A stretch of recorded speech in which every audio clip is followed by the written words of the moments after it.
and costing consumers less, would only see 296 titles released in North America, and a total of 33 million units sold worldwide. Sony's PlayStation, on the other hand, would see almost 8,000 titles released on their system. But only C2 was thoroughly knocked off their high stand, and relegated to a distant second place. Nintendo tried to rectify their partnership with third-party developers by making the GameCube easier to develop for. However, Nintendo's format of choice ended up causing more headaches. Rather than utilizing the new DVD format, Nintendo decided to use mini-disc. While technically a form of DVD, the mini-disc held less information than the standard DVD.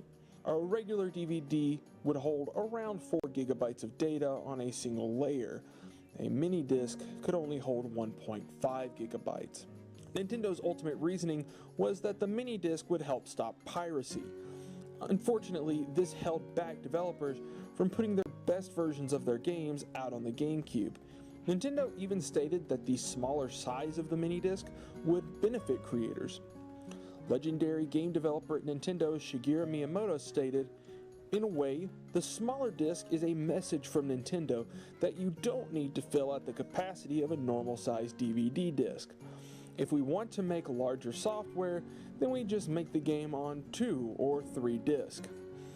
This didn't go over well either, as developers of larger games would see an increase in manufacturing costs due to the additional disc. Add in higher licensing costs than Sony and Microsoft, and third-party developers were not interested in putting their titles out on the system. In the early 2000s, Nintendo didn't support online gameplay. Despite talking about supporting online gameplay before the launch of the Nintendo GameCube, Nintendo would basically abandon these plans. The GameCube did support limited online gameplay through the use of a broadband adapter that was sold separately from the system. Publishers and developers were tasked with creating and maintaining their own network for online play. Few ever would. Sega was the only publisher to support online gaming in North America with their Phantasy Star Online games. This would cause some big titles to skip out on the GameCube entirely. Sony had an online system, and multiple titles that featured play through it. Both first and third-party titles utilized these options. Similar to the GameCube, Sony sold a separate broadband adapter for these uses on the PlayStation 2. The elephant in the room, though, was Microsoft. Not only did the Xbox have a built-in broadband adapter on the system, but Microsoft heavily invested in their own network, Xbox Live. It's because of this service that Microsoft was able to carve out a spot in the gaming marketplace. While Nintendo would claim that players weren't interested in online gaming and would continue to do so until years after the GameCube ended production, it's hard to argue with the success that online gaming brought to Microsoft and Sony. Nintendo would eventually launch their own service on the Nintendo DS and Wii, but to this day, they've still failed to implement online services that match other game consoles or storefronts. Another reason the GameCube failed was that it struggled with its competition from day one. Originally, Nintendo had hoped to launch the GameCube in 2000, but were unable to due to a lack of software ready for the system. Nintendo would even push some late Nintendo 64 titles like Luigi's Mansion onto the GameCube to make up for this.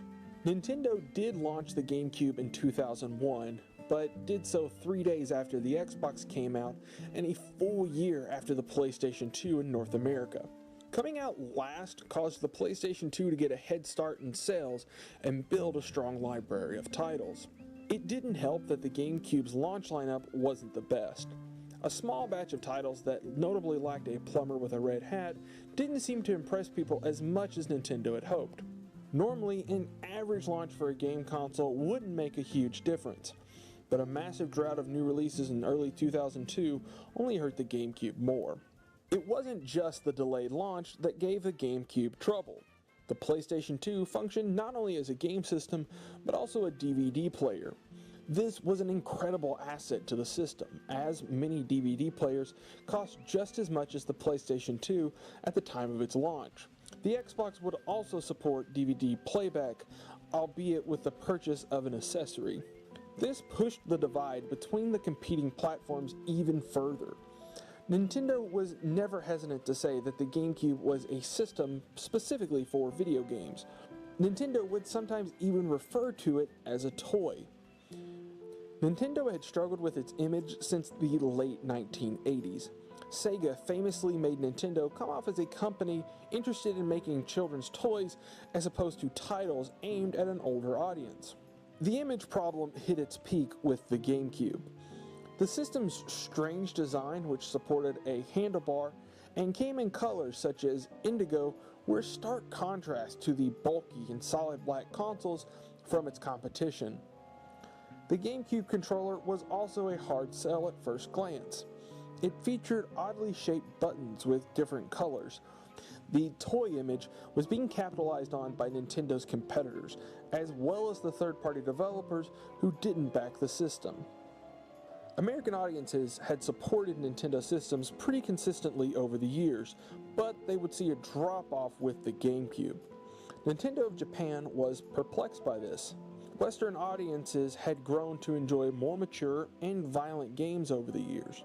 Kyle Mercury, someone who was hired to market the GameCube in North America, recalls an almost famous quote from an unknown Nintendo executive. "Consumers don't want fun anymore. They just want to kill people." In HD. Whether or not this was ever said by a Nintendo executive, it's pretty clear that Nintendo's headquarters had difficulties understanding the Western market. By ignoring, or at least failing to understand, older audiences, Nintendo struggled with their image for the entire generation. Nintendo of America seemed to understand that this was a problem and tried to rectify it. They would start to push for more mature titles on the GameCube as early as 2002 with the launch of Eternal Darkness. Perrin Kaplan, the Vice President of Marketing and Corporate Affairs for Nintendo of America, summed it up best. "The kids who played Mario when they were 6 are now 28.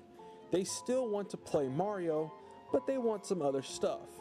For most, however, it was too little, too late. They had already moved on past Nintendo. The misunderstanding of their audiences stems from the miscommunication between Nintendo of Japan and Nintendo of America, and the entire company's overconfidence in their product. Early on, Microsoft wasn't even a competitor to the GameCube. Nintendo, and others, thought that a computer software giant, especially an American one, would not understand gaming culture. Eventually, Nintendo would see themselves as an outlier in the game industry, with the GameCube and its successors. They would embrace coming up with their own ideas to chase, rather than the most popular trends others were setting. Before the launch of the GameCube, Nintendo oftentimes seemed overconfident in their product. In interviews, executives would often state that the GameCube was going to sell simply because it was a Nintendo product. While the company had a strong history in the young video game industry, much of the old guard at Nintendo failed to see the significance of many trends. This overconfidence would lead to disbelief after the GameCube failed to meet its sales targets. The Nintendo GameCube was, in many ways, a failure. Nintendo made a lot of mistakes with the system. Their failure to understand and properly market the game system came down to their misunderstanding of an ever-growing gaming community. They didn't embrace popular trends like the DVD or online gaming. They created an oddly shaped console and marketed it in an even stranger way. While their family-friendly nature helped in some aspects, it drove others away. Nintendo failed to truly improve on its third-party relationships after spending the previous decade ignoring them. Their own overconfidence led them to think of themselves as the center of the video game universe, when it was beginning to leave them behind. All of this because of their inability to understand the current video game world. But as I said before, I absolutely love the GameCube. For everything the GameCube got wrong, it got so many things right. The legacy of the Nintendo GameCube is not the same as the image it obtained during its run on the market. In many ways, it has grown and become a beloved system. It was in part because of the GameCube that Nintendo changed the way that they marketed themselves. They became a dominant creative force in the industry that always tried to one-up themselves as opposed to any others. They still have their problems, especially with online play, but they continue to push the industry forward in new and creative ways. All because their little purple lunchbox failed.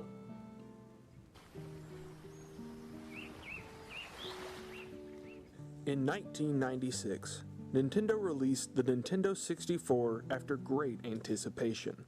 Gamers from around the world lined up to purchase the latest Nintendo hardware. But at Nintendo headquarters, planning and ideas for their next home console was already underway. Development for the system began as early as 1997 for what would eventually be known as the GameCube. Dolphin was meant to be the most powerful system ever created. At least, that was Nintendo's goal. The Nintendo 64 was much more powerful than both the PlayStation 1 and Sega Saturn, its only real competition in the market.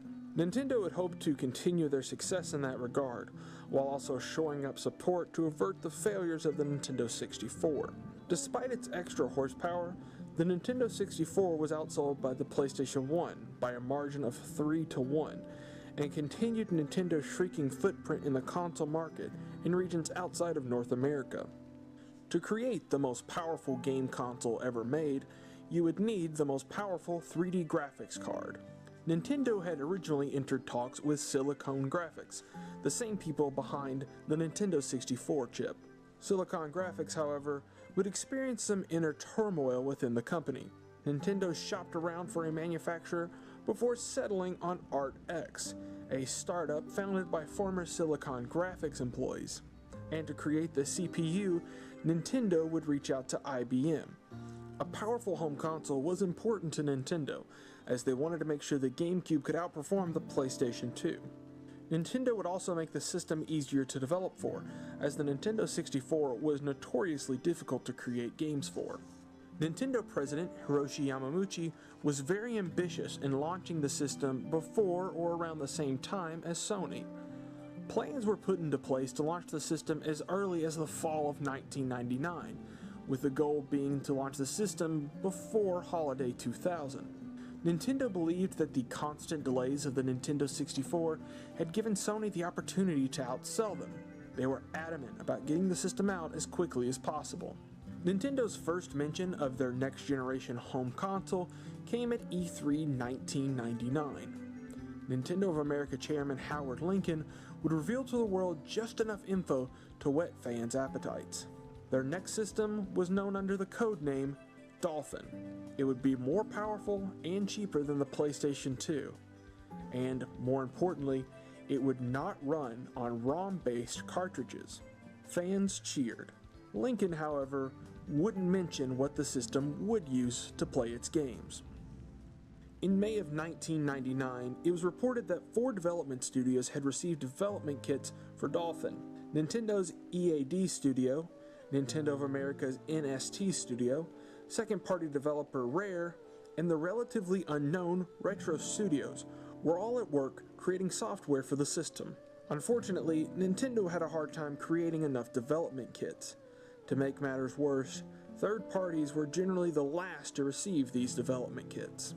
By the time of the Game Developers Conference in 2000, most developers were hard at work making PlayStation 2 and Xbox games. Few had Dolphin games in development. This was in part due to the lack of development kits. Nintendo suggested that developers make their games with the specs of the highest-end PCs in mind. Third-party developers were not amused. Company spokesman Hiroshi Imanishi would make matters worse in an interview with Next Gen magazine in December of 2000. He said, "We are not approaching third parties and asking them to develop software for Nintendo. If they would like to make GameCube software, it's fine, but we will never demand them to make games for GameCube." Nintendo's mindset was always to beef up their own system's library and then have third parties come once they'd sold enough units. While this thinking had worked in the past, it didn't apply as well in the modern landscape.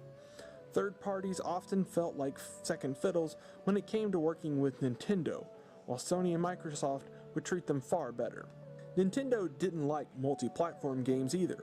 They claimed that it diminished the value of game systems when they all had the same games. They were more interested in having quality exclusives than yet another version of a third-party title.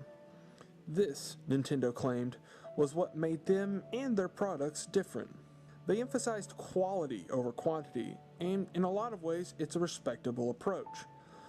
Business-wise, however, it only hurt them, as third parties left to form closer relationships with other console manufacturers. Nintendo began hyping up Dolphin as soon as it was announced, but gave few details on the system itself. Nintendo claimed it was holding information due to the revisions the company was constantly making. Developers and publishers were unimpressed. Eventually, Dolphin would miss its holiday 2000 release, and it would once again see Nintendo being the last to launch a home console in the market. Nintendo would claim that there just wasn't enough software to launch the system. Instead, they encouraged players to purchase more Nintendo 64 games, and that the Dolphin would launch in 2001. Nintendo had created an interesting controller when crafting the Nintendo 64. Its three-pronged design was unusual, but its analog stick was revolutionary in the video game world. For Dolphin, Nintendo wanted to completely reinvent their controller and create one that was not only comfortable, but easy to use for everyone. Shigeru Miyamoto wanted to perfect the controller on Dolphin, and claims to have spent more time on its controller than any other Nintendo system. Miyamoto and his team would work for over 3 years on the controller. The controller would go on to become a Nintendo mainstay for 3 generations of gaming. During the 1990s, Nintendo held an annual event known as Space World. Space World 2000 would be when Nintendo officially revealed that Dolphin had become the GameCube. Nintendo would present a highlight reel for upcoming titles for the Dolphin.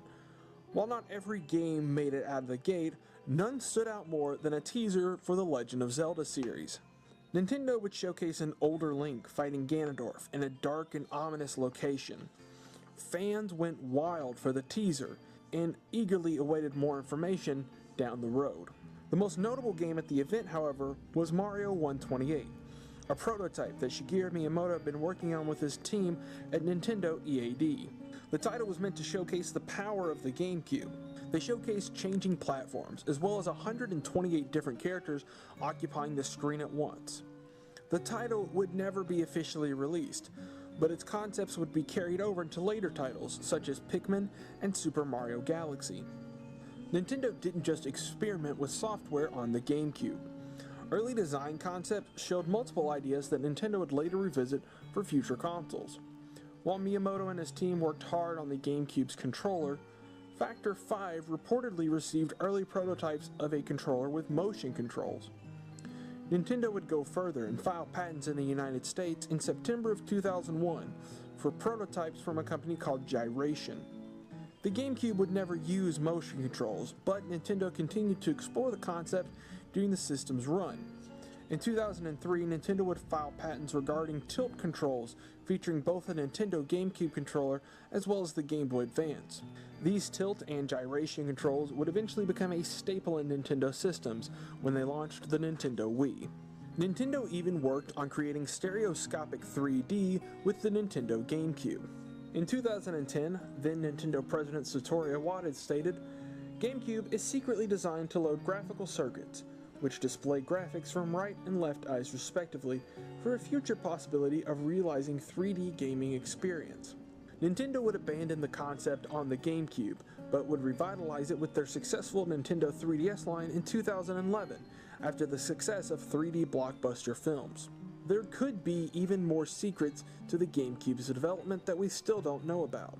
After all, we didn't find out about the GameCube's 3D capabilities until years after it was discontinued. Since the GameCube was delayed into 2001, Nintendo would once again be behind Sony. The Nintendo 64 was tasked with holding fans over in the meantime. Due to the GameCube and the Game Boy Advance, Nintendo's latest handheld console, software was stretched thin across all Nintendo platforms. Nintendo would only release a handful of Nintendo 64 games in 2001. The last Nintendo 64 title developed by Nintendo would be Mario Party 3, when it released in May of 2001 in North America, over 6 months before the Nintendo GameCube launched. At E3 2001, Nintendo dedicated their press conference entirely to the Nintendo GameCube, revealing the launch date, launch price, and the software hitting the system on day one. The GameCube would first launch in Japan in September. The United States would see the system on November 5th, with the rest of the world receiving it in 2002. The Nintendo GameCube was priced at $199.99, $100 less than both the PlayStation 2 and the Xbox. Nintendo's launch lineup would include a handful of third-party titles and impressive exclusives for the system. However, one major icon was missing. Mario, the mascot of Nintendo, would not have a new title available on the system when it launched.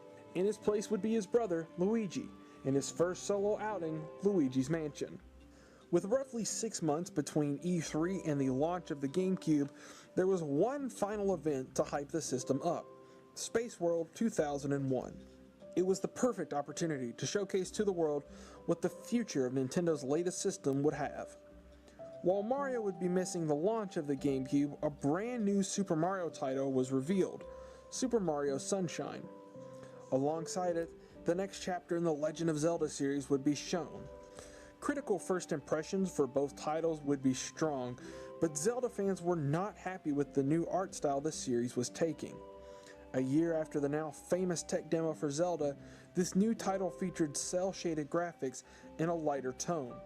It would hurt Nintendo's image and further solidify the kiddie concept. The GameCube was originally slated to come out on November 5th, but it would be delayed briefly in North America to November 18th.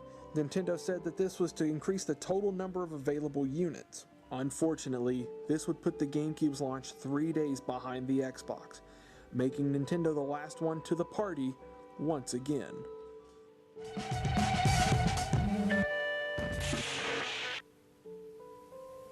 The latest video game war is heating up tonight. Nintendo's GameCube system is about to hit the stores.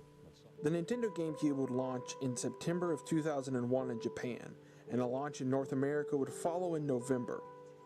After successfully launching the Game Boy Advance in the spring and summer, all eyes were on Nintendo to see if their new system could live up to their past glory.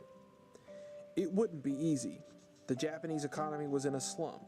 The United States of America had just experienced the worst terrorist attack in the country's history, and Sony had already been out on the market for over a year with the PlayStation 2. It would be the most difficult launch for Nintendo yet. The Nintendo GameCube launched in North America on November 18th, 2001. It was priced at $199.99, and it came with a system, one controller, and the appropriate hookups. The system would launch with a total of 12 games. Nintendo published 2 titles for their new system: Luigi's Mansion and Wave Race Blue Storm.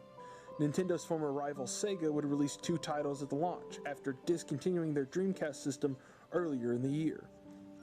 They would port Crazy Taxi to the system and bring a brand new exclusive to the GameCube in Super Monkey Ball. The biggest launch title would be Factor 5's Star Wars Rogue Squadron 2 Rogue Leader, an exclusive to the system. The game was an audio and visual treat, featuring 480p resolution and 5-channel surround sound thanks to Dolby Pro Logic 2. The rest of the launch games would be rounded out with licensed titles and sports games. As far as quantity was concerned, the GameCube was definitely lacking.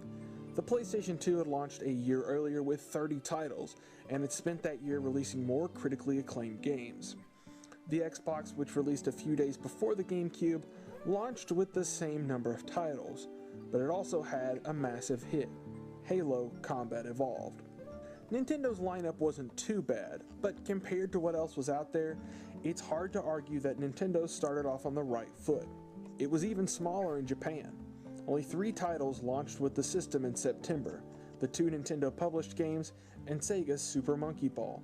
While the quality of the games wasn't too bad, there just wasn't a killer app for the system. Just a few weeks after the launch, on December 2nd, Nintendo would release 2 new exclusives for the system. The first was a new IP, Pikmin, from the legendary game developer Shigeru Miyamoto. The second would go on to become the best-selling game on the GameCube, Super Smash Bros. Melee. Melee would create one of the biggest followings of any Nintendo game. The title would sell over 7 million units, and is still being played by major competitive fighting game tournaments to this day. Nintendo delayed the initial release of the GameCube by 2 weeks to ensure that they had an ample supply of systems. 700,000 GameCubes would be available for the launch, but what good is it to have a system that no one knows about? In North America, the GameCube would receive a $75 million ad campaign. This paled in comparison to Microsoft's marketing push for the Xbox, which came in at $500 million. Nintendo was somewhat struck by this. Microsoft began promoting the Xbox in retailers much earlier than game makers had done in the past. Nintendo would go so far as to reach out to retailers asking why the Xbox would be promoted months before its launch. Nintendo's ad campaign was mostly used to highlight first and second party Nintendo games. The campaign featured full-page ads in magazines, giant banners in malls, and even a Hollywood party featuring the biggest and brightest stars at the time. Of course, Nintendo also invested in television commercials as well. They're interesting. Ads would showcase games and would feature the GameCube's iconic shape.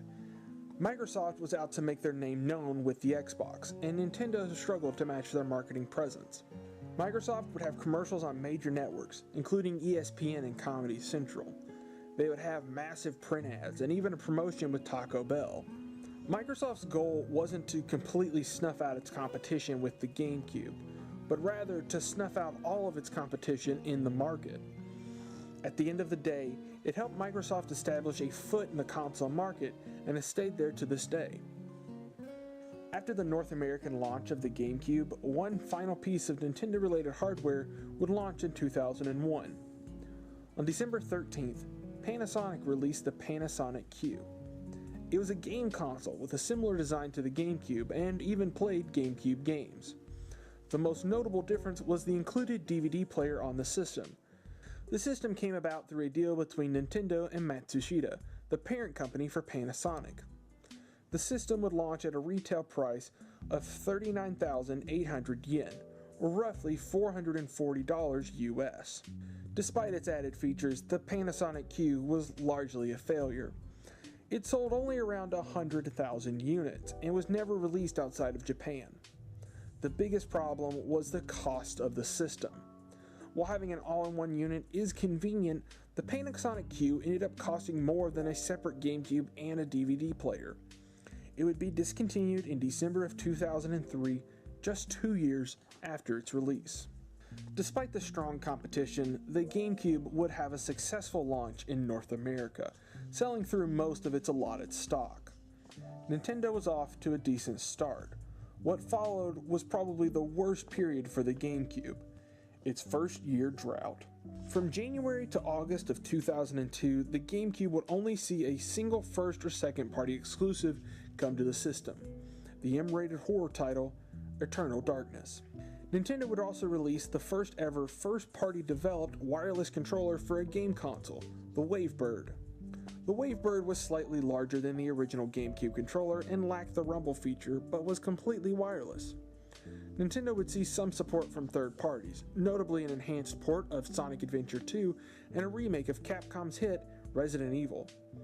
The lack of software was noticeable, and Nintendo would spend its time reminding the world to hold out hope for the titles coming soon. With the GameCube's launch behind them, much of Nintendo's staff would see a shakeup. Many high-level executives would retire or join different companies. The biggest was Hiroshi Yamauchi, the president of Nintendo. Yamauchi had been the president of Nintendo since 1949 at the young age of 22. Yamauchi would completely change Nintendo as a company during his 53-year reign as president, transforming them from a small toy company in Japan to a global leader in the video game market. Yamauchi had been planning his retirement for a while, and had picked his successor, Satoru Iwata.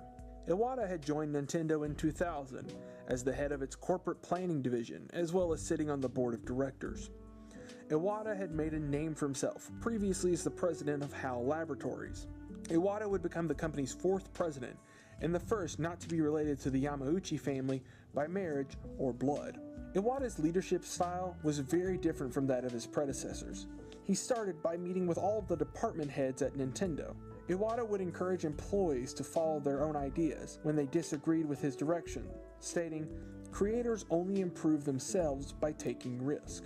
Satoru Iwata would become president of Nintendo in May of 2002 and would serve as the head of Nintendo during the rest of the GameCube's lifespan.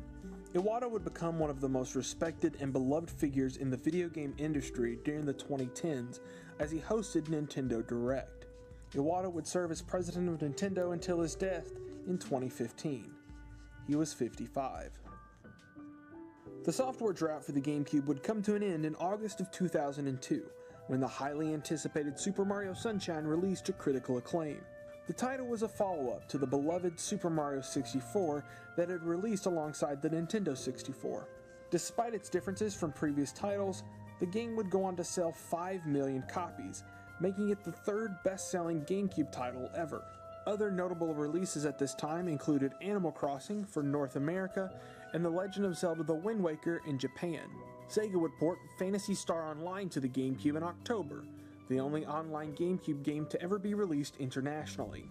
In September of 2002, Star Fox Adventures would be released on the GameCube. Originally under the title Dinosaur Planet for the Nintendo 64, Star Fox Adventures would mark a special occasion. It would be the last title Rare would ever release on a Nintendo home console. Rare would become a second-party developer under Nintendo in the mid-90s. The company started making games for Nintendo consoles with the NES, but made their mark with the release of Donkey Kong Country on the Super Nintendo in 1994. For the next 8 years, Rare would become one of Nintendo's most important assets. Rare would create several of their own successful IPs, as well as create some of the best licensed titles of the era.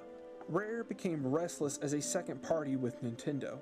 In 2001, they began to shop around for a new partner, a company that would purchase 100% of the company. Nintendo seemed like an obvious choice, and had the option to make the first bid on the company. Rare, however, was interested in working with a third-party developer, so they had access to all the current consoles. A bidding war broke out for the company. Activision and Microsoft had both expressed interest in the company and began making offers. Eventually, Activision would withdraw, leaving Microsoft as the sole bidder. Nintendo still had the priority option to purchase the rest of Rare, but Microsoft had raised their bid too high for Nintendo to feasibly consider it. Nintendo would sell their portion of the ownership of Rare for $375 million to Microsoft, making Rare a first-party studio for the tech giant. At the end of the day, it only made sense for Nintendo to sell the company. Rare's production of titles had slowed down during the early days of the GameCube. Nintendo still wanted full ownership of Rare, but the price tag associated with it was just too great. Microsoft would win out in the end, not just by gaining another well-known development studio, but by denying Nintendo one of their key players. With Rare gone, Nintendo turned to their other development studios to continue the effort of quality titles for the Nintendo GameCube.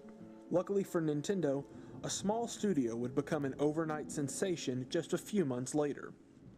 Retro Studios was founded in 1998 by a group of former Acclaim developers in Austin, Texas. Retro had received funding from Nintendo to create new titles for the GameCube that catered to an adult audience. They were one of the first developers to receive Nintendo GameCube development kits, and would begin work on multiple exclusive titles for the system. Titles would include Raven Blade, an RPG, Thunder Rally, a racing title, NFL Retro Football, a licensed football game, and a project simply known as Action Adventure. All of the titles, excluding Action Adventure, would be cancelled, and Retro's staff would be cut down to compensate. Poor management plagued Retro during their early days. The studio was understaffed for the amount of titles they were working on, and company president Jeff Spangenberg was oftentimes absent during the workday. With the controversy surrounding the studio, Spangenberg would eventually sell Retro Studios to Nintendo in May of 2002 for $1 million. Retro's next task wouldn't be an easy one though. Metroid had been missing in action for a while. The last title in the series was Super Metroid, which released in 1994. Nintendo never created a Metroid title for the Nintendo 64, citing the difficult task of translating the series to 3D. Retro would transform Action Adventure into Metroid Prime. Not only would it be the first Metroid title in 3D, but it would be the first title in the series to be developed by an American developer. Retro Studios would rush to finish Metroid Prime before its fall 2002 release. Their efforts would pay off when Metroid Prime was released on November 17, 2002, to critical and commercial success. The title would help revitalize the Metroid franchise and would see 2 additional sequels before being spun off into its own series. Retro would become one of Nintendo's most consistent developers, and the studio continues to make games for Nintendo to this day. Nintendo struggled greatly during its first year on the market with the GameCube. The lack of major software for the system slowed any momentum Nintendo had gained during its launch. The system would rebound later in 2002 thanks to strong first-party titles, but Nintendo's competition knew that blood was in the water. It would take everything in the company's power to make the GameCube a success. My body is ready.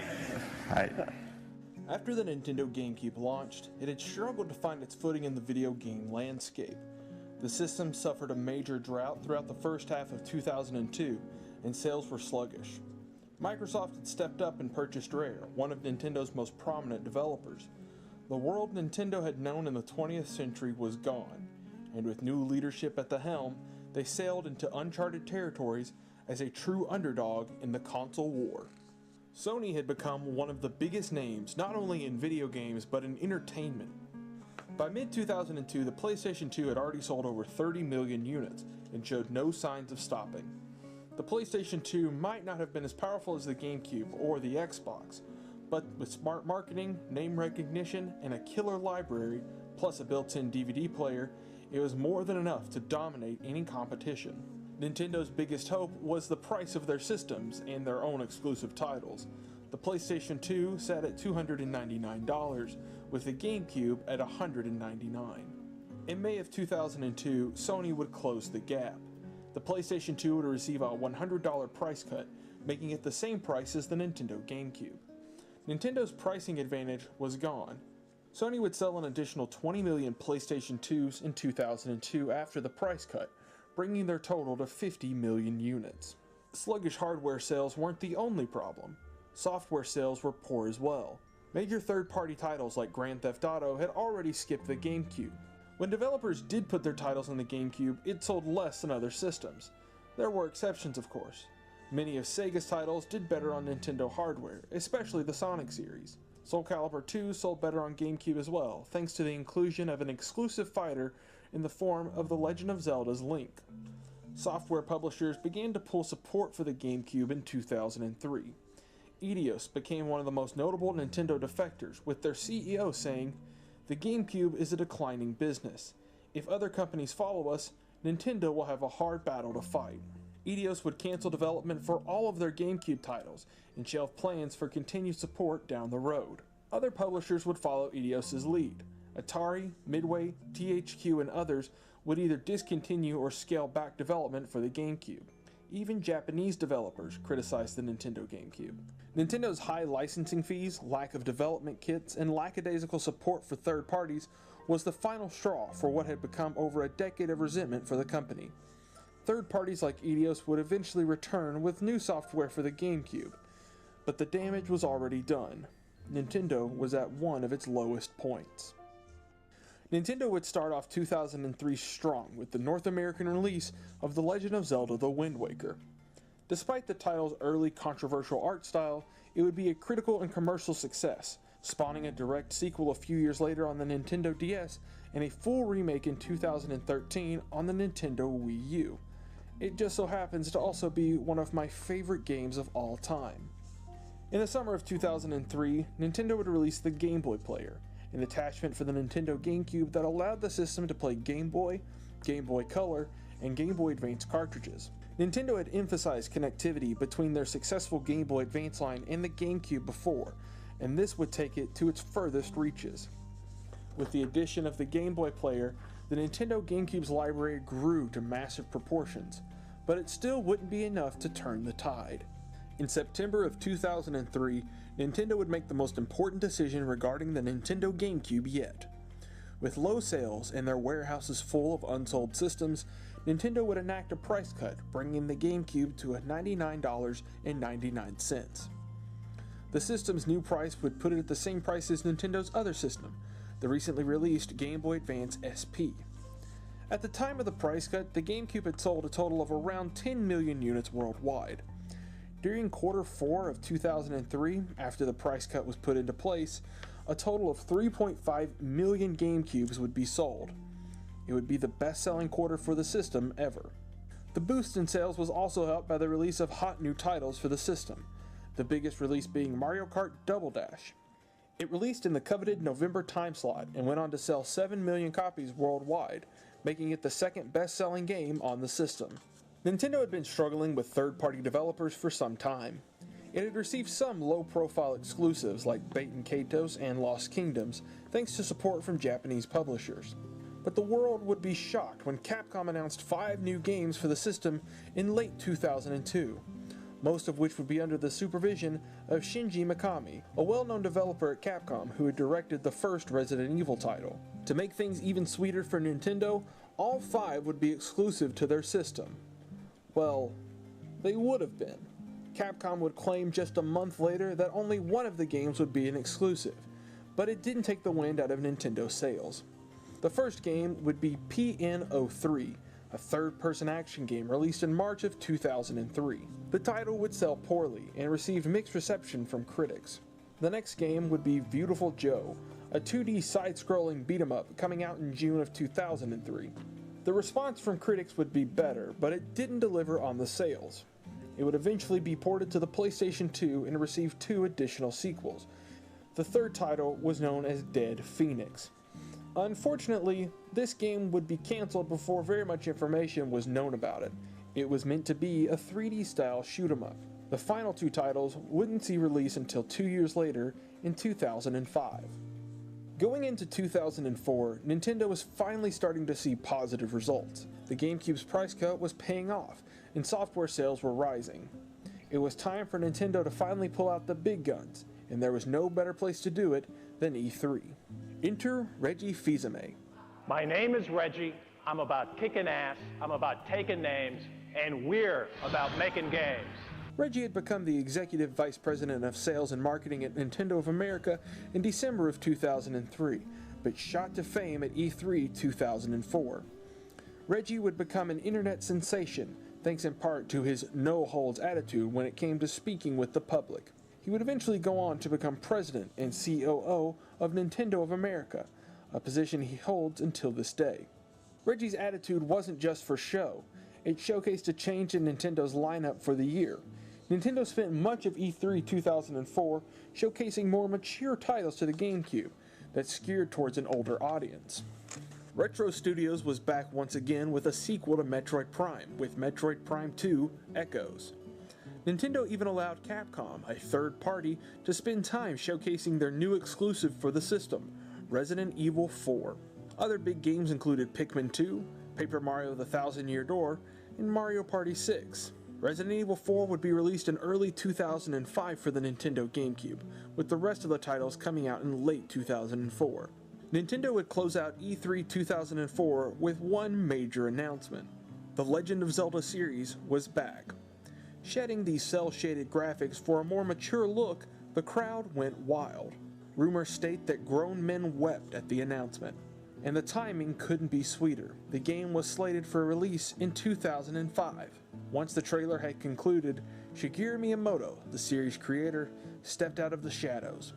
He held a Master Sword and a Hylian shield, just as Link had done in the trailer before.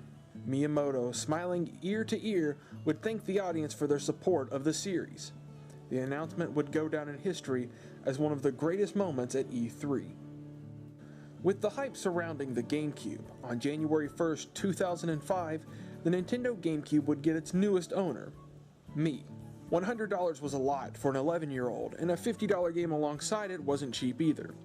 I was mesmerized by video games my entire life, and after receiving a Game Boy Advance just a little over a year before, I bought my first ever video game system.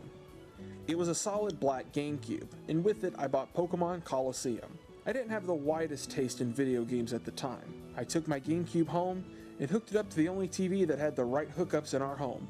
It just so happened to be a TV in the kitchen, with a small screen that was around 8 inches big. I was floored by the graphics at the time.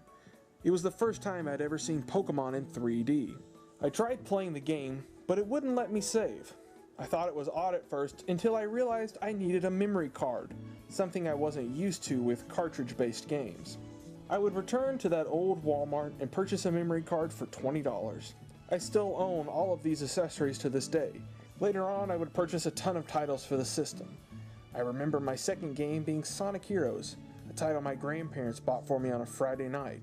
I would go on to purchase some anime fighters, additional Pokemon games, and eventually I would dig out a copy of Paper Mario: The Thousand-Year Door out of a clearance bin. I love my GameCube, so much so that I have a second one. My wife ended up buying this before we left for college years ago and played a few games on it. Early on in our relationship, I recall playing GameCube games from her childhood. Luigi's Mansion, Pikmin, Super Mario Sunshine, all great games I had missed or hadn't experienced enough of while growing up, and I did it thanks to her. She even gave me a copy of Metal Gear Solid: The Twin Snakes, which was going for a hefty price at the time. We even made our first joint purchase together in the form of Pikmin 2 during our senior year of high school. The GameCube became a part of my life, and the memories I've had with it stick with me to this day. While I was just receiving a GameCube myself, Nintendo had other plans in the works. Officially revealed at E3 2004 was an experimental new system from Nintendo, a handheld known as the Nintendo DS, to be released in late 2004 and throughout 2005 worldwide. Nintendo would stress that the system would serve as a third pillar for the company, alongside the Game Boy Advance and Nintendo GameCube. The system would be a massive success, going on to become the best-selling handheld system of all time. It would allow Nintendo to fully phase out the Game Boy line of systems. But it wouldn't be the only new reveal for the company. With a new system already in development, the GameCube's days were numbered, and it had to make them count.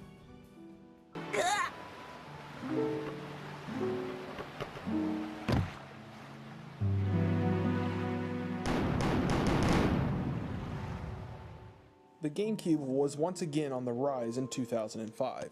It had received a price cut, making it the cheapest home console on the market. It had a growing library with third-party support returning to it. Nintendo's top brass were showing that they were willing to make the changes necessary to make their company work in the modern landscape. All was well until a new threat emerged. It wouldn't be a new competitor. It would completely change the way we looked at games and would send the GameCube to its grave. It was a revolution. Nintendo's biggest success with third parties mostly came from the association with Japanese developers and publishers. Nintendo had a strong history with these companies since the 80s that would utilize their talents to create new titles. This is how developers from Sega were able to create F-Zero GX, and the people at Namco were able to develop Star Fox Assault. The biggest developer backing Nintendo at the time was Capcom.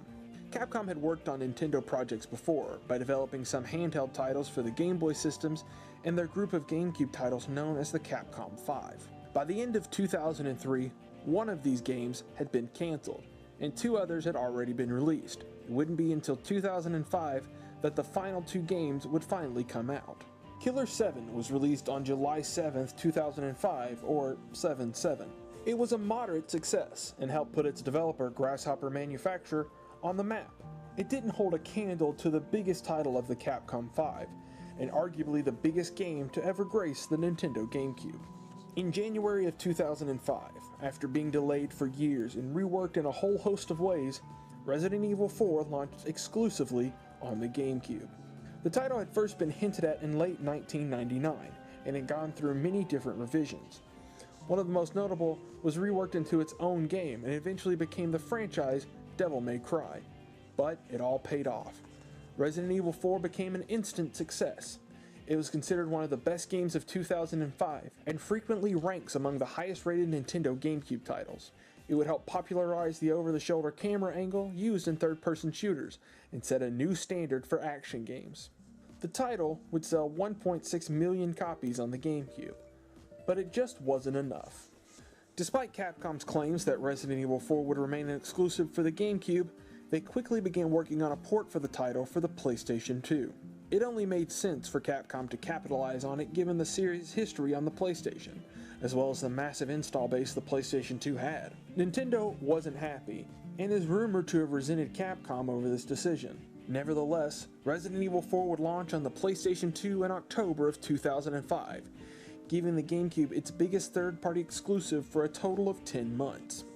The title would continue to receive ports to basically every console released after 2005, with the only current exception being the recently released Nintendo Switch. With a few minor exceptions, Resident Evil 4 has always received high praise regardless of the system that it's been on, and many still consider that Resident Evil 4 is one of the greatest games ever made, myself included. At E3 2004, Nintendo had returned to form. For their next conference, they would have to make sure the world was watching. Microsoft was preparing to launch their next system, and Sony had already begun hyping up their new system, the PlayStation 3. Nintendo would shock the world with their own announcement. At E3 2005, Nintendo would reveal their next console under the codename Revolution. The new system would feature motion controls, something Nintendo had experimented with during the GameCube's development. The most surprising feature, or rather the lack of, the new system wouldn't sport HD graphics, making the Nintendo the outlier in the race for the most powerful game console. The Revolution would eventually become the Nintendo Wii. Since the Wii was a successor to the GameCube's days were numbered. It wasn't all bad news for the GameCube, however. The Wii would be fully backwards compatible with the GameCube and would still utilize the system's controllers and memory cards. Many Wii games would use the GameCube controller too. Nintendo basically built the GameCube into every Wii for the first couple of years of production. The GameCube wasn't done yet, as it would still see a plethora of high-profile titles throughout 2005. Fire Emblem would return to home consoles with Path of Radiance. Intelligent Systems also took their Advanced Wars series and brought it to home consoles in the form of Battalion Wars. Mario wouldn't miss out on the fun either, as many Mario spin-offs would come to the GameCube. Donkey Kong even made a minor comeback with Donkey Kong Jungle Beat, a 2.5D platformer that used the DK bongos as a controller. Nintendo would continue to reach out to third parties to help with their properties as well. Star Fox Assault was developed by Namco, and Konami helped create one of the strangest spin-offs in the Mario universe, Dance Dance Revolution Mario Mix. Nintendo would even publish their second M-rated title in August of 2005 with Geist, a first-person adventure title with shooter elements. Third parties would begin to return to the GameCube in 2005.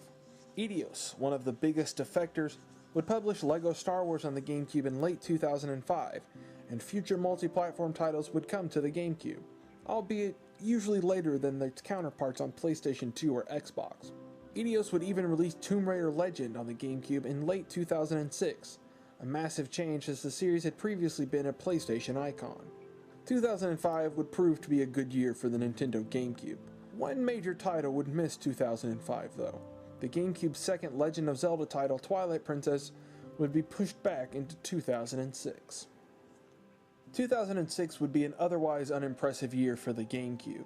With the Wii's release coming, the GameCube would see very few new titles. Chibi Robo would come out in February, bringing a new IP under Nintendo's wings. Nintendo would release the experimental Odama in April. The title was part pinball game and part real-time strategy. Using the GameCube's microphone, you commanded troops while trying to move a massive ball across the map with the controller. It was strange to say the least. Baten Kaitos Origins would come out in 2006 as well. It was a prequel to the original GameCube exclusive that launched in 2003.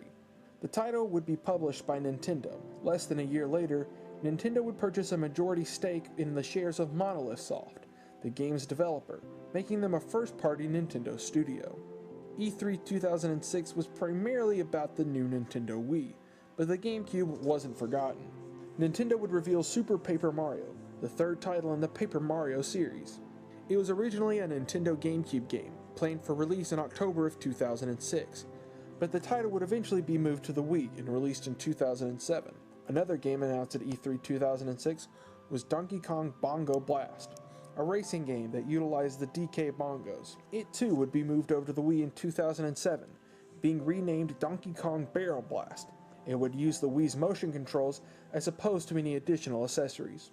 Another title shown off for the Nintendo GameCube during its lifetime was a 3D Kirby title that never officially received a name.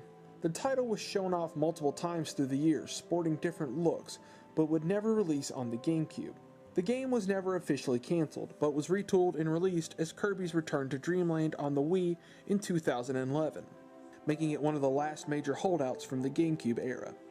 With many major GameCube titles being pushed to the Wii, fans still held out hope that The Legend of Zelda Twilight Princess would be released on the Nintendo GameCube. It would, but with a catch.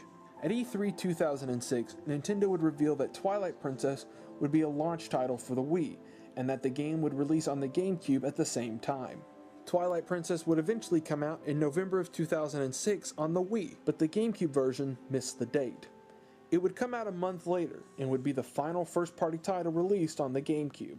The wait was worth it, as Twilight Princess received critical praise and became the best-selling title in the Legend of Zelda series. Like its predecessor, The Wind Waker, Twilight Princess would receive an HD remake on the Wii U, and was released in early 2016.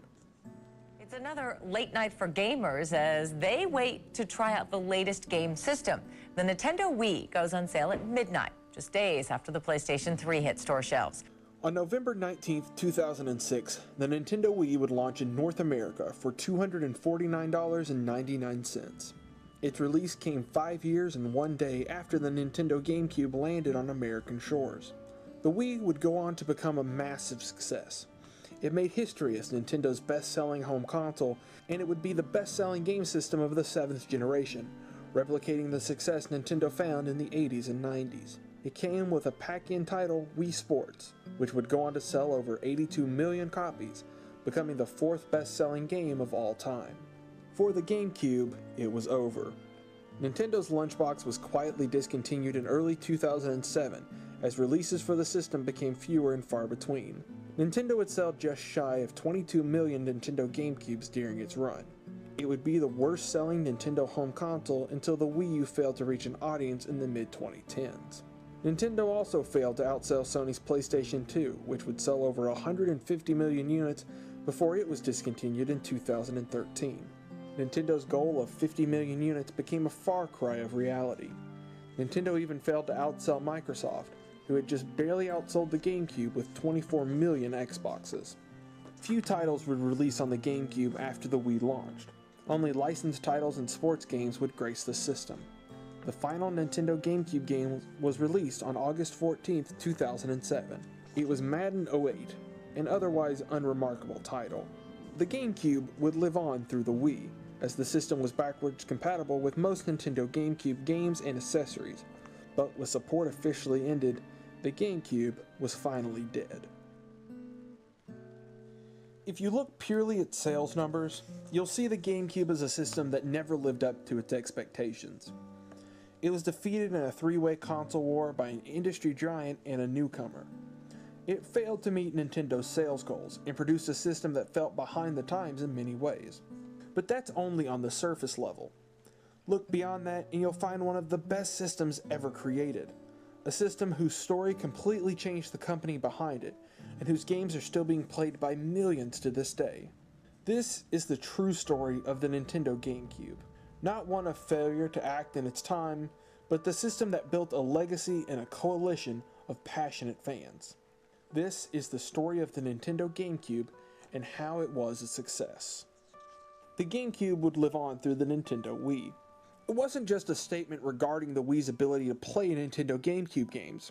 Rather, what Nintendo experienced with the GameCube was largely their failure to create a solid audience of fans. Starting with the Nintendo DS and Wii, Nintendo would employ a new strategy in the video game market. For years, it had always been an arms race to create the most powerful system possible. Nintendo would begin to focus less on creating powerful systems after the GameCube. This new marketing strategy is known as Blue Ocean. Without getting into too many details, Nintendo hoped that it would be able to tap into a market that had not yet been represented with video games. They would create a system that appealed to casual and non-gamers, while still trying to appeal to the more hardcore demographic. Both the Nintendo DS and Wii stripped away features that would normally be seen in consoles at the time. Neither would have bleeding-edge technology built into them. Instead, these systems would create one-of-a-kind ways to play video games. For the Nintendo DS, it would be its dual-screen setup and bottom touchscreen. For the Wii, it would use motion controls. The Blue Ocean strategy worked, for a while. The Wii and DS are the best-selling Nintendo console and handheld respectively. The Wii would sell over 100 million units, beating out both the PlayStation 3 and Xbox 360, despite its lack of high-definition graphics. Nintendo handhelds never had trouble with sales, but the DS did have strong competition with Sony's PSP, further cementing the success of the system. The Blue Ocean strategy didn't always work, however. The end of the Wii's lifespan saw a massive decline in sales as new competitors started to crop up. The Nintendo 3DS was never able to replicate the success of the DS, and the Wii U would be an even bigger failure than the GameCube. Software sales, in general, were never as strong on Nintendo consoles compared to other systems, and with a few exceptions, attachment rates for software were low. Things are looking up for Nintendo now. The Switch once again features a concept that is both original and well-liked. At the time of this video's release, the Nintendo Switch has already sold over 15 million units worldwide, outselling the Wii U just a little over a year after launch, and it's on pace to sell even more. The GameCube was a somewhat experimental system for Nintendo, as many of the ideas introduced or scrapped for the system would return later on down the line. Motion controls were first thought of with the GameCube, and would be revisited with the Nintendo Wii. Stereoscopic 3D would be used with the Nintendo 3DS. Games like Odama and the later Mario parties would use a microphone to control portions of the game, something that would be built into the Nintendo DS and 3DS for uses with various titles. The biggest was the connectivity between the GameCube and the Game Boy Advance. The connectivity between these two systems would be fully explored with both the Wii U and the Nintendo Switch. The Wii U's two-screen setup might remind many of the Nintendo DS family, but Nintendo experimented with this idea in titles like The Legend of Zelda: Four Swords Adventure. Asymmetrical multiplayer, something heavily featured with the Wii U, was experimented on with the GameCube as well. Pac-Man Vs. is a great example, as one player played as Pac-Man on the Game Boy Advance, while the other players played as Ghost on the Nintendo GameCube. This is incredibly similar to the Luigi's Mansion mini-game in Nintendo Land, and it all started here. For the Switch, Nintendo has fully integrated its handheld line with its console line, something the Game Boy player tried to do with the GameCube. It wasn't exactly the same, but it showed that Nintendo was definitely considering how it could merge their two branches together when the time was right. It's almost impossible to discuss the legacy of the Nintendo GameCube without mentioning Super Smash Bros. Melee. Normally, competitive fighting games are dropped when a new version or a sequel to the previous title come out. For Melee, which released in 2001, this isn't the case. The Smash Bros. Series doesn't see as many new releases as other popular fighters, but Melee has managed to weather the release of 2 new entries. This all comes down to Melee's fast and tight combat, and its massive fanbase who refuses to let it die. Melee is still being played at top-tier fighting game tournaments like EVO, taking a place alongside the most recent entry in the series, Super Smash Bros. For Wii U. Fans have even prayed for an HD re-release of the title for years, and simply want the game to remain exactly the same, but with a fresh coat of paint and online support. All of this from one of the GameCube's earliest releases. The dedication from this community alone has kept the GameCube alive over the years. Melee has also had an impact in keeping the GameCube controller around. The first model of the Nintendo Wii would have 4 GameCube controller ports built into the system. It not only let players use their GameCube controllers to play their GameCube games, but many Wii titles would also use it as well. The GameCube controller would even have a symbol on the back of Wii game cases if the title supported the GameCube controller. For the release of Super Smash Bros. For Wii U, Nintendo would release a GameCube adapter for the system. The accessory would plug directly into the console, and would only be used for Super Smash Bros. Nintendo released a brand new version of the GameCube controller to go along with it, swapping out the original logo for the Super Smash Bros. Logo. Today, the Nintendo Switch supports the GameCube adapter as well. Nintendo sneaked in adapter support through a system update, and as of now, no title has officially supported the adapter. Speculations, however, claim that it could be used for a new Super Smash Bros. Title, or even the re-release of classic GameCube games on the system. Speaking of classic games, the GameCube had a ton of them. Since online play for the 6th generation of consoles is gone and the DVD format is dead, the GameCube is on a more even level of features compared to the PlayStation 2, Xbox, and Dreamcast. There's some quality third-party titles on the system. Sega really supported the GameCube with exclusive ports of its Sonic Adventure series, a few exclusive Monkey Ball titles, and new IPs like Billy Hatcher. Sega ported a lot of Dreamcast games to the system as well, including the beloved Skies of Arcadia. Sega would see a lot of success with the GameCube, and almost all of their multi-platform titles would see a release on the system. Namco, or as it would later become known as Namco Bandai, had success with the system as well. Not only would they release Baten Kaitos and their own take on the Star Fox series, but Bandai Namco would even release the JRPG mega hit Tales of Symphonia. Konami would remake Metal Gear Solid 1 on the GameCube, calling it the Twin Snakes. And of course, there was Capcom, who had become one of the most notable publishers for the system. While many of the games Capcom released on the GameCube would be ported to other consoles, their brief exclusivity helped pave the way for the system. The Capcom 5, or rather 4, made big news out of their exclusivity. Beautiful Joe spawned a brief but beloved series. Killer 7 would put its creator Suda51 on the map, and led to a bizarre but praised career. Resident Evil 1 would be remade for the GameCube, with a prequel called Resident Evil 0 coming out shortly after. Capcom ported Resident Evil 2 and 3 to the system too. Resident Evil 4 would become a milestone, not just for gaming, but Capcom as well. Not only would it be the GameCube's biggest third-party title, but it reinvigorated the franchise and inspired multiple action and horror games for years to come. It wouldn't be a Nintendo system without Nintendo games, and the ones released for the GameCube are some of the best. Nintendo would branch out with the GameCube and create many new experimental IPs. Chibi Robo, despite its late release, was a creative idea that helped launch a brand new franchise. Pikmin would be a minor hit too. The series would really get off the ground after the third title released on the Wii U. Pokemon had become a smash hit before the GameCube's release. The series never saw an RPG on the Nintendo 64, but the GameCube would get two of them, Pokemon Colosseum and Pokemon XD Gale of Darkness.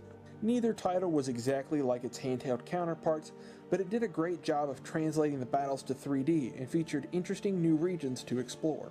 Older Nintendo characters would receive new titles on the GameCube in completely different styles of gameplay. Kirby Air Ride would take the pink puffball and throw him into a racing game.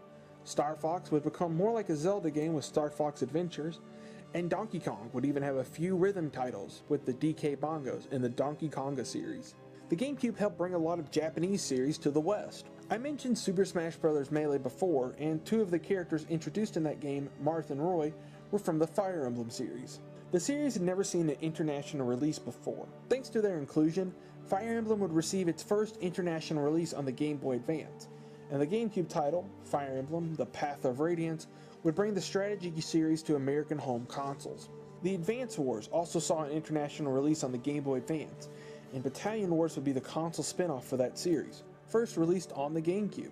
Animal Crossing was first released on the Nintendo 64 in Japan, but it would become a hit in America when it came out on the GameCube, featuring its own included memory card. I could go on and on about the great games on the Nintendo GameCube, but three titles in particular stand out to me when I look at the GameCube and the era of Nintendo it represents. The first is Super Mario Sunshine. Sunshine represents Nintendo's need to constantly innovate on old ideas. It would have been easy for Nintendo to just make a Super Mario 64 too. Instead, they came up with a new mechanic that completely changed the way the game was played. In return, the way the game was made became completely different as well. Movement in Super Mario Sunshine is the most important piece of design, and creating levels around that made the game better. The next title that I want to mention is The Legend of Zelda: The Wind Waker. The Wind Waker is a mostly normal Zelda adventure by modern series standards. You explore a massive world and the dungeons within it to save the day. It's a linear path to beat the game, and you have a pretty standard combat cycle. It has more in common with The Legend of Zelda: The Ocarina of Time, the first 3D Zelda title, than any other game except for maybe Twilight Princess. What sets it apart is its art style. The cel-shaded graphics were seen as kiddie at first. Gamers at the time were furious that the series did not go with a more mature style and tone. However, The Wind Waker proved that a more cartoonish art style does not mean a game has to be dumbed down to its subject matter or designed for a younger audience. The team behind The Wind Waker made a game that has stood up to the test of time better than any other Zelda game before or after it. The risk that Nintendo took creating this title when fans were screaming for something different is impressive. Ultimately, we received the best result, as The Wind Waker is one of the greatest games of all time. Super Mario Sunshine showed that Nintendo didn't want to take the easy route, and the Wind Waker showed that they were willing to take risk. But Metroid Prime is perhaps the most important game ever made for the GameCube. Metroid is a loved series, and that was no different in the late 90s. Nintendo had struggled to translate the series to 3D. When Retro Studios, a recently founded developer that had been wrapped in scandal since its creation, took a crack at creating the first ever 3D Metroid game, anyone in their right mind would have been freaked out. The Metroid series was returning, but to many it looked like it wasn't going to be sticking around for long. The level of commitment and expertise behind Metroid Prime made it into one of the best games ever. Metroid Prime translated a 2D side-scrolling series into a first-person adventure game.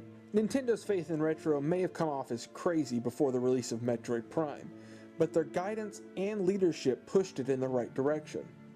After all, it was Shigeru Miyamoto who suggested the transition into a first-person perspective, and all for the better. If I had to pick just one game that summed up the Nintendo GameCube, it would be Metroid Prime. It's a game that showed that Nintendo was willing to take risks on new and creative ideas, while shunning the lazy and easy options. It's the best example of why I love the Nintendo GameCube, and why I think it succeeded. Through this series, I've talked about the high and low points of the GameCube. The system never lived up to what Nintendo wanted, and it completely changed the company's view on games. The story of the Nintendo GameCube is about a lot of things. It's about the great games that were released on the system. It's the story of a competitive fighter that's still being played over 15 years after its release. It's the story of many great people who rose to the challenge during an era dominated by the PlayStation 2. But the story that sticks out most in all of this is that of Nintendo's. While I mentioned the other systems Nintendo had released during the GameCube era, none had quite the same effect on the company as the GameCube. The GameCube was the first time Nintendo had ever really lost. It wasn't just that it launched a console war, but it lost its way with the video game industry. They were no longer the center of the universe, and because of that, they were more creative and better game creators. The story of the Nintendo GameCube is one of improvement through failure, and how success is never something measured entirely by who gets the most or who crosses the finish line first. And that's a story I think we can all learn from. Thank you so much for watching this video. This is the final part in a multi-part series covering the story of the Nintendo GameCube. Check out the previous episodes if you haven't already, and be sure to like, comment, and subscribe for more content down the road. Share this video on your favorite social media websites so I can continue to create more content like this. I want to personally thank anybody who has already done these things, as well as gaming outlets like IGN and GameSpot for continuing to keep their older articles up, as well as investigative journalists like Emily Rogers, who have done a ton of great pieces on the development of the Nintendo GameCube. If you go down to the description box below, you can follow a link that will take you to an article where I discuss the making of this series, as well as some of the sources that I utilized to create it. Be sure to give them a read, as there's tons of great information about the development of the Nintendo GameCube there. I also want to thank my friends and family who have been supportive of me while I make this series, as well as anybody who has subscribed to the channel since these videos started rolling out. There's more content on the way, as I plan on continuing to do the Story Of series down the road. And once again, I want to thank you for checking out this video and series about the story of the Nintendo GameCube.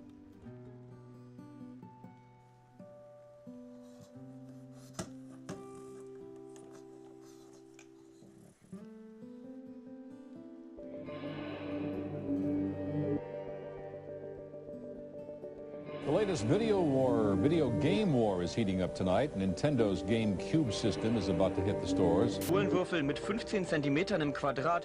Well, Rollin, it's all part of a $75 million marketing campaign. We're just waiting for the GameCube to come out. Everybody's so anxious to play with it and everything. This year, Nintendo is featuring everything from Super Monkey Ball to Wave Race.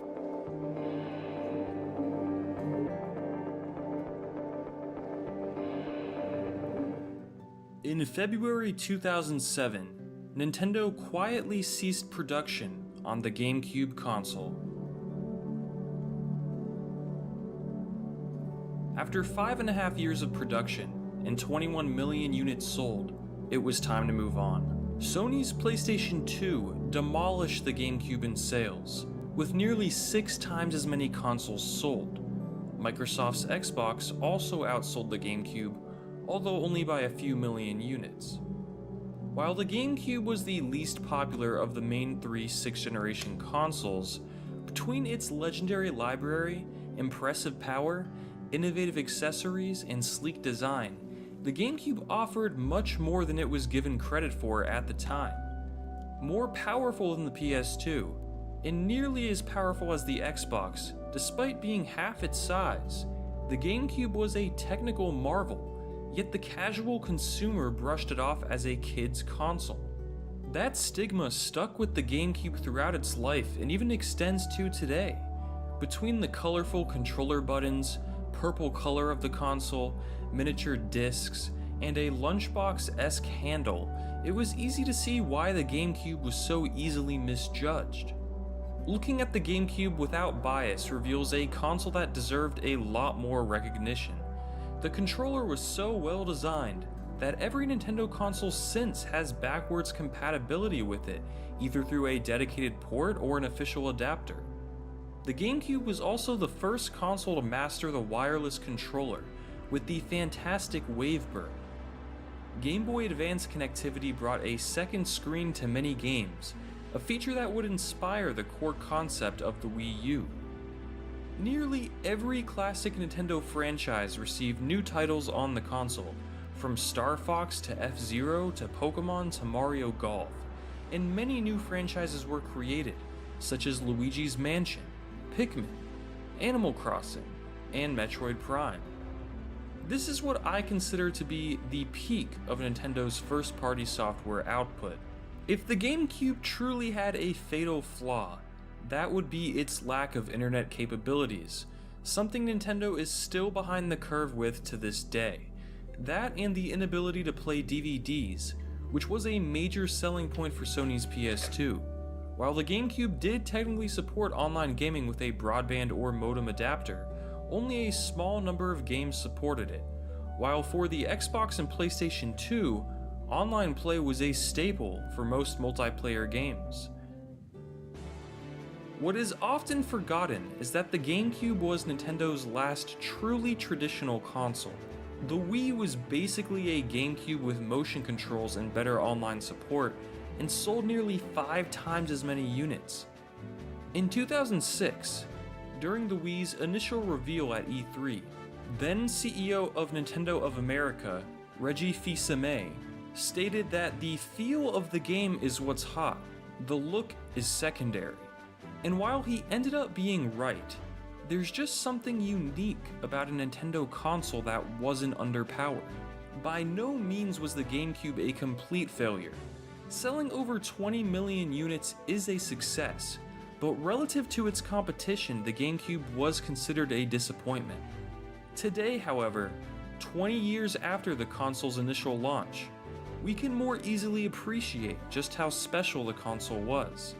With the GameCube, Nintendo truly tried to give players exactly what they wanted. Major criticisms of the Nintendo 64, such as the cartridges, a lack of mature games, and the non-traditional controller design, were all addressed. The GameCube deserved a better reputation, but oftentimes, we don't truly appreciate something until it's gone. In the late 90s, Nintendo had lost its market share to Sony, which really stung considering the two companies almost worked together. While Nintendo had been the king of the 2D era, the 3D era was not going according to plan. The Nintendo 64 was popular, but not as popular as Nintendo was used to their consoles being. Contrary to popular belief, however, this was still a very successful era for Nintendo, as the Game Boy and Game Boy Color were easily the best-selling handhelds, and the 64 did sell 33 million units. When Nintendo started development on their next console, codenamed Dolphin, they ran into some issues. Silicon Graphics, the company behind the CPU in the Nintendo 64, was imploding. The company president resigned after partying too hard in front of potential clients. The founder and CEO of the company had issues, with the founder eventually selling his shares and leaving. Former employees started a new company called ArtX, which was acquired by ATI shortly after, and is now part of AMD. Nintendo hired ArtX to work on the processor for the Dolphin, and the rest was history. At the 1999 E3 conference, Nintendo announced their next-gen console with an expected launch of late 2000. Nintendo was pushing the power of the Dolphin, with Howard Lincoln, former chairman of the company, even going as far to say that the Dolphin's graphics will equal or exceed anything Sony can come up with for the PlayStation 2. After the Nintendo 64 was criticized for using cartridges, the Dolphin made the jump to optical discs, to which the E3 crowd applauded. Despite not showing actual hardware or even any games, the announcement itself was enough to build hype for the system, even after Sony and Sega unveiled their next-gen consoles first. In March of 2000, another challenger approached, Microsoft. The Xbox was created to directly compete with Sony, as well as push online gaming into the mainstream with Xbox Live. Microsoft had tried to acquire Sega, but after Bill Gates opposed the idea, they tried something crazier. They came to Nintendo with an offer to buy the company.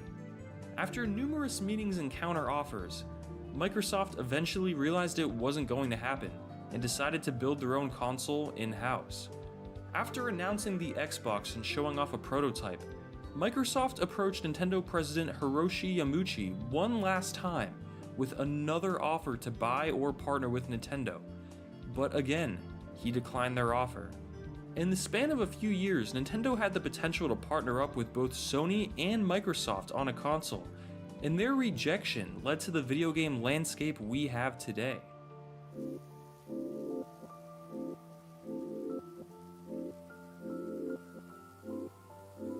At E3 2000, Nintendo offered no new information on the Dolphin.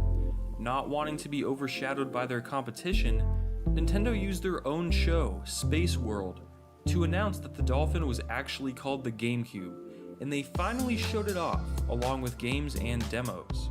The GameCube shown at Space World was slightly different than the final version.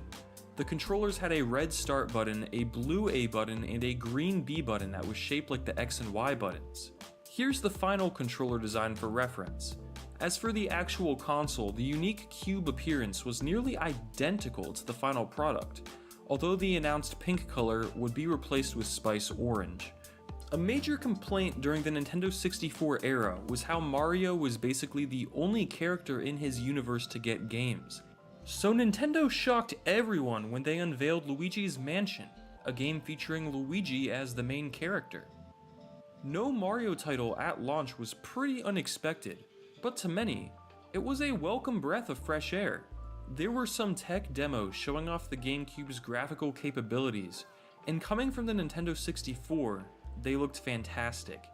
A new Metroid game was teased, and then the grand finale was shown. It was a Zelda demo featuring Link confronting Ganondorf. The art style was very similar to Ocarina of Time's, yet looked so much better. The 54,000 people in attendance were in awe, and the GameCube was looking very promising. That said, the console did have its detractors early on.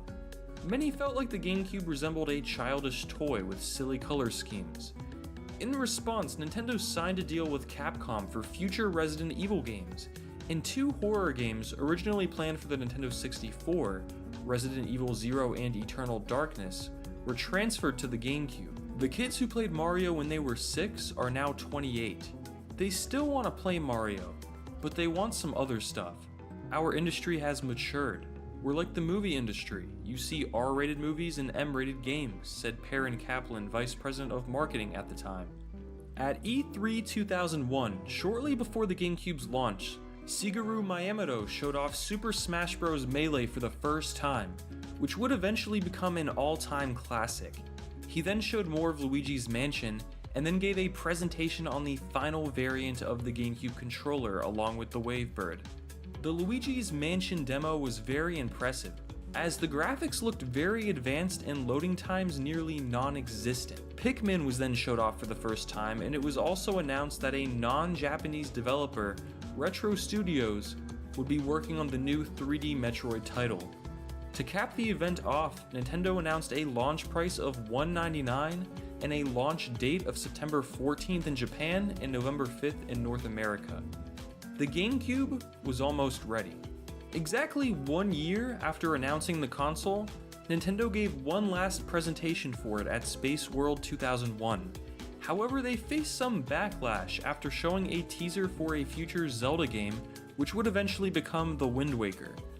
After expecting another Zelda like Ocarina of Time, which was what was basically shown as a demo a year prior, the drastically different art style of the game rubbed people the wrong way, and further drove the idea that the GameCube was a childish console.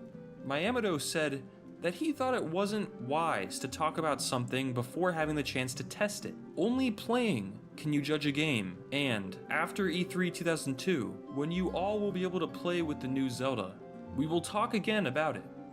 Of course, he ended up being right, as The Wind Waker ended up being one of the greatest games of all time, but the initial backlash was so strong that it ended up affecting the casual perception of the GameCube.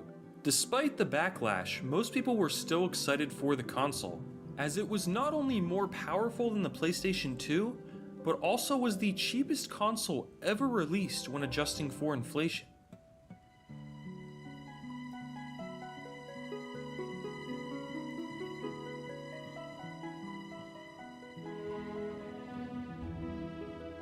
In Japan, the GameCube released on September 14th with 3 launch titles: Luigi's Mansion,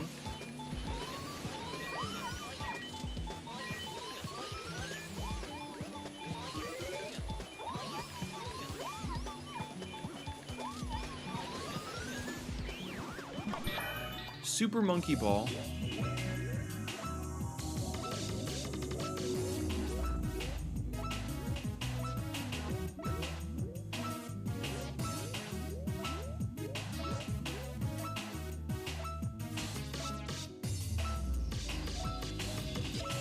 and Wave Race Blue Storm. Good one. Turbo's all yours. Nice. Good. All right. Turbo's all yours. While all 3 games were very well received, the launch lineup was criticized for being too small and lacking the firepower that Nintendo 64's launch had.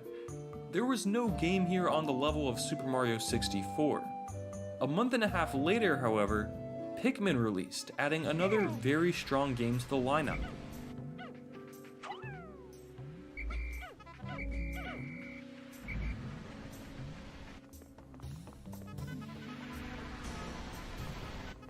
Without that killer game, however, the GameCube failed to meet initial sales expectations and was well behind the PlayStation 2. On November 21st, Super Smash Bros. Melee was released along with Jet Black and Spice Orange color variants of the console. It worked. Nearly 150,000 consoles were sold that week alone, and over 350,000 copies of Melee as well.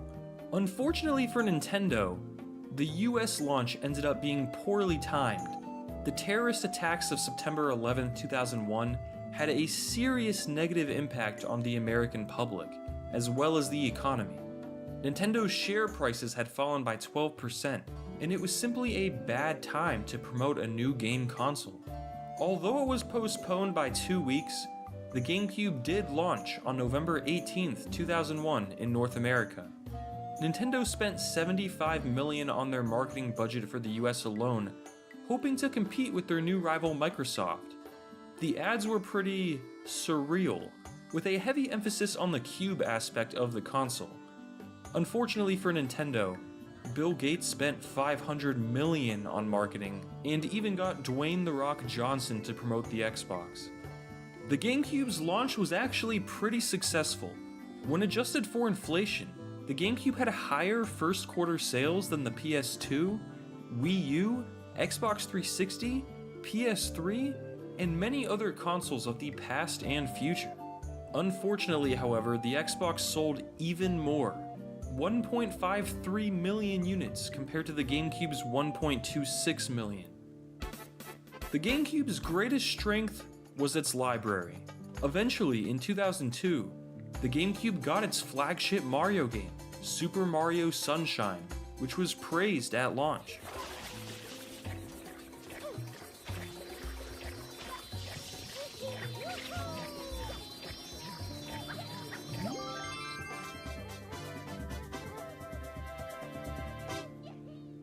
The Legend of Zelda: The Wind Waker ended up being a massive hit. Despite the initial backlash it received, the game sold very well and was loved by critics and players.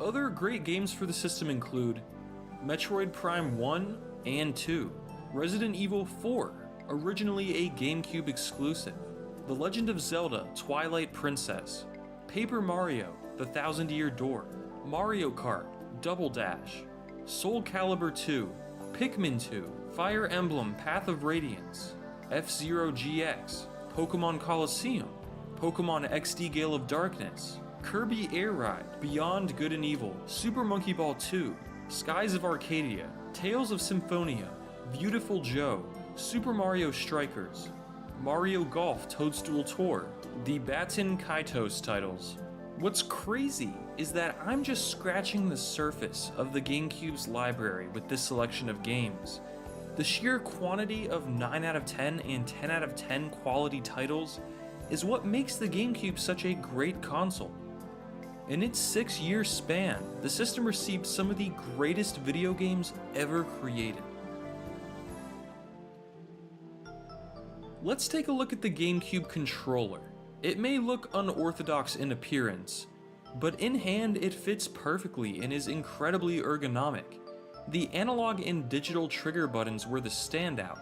The L and R buttons could be pushed down all the way for a click, which was a digital input, but pushing the buttons down with varying pressure gave developers options to use analog controls for games. For example, in racing games, the R button was commonly used for acceleration. The A button was centered and was the most used button for accepting inputs. For some people, the design of these face buttons was a turnoff, and it was common for people to prefer third-party titles on the PlayStation 2 with the DualShock 2 controller. However, upon getting used to the GameCube controller's design, it is, in my opinion, much better than Sony's. Clicking A easily and then sliding your finger up, left, or right from the A button for Y, B, or X was incredibly pleasing. You don't have to look down at the controller due to the unique shape and position of each button, whereas the PlayStation 2 controller has 4 identical feeling face buttons instead. Of course, today, every modern controller is more similar to Sony's, but in my opinion, the positioning of the buttons on the GameCube controller was the best there ever was. It just takes some getting used to. The analog control stick was also fantastic. The ridge around the control stick was an octagon, and gave the stick 8 sharp points to rest in. This allowed for incredibly precise movements, helped with muscle memory, and in games like Super Monkey Ball 2, the GameCube version ends up being superior because the PlayStation 2 controller lacks that precision with its control stick. There's a reason the GameCube controller is still the controller of choice for competitive Smash players, as it's one of the most precise and comfortable controllers ever created. Its only downsides are its lackluster D-pad, which is pretty poor for 2D games, only having one bumper button, and the C-stick, which has a very small top leading to less precise inputs.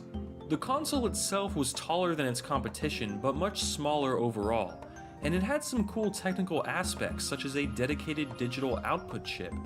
The original version of the GameCube has a digital out port, which can be used to output a 480p resolution with component cables, compared to the fuzzy 480i displayed from the regular composite cables. Even in 480i, the component cables look considerably better.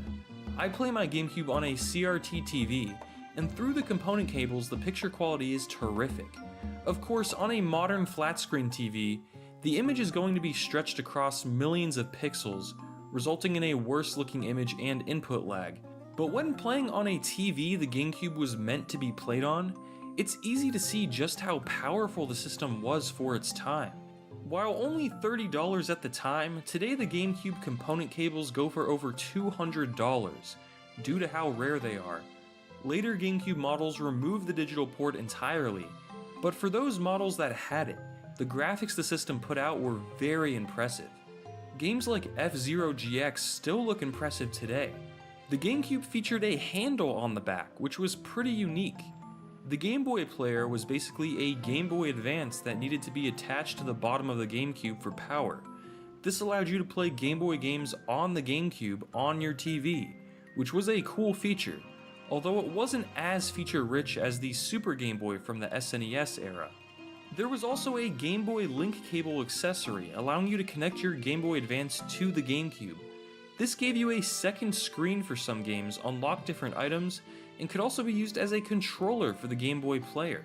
Games like The Legend of Zelda 4 Swords Adventures took full advantage of this feature. Popular accessories included the GameCube microphone, used mostly for Mario Party titles. There was a 2006 game titled Odama that used the microphone to control your army. The game is essentially a feudal Japan-themed pinball game, a very unique concept that has slipped under the radar today. The DK bongos were used for the Donkey Konga games and a few other Donkey Kong titles. Think of Guitar Hero, but with bongos and a Nintendo theme. Hori released a controller meant for the Game Boy player in Japan, which features an improved D-pad. It's shaped just like a Super Nintendo controller, only with GameCube buttons and button placement. A few different revisions of the GameCube released, including special editions based on games. The main colors were Indigo, Jet Black, and Platinum, with limited gold releases and Spice Orange in Japan.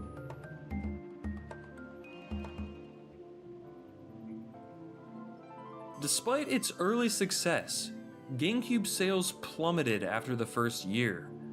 During the holiday season, sales would spike back up, but each year that spike would be smaller, and sales throughout the rest of the year were just not great.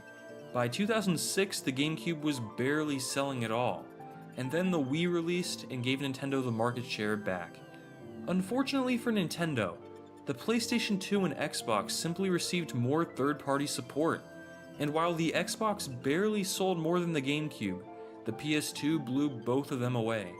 It had more third-party games, better online support, and was simply the most popular option. By beating both Nintendo and Microsoft to market, and avoiding Sega's mistakes with the failed Dreamcast, the PlayStation 2 dominated. And so, Nintendo's last powerful console died a quiet death.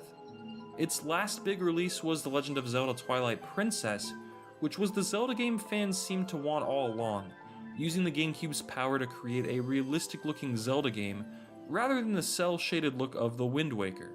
The game's release was delayed, however, and ended up being a Wii launch title with motion controls, but it also released on the GameCube so Nintendo could keep their promise.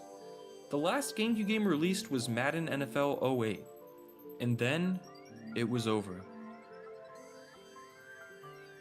Despite its death in 2007, the GameCube remains relatively popular today, if underappreciated. The re-release of GameCube controllers for Smash 4 and Smash Ultimate sold very well, and Super Smash Bros. Melee is still the most widely played competitive Smash title. Tournaments today in 2021 still use GameCubes, GameCube controllers, and CRT TVs. It's easy to see the GameCube's influence on future Nintendo hardware. For one, the Wii was essentially a GameCube, only with a new controller. Both consoles are nearly identical power-wise. The original Wii model was backwards compatible with GameCube games, and also had 4 GameCube controller ports. Many games like Mario Kart Wii and Super Smash Bros. Brawl allowed use of the GameCube controller in place of the Wiimote. The Wii U featured a gamepad controller with a screen. When looking at the GameCube with a Game Boy Advance connected, it's easy to see the parallels. Without the Wii U, we wouldn't have the Switch today. The GameCube's influence goes beyond surface level. Nintendo's decision to go all in on the GameCube rather than team up with Microsoft helped create the video game landscape we see today. This era was crucial for setting up the future. It was the beginning of Sony's domination, the nail in the coffin for powerful Nintendo consoles, and it brought us the rise of Microsoft's Xbox. When it released, the GameCube was a powerful console, capable of producing some of the greatest graphics ever seen in video games. It had incredible first-party releases, and has arguably the greatest library of any console ever. So what went wrong? Unfortunately, the timing of its release, along with public perception misjudging the console based on its colorful design, led to underwhelming sales, which resulted in a lack of third-party support, which caused Nintendo to switch gears radically with the Wii. However, the GameCube was simply genius. It was a small, compact, and modern design that has aged well. It had innovative accessories, a fantastic controller, and gave the world some of Nintendo's greatest works of art. While on the surface it may seem like a disappointment, if you owned a GameCube, you had an extraordinary time.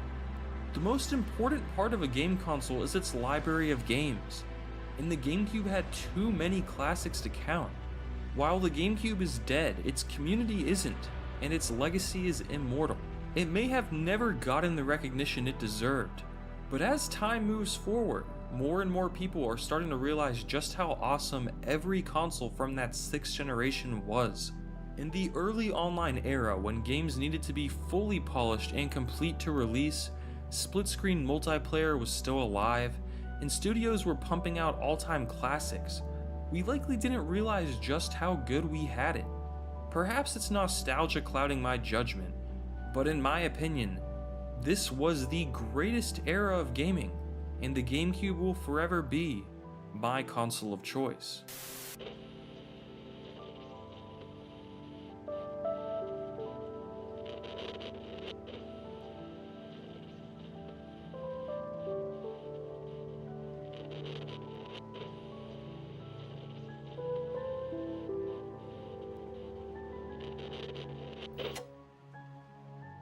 This video is sponsored by Squarespace, the all-in-one platform for building a professional website.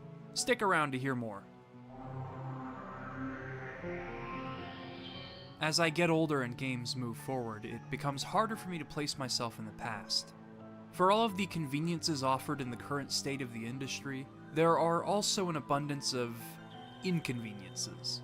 Long updates and download times, massive game sizes that can barely fit on a console's basic storage, anticipated games releasing in an unfinished state, expensive DLC packs and season passes for things that could have been included in the base game, and companies losing a lot of player respect after getting a taste of success. A lot of these things have become commonplace for the past decade, and they've only become more problematic with time. Which is why starting up Metroid Dread on launch day was such a magical experience. I took the game home, put it in the Switch, and within moments, I was going through the intro sequence. No day one patches, no incessant company logos, no promise of DLC that was being held over, just an excellent, challenging, immersive, and infinitely replayable Metroid game. A game that was released in such a beautiful state and accounted for extravagant sequence breaks. Something that you could get invested in and remember for a long time. No strings attached. I haven't had an experience this pure with a brand new game in a very long time. The game took me back to a time when there were no updates or download times. When a game was done, that was it. You couldn't update it or patch it after the fact. It had to be bug-free on release, otherwise those bugs would become part of a game's legacy. On top of that, the entire game had to fit on a disc. No installation, no copying to the hard drive, you just pop the game in and play. I suppose I just craved the simplicity of an era lost to time. In my eyes, the last era in which these simple conveniences were commonplace was the 6th generation of consoles. This was the era in which my love for this medium of entertainment was born. And it's all thanks to the Nintendo GameCube.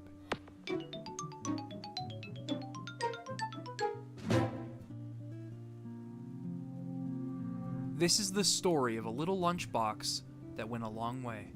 The GameCube was all about letting experiences come first.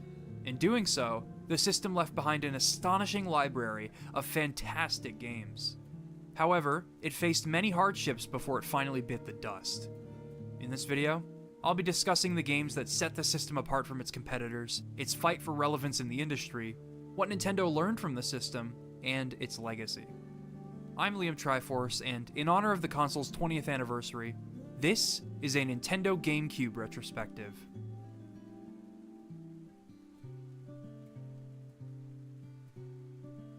A quick shout out to Squarespace for sponsoring today's video.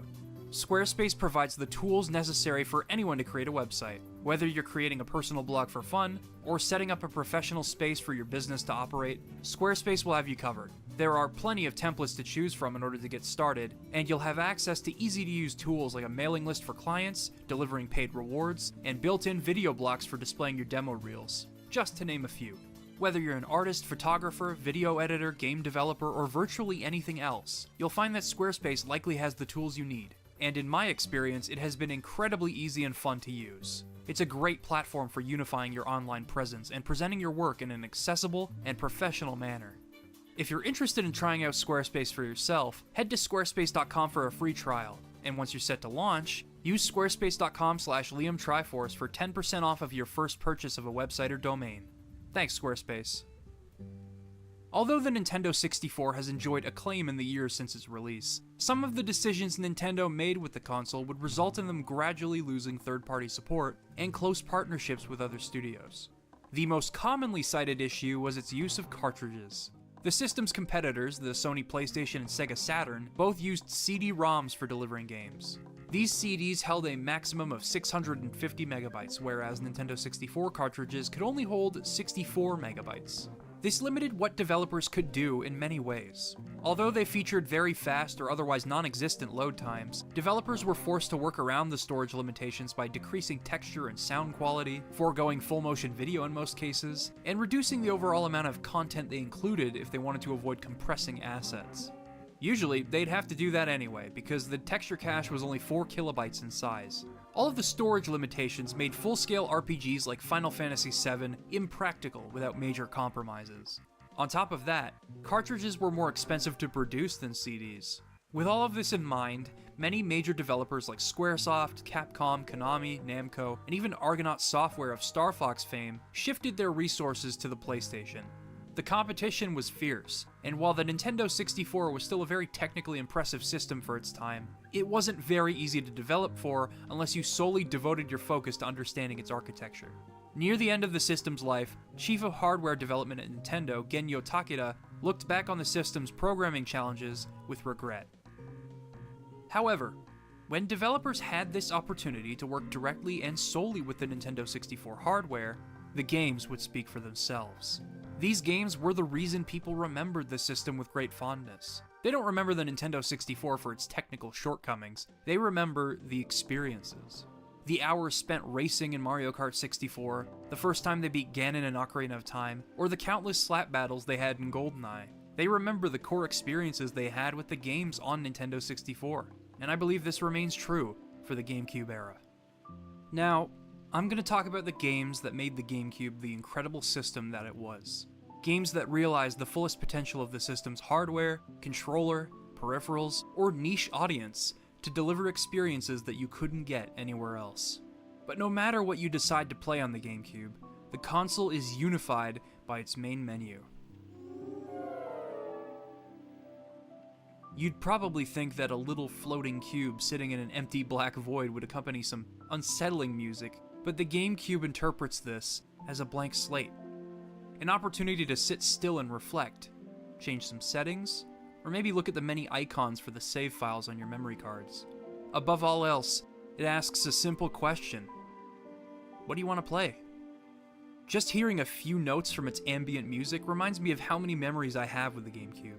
It is the purest, most evocative form of nostalgia I have, as that minimalistic, ambient bell pad piece connects me to every GameCube game I ever played as a kid. It transports me to a simpler time, and I think everyone needs that sometimes. Anyway, enough dawdling. Let's play some games. On launch day, what demonstrated the system's capabilities out of the box? In terms of graphics, both Star Wars Rogue Squadron 2 and Luigi's Mansion were excellent technical showcases for what the GameCube could do, the former being developed by Factor 5.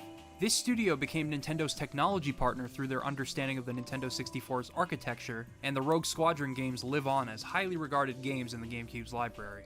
Luigi's Mansion, however, also demonstrated how amazing the GameCube's controller is, and the kind of charm that would become a staple of the system. In Luigi's Mansion, you need to snap the control stick in the opposite direction that your ghost is trying to scurry. Thanks to the control stick's octagonal notches, you can feel the accuracy of digital inputs with the freedom of analog control. You can tilt in the 8 directions flawlessly, while also making minute adjustments that aren't possible on digital D-pads. This works wonders in maximizing your profits in Luigi's Mansion and replaying the game over and over again for a better rank. And for a launch game, replayability is a great thing. Luigi's Mansion also had oodles of personality of its own, unlike any other game I've played, thanks to its ghosts, character writing, and soundtrack. Not even its sequels could accurately replicate its charm, instead forging their own paths. So we're already off to a great start, but my favorite exclusive launch title was a little game called Super Monkey Ball. This game combined feats of performance, tech, and controller utilization into a unique and extraordinarily fun take on Marble Madness. Running at 60 frames per second, optimized for high speeds, and sporting simplistic but appealing textures and reflections, the game was great at showcasing the GameCube's capabilities. It may have just been a port of an arcade game, but it feels right at home on the GameCube. And not just because of what I've mentioned, it's also very much thanks to the controller. As you're tilting the stage and not the monkey, accuracy is key to clearing levels as you make sharp adjustments to your monkey's trajectory. This accuracy can enable you to pull off some tricky skips and incredible feats of human ingenuity.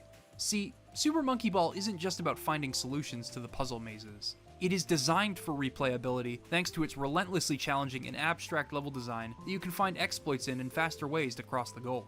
On top of the main game, you also have the party games, which some people spent all of their time on. Both of these modes could be played with up to 4 players, making for hours of fun either alone or with a group. The game even received a sequel a year later, which fully realized the potential of these abstract level designs. So many shapes and tests of accuracy and moments that barely resemble what the game was inspired by. Super Monkey Ball was a wholly unique experience, and you could spend countless hours on it for many different reasons. Super Monkey Ball's replayability stemmed from its difficulty and the sheer depth in its level design and controls.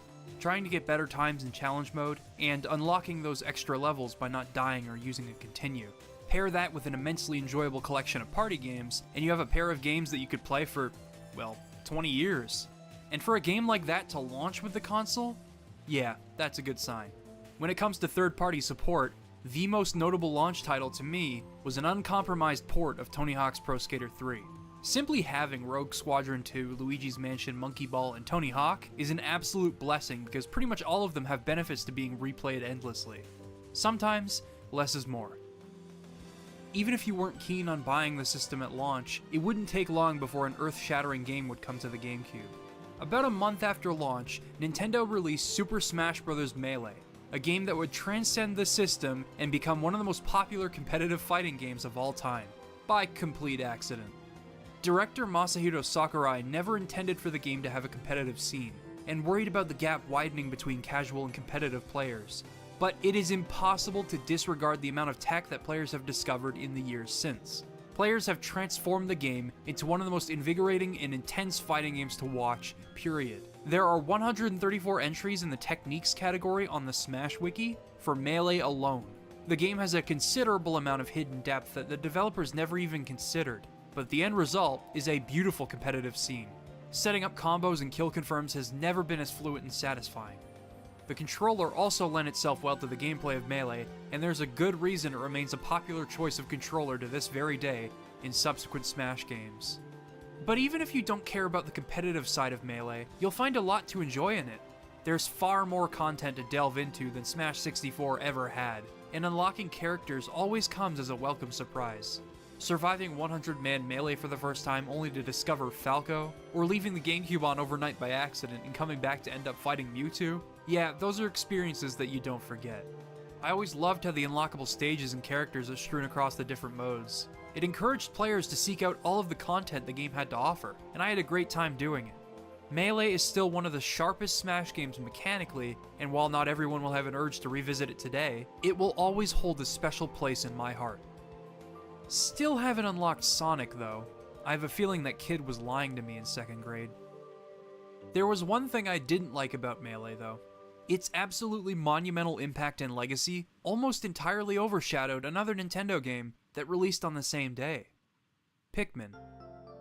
This was a real-time strategy game that anyone could enjoy, speaking as someone that doesn't really enjoy real-time strategy games. You had 30 days to repair your ship and get home, which meant carefully allocating your time towards growing your Pikmin army, performing tasks, finding ship parts, and much more. It is delicately designed to ease you into such a daunting task, and while it tends to induce anxiety in new players, it is one hell of a game. If the time limit isn't your thing, then perhaps you'd like to try out its sequel from 2004. With that game, you can explore caves as much as you like to complete the Piklopedia, which can be an addicting cycle as your Pikmin counts continue to rise, or plummet, depending on the challenges you encounter. They both handle tension differently, and they offer different things to different people, but I think they still stand tall in their own right.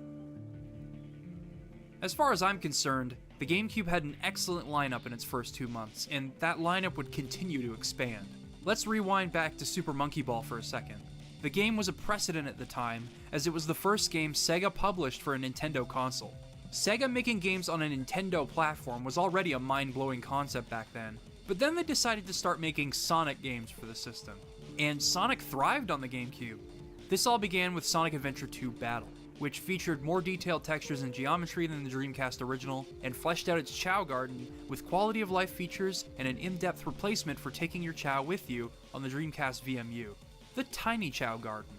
By linking the game with a Game Boy Advance, you could copy your Chow's data and take it with you on the go, or transfer them to the Chow Garden in Sonic Advance. Since the Chow raising in Adventure 2 was already a step up from the original, with Chow evolutions and separate gardens for each type of Chow, I honestly spent more time replaying my favorite levels and raising Chow than I did on any other aspect of the game. I even had a friend of mine bring over his memory card when I was a kid, and I was able to check out his Chow Garden, trade with him, and even battle. Yeah, I really miss everything about this. When it comes to Sonic, his games were not in short supply. A port of the original Sonic Adventure came out as well, in addition to versions of the multi-platform games Sonic Heroes, Shadow the Hedgehog, and Sonic Riders. These games were all over the place in terms of quality, of course, but if you wanted to play a classic Sonic game instead, Sega had you covered. The Sonic Mega and Gems collections are still some of the best examples of how you handle a compilation disc. Sonic Mega Collection offered the original trilogy and Knuckles, Sonic 3D Blast, Spinball, Mean Bean Machine, Rystar, Comic Zone, and Flicky, all for $20 at the time of its release. Not only was it affordable, it offered great emulation and a ton of bonus content alongside the games you were likely to buy the collection for. Gems Collection featured rarer games in the series, notably Sonic CD, Sonic R, and Sonic the Fighters, the latter of which was an arcade game, along with other goodies like Game Gear games, the Vector Man games, and save states. Where these compilations really succeed, though, is in their presentation. Sonic Mega Collection goes for a decidedly retro design. The logo screens have you flying through hyperspace as if you're traveling back in time, and the music is reflective and nostalgic.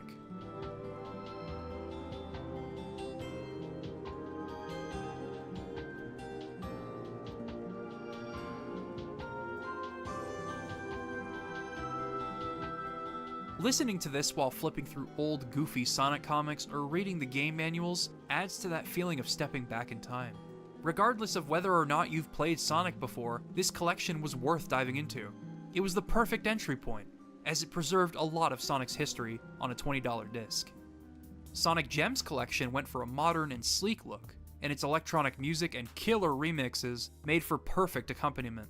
Both collections are evocative of a similar yearning for the past, and even though these discs were my introduction to the world of Sonic, the effect their overall presentation had on me cannot be understated. They were comforting then, and they are immensely nostalgic today.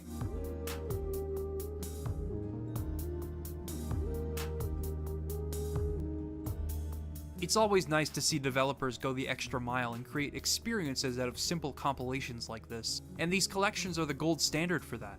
In a time where access to older games no longer necessitates dedicated compilation discs, or where companies feel the need to just bundle games together and call it a day, I find myself yearning for something that could come close to matching those Sonic collections.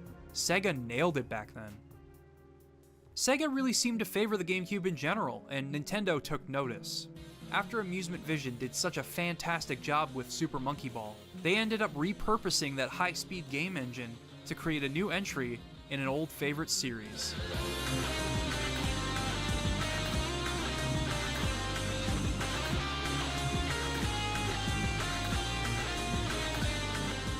F-Zero GX is about as good as arcade racers get. It took everything that made F-Zero X on Nintendo 64 so exhilarating and cranked things up to 11, with more detailed and memorable tracks, tighter gameplay, and like most Sega games, a challenging main game that required considerable practice and repeat attempts to become the greatest racer around. Its ridiculous tone in the story mode perfectly matched the ludicrous races that you compete in, and Captain Falcon's theme is basically hard rock gospel.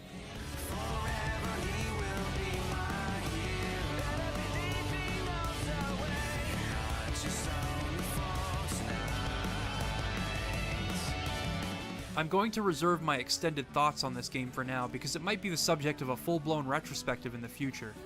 F-Zero GX was an unforgettable experience, and the levels of high-skill, speed-induced dopamine it created have yet to be matched.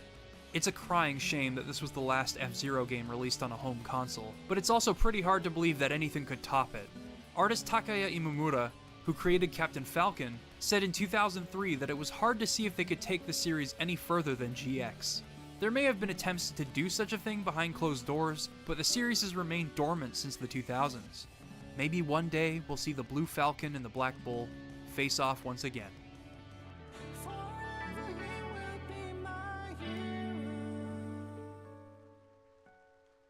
Alongside F-Zero GX, Nintendo and Sega created an arcade counterpart, aptly named F-Zero AX. This game ran on a board known as the Triforce, the name coming from the trio of developers that worked on it: Nintendo, Sega, and Namco. Being based on the GameCube's architecture, it also accepted GameCube memory cards, which you could use to import exclusive content to GX. This board would also be used to create Mario Kart Arcade GP, which let you play as Pac-Man. It was awesome seeing these arcade machines in the wild. F-Zero AX in particular also bridges nicely into a philosophy that Nintendo still holds dear: finding new ways for players to experience games. The GameCube was arguably Nintendo's last traditional games console of any kind. The Wii focused on motion controls, the DS had its dual screens and touch-based gameplay, the Wii U had asymmetrical multiplayer, and the Switch is an amalgamation of these ideas rolled into one device that you can play anywhere. But for as long as they've been around, Nintendo has always been keen on experimenting with new ways to experience games. In the GameCube days, the most infamous example of this experimentation was the Game Boy Advance link cable. This created an asymmetrical gameplay experience that wouldn't be revisited until the Wii U. Take for example Pac-Man Versus. 3 players control the ghosts on the TV screen and can only see a portion of the maze at a time. Meanwhile, the player controlling Pac-Man uses the Game Boy Advance and can see the entire maze like the normal arcade game. The ghosts have to communicate to track down Pac-Man before he can complete the maze. It's honestly a lot of fun even today, but it is only a sampling of what was possible with the link cable. A much more fleshed out demonstration exists in the form of Zelda 4 Swords Adventures. Much like its predecessor, this game had players progressing linearly through Zelda-esque gauntlets of puzzles and combat challenges, with items tying into the game's cooperative nature. However, unlike the original 4 Swords, Adventure's dungeons and worlds are not randomized, primarily because the designers created elaborate puzzles and layouts involving the GBA connectivity.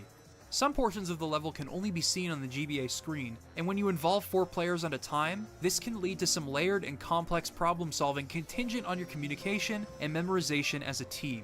It is an absolutely wonderful multiplayer experience, and it is a testament to Nintendo's philosophy on finding new ways to experience this medium, and quite possibly the catalyst for the endless experimentation we see today. For further experimentation on the GameCube, look no further than Donkey Kong Jungle Beat. This is a platformer that you play by clapping and banging your grubby little hands on a pair of bongos. You know how Rayman Legends has a level in which you clear hazards by playing to the beat of Black Betty by Ram Jam? That's the closest thing I can compare the entirety of Jungle Beat to. And for that feat alone, Jungle Beat is definitely worth your time. I had so much fun recording this game during the summer that I actually went back to it a second time just for this video. This game is genuinely astonishing. There were a handful of other games that featured these peripherals, including notable ones like Final Fantasy Crystal Chronicles and Donkey Konga, but I just wanted to give you an overview of the peripherals themselves. The truth is, there were plenty of peripherals for the GameCube, as is the case with any games console, but these two were unique innovations in designing games, and they remain difficult experiences to emulate nowadays. Now, let's step back for a second. F-Zero GX managed to be the definitive F-Zero game. What other series received definitive games on the GameCube? Well, when talking definitive, I could never forget Paper Mario: The Thousand-Year Door. It is a marginal step beyond the original game in character writing, world design, problem solving, music, mechanical variety, emotional resonance, and fun. Simply put, it is one of the best RPGs ever made, and one of the few RPGs to effectively innovate on turn-based combat by making you an active participant in its battles.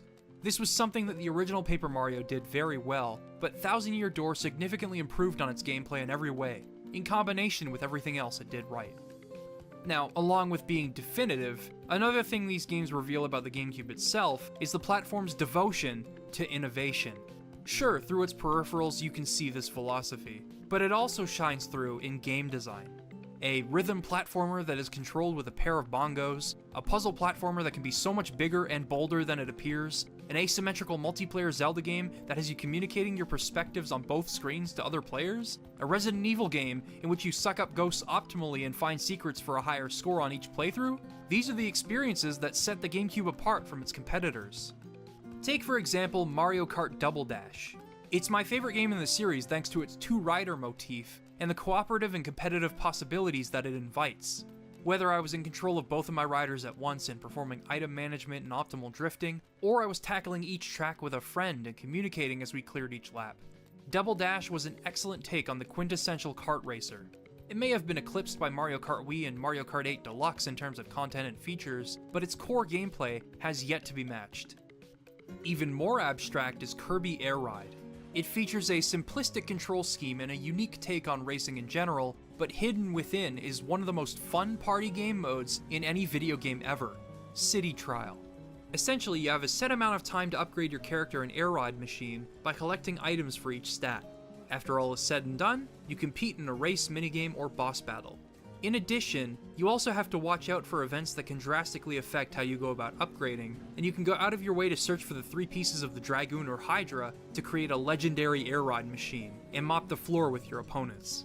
All of this is happening simultaneously against the other players as they attempt to sabotage you or blow you up, and all within a sprawling city with detailed sections, shortcuts, secrets, and more. As far as I'm concerned, City Trial is all Kirby Air Ride needed to be in order to be successful, because it's all anyone ever talks about from this game. Its uniqueness serves as a further testament to how GameCube game developers thought outside of the box to solidify the console's identity. So many of the GameCube's best games are unique experiences that remain unparalleled by anything else in the history of the medium. And although they are excellent games, I'm not talking about what they accomplish in overall quality. What stands out to me are the ideas they carry out. Rather than trying to maintain the status quo of their genres or strive for excellence over the established rule sets of a genre, they all strived to be distinctive takes on these genres. That's not to say the other consoles didn't have games like that. Halo Combat Evolved made incredible strides in designing a first-person shooter, while Kingdom Hearts redefined the possibilities of an action RPG. But the GameCube was consistent in this philosophy of thinking outside of the box, and there are still so many games I haven't mentioned. Eternal Darkness Sanity's Requiem, for example, is a must-play. It is a fresh take on psychological horror that deliberately messes with the player in their darkest moments with tricks that I won't dare spoil. You may or may not enjoy Billy Hatcher and the Giant Egg, but its concept of an egg-rolling platformer is unmistakably original. If you wanted a further showcase for the brilliance of the GameCube's controller, Soul Calibur 2 was a perfect fit for the control stick's notches. And you can't forget Mario Party. Even though the franchise was annualized on the GameCube, its gameplay remains unmatched by its imitators, and I find Mario Party 6 to be the sharpest entry in the series. The console is also home to hidden gems that don't compromise on the system's reputation for individuality, like Wario World and Geist. Okay, maybe they're not gems, but they are pretty distinct games. I have over 100 GameCube games on my shelf, so picking out the ones I wanted to spend time on was excruciatingly difficult, and I still haven't talked about all of my picks yet. The point I'm trying to make with these games I've discussed is that the system had a strong lineup of games with distinguished characteristics. These characteristics took them a step beyond the genres that defined them, and instead bent genre rules to their will, or otherwise went beyond any expectations held by players. A fighting party game that based its competitive scene on oversights and hidden advanced techniques? A real-time strategy game that directly involves you in the action and puzzle solving on a time limit? This is why the GameCube had such a strong lineup. And it's a shame that this commitment to delivering experiences ended up being detrimental to the system's short-term relevance.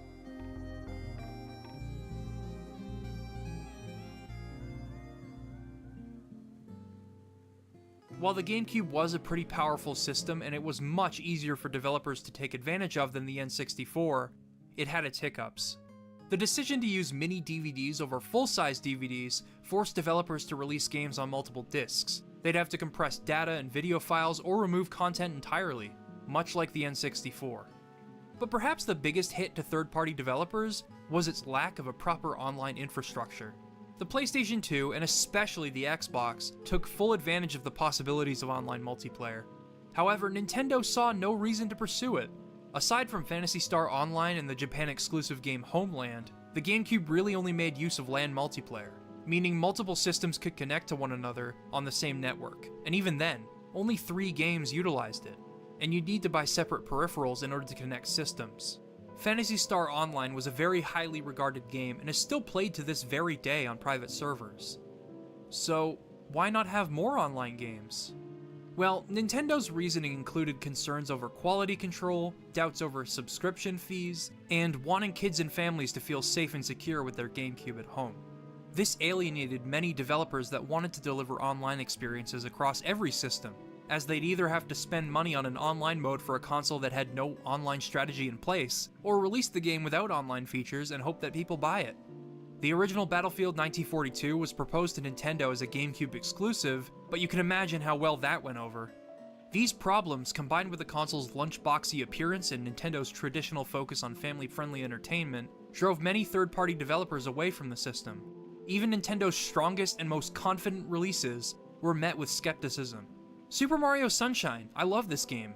Flood and Yoshi both feel like perfect and organic extensions of Mario's abilities, and each mission had defined characteristics that could occasionally revamp how you explore a level. However, not everyone was keen on the game's structure, which focused on clearing Episode 7 in every world and eliminated the freedom established in Mario 64. And getting 120 shines meant collecting 240 blue coins. It's a very complicated situation, and I'd love to make a full-length video on the game someday. A game I have made a video on is The Legend of Zelda: The Wind Waker. It's my favorite game, but I'm sure you know all about that by now. Its new art style was deliberate and a massive commitment, and it had an effect on the game's design, mechanics, and especially its narrative. It aimed to convey an alternative perspective to growing up, unlike Ocarina of Time, and not many people were able to see through its whimsical art style at the time. Most of its pre-order sales came from people looking to get the Ocarina of Time Master Quest disc for their GameCube, which completely validates the point Wind Waker was trying to make. Its reputation improved over time, and the game's art direction is now seen as groundbreaking and one of the best examples of cel shading in a video game. I personally believe it paved the way for many games that attempted a similar style, but at the time, it didn't convince people. With some of Nintendo's biggest and most recognizable franchises not attracting as wide of an audience as previously done with the N64, aside from Smash Bros. And Mario Kart, the GameCube, as it stood in the 2000s, offered an impeccable lineup of games to a rather niche market. Nintendo needed a game that would transcend its own target audience. It needed to fit into a recognizable and profitable genre, but also follow the GameCube's reputation of bending genre rules. The franchise that was chosen to accomplish such a monumental task was Metroid.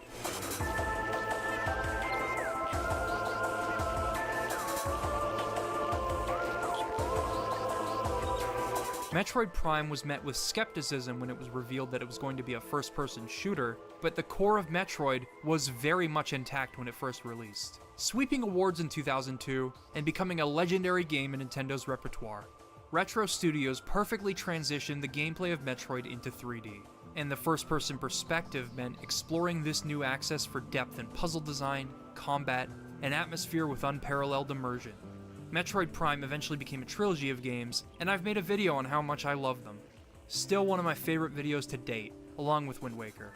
Metroid Prime transcended both Nintendo's traditional audience and refused to conform to FPS traditions, making it a killer app for the GameCube. but it wouldn't be enough to save the system from its inevitable decline. While I believe the console's strong lineup of games solidified its reputation today, its sole focus on games, as well as its target audience, ended up isolating the company back then in an ever-growing industry. The latter was an inevitability, while the former was the result of their vision for the console, for better or worse. To this day, Nintendo remains apprehensive about changing the way they do things. I won't delve deeply into this topic because, well, I have once before on my now defunct Twitter page, and there's no need to beat a dead horse. It also generally depresses me to dwell on their stubborn nature, so I won't bother. The only thing that has truly stayed the same is the company's commitment to delivering fantastic experiences, and that's what keeps me and many others crawling back. I don't agree with everything that Nintendo does, but they certainly haven't forgotten how to make great games. Also, that's not to say third-party support didn't exist on the GameCube. Along with Sega's adamant support for the system, many highly acclaimed multi-platform games hit the system, and I had fond memories experiencing them first on the GameCube. They may not be relevant to the discussion of what set the system apart from its competition, but just because it didn't have Grand Theft Auto or Final Fantasy doesn't mean it didn't have any support from the sidelines. The question is, did that support last? And the answer is no. By 2005, both first and third-party support for the GameCube dwindled, with 2006 releases slowing to a crawl. During this time, the most you'd get would be a swath of licensed games for kids, or an oddball first-party game like Geist or Mario Superstar Baseball.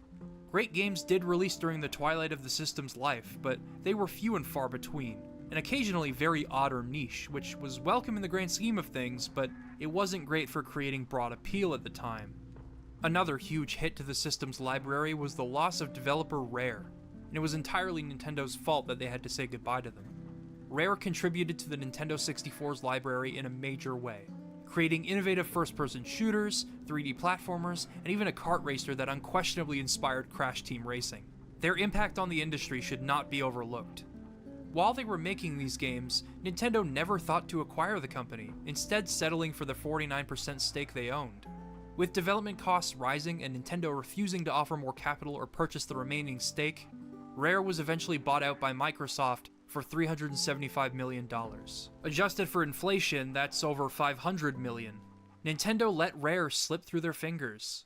To be fair, their last game with Nintendo was Star Fox Adventures, which wasn't one of their finest works, and after being acquired by Microsoft, they really haven't been the same. I mean, I guess I liked Viva Pinata, I think? But perhaps this was a gradual change that was already in motion before the company was acquired. Regardless of whether or not Nintendo was gonna let them get away, maybe this decline was inevitable. But no matter where you stand on the issue, it's a fact that we never got to play a proper Banjo 3 or Donkey Kong Racing, and that still stings after all these years.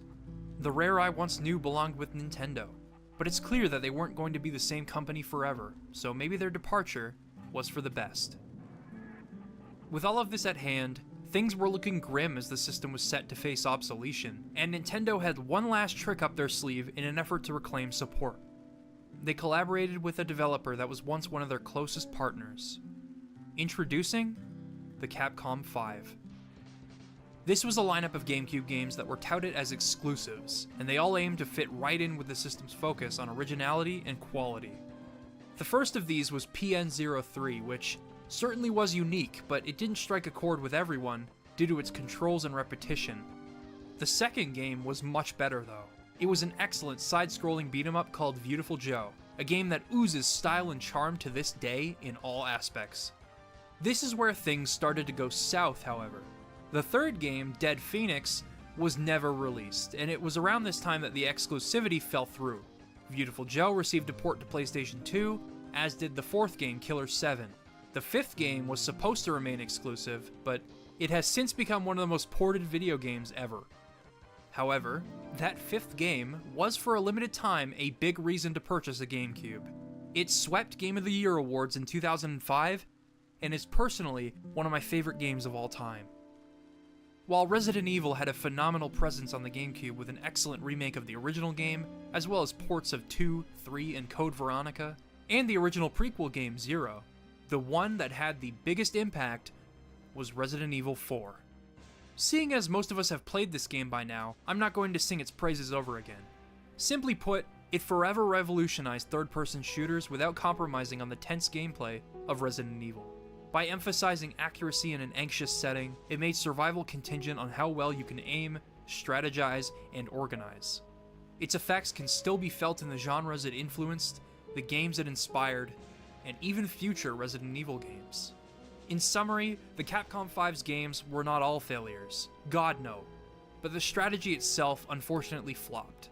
The system's market share and target audience wasn't broad enough for the games to make bank, especially when you consider the irreverent or mature themes they dealt with. This resulted in the exclusivity deal fading into the background, with Nintendo and Capcom's relationship remaining strained for many years. It was a final nail in the GameCube's coffin, despite everything it had accomplished over the course of its life. Nintendo eventually abandoned ship and released the Wii in 2006, with the GameCube being discontinued the following year, and leaving Madden NFL 08 as the last game released for it. Yeah, what a swan song. And that, my friends, is the tragic story of the GameCube. But while its life ended there, its legacy lived on. The Wii was the beginning of Nintendo's Blue Ocean strategy, in which they focused on capturing an audience outside of the ones their competitors were fighting over. The strategy has since brought them astounding levels of success. With the Wii striving to reach an untapped market of casual players and non-gamers, I feel as though this was a move directly inspired by how diverse and fundamentally different the GameCube's library was. On top of Satoru Iwata's mission to reach new people with Nintendo's games in the Wii and DS era. The GameCube library thought outside of the box a lot of the time, as demonstrated before with genre-defying games and innovative peripherals. While the software library was constrained by missteps made on the company's part, it was the beginning of an era in which Nintendo would continue to think differently than its competitors, and thanks to the Wii's controller setup and DS's dual screens, different ways of experiencing games came about in that generation too.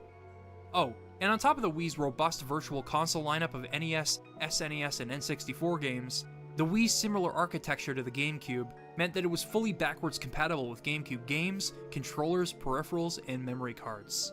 This means that with a much larger install base than before, players on the Wii could have all of the amazing experiences that they might have missed out on. There's no support for the broadband adapter or Game Boy player, but everything else was compatible, including games like Four Swords Adventures and Donkey Kong Jungle Beat. This arguably made the Wii Nintendo's best home console, but that's a discussion for another day. Obviously, the Wii wasn't going to stay on the market forever, and neither were the GameCube games of old. As the Wii U rolled around, GameCube games had long since left local GameStops, and the system didn't even support GameCube discs, despite having native compatibility for them built in. Now, in the Switch era, we have no official way to support these games, and Nintendo has yet to provide a solution. Games from other companies like Sega and Capcom have since been re-released or remade, and I understand that licensing could prevent games like Star Wars Rogue Squadron from being re-released, but Nintendo owns all of the first-party games I focused on in this video, and they have done little to preserve their legacy content. Some games that rely on peripherals, like Four Swords Adventures, might be impractical and financially ill-advised to re-release, as that would mean creating a solution for a single, relatively niche game. But most of the other games I talked about today have no reason to be held back. They have an adapter for the controllers best suited to these games, and compromises can be made otherwise, like they did with Super Mario Sunshine. Oh, by the way, Super Mario Sunshine is available on the Switch, but the compilation it is playable on has since been delisted, as they felt it was best as a temporary celebration of Mario's anniversary. But I don't buy it. I say it was a sales tactic and they capitalized on nostalgia and fear of missing out over preserving their games. With Super Mario Sunshine's inclusion on the Switch, it's clear that they have an emulator in place to support these games, and a company willing to work on it. The Nintendo European Research and Development Division, or NERD for short, is currently hard at work on maintaining the NES and SNES emulators in place on Nintendo Switch Online, and presumably the N64 emulator too. They also developed a DS emulator for the Wii U Virtual Console, as well as the emulation on 3D All-Stars for Mario 64, Sunshine, and Galaxy. So, what's holding them back from bringing GameCube games to the Switch? I don't know. They're sitting on money, and I wish I had the answer as to why. People want to buy and support these games, but they have no viable way to do so directly. Other systems are also in a problematic position thanks to Nintendo's Switch Online service. It took a year and a half for NES games to finally come to the Switch, 1 more year for Super Nintendo games, and 2 more years for Nintendo 64. Along the way, Nintendo would drip feed us games that wouldn't always be exciting, and games like Earthbound and Super Mario RPG remain unaccounted for. Flashback to the Wii. Super Mario 64 was available at launch, with new games being added every Wednesday.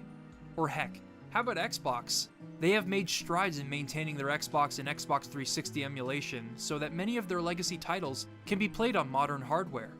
On top of that, these games were purchasable on digital storefronts. But even then, all digital storefronts will eventually close, taking their libraries with them. This is an unavoidable reality in the digital era. Preservation efforts have fallen in the hands of emulator developers, and they've done a fantastic job of keeping history alive.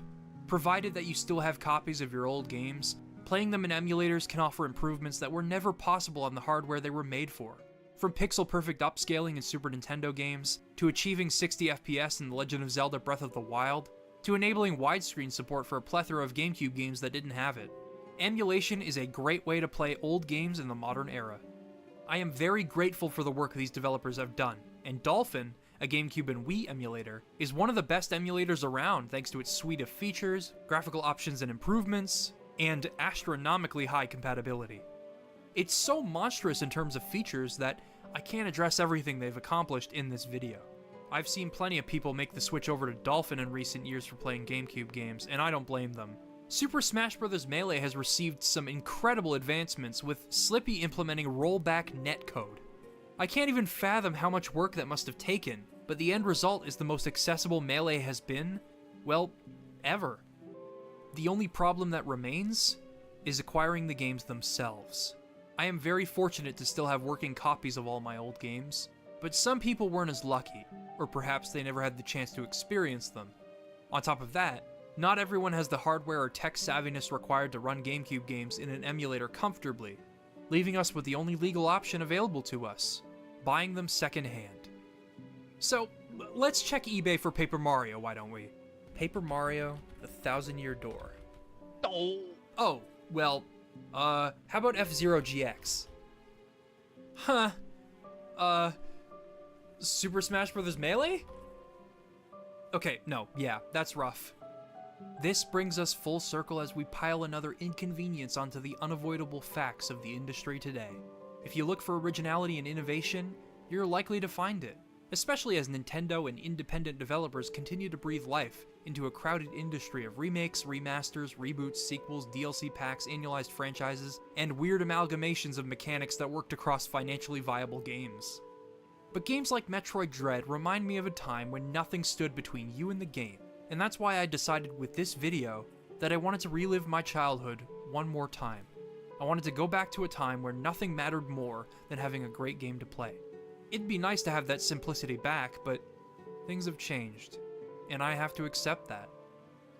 That's why I'm going to talk about one more game. A game that preserves a sense of simplicity as you go about your life. It's something to look forward to, and something that you can become attached to. And it's unlike anything else on the GameCube. It's Animal Crossing.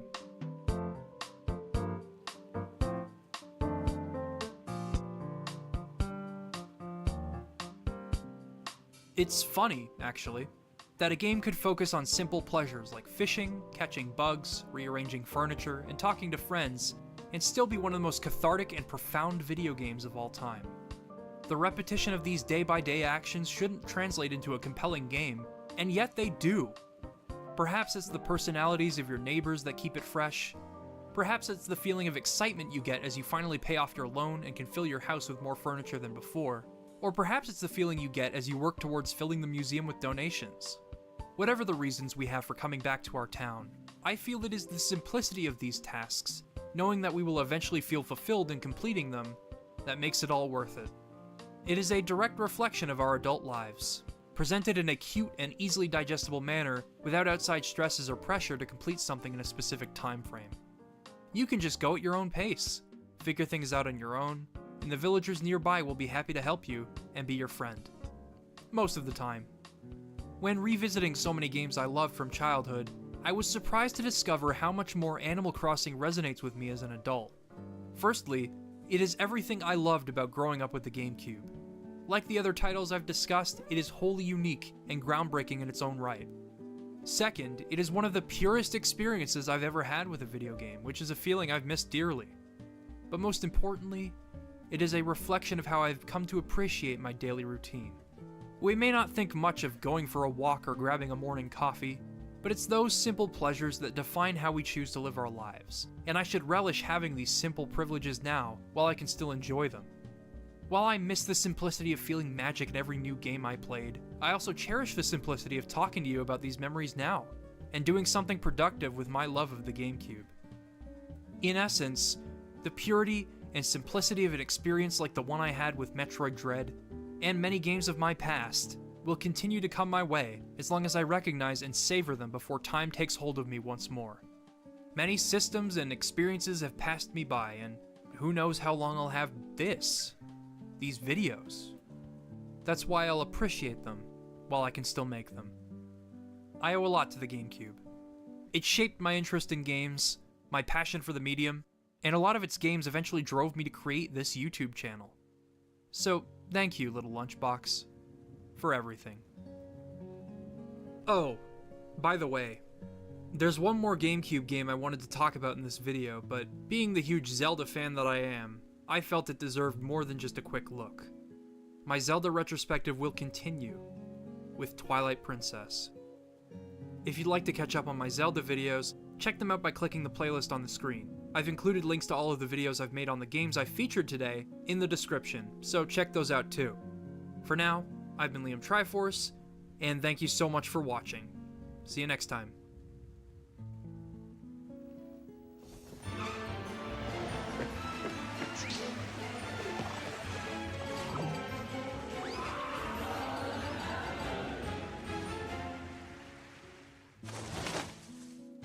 Welcome back to another indigo-hued episode of What Happened, the show that deep dives into games, movies, and consoles that absolutely went through it. And out of the many pieces of hardware that Nintendo has released over the decades, their plucky lunchbox-shaped machine is certainly one such console. While looked back upon much more fondly nowadays, Nintendo's 6th generation contender had been seen by many as a bit of a joke at the time for a variety of reasons, and no amount of celebrities awkwardly holding the machine was going to change that. So, grab the nearest handle, whatever's at arm's reach, and turn your Wavebirds to channel 3 or, 4? Wait a minute. Okay, there. As I answer the question, what happened to the Nintendo GameCube?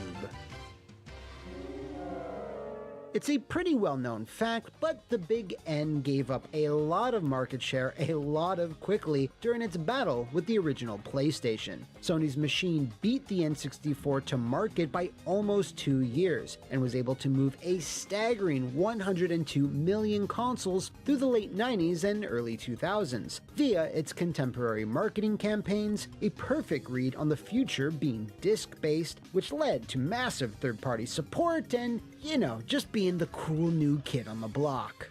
Meanwhile, the Nintendo Ultra 64 put a lot of emphasis on multiplayer fun via its native 4-player support and a smaller, but nonetheless still stellar, selection of exclusives developed mainly by Rare and Nintendo's own internal teams. Despite providing radically different gameplay experiences from what was available on the SNES and laying the groundwork for so many 3D gameplay conventions, the N64 sold a good deal less than its 16-bit predecessor, 32.9 million consoles against 49.1.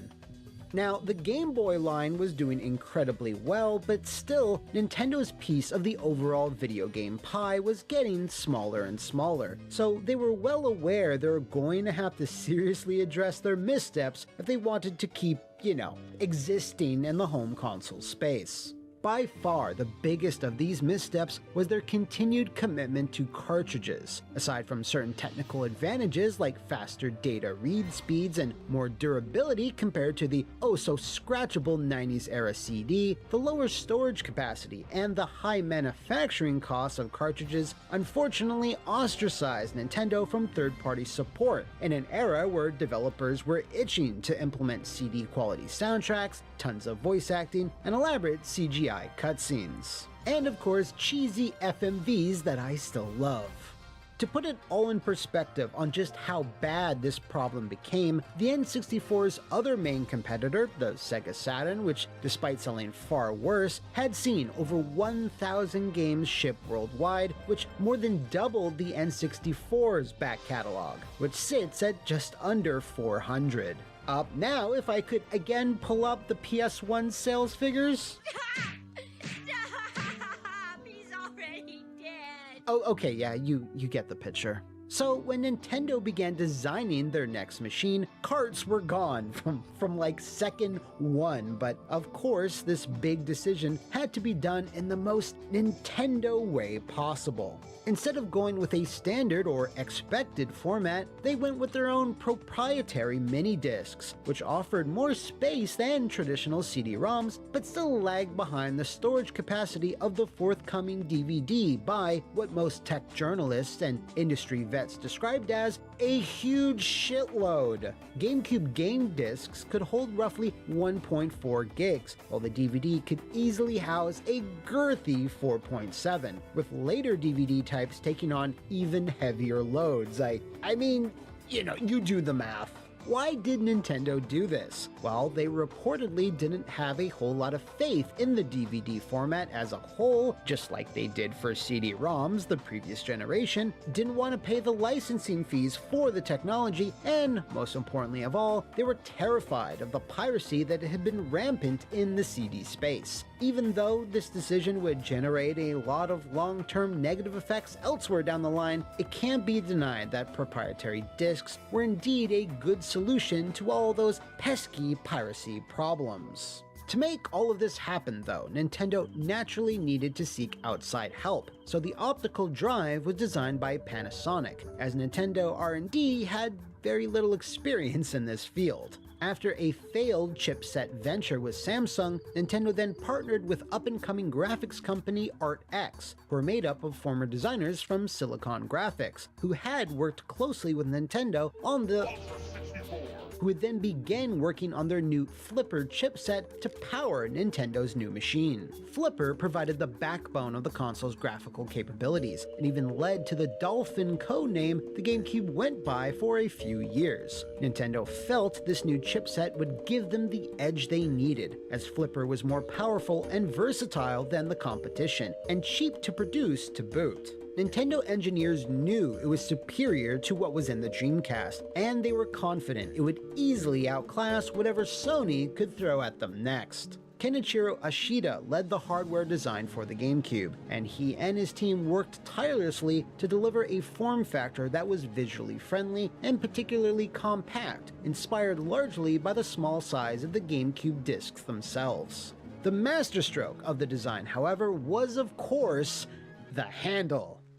During the team's research process, they found that a lot of 1990s era gamers regularly moved their consoles around to find their ideal play positions, given that most controllers were still wired at the time. Ashida also regarded the handle as an overall aesthetic plus, helping to lend the console an even more friendly appearance. Miyamoto and his team, meanwhile, spent a long time in secret developing the GameCube's controller, abandoning many ambitious prototypes and other wild ideas until they honed in on something that was both comfortable and functional, while still having those oh-so-distinct Nintendo eccentricities.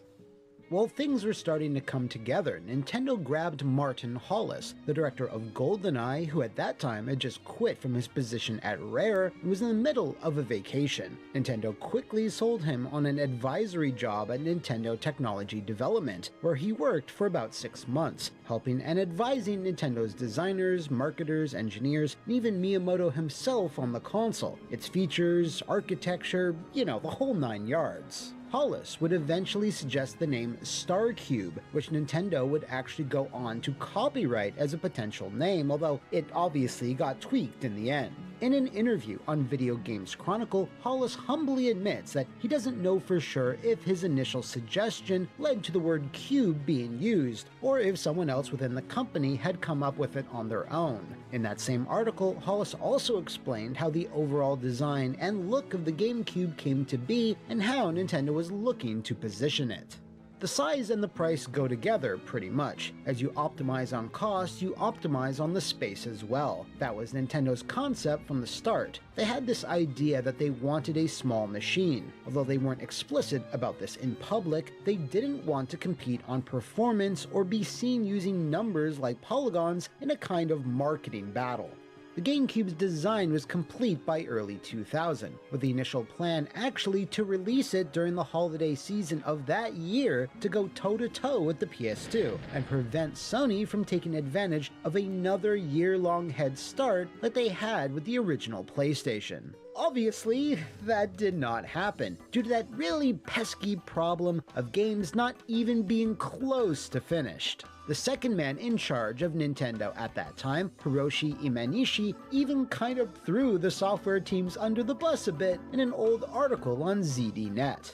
We are targeting a December launch before the Japanese Christmas season, but we have to take many things into consideration for political and strategic reasons, so we just cannot tell if the Japanese launch is 100% sure or not. It's always the case with Nintendo. The hardware is already completed, but the software is not.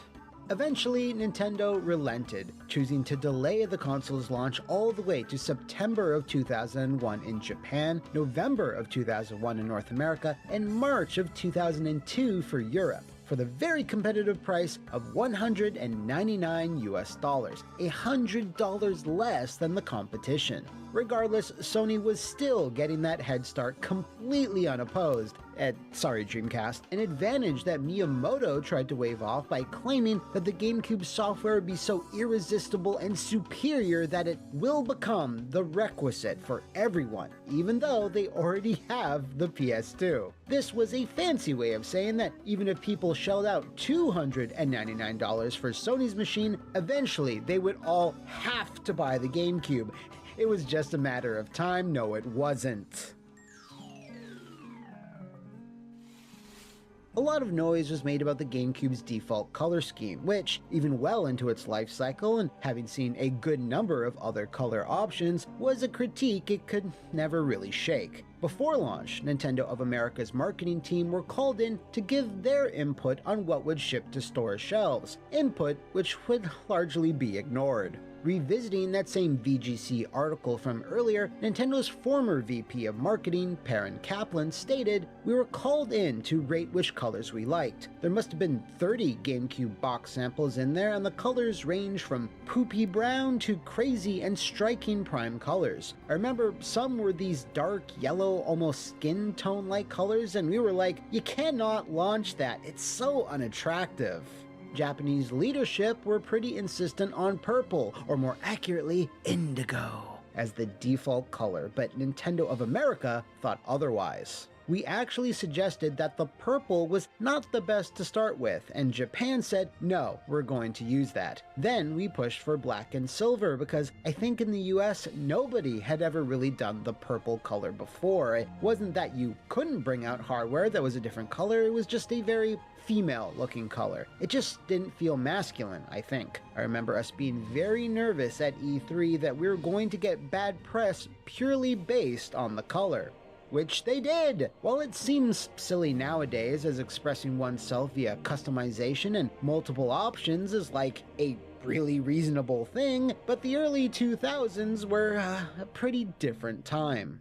Anyway, after appearing at both the 2001 E3 and Space World shows, the GameCube released in Japan on September 14, 2001, with approximately 500,000 consoles shipped to stores. Around that same time, Nintendo of America were originally scheduled to hold an early star-studded pre-launch event, but they obviously decided to delay that a little bit until October, cause yeah, I think the vibe would have been a little off if these now legendary photos had been taken immediately under the shadow of 9/11. The November 18th North American launch of the GameCube went relatively well, but it can't be denied that it lacked the killer app that Nintendo's previous consoles had all enjoyed. Absolutely no disrespect to it, but Luigi vacuuming up a storm in a haunted mansion didn't quite have the same impact as his brother swinging Bowser around in 3D for the very first time. Fortunately, Luigi wasn't alone, as he was also backed up by Ryoto Hayami and Luke Skywalker.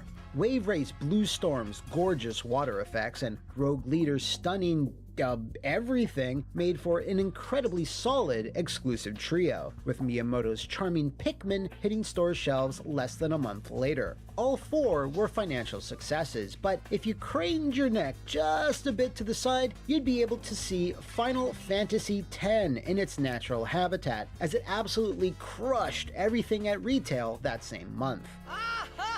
Miyamoto's wild theory about PS2 users jumping aboard GameCube looked all the wilder as the days passed. As far as other key titles went, new Mario, Zelda, and Metroid titles were still about a year away, and their absence absolutely hurt the Cube's very important first holiday season and first year on the market. Thankfully, there was one little understated release which sprang up about a month after launch to help the GameCube ship weather these early rough waters.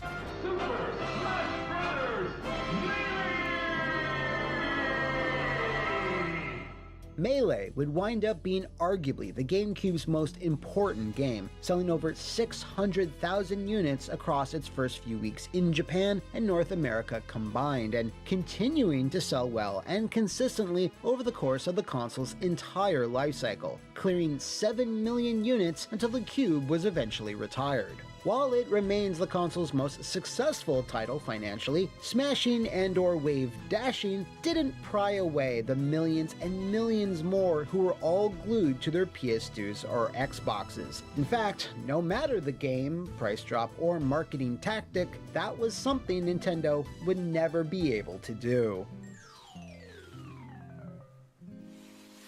That demographic, the fabled hardcore gamer, was the main group the GameCube regularly tried targeting and failed to attract, even when Nintendo made a lot of big money moves to try to do just that. I went pretty in depth on this in my Resident Evil 4 video, but Nintendo snagging RE exclusivity for a number of years was an incredibly lucky break, and while it produced some great games, Capcom shareholders were disappointed at the lackluster sales in comparison to the earlier PlayStation entries. This concern bled over into the once GameCube exclusive Capcom 5 or 4, which all got PS2 ports, sometimes with extra content, except for my beloved PN03, of course. Eternal Darkness, a psychological survival horror gem that Nintendo funded and published, despite its very strong critical reception, failed to sell even 500,000 copies, at least according to a claim by Eurogamer. Then, when Nintendo announced they had secured an exclusive remake of Metal Gear Solid, there was much rejoicing from the GameCube faithful, before the Twin Snakes would reportedly post some of the lowest sales figures of the entire franchise. I tried and failed to find concrete numbers for North America and Europe, but in Japan, it shifted only 71,000 copies in total. According to NPD Group numbers archived in various places, Twin Snakes sold over 148,000 units in its first 2 months on sale in North America, while in Japan, it shifted only 71,000 copies across its entire life. So it's very possible that it never even broke 300K, a depressingly low bar for a series as revered as Metal Gear. Mature rated and third-party content rarely, if ever, sold blockbuster numbers on the GameCube, something that Eidos CEO Mike McGarvey pointed out when his company announced they were abandoning support for the Cube as early as 2003. The GameCube is a declining business. If other companies follow us, Nintendo will have a hard battle to fight. Can you imagine how bad things must be going when third parties start recommending that other third parties stop supporting you? After that, Eidos only shipped 3 titles on the GameCube by development teams who already had them in the pipeline, while PS2 and Xbox saw over 20 Eidos published games released within that same time period. The slumping sales numbers were publicly waved away by Nintendo higher-ups, though in a rare bit of transparency, Nintendo President Hiroshi Yamauchi went so far as to theorize that the massive disparity between the Cube and its competition was due to the popularity of violent games on other consoles, implicitly acknowledging that titles like Grand Theft Auto were far and away the biggest success story of the 6th generation. There were some extremely vague rumors that Rockstar had been planning to bring GTA to the GameCube in some form, but those seemed to be pretty unsubstantiated. Aside from their lone Cube title, Smuggler's Run Warzones, the GameCube evidently failed to rizz up Rockstar, as the kids would say. The same story played out for a number of other publishers and franchises, where both the Xbox or PS2 saw some fairly big releases that just skipped the Cube altogether. The Suffering, Blood Rain 2, Psyops, The Punisher, Max Payne, Silent Hill, Castlevania, Contra, King of Fighters, Onimusha, Fatal Frame, the list goes on and on. While it's true Nintendo burned a few bridges during the life of the N64, the relationship with third parties was at an all-time low, being only perhaps by the woeful final years of the Wii U. Nintendo's play for the core audience had completely whiffed, and everyone knew it. The Lunchbox's troubles came to a head when, at the start of 2003, Nintendo actually had to halt the console's entire production line to save money from overstocking warehouses with unsold machines. For around 9 months, no new cubes were manufactured, the polar opposite of what you usually see from major hardware launches. Once production picked back up again in September, Nintendo smartly dropped the price of the Cube down to $99, the same MSRP as the Game Boy Advance. I ain't gonna front though, that's a pretty fire deal. This coincided with the 2003 holiday shopping season, which did provide a nice boost in sales, but it wasn't momentum that was retained. Now, while it's been a good bit of gloom and doom up to this point, keep in mind, for the majority of the console's life, it was actually profitable for Nintendo. This was due to their aggressive cost-saving measures, which we've already touched on. No DVD drive, proprietary discs, and the inexpensive custom flipper chipset. Regardless of the bump, the PS2 would still firmly remain the market leader, and realistically, there was no way Nintendo would ever catch up. The GameCube's design and Nintendo's philosophy behind it was locked in, mostly due to Hiroshi Yamauchi's extremely strict management style. Nowadays, if Nintendo of America pushed back against something, there's a decent chance plans could change, but not during the iron reign of Yamauchi. While he stepped down from his position as Nintendo president 6 months into the GameCube's life, it was too late to pivot from the course. Launch was a bust, all of Nintendo's internal teams were already committed to their projects, and only so much course correction could realistically be done by the new president, the late great Satoru Iwata. During all of this, the Game Boy Advance was the one big bright spot for Nintendo, selling over 81 million units throughout its life, where it operated with next to no competition. It was a huge success that Nintendo hoped to capitalize on in a few different ways with the GameCube. GBA to Cube connectivity was touted as the main selling point for releases like Four Swords Adventures, Animal Crossing, and Final Fantasy Crystal Chronicles, along with full compatibility with the entire Game Boy lineage via the Game Boy Player. These were fairly novel features, but if the goal was to get new butts and seats, they maybe weren't as flashy or as sexy as Nintendo thought they were. Simply put, the GameCube lacked the X factor it desperately needed to break out and appeal to the non- or lapsed Nintendo fan. Yeah, you could easily carry the console around, but unlike the PS2 or Xbox, which allowed DVD and CD playback and online multiplayer, something the GameCube completely lacked. Almost completely lacked. Functionality and feature-wise, the Cube didn't offer much more than the N64 did, unless you were a massive Game Boy Chad who demanded their handheld experiences must be on console. It was admirable that Nintendo stuck to their guns by delivering a pure, dedicated video game system, but technology and trends were rapidly changing around this time, and the bets they placed on the Cube's features were obviously not panning out. Even big innovations innovations like the ever wonderful Wavebird controller were somewhat muted, as it wasn't there at launch or was made the standard for the console as the pack-in. If it had, Nintendo might have been able to levy it as even the slightest edge over the competition, although that still probably wouldn't have moved the needle all that much. This was a sentiment shared by Martin Hollis, who, if you recall, helped Nintendo with the Cube's overall design. In order for a console to win, you need to do everything right, and then you need to have one more thing, a killer feature that nobody else has. Nintendo had suffered quite a punishing defeat with the N64. They made nice money, but they lost the majority market share, and the reason was because they didn't have a CD drive. Really, it's as simple as that. So that's something they got right on GameCube, and it was also a lovely machine to develop for. But that wasn't enough. It didn't have that one more thing. It didn't have a gimmick, a secret weapon, or that one sizable feature that nobody else had.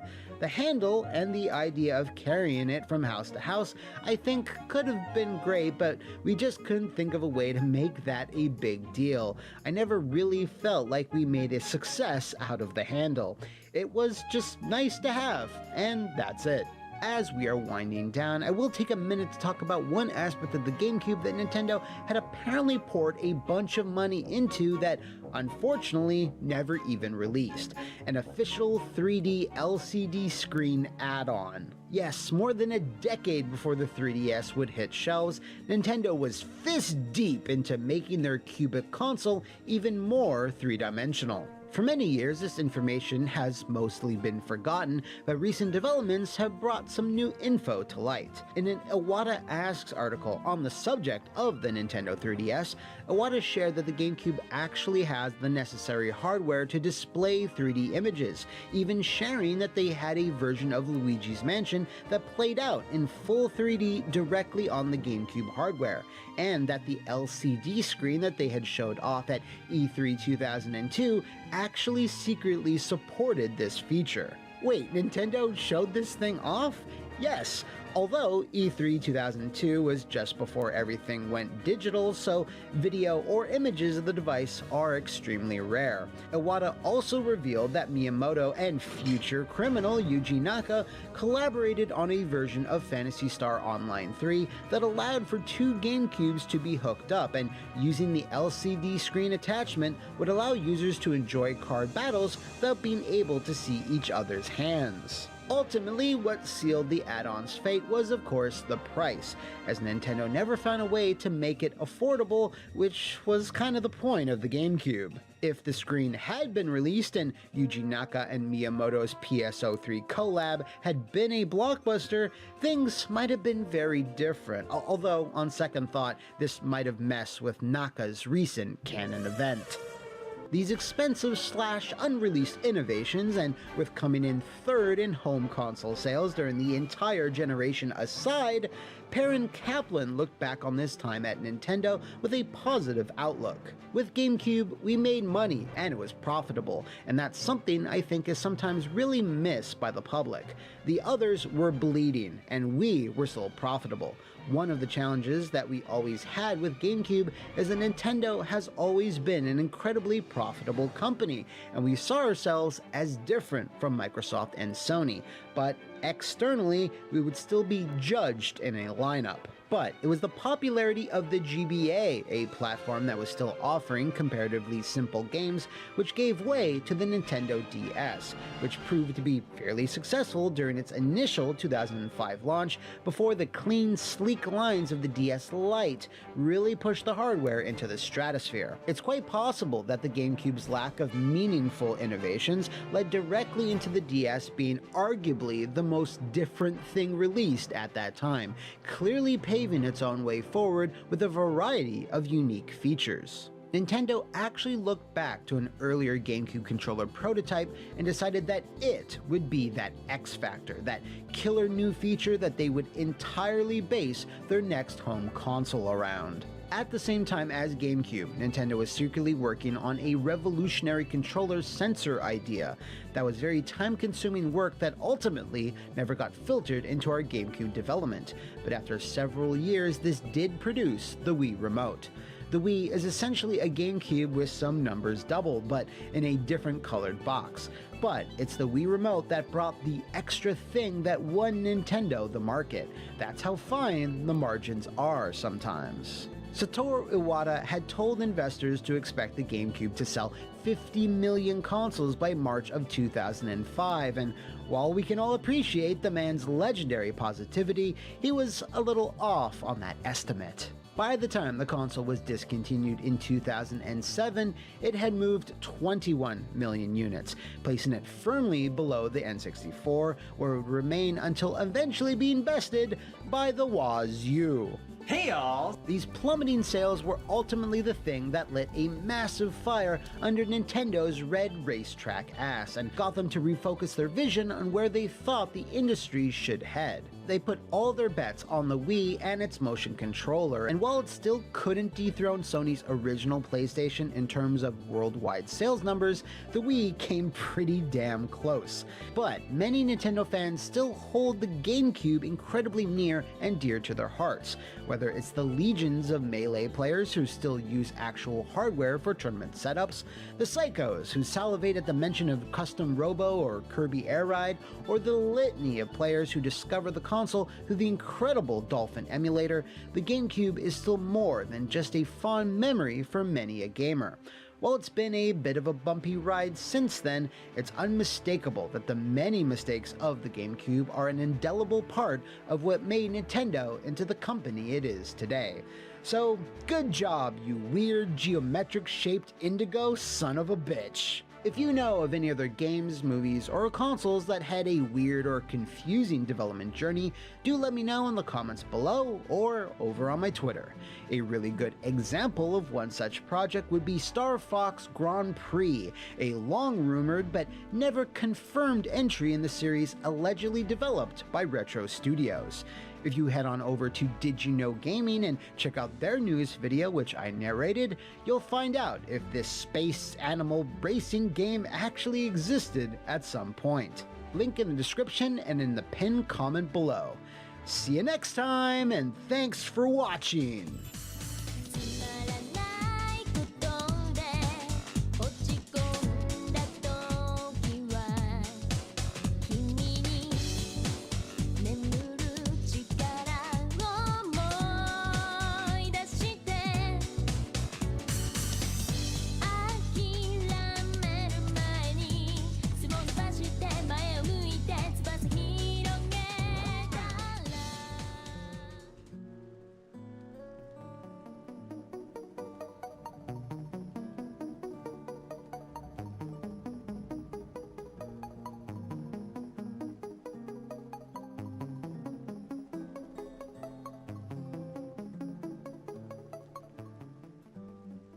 Rule of thumb: when you're late to the party, you'd better be dressed to kill.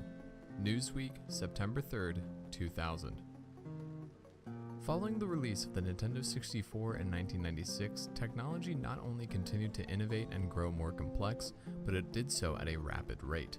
By 1998, Sega had released the first of the 6th generation of home consoles, that being the Dreamcast.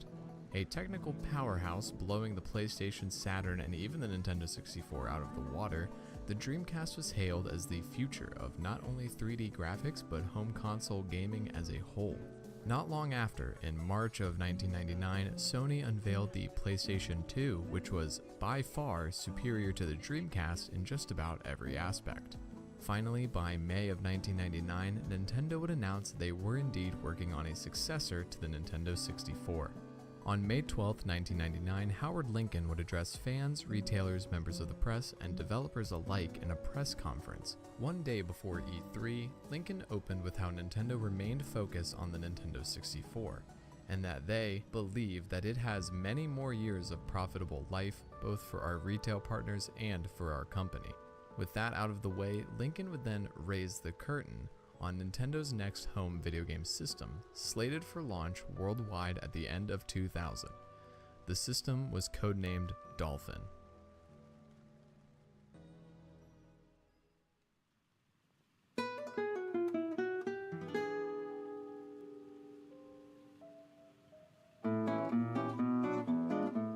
In 1997, a group of 20 developers who had worked on the Nintendo 64's graphics chip left Silicon Graphics and formed a company by the name of ArtX. Led by Dr. Wei Yen, who was the head of SGI's Nintendo operations. Dr. Yen was the senior vice president of SGI from 1988 to 1996, leading development of OpenGL, a popular graphics API still used today, and he also served as president of MIPS Technologies. Among the 20 developers was David Orton, who joined SGI in 1990, and was head of the Advanced Graphics Division. Orton himself was appointed president of ArtX, and after being sued by SGI claiming that ArtX's high-level SGI alumni would be using trade secrets, Nintendo paid a visit to the new startup, looking for someone to develop the graphics design for their new home console. Initially, employees at ArtX weren't too sure about working with Nintendo, mainly because they didn't want to divert attention from their upcoming ArtX 1 PC chipset that would launch in 1999. Eventually, the two companies struck a deal, meaning that ArtX would develop a flipper chip in return for royalties, which meant Nintendo would fully ditch SGI and MIPS following the departure of then CEO Ed McCracken and many higher-ups at SGI. According to Greg Buckner, then head of ArtX, Nintendo had given up on SGI. The last of the people they trusted were gone, and they went looking for the people. It's not a company-to-company thing for them, it's a person-to-person thing. Along with that, Nintendo was wary about the continued use of the MIPS architecture and wanted to replace it as its source of microprocessors. Nintendo did, however, jump around to a few other companies before landing on ArtX, two of which were 3DO and a company by the name of CAG-End, which would eventually be purchased by Microsoft. During the pre-E3 announcement, Lincoln announced that Dr. Yen and the ArtX team would indeed be developing the Dolphin's graphics processor. Lincoln also said, "We are absolutely confident that Dolphin's graphics will equal or exceed anything our friends at Sony can come up with for the PlayStation 2. After confidently taking a shot at Sony, Lincoln would then detail the other most important part of a home console, the CPU. Of course, we need to power Dolphin with a CPU that's second to none, a CPU that is the most powerful processor of any current or planned video game system. How about a 400 MHz CPU? Well, that's precisely what we're going to use, and we call that chip the Gecko processor. IBM and Nintendo have entered into a multi-year $1 billion technology agreement under which IBM will manufacture the custom-designed 400 MHz Gecko processor for the Dolphin. Gecko is an extension of the IBM Power PC architecture. And with that, Nintendo's 6th generation console was unveiled, although maybe not fully unveiled in regards to full specs and cosmetics. Nintendo did announce that they had already begun providing development kits to two companies Nintendo had a good relationship with, Retro Studios and Rare. Ending the announcement, Lincoln had this to say, "But as I stand here this afternoon, I think Nintendo is very well positioned to take on Sony and Sega."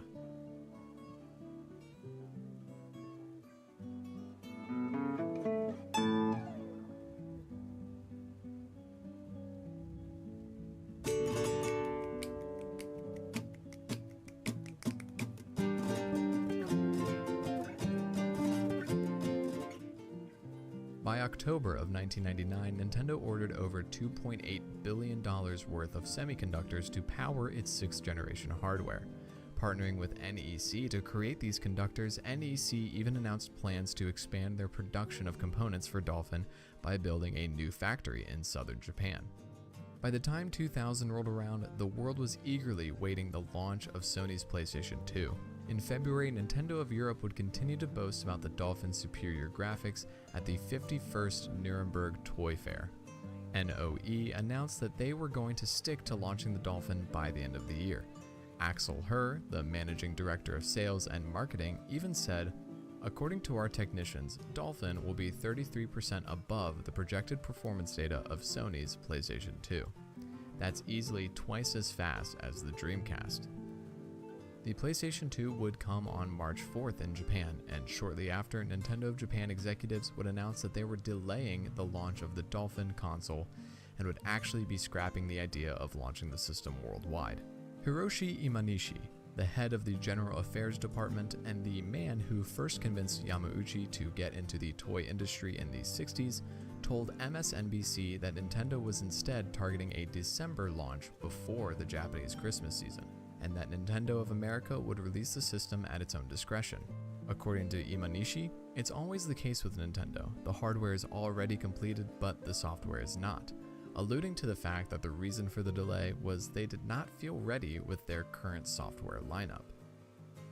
Imanishi would also give a few more details about the system, including the fact that it would not play DVDs, and that Panasonic would manufacture a version that could play them. He also said that Nintendo had not decided on a retail price, but reiterated that it would be cheaper than the PlayStation 2. Shortly after this interview, ArtX, the company responsible for the Flipper graphics processor, was acquired by ATI, a tech corporation that was founded in 1985 as Array Technology Incorporated, and specialized in graphics processing. This, however, according to Greg Buckner, hadn't really influenced the processor design. Was it a power play by ATI to get a leg up on Nvidia and other graphics companies? Probably, considering an ATI spokesperson said, ATI now becomes a major supplier to the game console market via Nintendo. The Dolphin platform is reputed to be the king of the hill in terms of graphics and video performance with 128-bit architecture.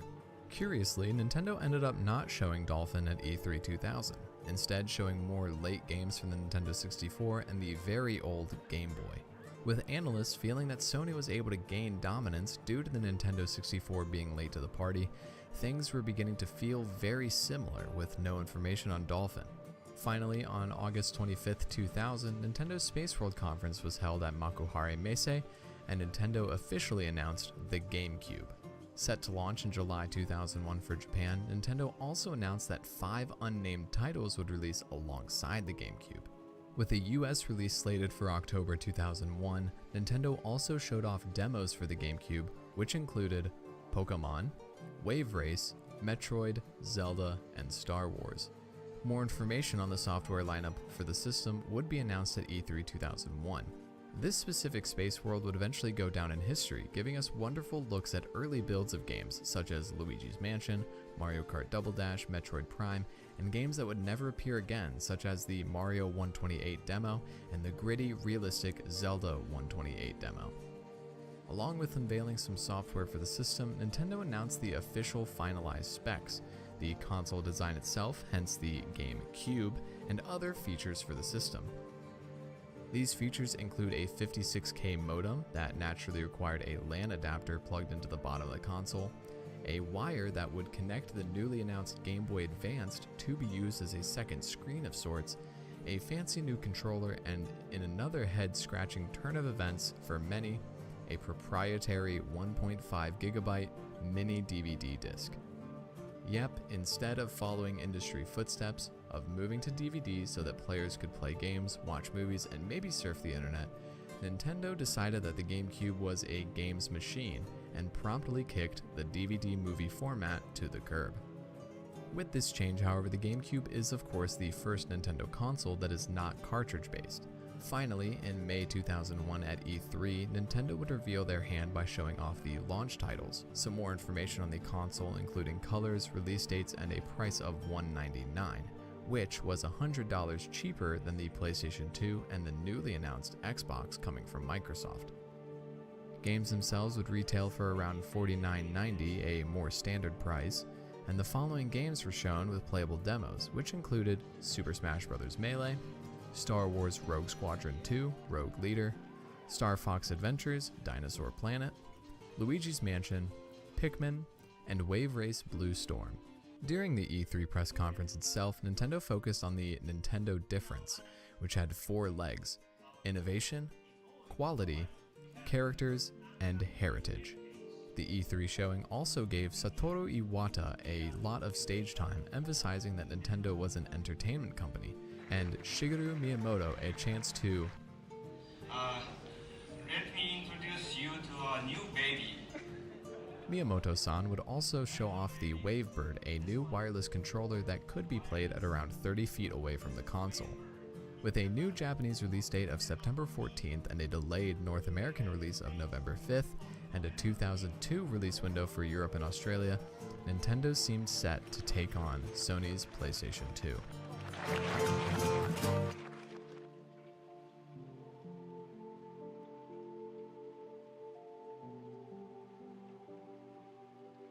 How do you keep making the greatest games?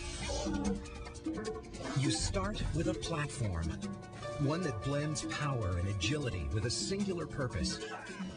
You base everything you do on the art of the developer and your true knowledge of the players.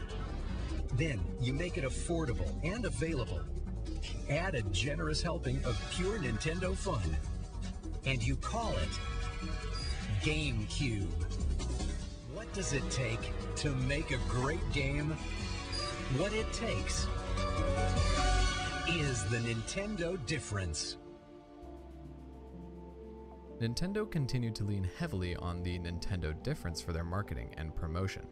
Ad campaigns would later release with images like a TIE fighter, Pikmin, a man in a full body cast, and more in a metal cube with the slogan, "Life's a Game." Other advertisements included people locked in these metal cubes, slogans like "Born to Play," and people just whispering "GameCube." These advertisements were along the lines of early 2000s, with edgy, radical, and cool advertisements, presumably meant to market towards a demographic Nintendo had let slip away: teenagers to young adults. Leading up to launch, Nintendo spent $75 million on marketing, which, comparing that to Microsoft's $500 million, looked a bit weak.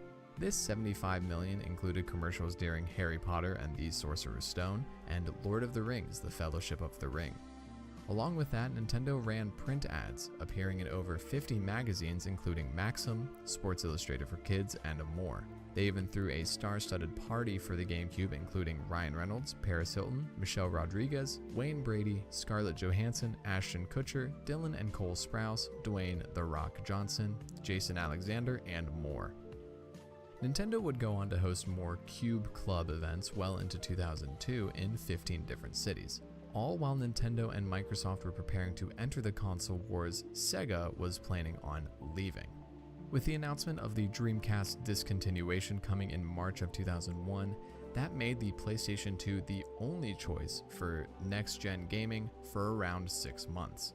IDC would conduct a survey in August of 2001 where they found that 32.9% of participants intended to purchase a new console, and of that 32.9%, a whopping 62.9% planned to purchase the PS2, 6.3% planned to purchase the GameCube, 5.8% planned to purchase the now defunct Dreamcast, and 4.5% planned on getting the Xbox. Finally, on September 14th, 2001, the GameCube launched in Japan, shipping around 500,000 units to retailers, and according to reports, the launch was fairly low-key, especially compared to Nintendo's other console launch, the Game Boy Advance, which had sold 650,000 units on its first day. One of the primary issues with the GameCube's Japanese launch was, of course, the launch titles. Luigi's Mansion, Super Monkey Ball, and Wave Race Blue Storm were the only games to launch for the GameCube. In fact, the GameCube's launch with Luigi's Mansion makes it the first Nintendo home console to release without a Super Mario Bros. Game. Overall, around 280,000 and 300,000 consoles were sold during the first 3 days. 2 months later, the GameCube would launch in North America. Shipping a total of 700,000 units, Nintendo announced it had sold $100 million worth of GameCube products on its first day. According to a Goldman Sachs survey, around 73% of retailers had sold out of Xbox consoles, whereas only 48% of retailers had sold out of the GameCube. It's important to remember, though, that Nintendo shipped around 700,000 units in total, while Microsoft had only shipped around 300,000 Xbox units. The 100 million number would eclipse that of the Dreamcast's initial launch. Nintendo would even state that Luigi's Mansion was the most popular game, even surpassing Super Mario 64's launch sales. On December 3rd, Nintendo announced that after the first 15 days on the market, the GameCube had sold 600,000 units. The GameCube itself weighs around 5 pounds, and the dimensions are 4.3 inches by 5.9 inches by 6.3 inches, and compared to the original Xbox and launch PlayStation 2, takes up a lot less space in total. This specific unit is the Indigo variant with a skin cover that my brother put on when we got the system. I do have another console custom painted by myself, which is my main driver. At launch, there was the Indigo version, the Jet Black version, and eventually a Platinum limited edition console would release. In Japan, you could get the Spice Orange colored variant, the Tales of Symphonia Mint Green variant, the SD Gundam G Generation GameCube Red and Black, and a black and white Hanshin Tigers model. Finally, there was the Panasonic Q, which was a stainless steel GameCube with DVD functionality, only released in Japan. The Panasonic Q came with media controls on the top, a Panasonic branded controller, and a remote control. On the front of the regular GameCube, we have the now mostly standard 4 ports for multiplayer fun and 2 memory card slots titled Slot A and Slot B. On top, you have 4 buttons: the open button, which pops the hood, the power button, and a reset button. After popping the hood, the optical disc drive is there for the proprietary 1.5 GB GameCube game disc. Around the back on the DOL001 version of the console, you have the AC plug-in, the same video connector as the Nintendo 64 and the SNES, and a new hookup. This is for the GameCube's component cable, which allows for digital AV output from the GameCube. A revision in 2004 cut the original digital AV cable output port, and that is serial number DOL101. Of course, you can't forget about the handle for the GameCube. The idea for the handle came from how many homes had more than one TV, so it was easy to carry from one room to the next, not to mention taking it to a friend's house, something that was fairly common when I was a kid. On the bottom, we have some plastic covers for 3 different ports. Serial port 1 is used for either the broadband adapter or the modem adapter, allowing for online functionality. Serial port 2 is completely unused.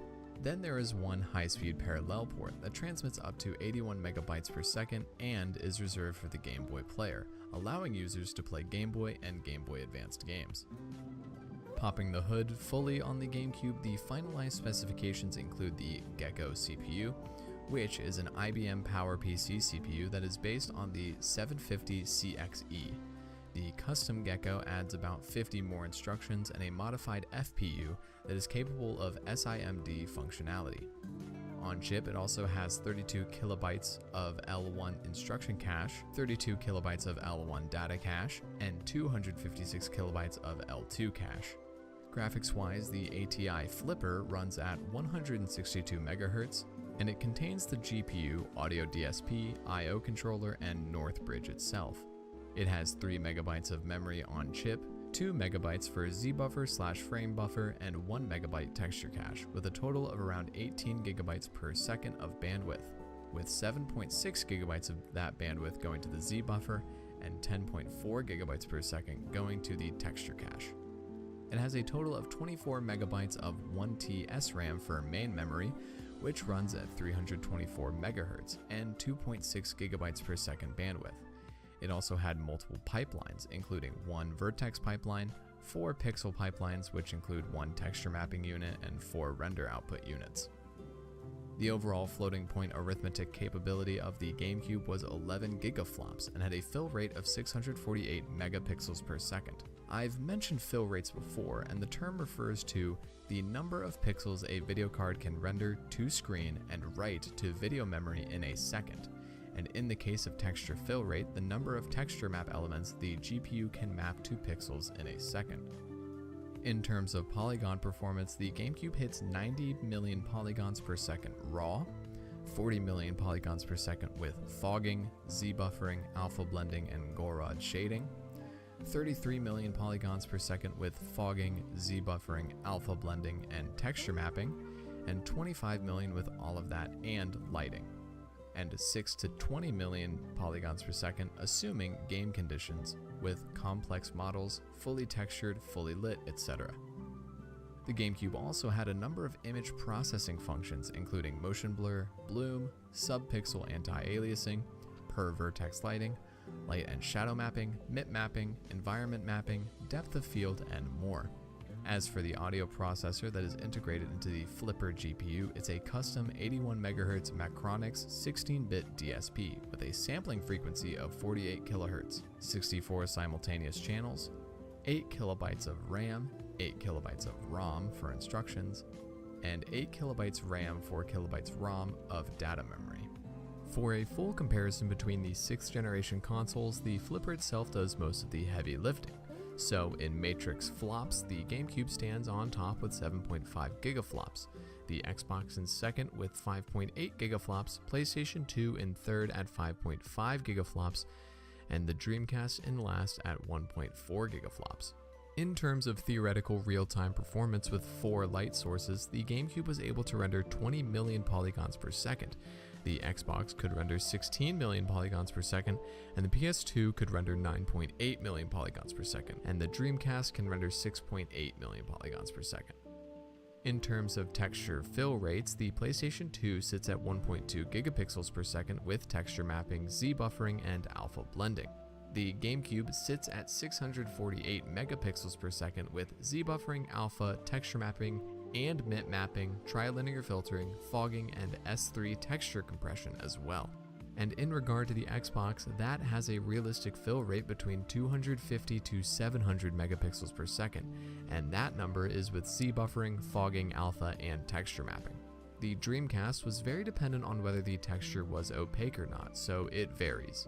When it comes to polygons per second, the GameCube could handle 33 million with fogging, Z-buffer, alpha, and texture mapping, the Xbox could do around 29 million, and the PlayStation 2 could handle around 25 million, and the Dreamcast stands at a whopping 7.1 million.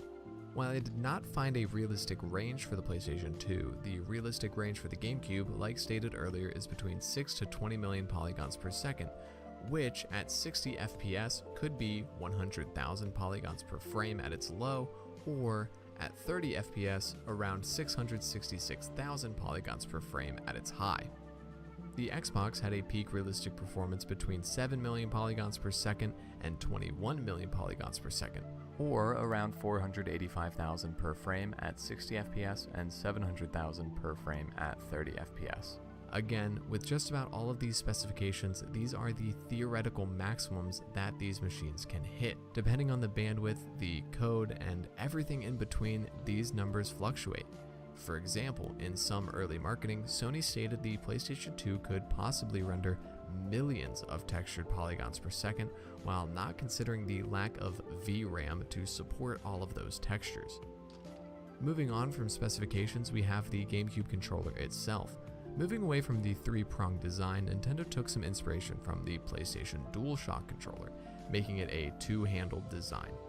With a total of 8 buttons, we have the big green A button, a smaller red B button below and to the left, 2 kidney bean shaped buttons which are X and Y, a Z button right above them, and then of course the analog L and R buttons.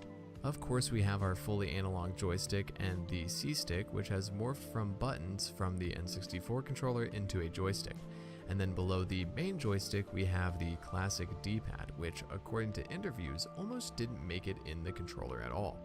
We also have the start button in the middle like always. Favored by Smash players everywhere, the GameCube controller is one of, if not the best controller of all time, and my personal favorite. And to be 100% honest, I kind of wish Nintendo kept this design, maybe tweak the C-stick size and put another Z button on the left side to make it more modern. According to Miyamoto-san himself, this GameCube controller is the one on which I spent the longest time on designing. The idea behind the controller was to have real differences between the buttons, so one was, quote, able to feel them with your eyes closed and have them more intuitive versus everything always being round, end quote. One of the first peripherals for the GameCube was the Wavebird. Shown off at E3 by Miyamoto-san himself, the Wavebird released in 2002 and was available for purchase with Metroid Prime and Mario Party 4, but it can also be purchased separately. Other peripherals for the console include the GameCube ASCII controller, which is a very wide GameCube controller that has a keyboard in between, mainly used for chatting in Phantasy Star Online. The microphone, which was bundled with Mario Party 6, plugs into one of the memory card ports and has an attachment to clip onto the GameCube controller itself. The DK bongos were bundled with Donkey Kong Jungle Beat. They are beautiful plastic bongos with buttons underneath the tops, allowing you to hit them to make Donkey Kong move, and you can even clap to make DK jump. Some features for the GameCube were ultimately scrapped, one of which was a stereoscopic 3D mode that was prototyped and scrapped with Luigi's Mansion. Nintendo was reportedly working on a LCD screen to enable the 3D functionality, but due to the price of LCDs, the prototype was dropped altogether. Another futuristic piece of tech for the GameCube was motion control, or as they were known at the time, sensory controllers. When we were doing Star Wars Rogue Leader for the GameCube actually, we had an early prototype of that controller, and that had motion control. Julian Eggebrecht, Factor 5.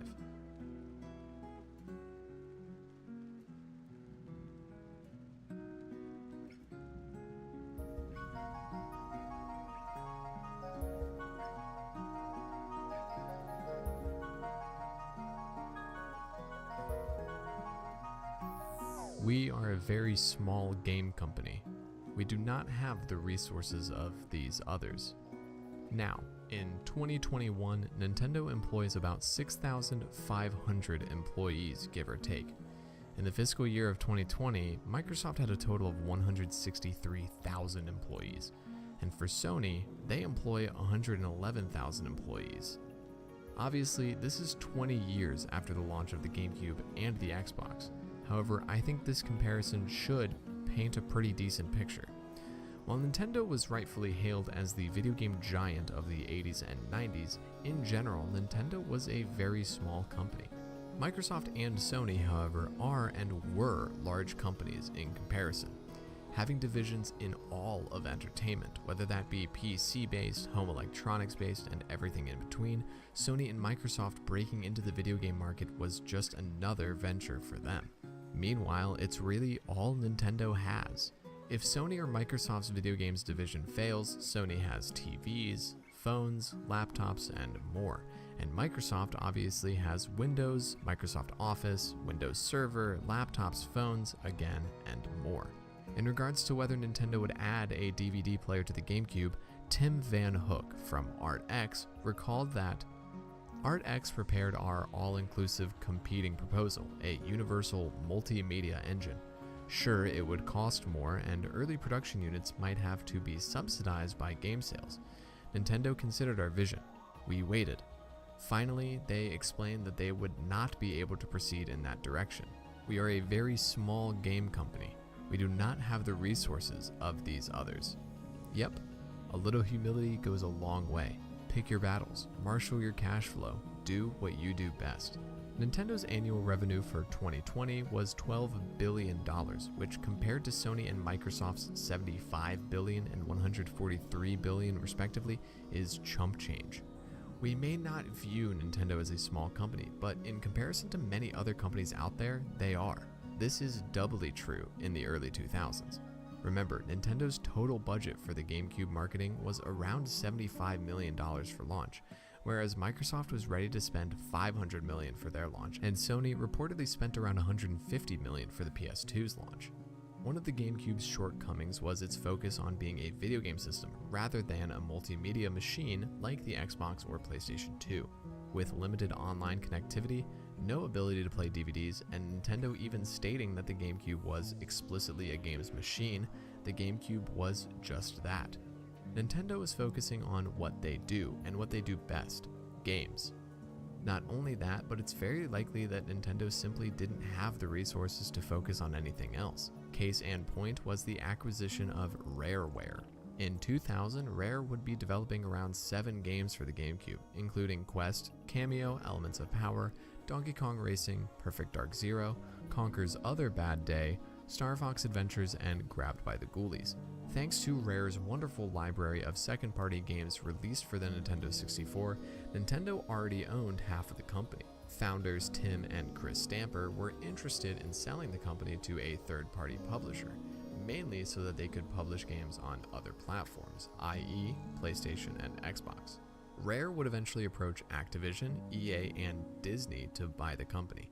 Nintendo would eventually extend their option to acquire Rare by a year, but Activision and Microsoft would end up in a bidding war, with Microsoft raising the bid as high as possible, up to $375 million.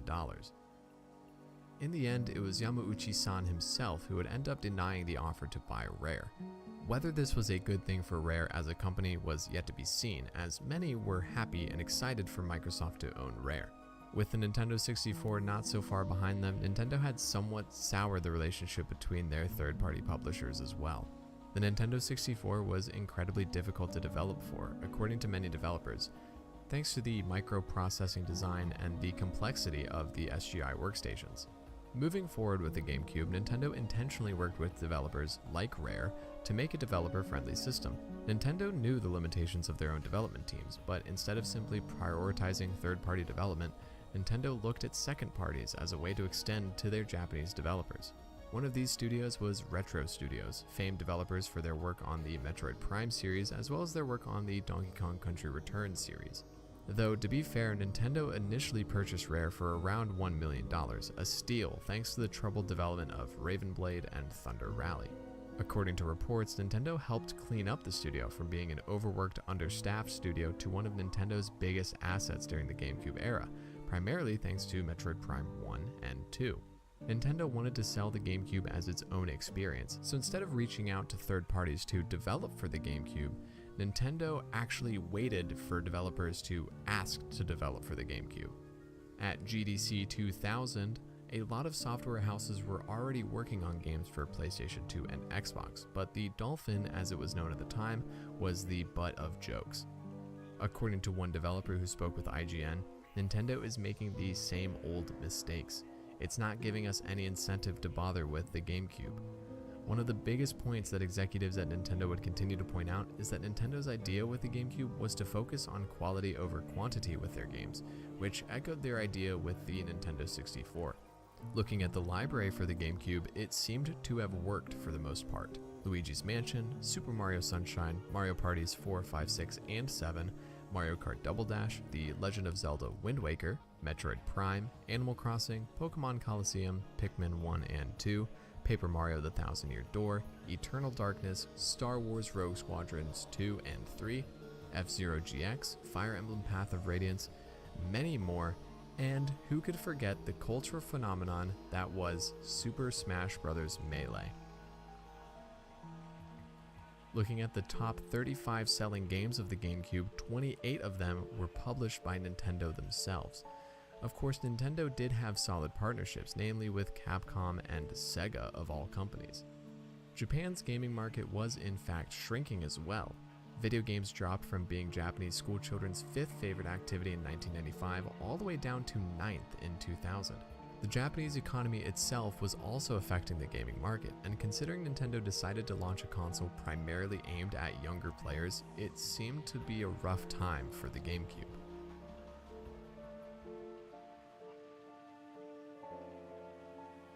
In August of 2003, Nintendo released their financial information, which revealed that their full-year profits fell by 38%, thanks to slowing GameCube sales.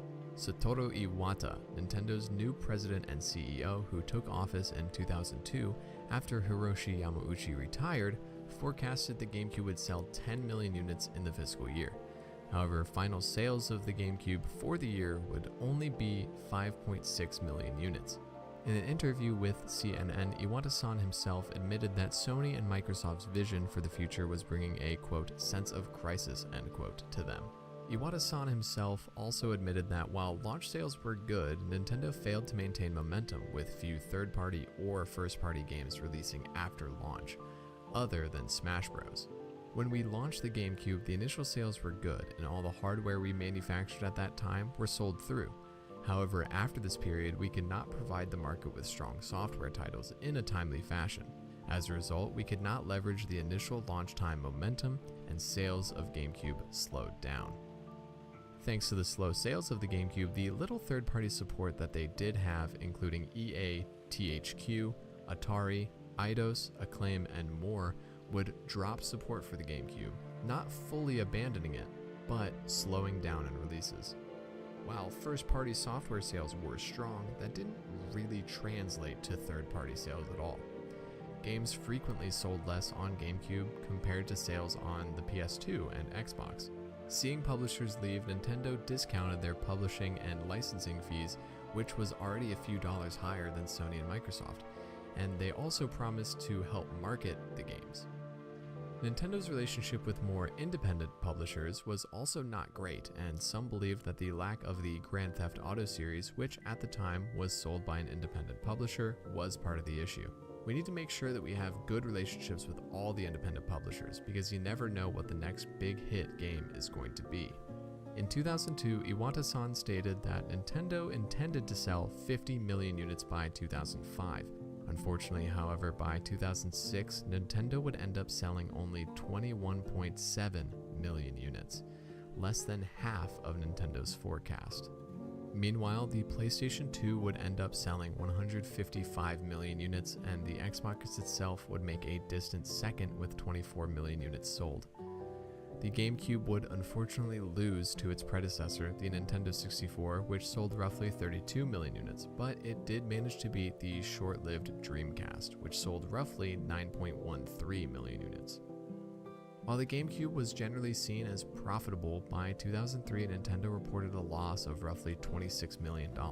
The system itself received 2 price cuts, first dropping it down to $149 and then down to $99. Many of the ideas that Nintendo's creative teams came up with while developing the GameCube would eventually be used.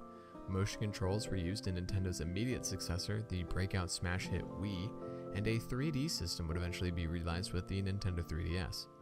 In fact, in a 2020 leak from Nintendo revealed that Nintendo had planned an HD GameCube that would allow users to dock the system to a TV and then play it on the go with a built-in display, a concept that should sound familiar as Nintendo did just that with the Switch in 2017. As Nintendo moved on to a new, more profitable phase in their history, the ideas, games, and lessons they learned from the GameCube and the Nintendo 64 in many ways would help them out with future consoles.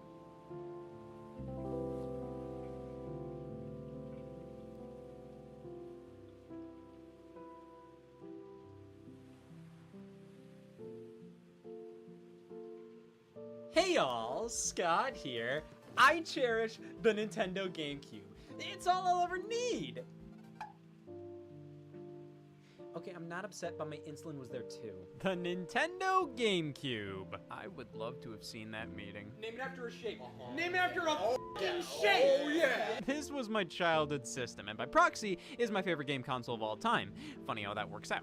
Everything about it, I absolutely adore. It has one of my favorite libraries, controllers, and system designs out there. It's impossible to not have fun looking at this thing, let alone playing it. And with how many people I hear constantly talk about their nostalgia linked to the GameCube, I was shocked to find out I was hearing voices in my head. Yeah, the GameCube sold pretty poorly, not only in comparison to the competition at the time, but previous Nintendo systems. See, as a kid, I never realized this. I was too busy stick flicking. I always knew the PlayStation 2 was more popular, but it wasn't until I logged onto the internet one faithful day I discovered just how many people said geometry can kiss my ass. The GameCube was where I became a Nintendo fanboy, i.e., a fucking idiot. I was willing to defend this console to death. It could have been convicted of manslaughter, and I would say, yeah, well, the third-party support was better than you think. I would go to my friend's house who had a PlayStation 2, look at the controller, and scoff. Yeah, you may have every game known to man release on this thing, DVD playback, music CD support, backwards compatibility with the PlayStation 1, more robust online multiplayer, but I can bring mine to lunch. I mean, looking back, I can clearly see a lot of the GameCube's downsides and how they might have contributed to such low sales. It doesn't mean I love it any less, it just means I might not make it my emergency contact. Might. But it's hard to ignore how it feels like everybody's had a GameCube experience in their lives. There's death, taxes, and Luigi's Mansion. So let's discuss the Nintendo GameCube, Nintendo's first foray into the GameCube market. Nintendo dominated the video game industry with their initial home consoles, the Nintendo Entertainment System and Super Nintendo Entertainment System, yet started to struggle with their third, the Nintendo 64. While a modest success, not only were sales going down with each new Nintendo console, they were no longer top dog. With a controller like this, anything was possible, even failure. Sony's PlayStation sold over 100 million units, over 3 times as much as what the 64 sold. Why did Nintendo struggle so much this generation? I don't know. Well, the PlayStation used CDs for games. That allowed for far more data to be stored, bigger levels, more content, full motion video, and amazing audio quality. Couple that with the fact CDs were cheaper to mass produce, and the Nintendo 64 using cartridges just became that much more pathetic. Like, you just want to wipe your nose whenever you use this. So, while there were some outstanding titles on the platform, Nintendo just couldn't compete with Sony. Only a little over 300 games were made for the 64 compared to the PlayStation's. Point made. Onto the drawing board for Nintendo. Their successor to the Nintendo 64 was poised to be the successor to the Nintendo 64. Yeah, there wasn't necessarily a massive directional change Nintendo was making with this project. It was just meant to be a more powerful new video game machine. Codenamed Project Dolphin. Oh, badass! Development started in 1998, with the first public announcement of the codename being just prior to E3 1999. Though nothing else of worth was really talked about outside of the graphics. You'll like them. DVD support was teased, though in reality it was still up in the air. This system was a ways off, and it felt like Nintendo announced it because the Nintendo 64 just was not working out, and everybody else was showing off their new consoles. How Sega already released theirs. With Sony debuting the PlayStation 2 and Microsoft talking about stepping into the ring with their own system, Nintendo pulled a me at a high school reunion. Yeah, I got some projects in the works. You work at Big Boy. Nintendo waited a year and a half until August of 2000 at their Space World Expo in Japan to fully reveal not only their new handheld, the Game Boy Advance, but their next generation home console as well, titled GameCube. With a name like that, you can't be disappointed. The way they revealed it here made GameCube feel like a fashion statement with great specs. So many funky colors, and after complaints as to what the hell the N64 was, Nintendo went, alright, shapes are in. This was where many GameCube games debuted, albeit in the form of tech demos, or at least that's how they were presented. The first game officially shown for the GameCube was Meowth's Party. Bizarre first words. Early versions of Wave Race, Blue Storm, Luigi's Mansion, Star Wars Rogue Leader, and Metroid Prime were shown, though Nintendo claimed that none of these represented games in active development and they were all just tech demos, which they say during every console reveal. Which this was also the case for the infamous clip of a Zelda GameCube title showcased at the event as well. Link and Ganondorf fighting it off with a graphical quality fans could only dream of. The GameCube was set to be fairly powerful, more so than the PlayStation 2 and Sega Dreamcast, and Nintendo was planning a launch in July of 2001 in Japan and October of 2001 in North America. Big things were in the works for not only this system, but the Game Boy Advance as well. The Nintendo 64 experienced numerous software droughts, which obviously was something Nintendo was trying to avoid this time around. They always do. So, they just gave up on the 64 as early as May 2001, releasing their last game half a year before GameCube launched, and most games in development for the 64 were moved right on over to the GameCube. Nintendo was putting their all into this generation. Honestly, I mean, the Game Boy Advance had so many games, more quality support than the Game Boy Color and original Game Boy ever had. And adding their next-gen high-tech system to the mix, also with a healthy amount of titles, you'd think they would have dominated this generation. You'd think! Nintendo is a stubborn child that doesn't actually understand why they fail in the first place sometimes. Dude, the bullet wounds help me run faster. Yes, Project Dolphin was revealed to use discs, and it seemed that Nintendo was finally responding to everybody saying they needed to move to CDs or DVDs. This wasn't what we meant. GameCube games came on discs, yes, but they were mini DVD type discs. So they were cheaper to produce than traditional Nintendo 64 cartridges, and they could store a lot more on them.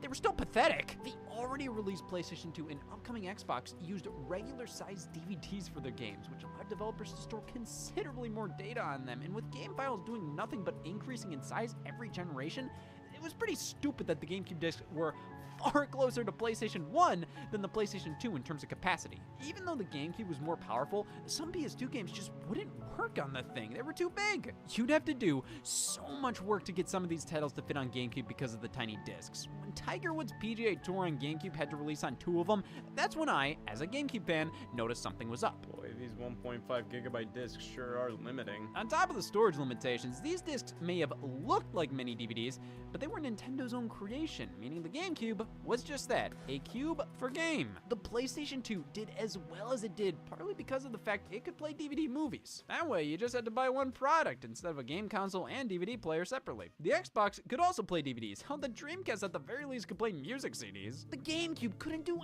anything like that. So yes, while the move to discs was good, it felt like Nintendo still wanted to put their own stupid fucking spin on it. Like, fine, we'll do discs, but you're not gonna like it. They were so concerned over piracy, and the GameCube discs were trickier to copy, plus not having to cram DVD playing technology into this thing aided in giving the system a pretty low price point. Nintendo announced a starting price of $199.99, which was $100 less than the competition. Was it worth it? Nintendo was the cheap bitch this generation. That concept was announced at E3 2001 alongside the launch plans for the console. Games that were initially revealed as tech demos were shown as full-fledged games, with the Space World demo of Luigi running around with ghosts turning out to be Luigi's Mansion. Yeah, no defining Mario platformer launch title like with previous systems. Here's a smelly fucking brother instead. Of course, the big reveal was Super Smash Bros. Melee alongside a brand new IP from Nintendo, Pikmin. They alluded to this being their next Pokemon, I think because it shared a lot of the same letters. Connectivity between GameCube and Game Boy Advance was advertised heavily during the pre-launch build-up. I feel like Nintendo was expecting this to be utilized a ton. They also discussed a wireless controller for the system, the Wavebird, and after a few delays, the system launched on September 14th, 2001 in Japan, November 18th, 2001 in North America, and May 3rd, 2002 in Europe. Sales were pretty good. Until they weren't. That's generally the case with Nintendo consoles. They sell really well at launch, but if that continues throughout its life, it depends. The GameCube appealed to Nintendo fans. They were the ones who bought it up at launch. If you weren't a die-hard Nintendo fan, you'd still find something to like about the console, no doubt, though there were obviously better PlayStation 2-like options available to you. With that being said, the launch of the GameCube was only 3 days after the original Xbox, 389 days after the PlayStation 2, and a little over 10,000 days after Watergate. What did Nintendo have to show for it? Oh, it's purple. The GameCube launched in 2 colors, jet black and indigo. For some reason, this was Nintendo's go-to color in North America, especially during this generation with the Game Boy Advance sporting it as well. This felt like Nintendo trying to appeal to both hardcore children and hardcore man children. Like, look, the black one fits right next to any printer. The purple one is too much fun. Like, I want to do stocks, damn it. While the design is much more grounded than the Nintendo 64, it definitely feels like its successor, especially with the 4 controller ports on the front. I think Nintendo struck a wonderful balance between standard-looking game console and silly fucking system. This generation, Nintendo didn't necessarily try to do their own thing like they did with the Wii, Wii U, Nintendo Switch, those eras. Who cares what Sony's doing? Let's make Brain Age. GameCube, Nintendo was actively directly competing with Sony and Microsoft.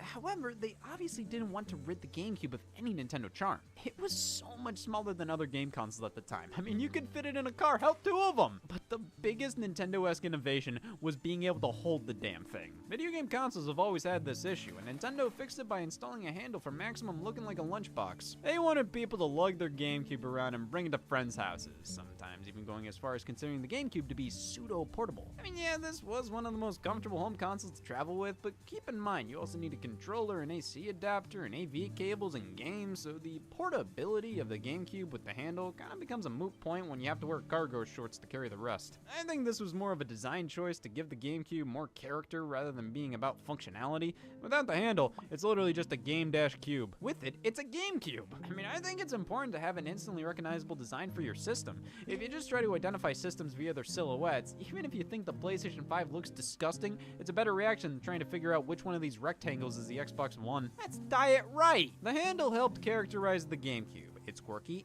and functional, which is a sentiment that carries over to the controller. The GameCube controller. One of my go-to quotes. I love this thing. It's obvious Nintendo learned from the Nintendo 64 and other controllers out on the market. It's unbelievable how well this fits in your hands. Everything just oozes in the right position. It's like human hands were made for this. So much better than anything else on the market at the time.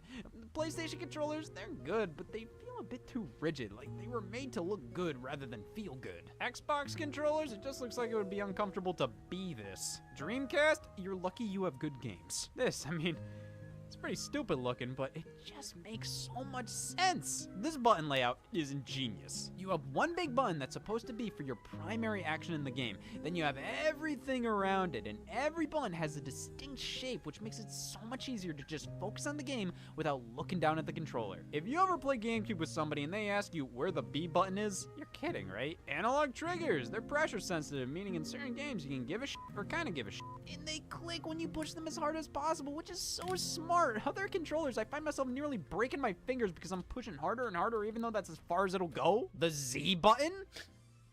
Sure, this one was always peculiar to me. I mean, it works fine, it's a shoulder button.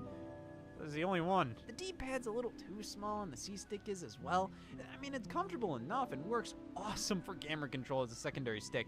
However, we were starting to creep into first-person shooter territory this generation. Games that need both these sticks working as equals, and for that, it works perfectly fine.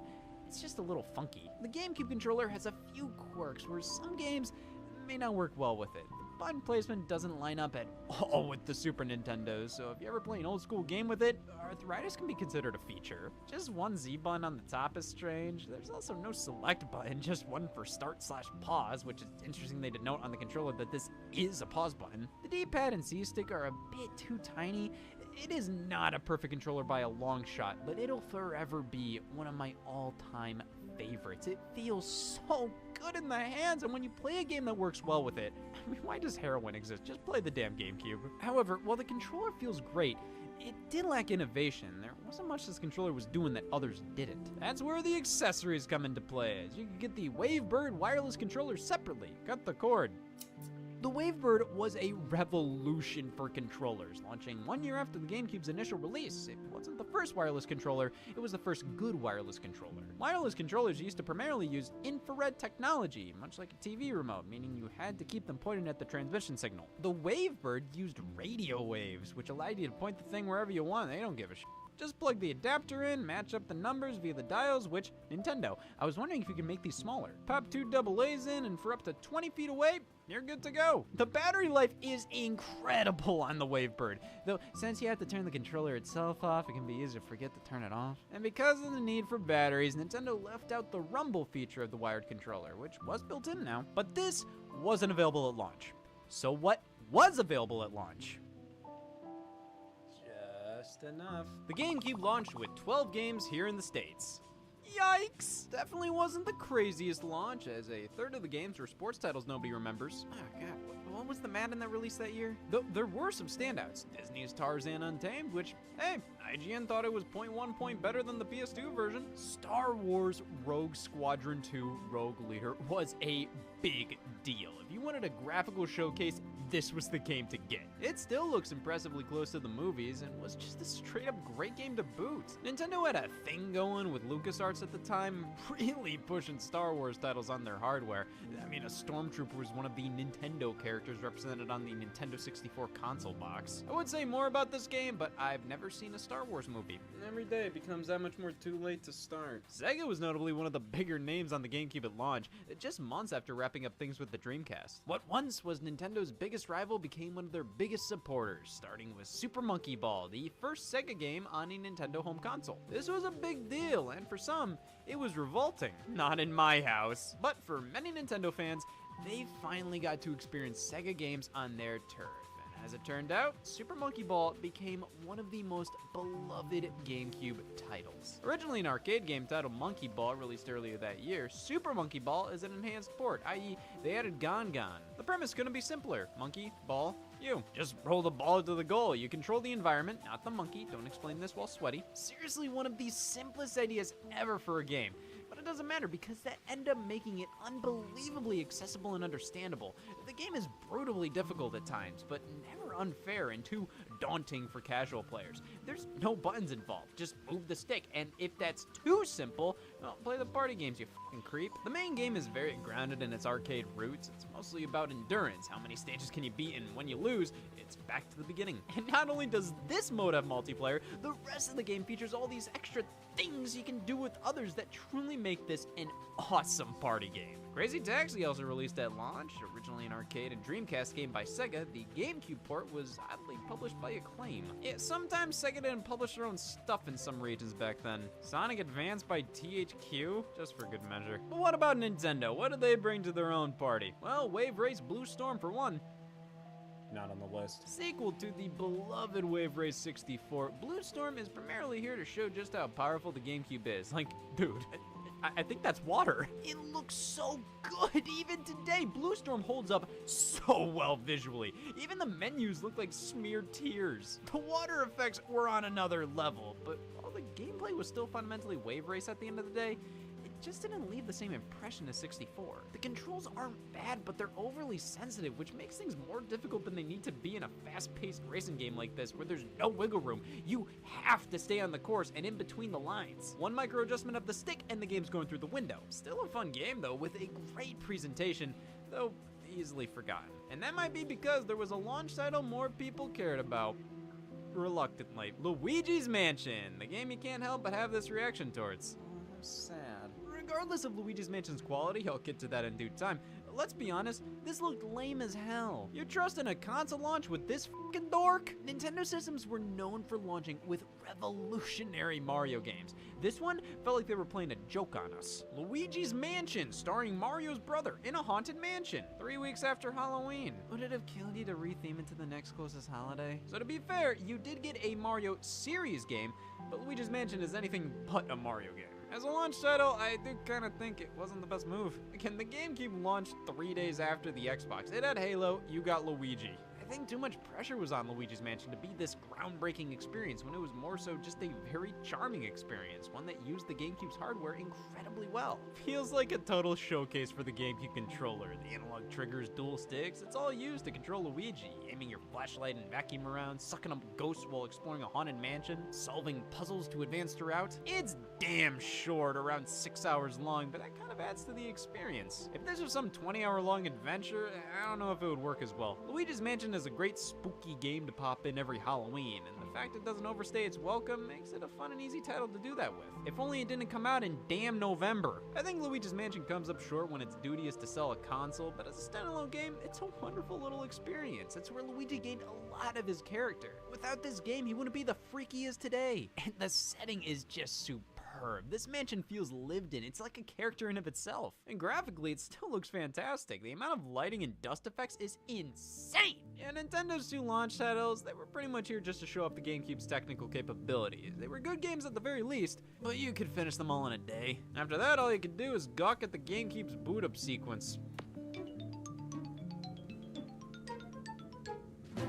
Which that made up for everything. GameCube has one of the simplest menu interfaces out there. Just turn it on without a game in and we can, calendar. This is part of the system I would dick around in as a kid just because I could. It's a strangely ominous menu screen, but I really liked seeing the art and taglines used for the games by putting a game in after the menu appears. Anybody do the secret button combos to make funny sounds happen on the startup screen?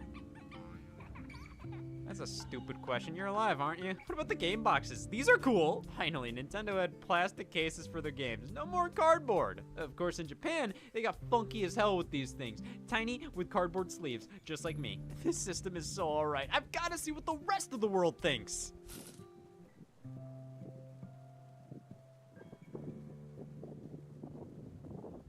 Damn.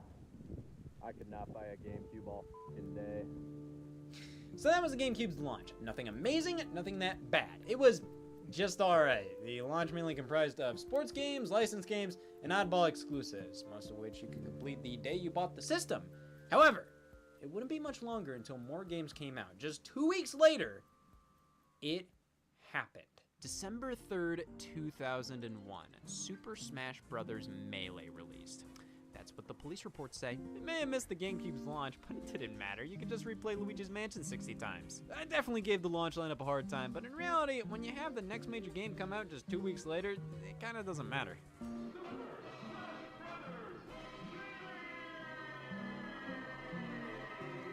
Sexiest voice I've heard all year. Super Smash Bros. Melee was the GameCube game, eventually becoming the best-selling GameCube game. It took Super Smash Bros. For the N64 and turned it into an event. The original Smash felt like a wacky crossover fighter with Nintendo characters, whereas Melee took that concept and made it into something more serious. Like, did you read the news? All of Nintendo's major characters fighting together, but now with faster, smoother gameplay, great visuals, orchestral music, so many more single-player and multiplayer modes, collectibles, secrets to discover. This was the full package. It was a staple of every GameCube owner's collection, except for me. I played it at a friend's house. I remember the main thing that stuck out to me was the fact that the Mario game had a teen rating. Come on, this wasn't War of the Whiskers. Melee was the perfect jack of all trades. Obviously, it was a sublime multiplayer experience, but single-player-wise, there was so much to do and unlock. Just getting all the characters and stages took a fortnight, and then all the trophies you could collect and ogle, the various single-player modes like Classic Mode, Adventure Mode, All-Star Mode, just so many things to do, whether you're playing alone or playing with friends, which undeniably made this one of, if not the best GameCube game. But if Melee wasn't enough 2 weeks after the system's launch, how about another Nintendo-published title the exact same day, or one before? I keep seeing different sources on this. Right alongside Super Smash Bros. Melee, Nintendo released Pikmin for GameCube. Well, I wonder what happened. You know, for a game called this. Pikmin sold fairly well for a new IP on a console with such a low install base, and for good reason. It was Shigeru Miyamoto's baby on the GameCube. I mean, the creator of Mario and Zelda's new game, many expected instant success. You ever tried to explain how to play Pikmin to somebody? You look like an idiot. Pikmin is a game you have to play to get.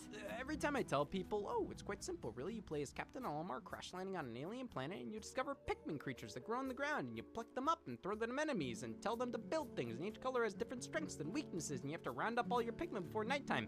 They look at me like I'm deranged, and I'm just saying, ignore the bloodstains, I'm telling the truth. This is one of my favorite games, partially because, while the concept is hard to explain, believe me, the game does a great job teaching you everything without feeling overbearing or taking too long to do so. The moment you start playing, it all clicks. Pikmin is a wonderfully fun little game, and coupled with Nintendo's other first-party efforts, it shows that half of their lineup was traditional Nintendo experiences re-energized, and the other half was something completely new, which was kind of my perception of the GameCube's lineup throughout its life. The launch window of GameCube was quite good, all things considered, and the strong initial sales indicated that, and that's all she wrote. Nintendo had a really hard time selling the GameCube from 2002 onwards. It felt like the mega fans all bought it at launch. The end. Now, this was the go-to console for kids. I should know. I was once a kid. I'm who everybody goes to for all their kid-related questions. I got my GameCube in 2003, the Platinum Edition, really the only other color introduced here in North America.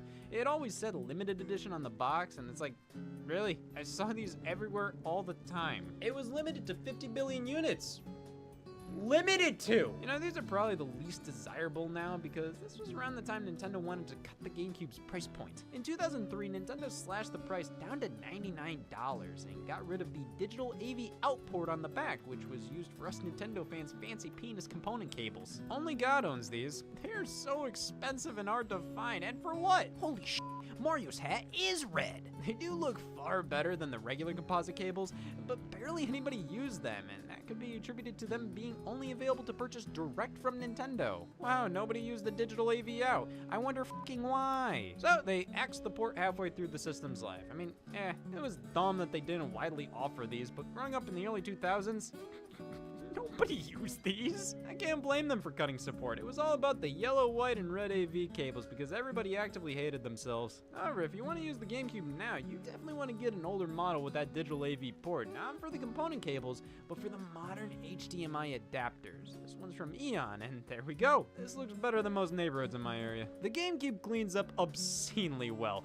much better than the PlayStation 2, so most third-party multi-platform games will look better on here than that console. However, it never really mattered because most of the third-party games people wanted weren't on the GameCube. So that's the deal with owning a game console as a kid. These things never mattered. You don't know what's going on. You just like playing the GameCube. And I looked over at my library and I saw all these third-party games not made by Nintendo, and I thought, what are these people talking about? The GameCube has so much third-party support. And then I realized all of the third-party support was made for Embryo. Third-party games on GameCube. They exist? Most were of the licensed kids game variety. Now, some of these games were pretty great, but most of them were nothing to write home about. As a kid who had a GameCube, this was never an issue. These were the games I would be playing regardless of whatever console I owned that generation. But if you were a badass, you mostly had to look towards a PlayStation 2 or Xbox. The GameCube ran into countless limitations regarding the disc capacity. Many times GameCube versions of games would cut video cutscenes or gameplay content in general to fit on the disc, or they just had to double up on them. And if they actually got some games to fit on the system, they would oftentimes be the worst selling version. Most people who bought the GameCube bought it for the Nintendo first party exclusives, and the rest were parents who bought it for their kids. So oftentimes GameCube got at least an entry or two from a series, but then eventually they would just skip it with the following games. But it just straight up never got Grand Theft Auto 3, Vice City, San Andreas, Metal Gear Solid 2, 3, Devil May Cry 1 through 3, Final Fantasy 10, 11, 12, Silent Hill 2 through 4, Burnout 3, Revenge, basically none of the multi-platform Dance Dance Revolution games, and so many other titles that could have run on it. The GameCube was more than capable, but it just had discs that were too small and an audience that skewed too young and too unique. It definitely helped when third-party games were a bit more Nintendo-esque in design, which is why Sonic had a huge presence here. Sonic Adventure and Sonic Adventure 2 were ported over from the Dreamcast, and the GameCube was the only console to get these versions at the time, and that really helped these games out. Most people would agree Sonic Adventure DX isn't as good as the Dreamcast original, but it's still Sonic Adventure and caused many a kid to be diagnosed with becoming a Sonic fan. And yes, it is fatal. Sega made sure Nintendo fans converted, offering both Sonic Mega Collection and Gems Collection, featuring most of the classic Sonic games from the Sega Genesis and other consoles. And if that wasn't enough, the first original from the ground up Sonic title for a non-Sega home console, Sonic Heroes. This one was multi-platform, but the GameCube version is often considered the best, as Sega knew this was where it would do the best. Sonic's fans were mostly on GameCube. Then there was Shadow the Hedgehog. They did Sonic Riders. I still have no goddamn idea how to play this game. There was a lot of, I don't know what it is, but there was a lot of it. I only own Sonic Mega Collection, but I still oddly have a lot of nostalgia for Adventure and Adventure 2 Battle just from seeing clips of them within Mega Collection. There's this whole history of Sonic video. Man, I knew there was just so much Sonic on GameCube that I just didn't have access to. All these games have their flaws, but all in all, this was a pretty good generation for Sonic. And hey, the developer Sonic team kept busy with a brand new IP exclusively for the GameCube, Billy Hatcher and the Giant Egg. I wish. Super Monkey Ball got a sequel, Super Monkey Ball 2, 1 year after the original, and even though the first was quite good, this one is undeniably better. It was made specifically for the GameCube, which means we have an actual story mode with typical level progression. It's pretty much more of the same, but better. This is definitely one of the standout series on the system. Everybody remembers Super Monkey Ball. Nobody remembers Super Monkey Ball Adventure. This was a weird one, not developed by Sega. Instead, Traveler's Tales, a spin-off, released within a 1-year span of Sega releasing 3 Super Monkey Ball games. Billy Hatcher died for this? Sega also ported some of their other non-Sonic Dreamcast games, like Skies of Arcadia and Phantasy Star Online, fundamentally the online GameCube game with online multiplayer. You can buy this broadband adapter, which, according to the box, extends possibilities. I want to remove the plural from that. While only 2 Japan-only games and Phantasy Star used it for online multiplayer, this adapter was mainly used for LAN play, connecting multiple GameCubes for multiplayer without split screen. Only 4 games used it. But Nintendo obviously wasn't interested in online multiplayer with GameCube, which makes it that much more bizarre. Sega put Phantasy Star Online on there, and pretty much only on there, at least for a little bit. It eventually hit Xbox, but never the PS2. Well, they thought the GameCube and Dreamcast were the most structurally similar, and it would be easy, which made porting games from the Dreamcast to be fairly effective. Ikaruga came over from there, and that was a big deal. IGN's frothing demand for the game increased. Well, Nintendo played nice with a former enemy, but what about a former ally? Square was the RPG powerhouse, and when they jumped from Nintendo to Sony with the PlayStation, it hurt the Nintendo 64 big time. And while Final Fantasy and Dragon Quest remained at home on the PlayStation 2, they supported the Game Boy Advance quite heavily and actually collaborated with Nintendo for a GameCube exclusive Final Fantasy. Square on Nintendo was back! And it was the only Square Enix game on GameCube, and Nintendo still published it, and Square had to create a new company name to develop the game because they didn't want to piss off Sony due to their exclusivity deal with mainline Final Fantasies. Was it worth it? Well, it was a fairly decent success. It was just a spin-off of Final Fantasy, but a multiplayer one. Final Fantasy Crystal Chronicles, using the Game Boy Advance as multiplayer controllers. This was a random initiative Nintendo had in the GameCube's life to push games using the Game Boy Advance. I guess because that system was doing so well, Nintendo thought maybe pushing it alongside the GameCube would help things. The olives aren't selling well, push it with milk! I mean, it does offer unique gameplay opportunities, like with Pac-Man Versus. While Crystal Chronicles was developed by Square and published by Nintendo, this one was developed by Nintendo and published by Namco. Hell, Miyamoto even designed the game. It's multiplayer Pac-Man, with players on the TV as the ghosts and the player with the Game Boy Advance as Pac-Man, and it's so damn good! It's a small game, though. It was never meant to be available by itself. They gave it away with certain games as pre-order bonuses, and it eventually came with this Pac-Man World 2 bundle. Talk about bang for your buck. I'm gonna talk about this now because the lady at Great Clips wasn't listening. Pac-Man World 2 is great. It's critically nothing special, but I think it did a bang-up job evolving Pac-Man into a 3D platformer. The music and visuals just make me so damn happy. Pac-Man World 3 creeps me the hell out, okay? Pac-Man talks, which implies he has organs, which implies he can bleed. 2 is a good time, nothing special, but I think it's very entertaining. Obviously, these games are more so specialty if you grew up playing with them, but I still feel that with World 2 specifically, you can definitely have some good simple fun playing it today. But anyways, Pac-Man Versus and Final Fantasy Crystal Chronicles showed Nintendo was legitimately trying to collaborate with third parties, more so than ever before, with Capcom being one of their biggest partners. Nintendo struck a deal to make the Resident Evil series exclusive on the GameCube for that generation, which was nuts. I mean, this was an M-rated survival horror franchise born and raised on PlayStation. This was one hell of a foster home. But Capcom found Nintendo to be incredibly supportive. They were able to remake the original Resident Evil from the ground up in what's considered by many to be one of the greatest remakes of all time, to which they then put out an original Resident Evil a few months later based on the remake's graphics and engine, Resident Evil 0. This game was actually originally being developed for the Nintendo 64, and while its reception wasn't nearly as great as the remake, we'll take what we can get. Shortly after, Resident Evil 2, 3, and Code Veronica reported over. These weren't at all remakes. 2 and 3 were literally just the original PlayStation games running on GameCube. This is a common practice today, seeing old games released on new consoles with little to no graphical improvements, but it's so weird on GameCube. Like, this isn't right. Some Resident Evil games still appeared on PS2, but the series was pretty loyal to Nintendo in this era, evident by Capcom's initiative, the Capcom 5. 5 brand new AAA exclusive games from Capcom for the GameCube. These included Piano 3, Beautiful Joe, Dead Phoenix, Killer 7, and the big one, Resident Evil 4. Capcom meant business with the GameCube. Dead Phoenix was canceled, Beautiful Joe was ported to PlayStation 2, Killer 7 released for PS2 day and date with the GameCube version, Resident Evil 4 was announced for PS2 before the GameCube version even released after the director promised to cut his head off if such a thing ever happened, but thank God Piano 3 stayed exclusive. Credit where credit's due, Beautiful Joe was amazing and was exclusive for roughly a year. Hell, it got a sequel and now is exclusive to GameCube for a month, and Resident Evil 4 on GameCube was exclusive for almost a year as well and is superior visually. The PS2 version had some content, but still, RE4 was one of the greatest games of all time. It may be available on countless platforms now, however, I still will always see it as a GameCube game, even though that's so far in the past at this point. It's easy to forget sometimes. Well, Nintendo brought over one PlayStation franchise, how could one more hurt? Metal Gear Solid: The Twin Snakes, a remake of the original Metal Gear Solid by Silicon Knights. This is a weird one. It takes the original game and mixes it with the gameplay of the sequel and cranks everything up to be as over the top as possible. It's still a totally valid way to experience Metal Gear Solid and gave the GameCube something the other consoles just didn't have. But that's not always a great thing. Swinging back to Capcom, Mega Man Network Transmission. Who gives a shit? Capcom only released 2 original Mega Man games, Network Transmission and Mega Man X Command Mission, both far cries from what you'd expect from a Mega Man game on a Nintendo console. They were just okay. If you wanted the actual games, there were 2 collections which did the trick.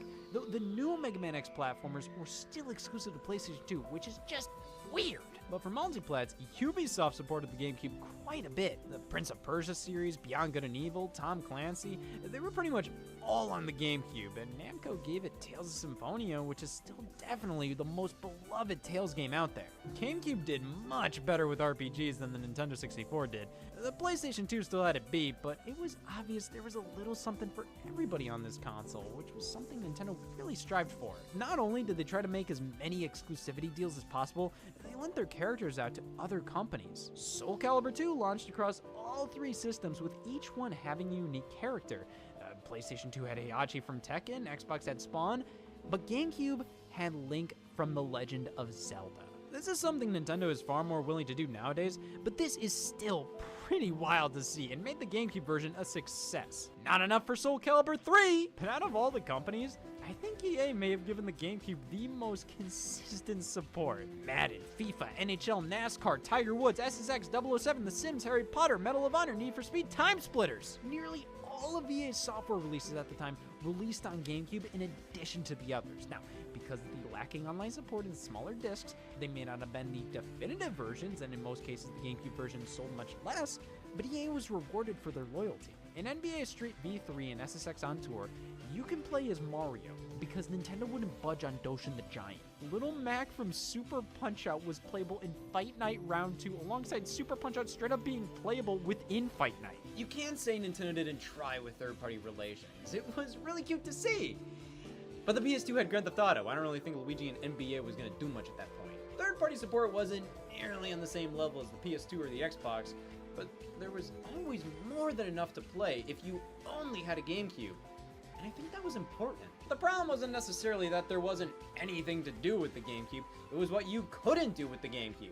You couldn't play DVDs or CDs or not Nickelodeon Party Blast. However, there were so many unique things you could do with a GameCube. You could get a hernia. Nintendo's first-party output on this thing was unprecedented. One of, if not the best lineups they've ever had.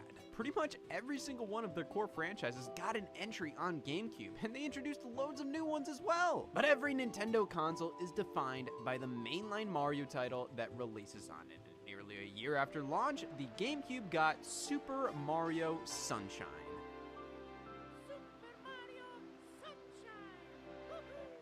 Well, move that down a peg. After what many critics referred to as Luigi's barn at launch, we finally got a traditional Mario game that next year. To emphasize traditional, Sunshine followed a lot of Super Mario 64's framework, but changed a ton, truly making this feel like one of the most different Mario games out there. You have a water pack, Flood, you can spray water, hover with it. It's a fun and helpful addition, though Mario's raw controls barely need the help, as this is one of the tightest controlling Mario games. Mario 64 feels sluggish in comparison to how quick and nimble Mario is in Sunshine, and the stages are wonderfully designed, and it's an immensely memorable game. People fucking hate it. This is one of the most polarizing Mario titles. The difficulty can be pretty harsh sometimes, and going for 100% completion is grueling. It's not required, you don't get anything special for it, but elements of Sunshine definitely feel quite rushed. Lots of content was cut prior to release to get the game out in time, and while the title doesn't feel incomplete, it obviously is very conservative with the content that's there. They'll squeeze everything they can out of a level to make sure you play through it again and again, and coupled with the unbalanced difficulty at times, and Sunshine can be quite frustrating. But I still love it. While Mario Sunshine is a very peculiar Mario game, it's still a Mario game. The only Mario on the GameCube. Take it. And weirdly enough, out of all franchises to get multiple entries on the platform, it wasn't Mario, it was Metroid. Holiday 2002, Metroid Prime hit store shelves. One day before Metroid Fusion released on the Game Boy Advance, after 8 years of no Metroid game, finally in 2002, fans could say, "God, stop with the Metroid games!" Prime was not only the first 3D entry in the series, but it was first person as well, a move that confused and worried many, but ended up making for one of the greatest games of all time. Metroid Prime was developed by newcomer Retro Studios and came out brilliantly. At the time, Metroid was at its height, so a few years later, Metroid Prime 2 Echoes followed. Wait, it did? Echoes is barely talked about in comparison to the original and sold about half as much, so it still got rave reviews. I think Prime did so well because it was an entirely new thing. Everybody had to check it out. But then by the time Prime 2 released, I think that excitement wore down a bit. I don't know. Nintendo pretty much positioned Metroid as a competitor towards Halo. Prime 2 featured a multiplayer mode, but Halo 2 featured online and launched the same week. Oh, these numbers make a lot more sense. Oh. Still great games, more Metroid than I think anybody ever expected on this console, which I can say the same about Zelda. My there was so much Zelda content here, and it all started in 2003 with The Legend of Zelda: The Wind Waker. Okay, people weren't too thrilled with this art direction. When the GameCube tech demo looked like this, and soon after this was the Zelda game Nintendo showed, people weren't happy. They wanted Ocarina of Time with better graphics, and what Nintendo gave us was better than that. Everybody was pissed. Let's be honest, Wind Waker looks a million times better than that tech demo anyways, but people wanted a pretty realistic Zelda.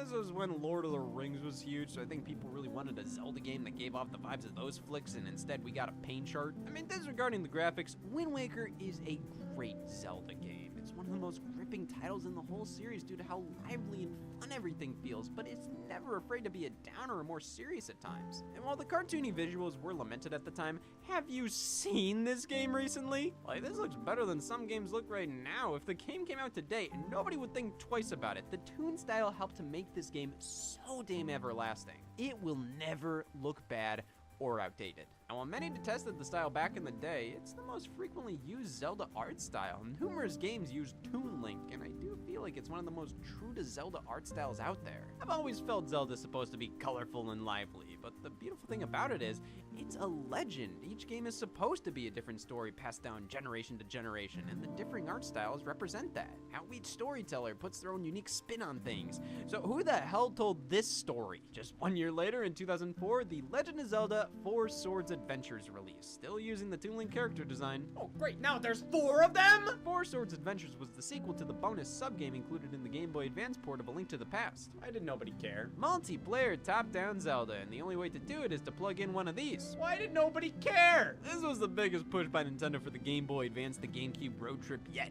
You can play Four Swords Adventure single player, but that's sad. To play multiplayer, everybody needs a Game Boy Advance with a GBA to GameCube link cable to play, because certain things appear on the TV, certain things appear on the GBA. Now, is this really necessary? No. They could have easily designed this game to work just fine on one screen, but the GBA does allow for each player to go off and do their own thing. It's a fun multiplayer ROM, but obviously one of the weakest Zeldas single player wise. I'll give Nintendo this. It takes a lot of guts to make a Zelda game based around owning 4 Game Boy Advances, 4 link cables, and 1 GameCube. Stupid. It's also stupid. Most of the time, linking your Game Boy Advance to the GameCube and specific titles unlocked extra goodies if you had the right game. Linking Metroid Fusion to Prime unlocked a special suit in the original Metroid for NES. Wind Waker, you could use the Tingle Tuner with the GBA link cable. Mom, the Tingle Tuner! Regardless of Four Swords Adventures being good, it still wasn't the Zelda fans wanted. That came at the very end of the GameCube's life.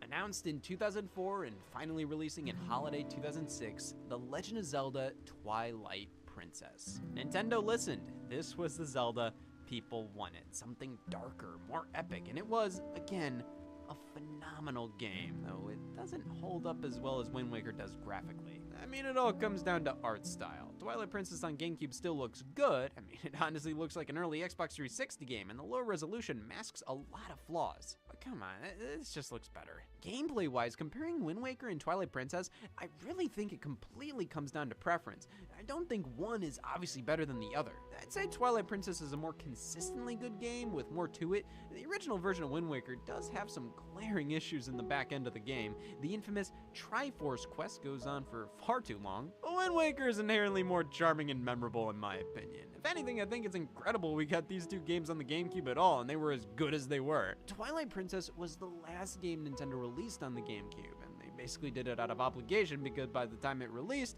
their next console had already launched, with Twilight Princess on it. The game got delayed so many times, Nintendo decided to release it on Wii first and then follow it up with a version on GameCube. But since this is the original version, the original vision of the game, I think this still feels the best. Twilight Princess on Wii forces motion controls onto the player, which aren't horrible, but the game wasn't designed around them. Aiming your bow or slingshot is perfection with the pointer, but everything else is a bit more tacked on. It definitely feels most at home on GameCube, which ironically is where the least people played it. But its release cemented the GameCube as the ultimate Zelda machine at the time, especially taking the bonus discs into consideration. For pre-ordering Wind Waker, you'd get this special version of Ocarina of Time from Nintendo 64 on a GameCube disc, including a few demos and the never-before-released Master Quest edition of Ocarina of Time. And then just because they could, they released Ocarina of Time on GameCube again, just in case you blinked the first time. The Legend of Zelda Collector's Edition. This came bundled with GameCube consoles for a period of time, mainly because they wouldn't sell. So Nintendo farted some Zelda games on a disc and called it a day. This disc includes Zelda 1 and 2 for NES and Ocarina of Time and Majora's Mask for N64, plus some little bonuses like a Wind Waker demo and a short video retrospective of the Zelda series, sort of pointing out how you can play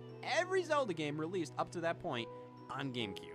All the games playable on that disc, the Game Boy games, plus a link to the past on Game Boy Advance, you can play them all via the Game Boy Player. Oh, this is it! The greatest thing ever invented. It's in my will. The Game Boy Player made virtually all Game Boy Color, and Game Boy Advance games playable on GameCube. Just insert this on the bottom, pop this on the top, bam! You're using the Game Boy camera. Fundamentally adds roughly 10,000 games to the GameCube's library. This was actually the only thing I got with my GameCube when I was younger. On my birthday, I got this right alongside my Platinum GameCube. It was the only thing I could do with it for a while there, just play my Game Boy Advance games on the TV. Hey, I wasn't complaining. To have these games you could only ever play on a non-lit screen in the car on the same screen you watch Wings on, I learned to love that day. But this wasn't even something the GameCube needed to prove its worth. It was the cherry on top. Mario Sunshine may have been the only mainline Mario, but we got literally every type of spin-off imaginable. First up, Mario Kart Double Dash. Why, yes, I'm turned on. Such a damn good Mario Kart. The gimmick of 2 characters per kart is so fun and adds way more strategy to which character to pick. It used to be, I like Yoshi because, damn! Now each character has their own special item and you can mix that with other characters' special item by pairing them together. Each character is their own way but mixes that with another's, and there's so much more to consider now. Like, what will my mother think? God, I used to play battle mode so much with friends. It was my favorite part of the game. I tried to buy the game off of the friend who had it, and they would never budge. Sold me Mario Sunshine, though. The Mario sports titles were so plentiful. We got awesome renditions of Mario Golf and Mario Tennis, better than ever, just good solid arcadey multiplayer sports games. But we got 2 new series on the system, Mario Baseball and Mario Strikers. Mario Superstar Baseball was developed by Namco of all people and followed the footsteps of Mario Golf and Tennis. It was baseball with a Mario spin. It's a good solid time, but Super Mario Strikers is just a bit more interesting. It's the only other Mario sports game that actively asks me to suck it off. I have no idea how this got approved, but it was during a time in which you could tell Nintendo was squirming in their seats saying, "We have to start publishing M-rated games!" I know it's sacrilegious to say, but while I appreciate Mario Strikers, I vastly prefer Mario Golf. Come on, that just looks funny. The sports titles weren't the only pieces of Mario multiplayer mayhem on the block. We got Mario Party 4, Mario Party 5, Mario Party 6, Mario Party 7. 2006 was known as the year without Mario Party. Mario Party became Nintendo's annual franchise for the GameCube, and you know what? I don't hear people complaining, because that was 15 years ago. So many reviewers hated these releases, saying how they were so lazy, the same thing over and over again. It's like, you guys get mad at a 9.5. It's like, oh, the Nintendo 64 games were better. Like, have you played the GameCube ones? They're so good, and each of them are way more distinct than you may remember. For a yearly series, I think the differences between each Mario Party on GameCube is damn impressive. Hell, they introduced the GameCube microphone for 6 and 7, 6 being the best one. There's a whole day and night mechanic, but each of them is good in its own right. I don't think they had to really do a new one every single year, but hey, it made it so then no matter what was releasing on GameCube that holiday season, you could rest easy knowing if all else fails, you could always succumb to buying the Mario Party for that year. They legitimately did a lot more with each release than people give them credit for. I think the GameCube era is the best Mario Party's ever been. Okay, Dance Dance Revolution Mario Mix, the absolute worst Mario Party's ever been. Another one of Nintendo's collaborations, this time with Konami. You know, it's pretty strange to me that out of all franchises Konami had, Dance Dance Revolution never really hit the Nintendo consoles all too much. Like, come on, this is Nintendo fans' bread and butter. They like arrows and dumb shit. It's even stranger, Nintendo basically had to give them Mario to make a DDR game happen on the console.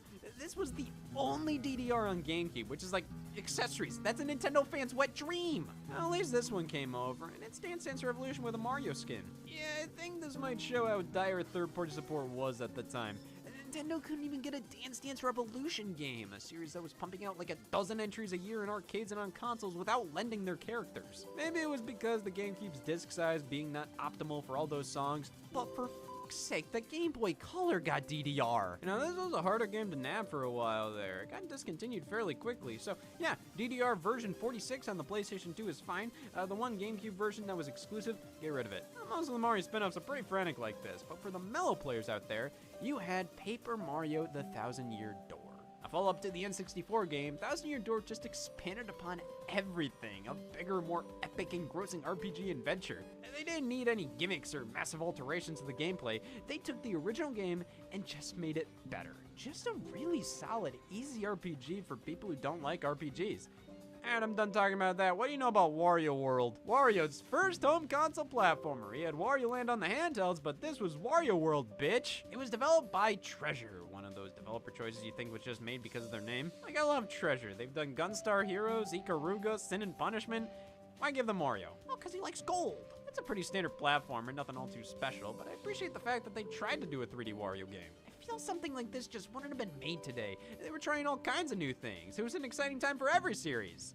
Except for WarioWare. WarioWare Mega Party Games. I love the WarioWare series, but this game is just unimpressive. It takes the micro games from the original WarioWare on Game Boy Advance and just puts them on a GameCube. They don't look any different. In fact, they just straight up don't look good. They do not hide the fact this is just a Game Boy Advance game at its core. You don't get the single player story mode or the extra side games from that one. Instead, they focus on multiplayer here. There are a ton of really fun multiplayer modes focused on playing the micro games. It can be an absolute blast. Though I do wish there was a bit more to this one. That's something I find myself saying about every WarioWare game. I love them, but they always feel like there should be more content, especially with this one. I mean, great multiplayer modes, but I want more, especially considering all the microgames are recycled from the GBA. It surprises me how well this game reviewed at the time, while Mario Party always got crucified for using the same dice in every game. Well, if Wario got 2 games, Donkey Kong better get like 3 bongo rhythm games. Oh, thank Christ. So Donkey Kong was in a weird place this generation. Basically, it was just a bunch of weird spin-offs for a while. And add Donkey Konga to the list. Donkey Konga used the DK Bongos, an accessory for the GameCube based on just Donkey Kong that works with 4 games. One less less than the GameCube microphone. Accessories that were so much less specific got so much less support. Donkey Konga was a rhythm game. Pretty simple, clap and beat the bongos. They're all fun enough. 1 and 2 came out here, while 3 was exclusive to Japan for whatever reason. Were they scared? Konga was a fun little spin-off series, but Donkey Kong Jungle Beat is a bit more interesting. Being a platformer that uses the bongos. I don't think anybody at Nintendo actively thought it was a good idea to use the bongos for a platformer. I think they just wanted to see if they could do it. They did. Jungle Beat is an insanely polished DK game. The first Nintendo made themselves in-house in over a decade. It was made by the team that would go on to make Super Mario Galaxy, and you can tell so hard. So many little elements that would go on to appear in that game got their start here. It's so cool. It's not a practical game, but a really cool one, though that does make me yearn for something simpler. How about Pokemon Channel?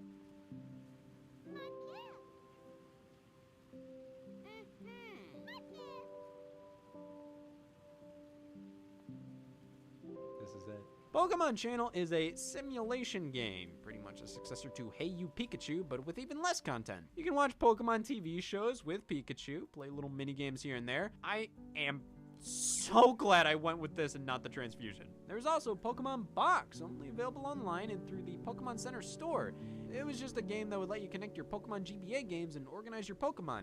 Again, glad I went with this instead. But there were legitimate Pokemon games released. Weirdly enough, full-blown RPGs. People clamored for a traditional Pokemon game on home consoles for decades.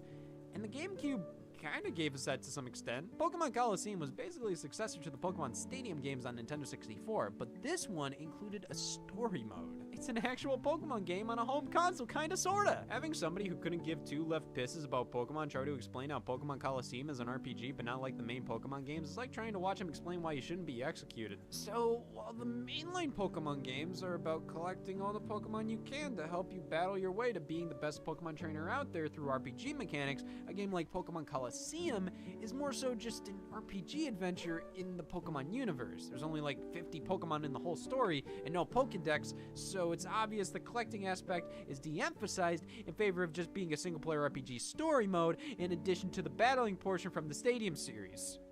How'd I do? However, it's still an RPG Pokemon adventure on consoles. It may be a spin-off, but it's closer to a mainline game than it's not. I think it did a decent job giving a 3D Pokemon adventure on a home console. They even followed it up with Pokemon XD Gale of Darkness. I think they were definitely trying to make this look more like the Game Boy Advance games rather than a Pokemon Stadium type game. The title and especially the box art really feel more so like the mainline games. For most of Nintendo's home consoles, Pokemon releases were always just spin-offs. Prime example, the Pokemon Company always considered the franchise to work best in handheld form, while home consoles being more fit for other experiences. But Pokemon Coliseum and XD Gale of Darkness showed they were definitely being pushed as much as they could have to give the GameCube a more traditional Pokemon experience, even if they didn't completely meet all their requirements. And if Pokemon games couldn't save the GameCube, I'm sure they said, fine, we have nothing to lose. Battalion Wars. This was a different take on the Advance Wars series, more action-oriented compared to turn-based strategy. I've always found Battalion Wars to be a weird series of Nintendo, so it's a home console version of Advance Wars that really has practically nothing to do with Advance Wars. It's odd they did this because Fire Emblem, the series by the same developer as Advance Wars, Intelligent Systems, had a very traditional entry on the GameCube. Path of Radiance. The first Fire Emblem on a home console to release outside of Japan, that was a big deal. I think. I mean, what? Did you expect me to have anything to say about Fire Emblem Path of Radiance? It's Fire Emblem. I'm a fucking idiot. Do the math. I think it's great that they were consistently bringing out the Fire Emblem titles to the West, though. The Path of Radiance feels so epic and looks great even today. Now, it's wild to see the CGI cutscenes look so on par without cutscenes looking more modern Fire Emblem games. Path of Radiance was definitely a darker game compared to Nintendo's other outings, but it was still a Nintendo game at the end of the day. The one game took what it meant to be a Nintendo game somewhere it's never been. Eternal Darkness Sanity's Requiem, the first M-rated Nintendo published title. A survival horror game unlike any other. Even to this day, just walking around the opening where nothing of note happens, it's creepy as all hell. Just that ominous sound in the background. The game actively fucks with you at every turn, playing tricks on the player themselves to scare them, not the characters in the game. That's what's brilliant about this title and what makes it so special. It's one of the most truly scary survival horror games ever made. I personally think this holds up better than the first few Resident Evils. It's easy to understand why it didn't do the greatest sales-wise. I mean, why would you want a game that lies and tells you your save data has been corrupted? You're going out of your way to create problems for yourself. And then we have Geist, Nintendo's other M-rated game on the GameCube. And that's all it'll ever be. Yeah, this one didn't leave the same impact that Eternal Darkness did. It's okay, the concept behind Geist is wicked cool. It's about ghosts. Both of these games didn't light sales charts on fire, but at least Pikmin did well enough to net a sequel, Pikmin 2. Pikmin 2 is such a cool mess. It's quite a bit different structurally from the first, but that makes it more interesting. I like that they went in a new direction. They could have easily made Pikmin 2 more of the same, but there's legitimate reasons to play both titles. They took more risks on this console. For example, they brought over loads of games from series that were originally never localized. Animal Crossing launched on the Nintendo 64 in Japan only, but that exact version with some updates came on over to the GameCube worldwide. It was all about just being alive.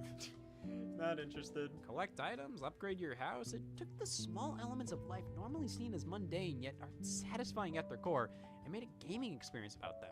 I don't think anybody would have expected this game to become one of Nintendo's largest franchises, especially considering the limitations of the consoles that originally released on. It's hard to imagine Animal Crossing without online support in some way. To visit your friend's town in this entry, you basically had to plug in their memory card. And of all games to not use this damn accessory. However, Animal Crossing did support the e-reader, an accessory for the Game Boy Advance that Nintendo somehow thought would work well as a GameCube accessory. So you have to plug the e-reader into the Game Boy Advance, plug that into the GameCube, and scan a card for said GameCube game to unlock certain content. At one point or another, isn't plugging the Game Boy Advance in enough? More GameCube games than you think supported the peripheral. Pikmin 2 in Japan, Pokemon Coliseum in Japan, Pokemon Channel. Hey, 4 is more than I'd think. Which, this just makes me wonder why they didn't just have the e-reader as a standalone unit you could plug into the Game Boy Advance or the GameCube. Instead, you always had to plug it into a Game Boy Advance. And for GBA games that supported it, you had to plug the e-reader into a separate Game Boy Advance, then connect that Game Boy Advance to your Game Boy Advance. Nintendo in 2005. Nobody gets me! If you want to talk about strange GameCube moments, how about this? The Japanese exclusive GameCube model made by Panasonic, the Panasonic Cube. This is a GameCube with a DVD player built in, but it's not like DVD functionality was programmed into the GameCube. You swap between DVD player mode and GameCube mode. By all extents and purposes, it's a DVD player and GameCube duct taped together. It's a gorgeous device, and even though it was obscenely expensive in Japan, I think for the right price, it could have significantly helped GameCube sales over here. The PS2 and Xbox truly had the advantage with DVD playback, especially the PS2. So while this wouldn't have made Sony piss their pants, I think they would have head to the bathroom just in case. Well, it works better as closet fodder for me. But then we have Chibi Robo, my darling, my checklist of sins. This is a game I think of when GameCube is brought up. Something different and weird, but good in its own right. It's so charming and bizarre, controlling a little robot in a big house aiming to make the residents happier.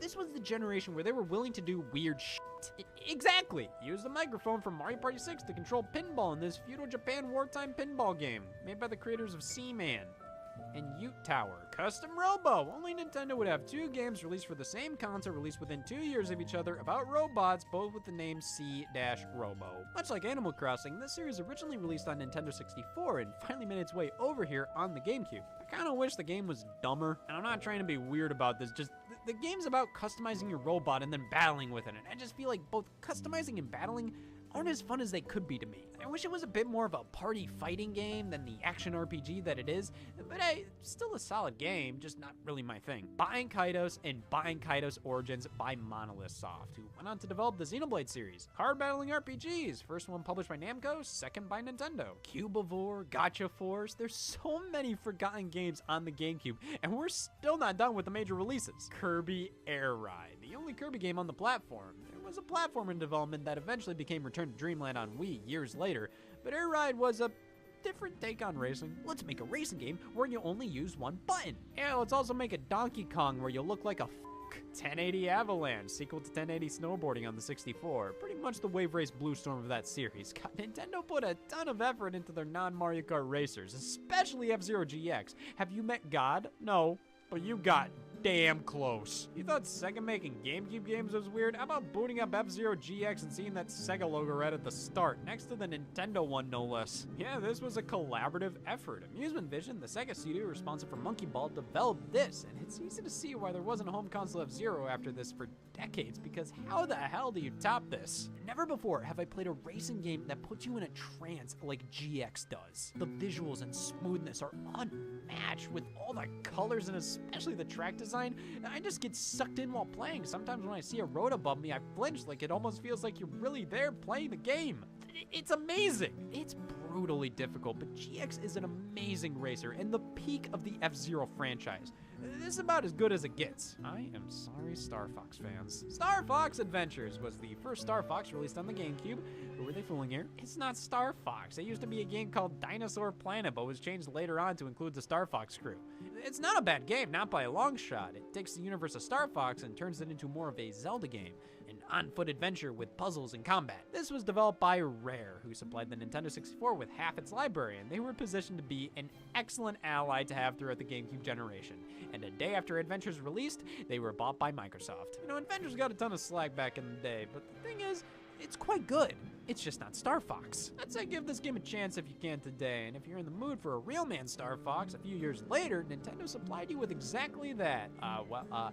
Not Nintendo specifically. Star Fox started to truly struggle this generation. Nintendo gave up on making the games themselves and started to outsource them. Rare developed Adventures and Namco developed Star Fox Assault. Another fine game, much more in line with what you'd expect out of the franchise, though expanding to on-foot missions in addition to the on-rail space shooting definitely shows how they felt the need to radically expand the gameplay of Star Fox. The original on SNES and Star Fox 64 were short games. You just keep replaying them to find new paths and nab a high score, and that type of game was starting to become less and less in demand. And that's kind of the story of Nintendo this generation. They struggled regardless of how amazing the GameCube's lineup was. And while this was a hard pill for me to swallow as a kid, and even now I see all these amazing games, and Nintendo gave us pretty much every franchise we wanted. And it's hard to comprehend how this was one of Nintendo's lowest selling systems. It becomes easier and easier to see why as time progresses. I love this system. It will always be my favorite of all time. But if somebody told me they weren't huge into it, I'd understand. Much like any other stupid fucking opinion they'd have, but still, I get it. I think the GameCube had some of the most consistent yet creative output from Nintendo, while others may see it as too experimental or, oddly enough, too safe. Games were either just more of the same from the Nintendo 64, or some games strayed too far, not being what fans wanted from that franchise. I mean, Star Fox got both of that here. Looking back at this whole generation, I think it's clear as day. GameCube owners were very satisfied with their console. But for those who didn't own one, there just wasn't that major hook. There were tons of games to play and enjoy here, but you could say that about every console out at the time. That wasn't special. So it makes sense why the PlayStation 2 dominated and the GameCube sold as little as it did. But I feel that the more limited library and lacking the ability to do anything but play games creates a more passionate connection to the console. You didn't buy this because it made the most practical sense. You bought this to play Mario Party 5, damn it. I feel that everybody who owned a GameCube can agree on and bond over how cool and fun the games were, and still are. How much it stood apart from the competition in terms of its library and design. It was pretty much a standard game console, but with a Nintendo twist, which is what a lot of people wanted from the Wii generation when the company leaned too heavily into the casual market. Why can't Nintendo just make a standard game console to compete with the Xbox and PlayStation? Well, they did, and you didn't buy it, but I did, and I'd do it again.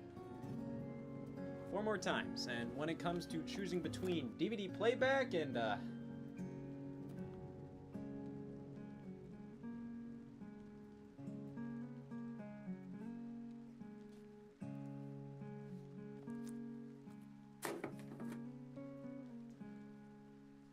it had to be done.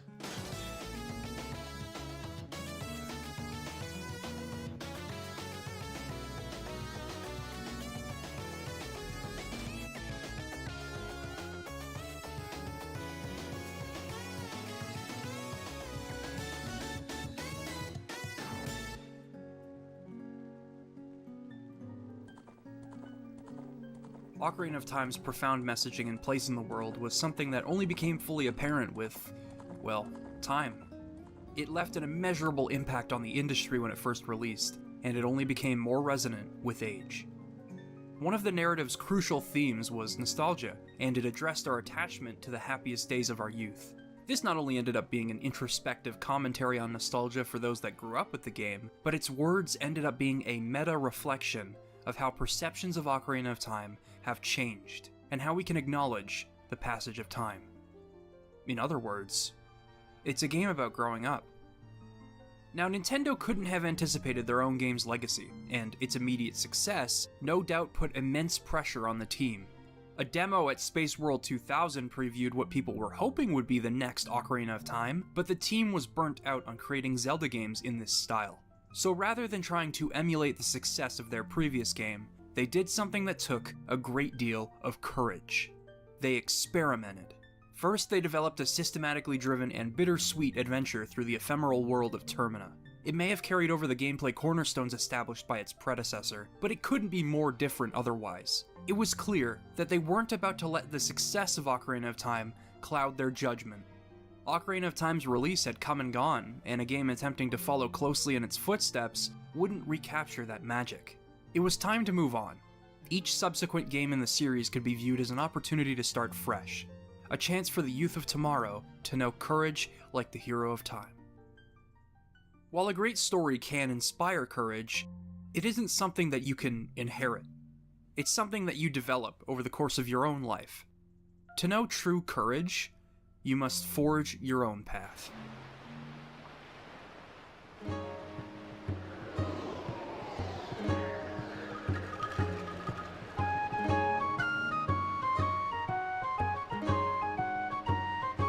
Wind Waker's title screen says so much with so little. We pan across Outset Island, the genesis of this story. It's a quaint little island with not much going on, but the music seems to paint a much grander picture. The element that completes this picture is Link. He is standing at the peak of the island, staring out into the ocean. This, combined with what we're hearing, infers a longing for adventure, a desire to leave the island and explore the unexplored, an urge to leave home and see what the world has in store. In other words, it's a game about growing up. Ocarina of Time and Wind Waker are two sides of the same coin, a similar lesson split between two very distinct outlooks. Whereas Ocarina of Time was about gently letting go of your nostalgic attachments and moving forward, Wind Waker is an exciting coming-of-age story about maturity, freedom, the navigation of life, and not being defined by those that came before you. A message that was almost certainly deliberate. After its new art style received a mixed response at Space World 2001, Ocarina of Time's colossal legacy cast a massive shadow over the team, and their frustration bled into their work. They stood by their creative vision and put out something intended to inspire a new generation. I was a part of that new generation. I may have been playing other Zeldas at the time, but Wind Waker was the first Zelda game I managed to finish. It didn't just define my taste in video games. It ended up being instrumental in my development as a person. It is my favorite game of all time. As such, this video aims to delve deep into what I feel makes Wind Waker the game that it is. Everything that defined it, and how it defined me. It feels so good to finally say this, so here goes. I'm Liam Triforce, and this is a video about The Legend of Zelda: The Wind Waker.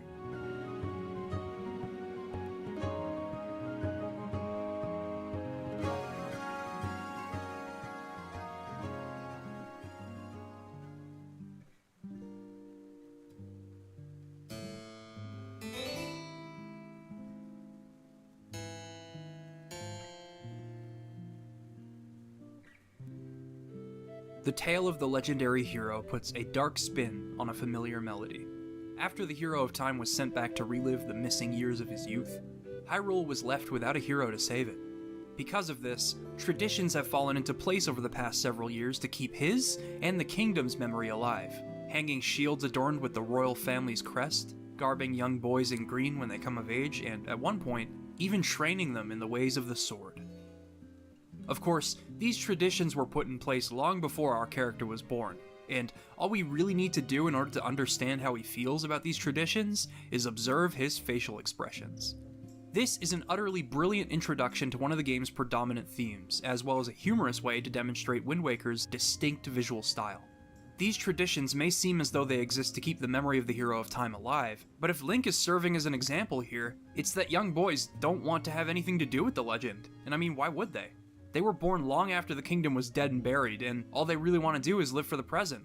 Even Link, although he is pretty lazy, barely even knows what day it is. He is respectful and listens to his grandmother as she tells him about these old traditions, but he is pretty aloof in this first portion of the game. Perhaps this is due to his circumstances.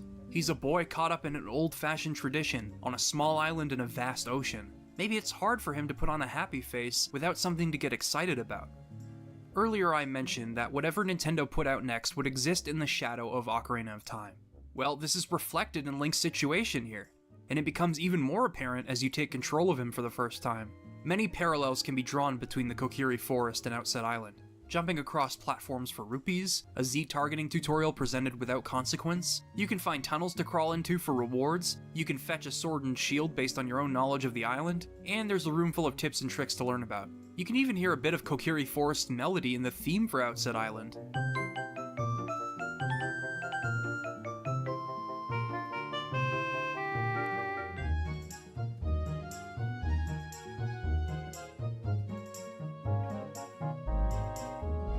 Now on the other hand, what if you've never played Ocarina of Time before? It's only natural that the mechanical groundwork laid out by Ocarina would eventually bleed into other Zelda games, so it makes sense to carry over these teaching tools. But what does this Link do differently? Well, the primary difference here is how you can inspire people and leave a positive impact. In Ocarina of Time, most of your time is spent preparing for your meeting with the Great Deku Tree. There is a sense of urgency there that compels you to keep moving forward. You aren't really doing things for anyone else. Your only goal is to figure out how to play and accept the Great Deku Tree's grand trial. From the word go on Outset Island, all that really matters is talking to your grandmother and then your sister afterwards, which is likely something that your character does every day. Not to mention, you're doing this as part of some tradition that you don't really want to be a part of, especially if you've never played Ocarina of Time. But as you learn to perform these tasks on the way to your grandma's house, you'll no doubt notice these colorful characters walking around. If you decide to jump across these rocks for rupees, you can talk to the kid watching you and he'll say, "Wow, I hope I'll be able to jump like you someday, Link."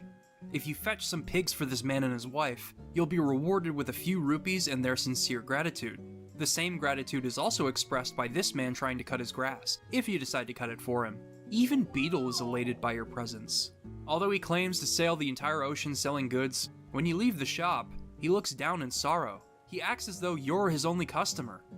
To be alone at sea like that, it's nice to keep him company, especially because Beetle's company is more than welcome. Although it may not seem like much, this tutorial does let you discover mechanics on your own, which in turn sets you up for the kind of freedom that this game enables. Sure, your next destination may be clear, but there's nothing wrong with venturing off into the unknown for a while in order to prepare, learn, and inspire others. The most poignant resident you inspire is met at a dire moment. After your sister loans you her telescope for your birthday, the both of you are startled by a giant bird carrying a girl in its talons. A pirate ship manages to knock it out of the sky, but the girl falls into the forest above Outset. This is just the kind of excitement that Link needs.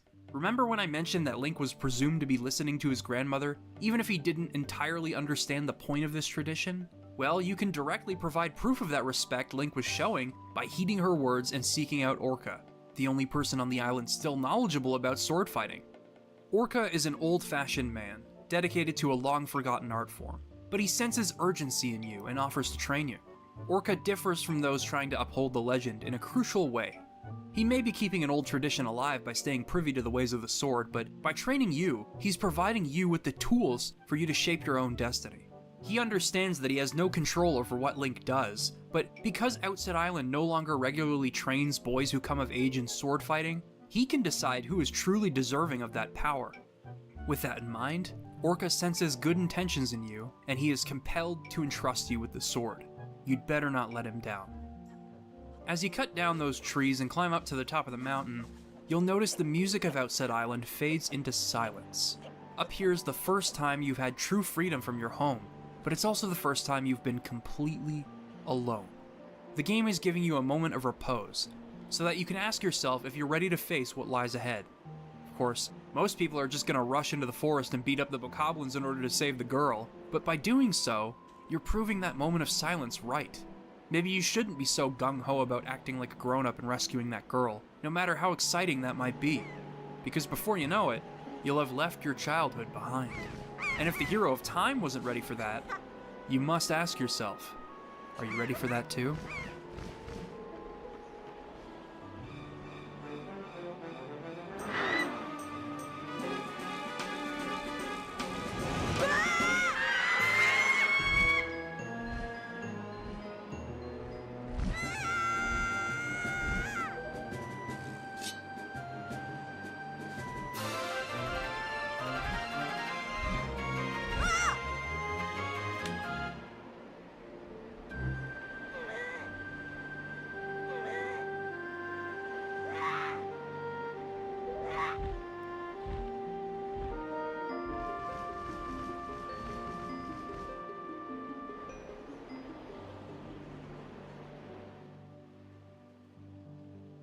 After Aryll is kidnapped, the music is subtly altered. First of all, this is what Aryll's theme sounds like.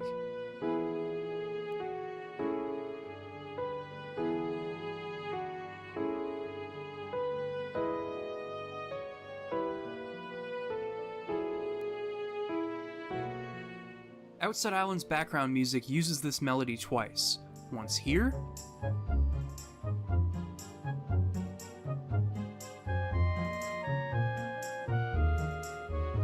and again here.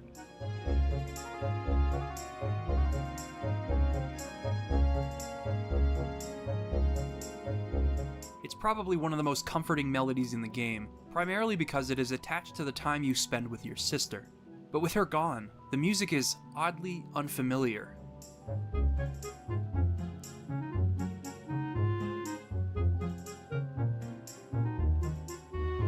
The strings now descend in place of where her melody used to be.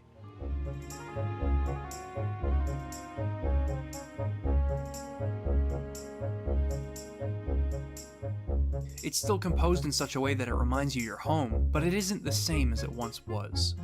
From now on, it is a constant reminder that Aryll is somewhere out there and you need to get her back. This entire occurrence is a prime example of how trauma can force someone to grow up. Life is a constant, unpredictable series of events that you usually don't have any control over, and certain events can stomp out the twilight of your youth. In Link's case, it was the immediate responsibility of having to leave home and save his sister. It really sucks to lose out on the rest of your childhood, especially due to circumstances beyond you. It can be frustrating, and it can be easy to sink into our memories from those days. But instead of sulking, and instead of following the same emotional venture that the hero of time faced, Link's first instinct is to do something about his kidnapped sister. Whether that means running off a cliff trying to chase after that bird, or asking for help from the pirates, Link is willing to do anything he can. He's taking such a tragic event and turning it into an opportunity to set sail. In contrast to the hero of time, who needed some guidance in growing up, Link is taking that step on his own. As far as I'm concerned, Wind Waker's Link isn't just a bridge between the player and the game. He's also a character, one that acts and reacts of his own volition, and one that has flaws. But most importantly, we can understand why he reacts the way he does. He inspires me to do something in spite of my circumstances, to view tragedy as an opportunity to learn or act. Both Ocarina of Time and Wind Waker handle its calls to adventure differently, and both are equally valid. But it's clear that Link was never meant to be a reflection of the hero of time. Finally, he has his own reason to set sail, his own adventure. All he wants to do is get out there and save his sister. What happens along the way will be exciting to discover. There's just one thing left to be done. As you leave your childhood home, you're also leaving your grandmother behind. As a new chapter in your life begins, a chapter in hers ends. One of her grandkids is missing, and the other is setting off to save her. No matter what happens, she'll be forced to stay at home, alone, until your eventual return. Both of your kids leaving the house at once is an emotional time for a parent or guardian, which makes Link's goodbye one of the most heartbreaking scenes in the game.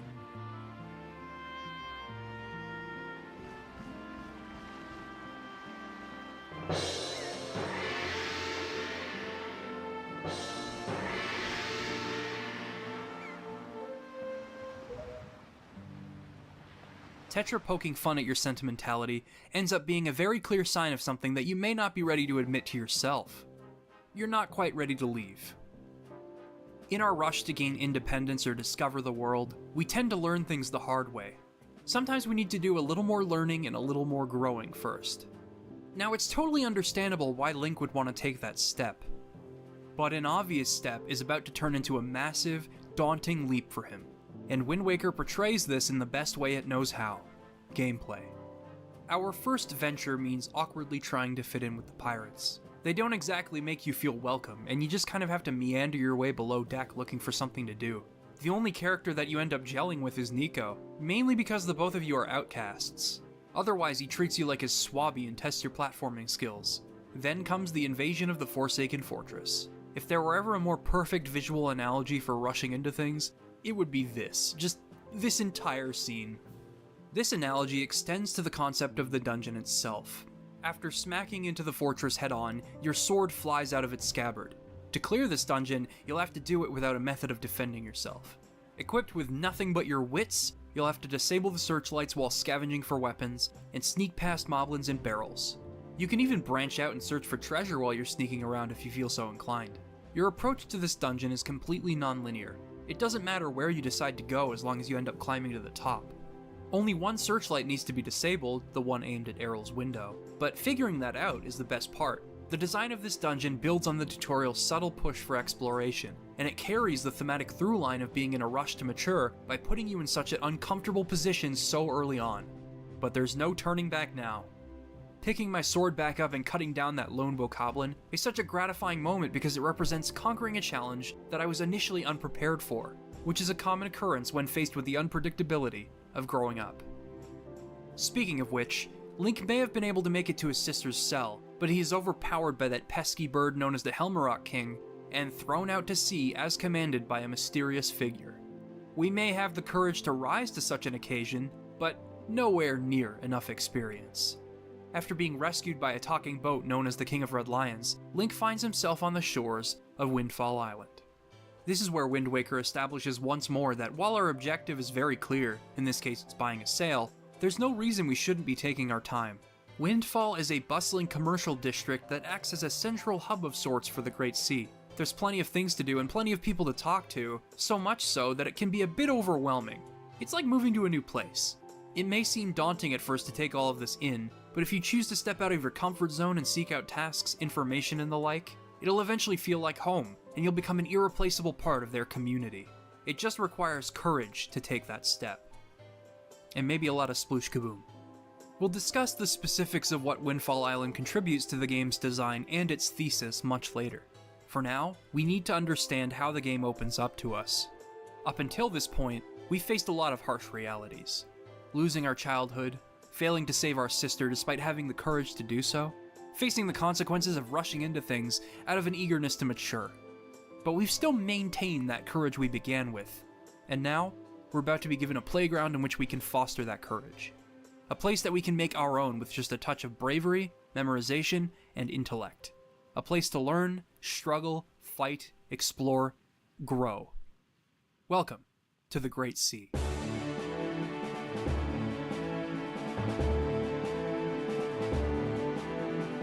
The Great Sea is one of the most liberating settings for a video game I have ever experienced.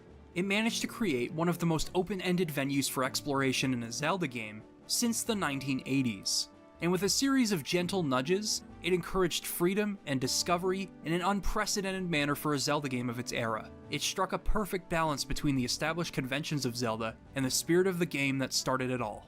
And despite all of this freedom, I feel as though it is the most accessible overworld a Zelda game has ever had.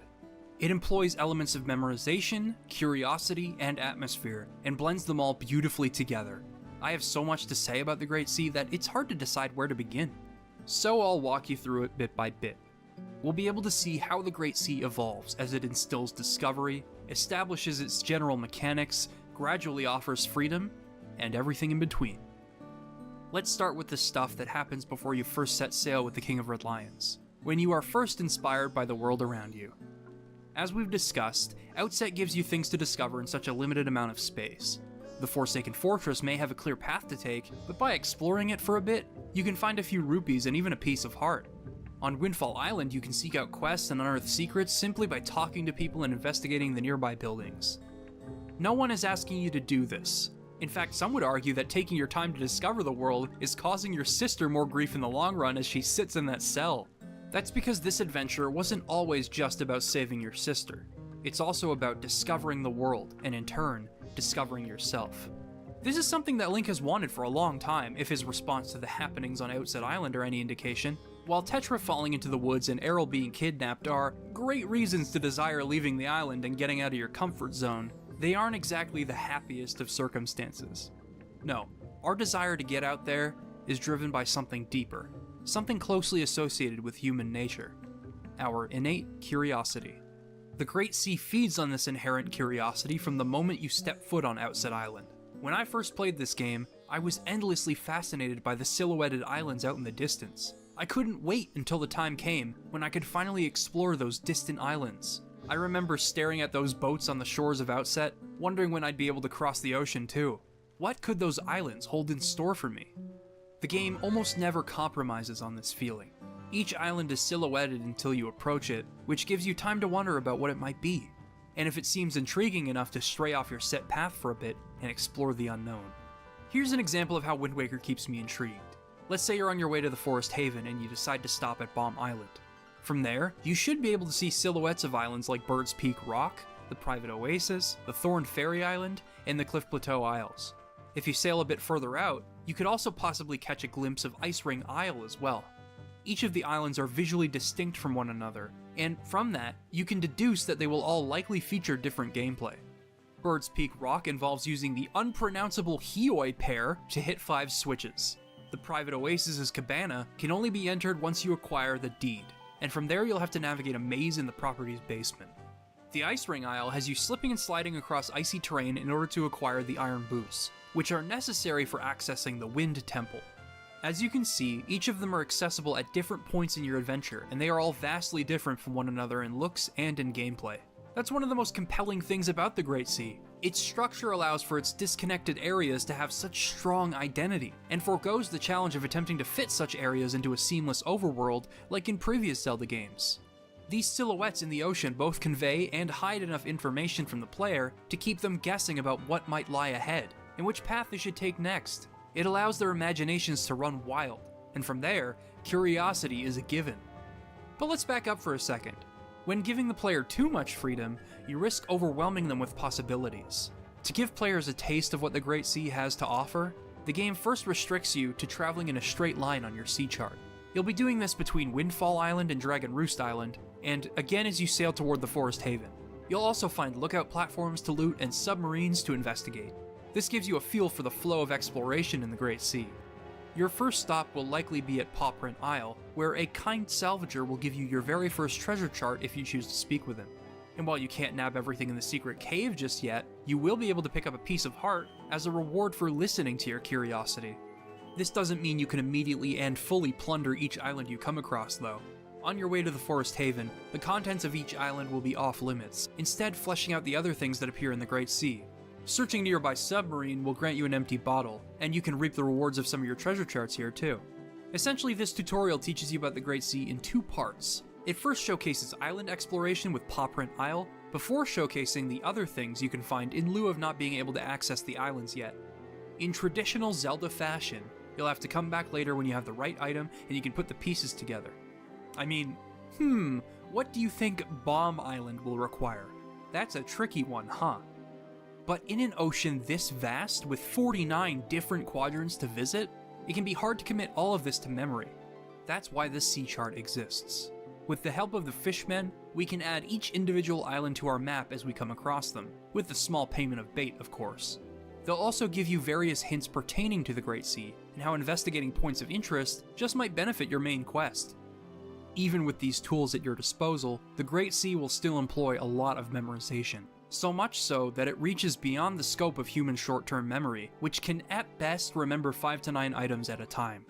I discussed this limitation when addressing the design of the Water Temple. With 9 paths to take and rooms further within each path, 3 water levels to consider, and the spatial awareness that comes with all this, you are bound to get tangled up eventually.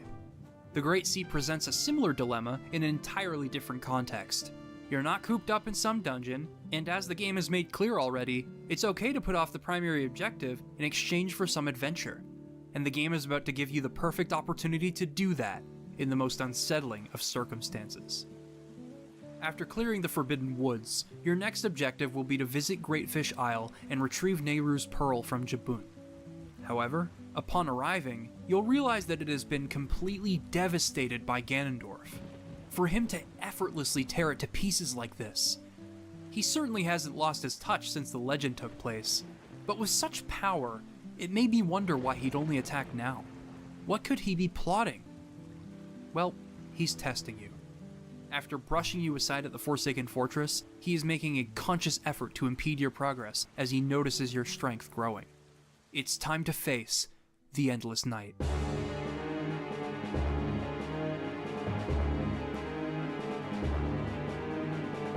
Ganondorf has inflicted a curse on the Great Sea, causing a period of indefinite darkness and thunderstorms. Most residents of populated islands remain inside, and the familiar sailing theme you've likely grown fond of by this point is replaced with a villainous take on the same theme, with Ganondorf's theme sneaking in there too.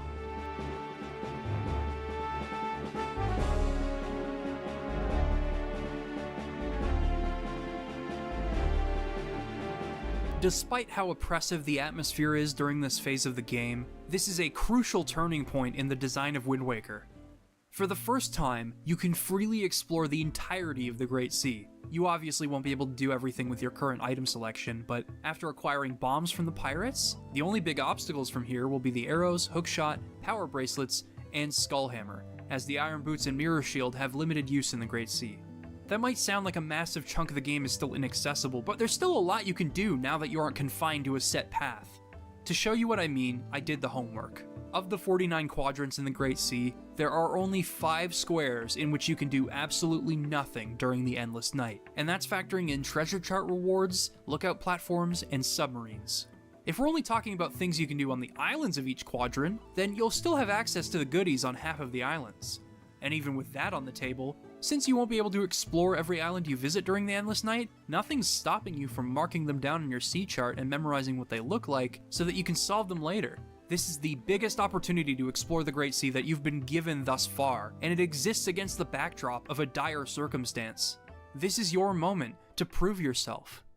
The moment to prove to Ganon that he doesn't own this ocean. You do.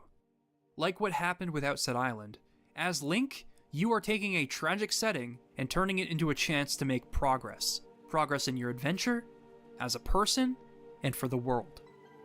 The Endless Night comes at a perfect point in terms of difficulty progression too. At this point, you've cleared the Forsaken Fortress, Dragon Roost Cavern, and the Forbidden Woods. These 3 areas all teach you different skills, as well as develop the transferable skills for resourcefulness, solving puzzles, and fighting enemies. You've seen a plethora of different enemies that each have optimal ways of being defeated. You've had to micromanage different floors and rooms uniquely in all 3 scenarios. The Forsaken Fortress has indoor and outdoor sections with unorthodox ways of connecting its separate floors. Dragon Roost Cavern will only let you change floors after clearing challenges or crossing lava, and changing floors in the Forbidden Woods is contingent on its vertical rooms and Boko Baba buds. But perhaps most important is that the items you obtain from each of these dungeons act as keys in the Great Sea. Solving puzzles in dungeons is always transferable to solving puzzles in the Great Sea, they're just set in different contexts. All that's left for you to do is get out there. Now, I've talked at length about how exciting such a tragic part of this game can be, so instead of waffling on about it for any longer, why don't I give you an example? This will also give me a chance to explain a few more inner workings of the Great Sea and how they factor into quests that lead into more quests, kinda like Majora's Mask. Keep in mind, this is just a singular example from one of my many playthroughs. After being faced with the challenge of the Endless Night, the first thing I did was just set off for the islands surrounding Greatfish that interested me. After sailing north for a bit, I stumbled upon the Northern Fairy Isle, which happened to be the only fairy isle that didn't have an obstacle to clear. It's as if they wanted you to discover this island right away, and in taking this detour before returning to Windfall Island, I managed to increase my wallet size from a measly 200 rupees to 1,000.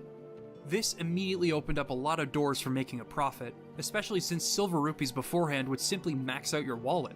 The copious amount of treasure charts that I'd previously been saving for later suddenly had more value to me. In light of this discovery, I set off for unknown parts of the ocean, immediately coming across the silhouette of a submarine off the coast of the island. Finally, I could use my new boomerang to stun these moblins and get revenge for all those times they'd mopped the floor with me. I pocketed the treasure chart and set sail. The treasure happened to be at the nearby Spectacle Island, which netted me 200 more rupees. Anyway, I stopped at Windfall and grabbed the bombs, which Tetra graciously let me borrow out of the unspoken kindness in her heart, but before leaving I figured I'd knock out a few goodies that I'd been curious about finding with my new items. After that, it's off to see what I can do with these bombs. My first stop was at Paw Print Isle from the tutorial phase of the Great Sea, as it had a few bombable areas with rupees and the like. But there's also another reason I wanted to revisit the place. The grappling hook isn't just useful for crossing pits or scaling walls. As the game progressed, I found that its primary use became stealing items from enemies. Your spoils bag lets you carry these items, as well as sell anything you don't need to Beetle for a quick buck. But it's best that you hang on to them. Characters on Windfall, Outset, and Dragon Roost will all have need for these items for one reason or another. By making a habit of stealing these things, you can speed up the process of clearing all of these quests and increasing your strength. And these items set up goals that stretch across the entire game. Joy pendants in particular are required in order to beat the game. We'll delve more into this topic later. In the case of Paw Print Isle, I simply came here just to steal some green chew jelly to mix potions back on Windfall. A humble goal, but when you consider just how useful magic is in Wind Waker even this early on, I'm glad I sought after the jelly in hindsight. Like, the Deku Leaf is such an amazing item. It allows you to get basically anywhere, and it never stops being a useful tool for traversal and puzzle solving. But it drains magic like nothing else, so it'd be best to prepare for any kind of scenario. You might think this is kind of an irrelevant tangent, but it actually plays into something else that Wind Waker is amazing at: encouraging micromanagement. We'll save that discussion for later too. For now, let's switch our focus back to discovery and exploration during the Endless Night. So we have our bombs now, right? Bombs are arguably the most useful key for the Great Seas series of locks, as they can open boarded up passages, destroy giant rocks, they can be ammunition for a cannon on the back of the King of Red Lions, allowing you to sink enemy ships, with some of them carrying heart pieces and the like. They can destroy lookout platform defenses from afar, and take down giant Octoroks with ease. I also got an upgraded bomb bag during the Endless Night from a fairy fountain, which gave me further breathing room for using my bombs at sea. As you can probably tell, bombs give you plenty of options when exploring the Great Sea, and it'd be a shame to simply pass this opportunity up, no matter how dour the ocean is right now. When all is said and done, you can max out your wallet, double your magic meter, and end up with a total of 11 hearts if you thoroughly scour the ocean and manage your resources accordingly. Not everyone is going to hit all that criteria, but it's exciting to know what's possible. And in order to accomplish all of this, all you really need is diligence and curiosity. When faced with such adversity, all I wanted to do was explore the ocean. And considering how much variety there is in what you can do out there, such enticing challenges that all require different skills to complete, getting the third pearl back and breaking the curse is a piece of cake. Speaking of which, Jabun is hiding in the back of Outset Island. Now would be a perfect time to show your grandmother how much you've grown. Unfortunately, she hasn't been the same since you left. She sits alone in her house, suffering from severe symptoms of empty nest syndrome. It seems as though nothing will wake her. Except for a fairy, and there happens to be a fairy fountain in the forest above Outset, that of which you can access thanks to your bombs. Waking your grandmother up will allow her to make you elixir soup, the best item in the game. Full health, full magic, doubled attack power until you take damage, and there's 2 helpings inside. Now that she's awake, she can watch you grow and support you from afar, and you can come visit her whenever you like. It's fulfilling to show her that her infinite kindness is appreciated, and that your goodbye wasn't forever. On the subject of growth, that's the best part about the Endless Night. This is the first time you've been given this kind of freedom, despite the circumstances. This is what Link has been longing for. All of this searching you're doing is out of a subconscious desire to grow and familiarize yourself with an unknown world. If you choose to do as much as you can, you'll have a much better grasp of the sea as it opens further. All of this against the backdrop of a challenge imposed on you by an all-powerful force. The Endless Night represents how good Wind Waker is at driving the player to explore. It is yet another example of carving a path out of a roadblock. In the end, I mean, you want to be ready the next time you see Errol, don't you? You still have to return her telescope after all. To this day, it has become a personal challenge to grab as much as I can during the endless night, and I'm not alone on that. Here's a GameFAQs thread from 2009 in which users discussed their attempts at it. This transitions nicely into my next point. Wind Waker capitalized on an important aspect of the original Legend of Zelda: sharing information. The original Zelda may seem cryptic or inaccessible nowadays, but it held a lot of power precisely because of how open-ended yet secretive it was. The game doesn't have any outward teaching tools. You had to discover the game on your own. This was common for games of its era. They could teach you through gameplay. They didn't need to tell you how to play. In Zelda's case, discovering how the game works was the game. Finding dungeons, bombing walls, burning bushes, all of this stuff was up to you to figure out as you worked your way toward Ganon. Due to the density of the overworld, how you have to figure out the proper application of each item and where to use said items, not everyone is going to be able to find every little secret in this game on their own. I find that experiences in life are more valuable when you have someone to share them with, and that is especially true for art. Socialization and discussion of art directly contributes to its longevity and impact. With so much to find in Zelda 1, and considering how huge it was upon release, it's inevitable that people would start sharing the secrets they discovered with each other. My second cousin grew up in the 80s, and I have a distinct memory of him watching me try to play the original Zelda in my grandpa's living room. I must have been about 7 years old at the time, with my gaming sensibilities stemming from games of the early to mid-2000s. I remember trying to navigate a maze of bushes, and he mentioned coming back with a candle and burning a particular bush to get into the 8th dungeon. He also showed me a bombable wall that revealed a secret cave with a heart container. After he'd shared what he learned with me, I began to look at the overworld in a new light. I managed to find the entrance to Death Mountain all on my own, thanks to the knowledge about bombable walls that he shared with me. At the same time, I was trying to beat Wind Waker. After the Endless Night, the game expands exponentially. The residents of Windfall come back outside and the village operates as normal, so plenty of previously impossible quests are now accessible. You'll begin to acquire items in rapid succession. The Skullhammer will let you smack buttons stationed across the Great Sea. The hero's bow will let you shoot things from afar, which means you can finally battle Cyclos and learn the Ballad of Gales from him. With this song, you can warp to designated spots around the Great Sea, bypassing some unnecessary sailing, and you can warp inside the Mother and Child Isles to acquire the fire and ice arrows from the Fairy Queen. I always thought Link's reaction to her crush on him was just precious. From there, it's the power bracelets, iron boots, mirror shield, hookshot. The game just keeps on opening up to you. What all of this is contingent on, with the exception of the dungeon items, is your own attentiveness, and how well you are able to put the pieces together. Even with this new set of tools, there are bound to be some missing parts from time to time.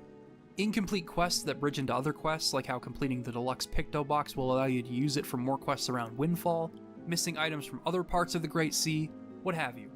Like, let's say you need to get into the Wind Temple, but you can't get past the strong gusts pushing you back. The mapfish nearby will tell you where to go to retrieve the item you need, but in order to get to that island, you'll need to know how to raise its temperature, and this is where you may find you'll need to start following the breadcrumb trail of the fishmen across the ocean. Although I've listed all the items you can obtain, it's not nearly as straightforward as I've made it seem. By nature, the Great Sea is non-linear. It wouldn't be designed the way it is if they wanted you to do things in a specific order, barring the main quest.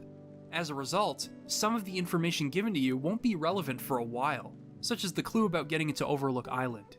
The hookshot is the last major item you obtain, so if you happen to stumble upon Overlook Island during the Endless Night, you'd have to commit that clue to memory for a long time. So what now?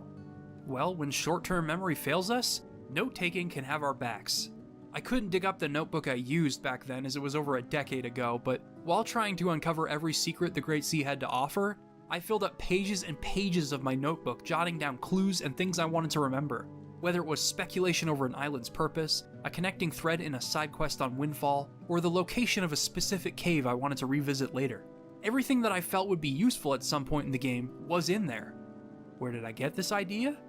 By sharing my experience with a friend. I highly doubt he's watching this video, but I just want to thank a childhood friend of mine for inadvertently making me realize that I was playing my favorite game of all time. When I was about 8 or 9 years old, I was at his house playing some GameCube games and I noticed he had Wind Waker.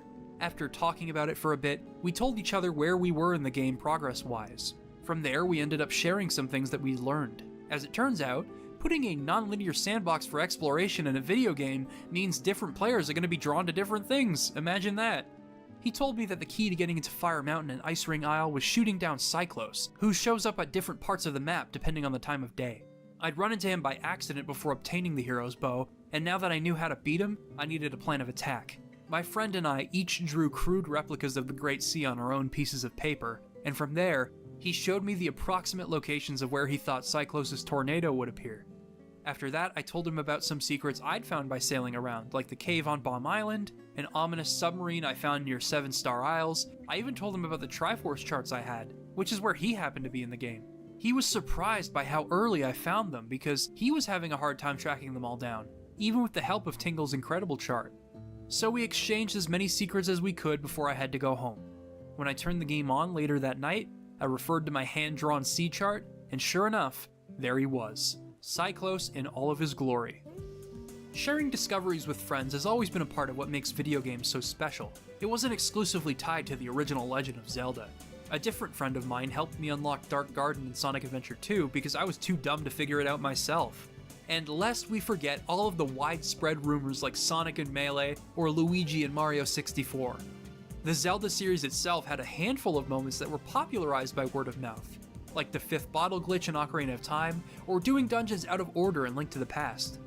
But Wind Waker was different.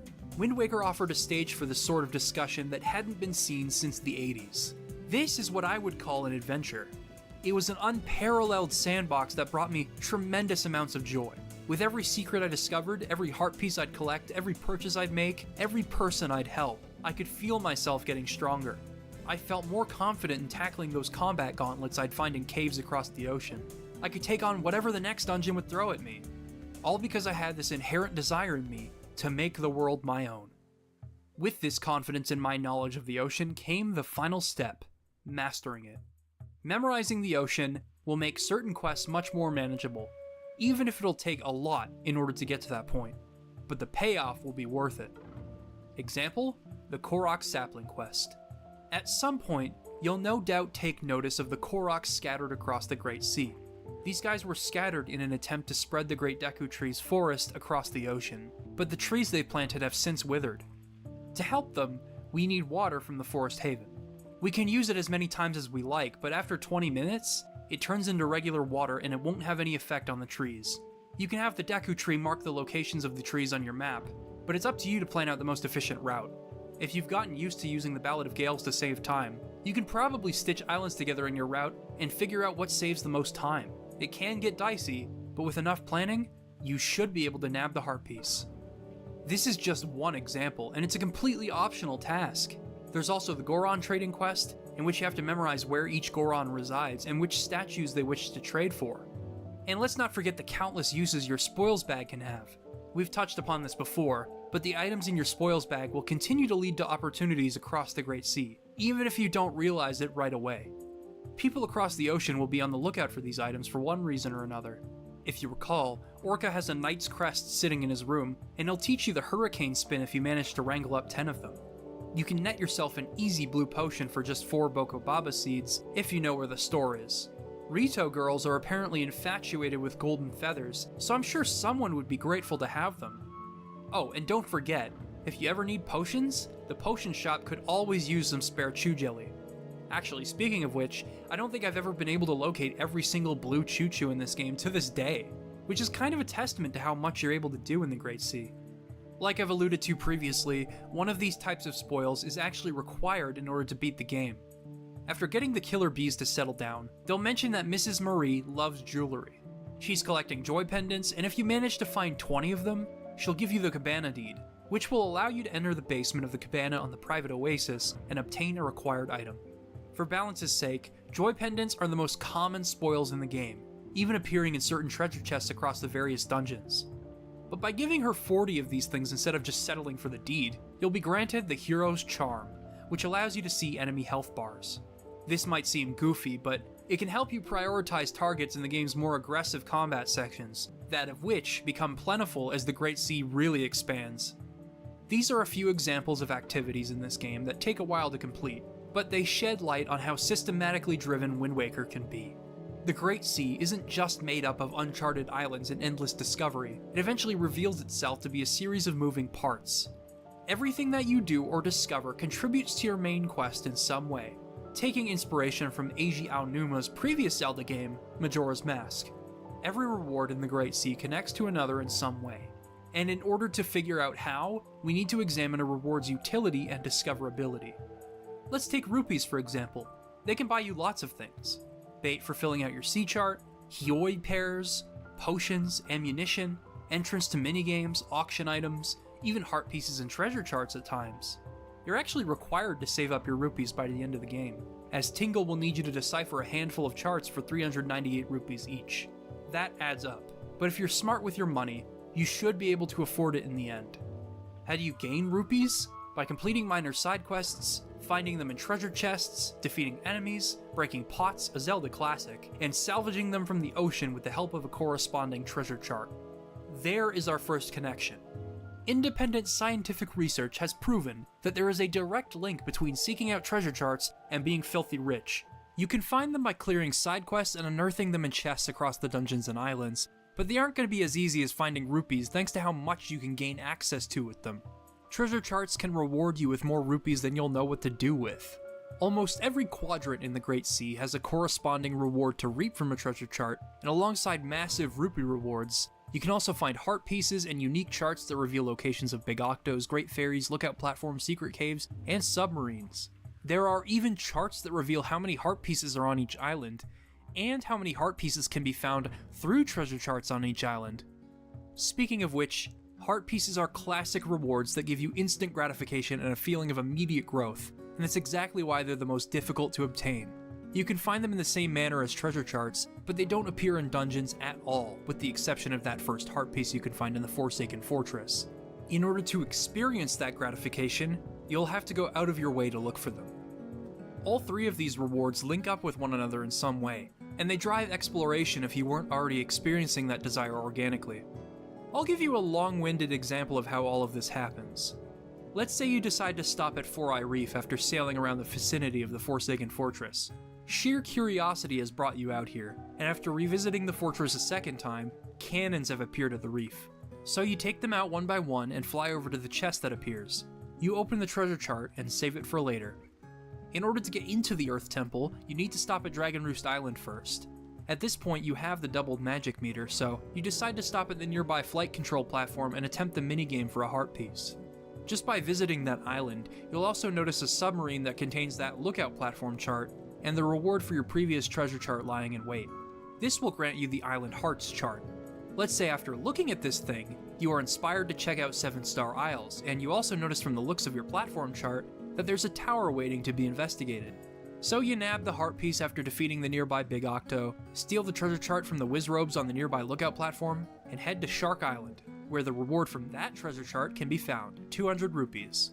Shark Island will also spawn a chest containing 200 rupees if you use all of your items fast enough, and that inspires you to head back down to Windfall and participate in the auction. You strategically mash the A button, claim your reward, and head out. At Windfall, you notice that new quests have opened up to you, so you earn a few heart pieces while you're there, and now you finally feel ready to face the Earth Temple. Now, this is a completely hypothetical situation that I've come up with. Where you choose to go after finding that Island Hearts chart, or if you even let yourself be influenced by it, is completely up to you.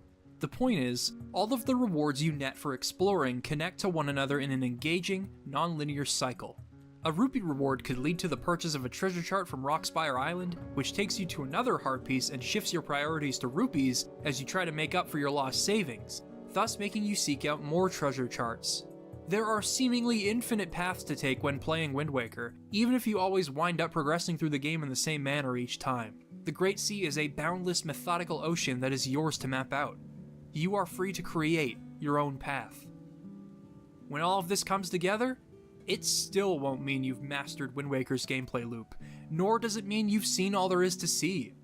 The final challenge, in which your resourcefulness will be tested and your collection of the 3 main rewards will be put to use, lies in the most contentious part of the game. It's time for me to make a case for the Triforce Chart quest. By the time you reach this point, you'll have every major item. The only keys that you may be lacking will be for optional rewards, like a missing treasure chart that leads to a heart piece you have yet to collect, for example. Right now, all that's left for you to do is reassemble the Triforce of Courage. With the use of Tingle's incredible chart, you will have the general locations of each chart, and you can grab them in any order you like. Some of these charts can be found pretty early on, as I've alluded to previously, and the fishmen can sometimes hint at their whereabouts. Whether that means finding a way into the private cabana, discovering one in a chest after bombing your way into an island of steel, or stumbling upon a chart after finding a cave on an island in the middle of nowhere. These charts can either be one of many discoveries you make in the Great Sea, or some of the most challenging puzzles to crack. Either way, you'll need all 8 shards in the end. To make things just a little trickier, you won't be able to use each chart to fish up a shard until Tingle deciphers them. It costs 398 rupees to decipher a single chart, meaning that you'll be spending a staggering total of 3,184 rupees. Essentially, this roadblock is a test of how much money you've been able to make simply from exploring the Great Sea and fishing up rupees with treasure charts, and I don't necessarily think that's a bad thing. There are plenty of other uses for rupees, as we've discussed, so prioritizing what you need to use them for is simply an extension of something that Zelda has been doing for a long time, and it's one of the many things Wind Waker has you micromanaging. On top of that, no one's really forcing you to explore the Great Sea. The game may give you great emotional or mechanical reasons to do so, but like Majora's Mask, you could disregard the vast majority of content the game has to offer and railroad yourself to the end. However, just like that game, you'd be doing yourself a major disservice, and it would only set you up for a much more challenging endgame. As such, the Triforce Chart quest acts as a final exam of sorts. It deliberately tests you on your knowledge of the Great Sea and your ability to find stuff within its 49 squares. When it comes to finding the charts themselves, it usually boils down to stumbling upon the island they reside at, or finding the right item that'll let you in. Like I've said, there's a good chance that you could accidentally stumble upon some of them as you explore on your own terms, but there are 2 notable exceptions to this. Let's start by discussing the Savage Labyrinth. Deciphering the Triforce charts gives immediate purpose to rupees and treasure charts, 2 of our 3 big rewards. But what about heart pieces? Yes, having enough heart containers to face the final boss is going to make a difference, as always, but as it turns out, there is a quest in this game that was implemented in order to test you on your raw strength and resilience. The Savage Labyrinth is a massive 50-floor enemy gauntlet made up of bad guys from across the entire game. They usually appear in sizable chunks, so there's plenty of fighting, plenty of item strategy, plenty of target prioritization, and plenty of dodging to be done here. But naturally, there's plenty of variety down here too. Although you only have to clear 30 floors to nab the Triforce chart, you can continue to the bottom to net yourself more rupees for deciphering said chart, and a piece of heart. If we're going to talk about why I think the Savage Labyrinth is so fun, now would probably be a good time to bring up Wind Waker's combat as a whole. To put it simply, it's fantastic. The developers took the groundwork laid out by the Nintendo 64 Zeldas and thoroughly refined it. It is incredibly fluid and responsive. Varying my sword slashes has never felt this good. It also has a new trick up its sleeve, the parry. When locked onto an enemy, you wait for the Q and press the A button to dodge and strike. Some might say that the parry is overpowered, and when facing larger enemies one-on-one, it can be. But when other enemies are attempting to swarm you, a parry is not very easy to pull off, nor is it the best option. On top of that, it takes a while to kill enemies with the parry alone, so it eventually becomes yet another tool in your kit. For example, it is very useful for taking out Darknut armor and circumventing the defensive measures enemies might use, but it isn't the only thing you should be doing. Spin attacks are great for crowd control, the boomerang hits stun enemies, the ice arrows can freeze them, the skull hammer can flatten them. Item strategy is key in Wind Waker, and it can be fun to experiment wherever necessary. For example, this is a Floor Master. These things can disrupt your progress in a dungeon by taking you to another room, and it's pretty easy for them to grab a hold of you. I've learned an efficient way of dealing with them though. Shoot an ice arrow at one of them and then smash them with the skull hammer. It will guarantee their death each and every time. Anyway, you get the picture. Combat in Wind Waker is very fun, but it isn't always easy, especially as they introduce more powerful enemies and start throwing them at you in larger quantities.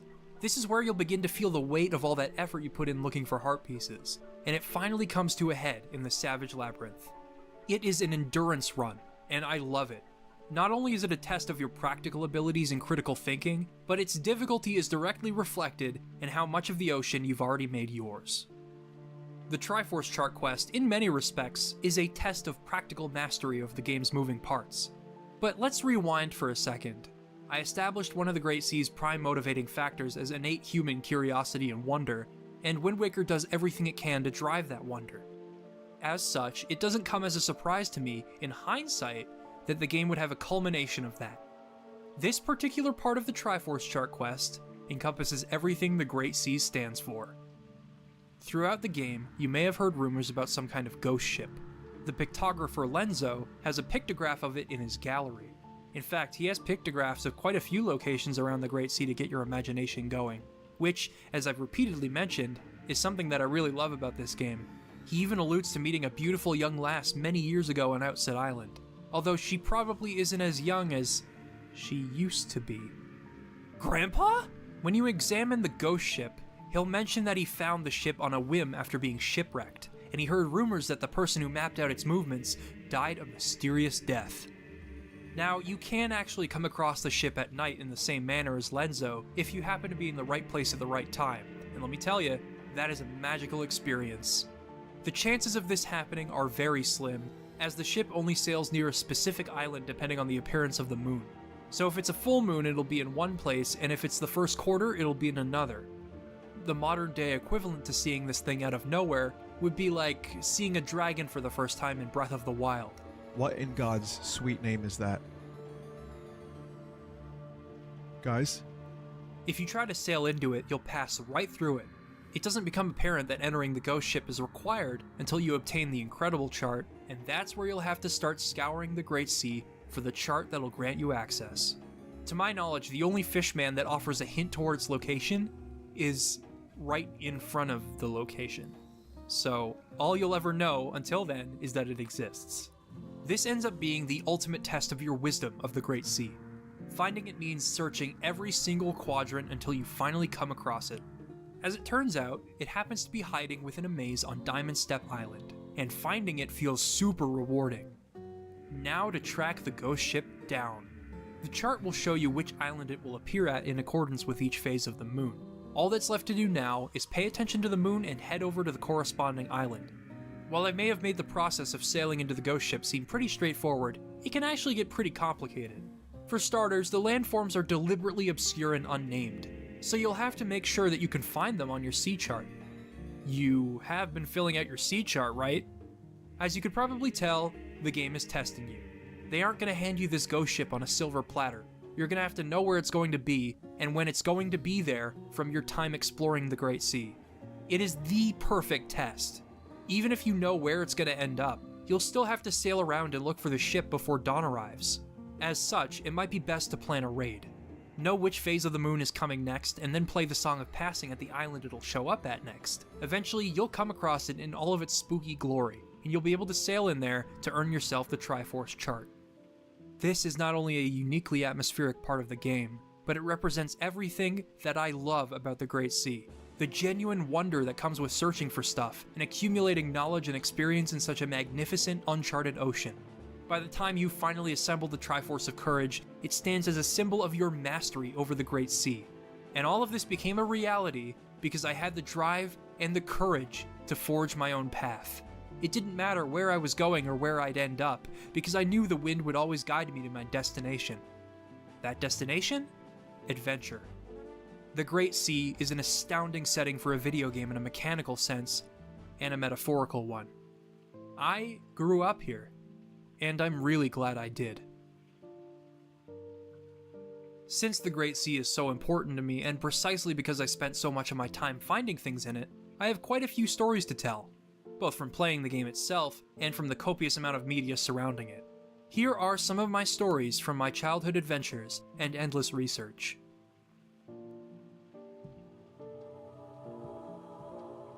When I first arrived on Greatfish Isle, I couldn't help but imagine what it used to be like. What happened here was absolutely tragic. You can see remains of pathways and buildings completely torn to shreds if you look around. Maybe it used to be a peaceful fishing village or something. It wouldn't be until years later, when I was flipping through my Hyrule Historia book, that I'd notice a few pieces of concept art depicting an underwater area. First, there was a scene in which Link would plunge underwater and meet Jabun. Perhaps he took refuge from Ganondorf underwater, and in order to meet him, you need to find an item somewhere in the Great Sea. This theory actually holds some weight. Hidden in the game's files is a strange, unused item that spells out water boots in Japanese hiragana characters. As you might know, it is normally impossible to see what lies beneath the ocean unless the King of Red Lions takes us there, and the water in Wind Waker is opaque. So this item might have been used for a scrap dungeon involving Jabun. Also, there's some concept art for an underwater level that you can travel to via a giant fishing hook. So even if the water boots weren't going to be implemented, there's evidence that they had to scrap a dungeon on ideas pertaining to Jabun's existence. Although as a trade-off, we did get the Endless Night, which Wind Waker benefited greatly from. So while the mystery of Greatfish Isle may never truly be solved, what remains of it stands as a testament to the many mysteries of the Great Sea.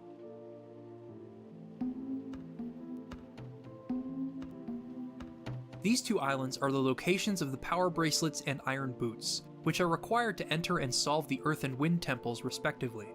In the final game, they may just be yet another mystery to solve in the grand scheme of things, but they might have been something more once upon a time.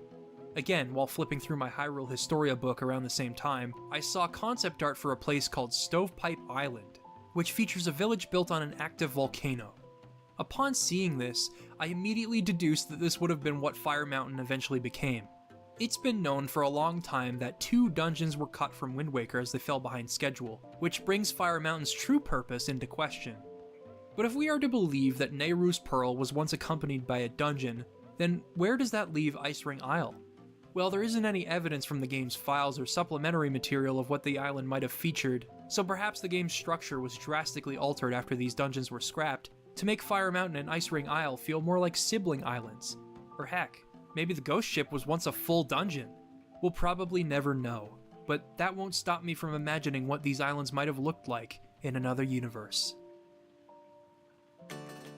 Ocarina of Time's playground of mechanics in the 3D space opened Pandora's box for new ways to play the game, and in the years since its release, this only rings truer. In Wind Waker, there are still new ways of solving problems that you can discover for yourself. Here are a few examples of things that I learned and picked up on growing up. When I first arrived on Dragon Roost Island as a kid, I saw a trail of bombs leading to a rock with a treasure chest on top. What they want you to do is shoot an arrow at the trail of bombs, but because I didn't know there was a bow in the game at the time, I had to get crafty. Here's a reenactment of what I did, and I'll warn you, it may not be for the faint of heart. After a seagull gulps down the Hioi pear, I do this.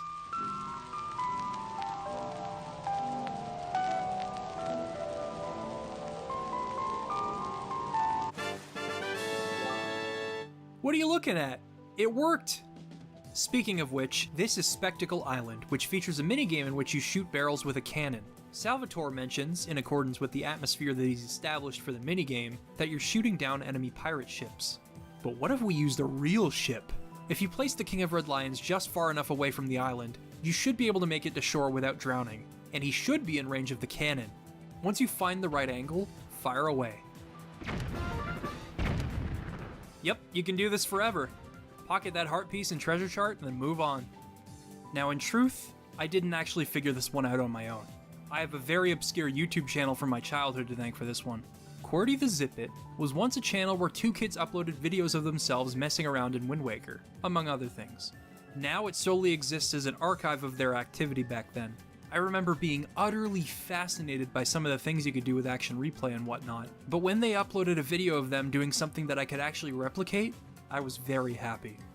If by some miracle one of those kids happens to be watching this now as an adult, I just want to say that Kid Me is very grateful for the good times he had with these videos. Hilariously, this was actually patched out in Wind Waker HD, which means that someone at Nintendo probably saw this video from 2009 made by a pair of children pointing a camera at their TV. Or not, but I can dream. Speaking of YouTube videos, I fostered my love for Wind Waker by watching videos about it, specifically the Let's Play series by Chugga Conroy. I started watching him a few months prior to his Wind Waker playthrough, and jumped in with Super Mario Sunshine. Keep in mind, this was when the YouTube Partner Program was in its infancy. When I saw what he was doing, I realized that I could share my love of games in a revolutionary way, and potentially even make a career out of it. It's been almost 12 years, and I haven't given up on that. So thanks, Emil, for everything. my fascination with unused assets and test levels, the goofy differences in the original Japanese version of Wind Waker. I could go on for hours about my childhood infatuation with every little detail surrounding this game, and you know what, I know some of you would be totally fine with that. But there's another reason I brought these stories up.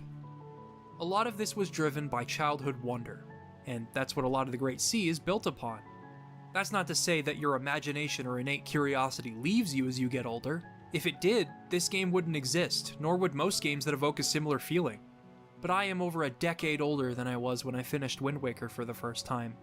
I've memorized its map layout and all of its secrets since then. With that knowledge and experience sticking with me, the wonder I once held onto has diminished. And as a result, my perception of this game has been impacted. Let's rewind to the beginning of the game on Outset Island. This carefree stage of the game is suddenly undercut by a sobering reality after Aryll is kidnapped. Her melody is removed from the music of Outset, and you quickly realize that things will never be the same. Now let's fast forward to the first time you revisit the island during the Endless Night. Monsters have overrun the island, Grandma's house is accompanied by a sad tune, and the pig you got for your neighbor is all grown up. This island doesn't hold the same magic that it once did, due in part to my ever-growing experience with the ocean beyond, but also due to how the passage of time can affect things we once held dear. One of the toughest things about nostalgia is looking past it. Nostalgia can create an opaque cloud of perfection over something that you associate with fond childhood memories, and it can take a lot of courage to see through those clouds. But in doing so, you just might learn a thing or two moving forward. Ocarina of Time aimed to teach us this, and Wind Waker inadvertently did the same. For me at least, because I don't think it's perfect. It's been said that creativity is the art of hiding your influences. Rather than trying to emulate the things I love, I've made it my goal to fill gaps and hit notes that I felt were never hit to begin with. And I also make an effort to iterate or improve upon the things that I felt my influences got wrong. As the saying goes, those who cannot learn from history are doomed to repeat it. What I'm about to discuss are problematic things about Wind Waker that I've noticed over time. Things that I wish were different for one reason or another. Rest assured, I didn't waffle on about Wind Waker for this long simply to mask my true feelings. I love this game just as much as I want it to be better. It's just taken me a long time to notice its missteps. Let's start by addressing difficulty, an element most blatantly on display in this game's dungeons. Now, the dungeons in Wind Waker never even come close to being bad. I don't want to give off that impression. But it's here where I think it is easiest to lobby criticism against Wind Waker's difficulty. To balance out the copious amount of side quests in Majora's Mask and the notion of simply ignoring them, the team designed some of the most crushing and puzzling dungeons in Zelda history. To this day, I am confident in saying Majora's Mask's dungeons still hold those distinctions. They were deliberately designed this way, as their brutal challenge would subconsciously reinforce the idea of acquiring tangible growth. Like, oh, this dungeon is hard, so I should prepare more before I attempt to beat it. This notion will drive players to find more heart pieces and masks, which in turn enables them to discover more about how the game works. And because a lot of the quests in that game will eventually open up other quests, it becomes an endless feedback loop that will inevitably prepare you for a lot more than just dungeons. Of course, there's also the possibility that the overwhelming difficulty and lack of accessibility at play in Majora's Mask could drive players away, as it almost did me. That's why I can understand the decision to make the dungeons in Wind Waker substantially easier. But this presents a reverse dilemma. When the dungeons can be arguably much easier than certain challenges across the Great Sea and during the Triforce Chart quest, there's much less of a reason to feel you need to prepare for said dungeons. In Wind Waker's case, preparing for dungeons means exploring the Great Sea, finding caves, solving side quests, all that jazz. If there's less of a reason to do so, that could inadvertently cause players to blitz through the game in a linear fashion and miss a lot of what makes it so special, and in doing so, it sets them up for a startling endgame.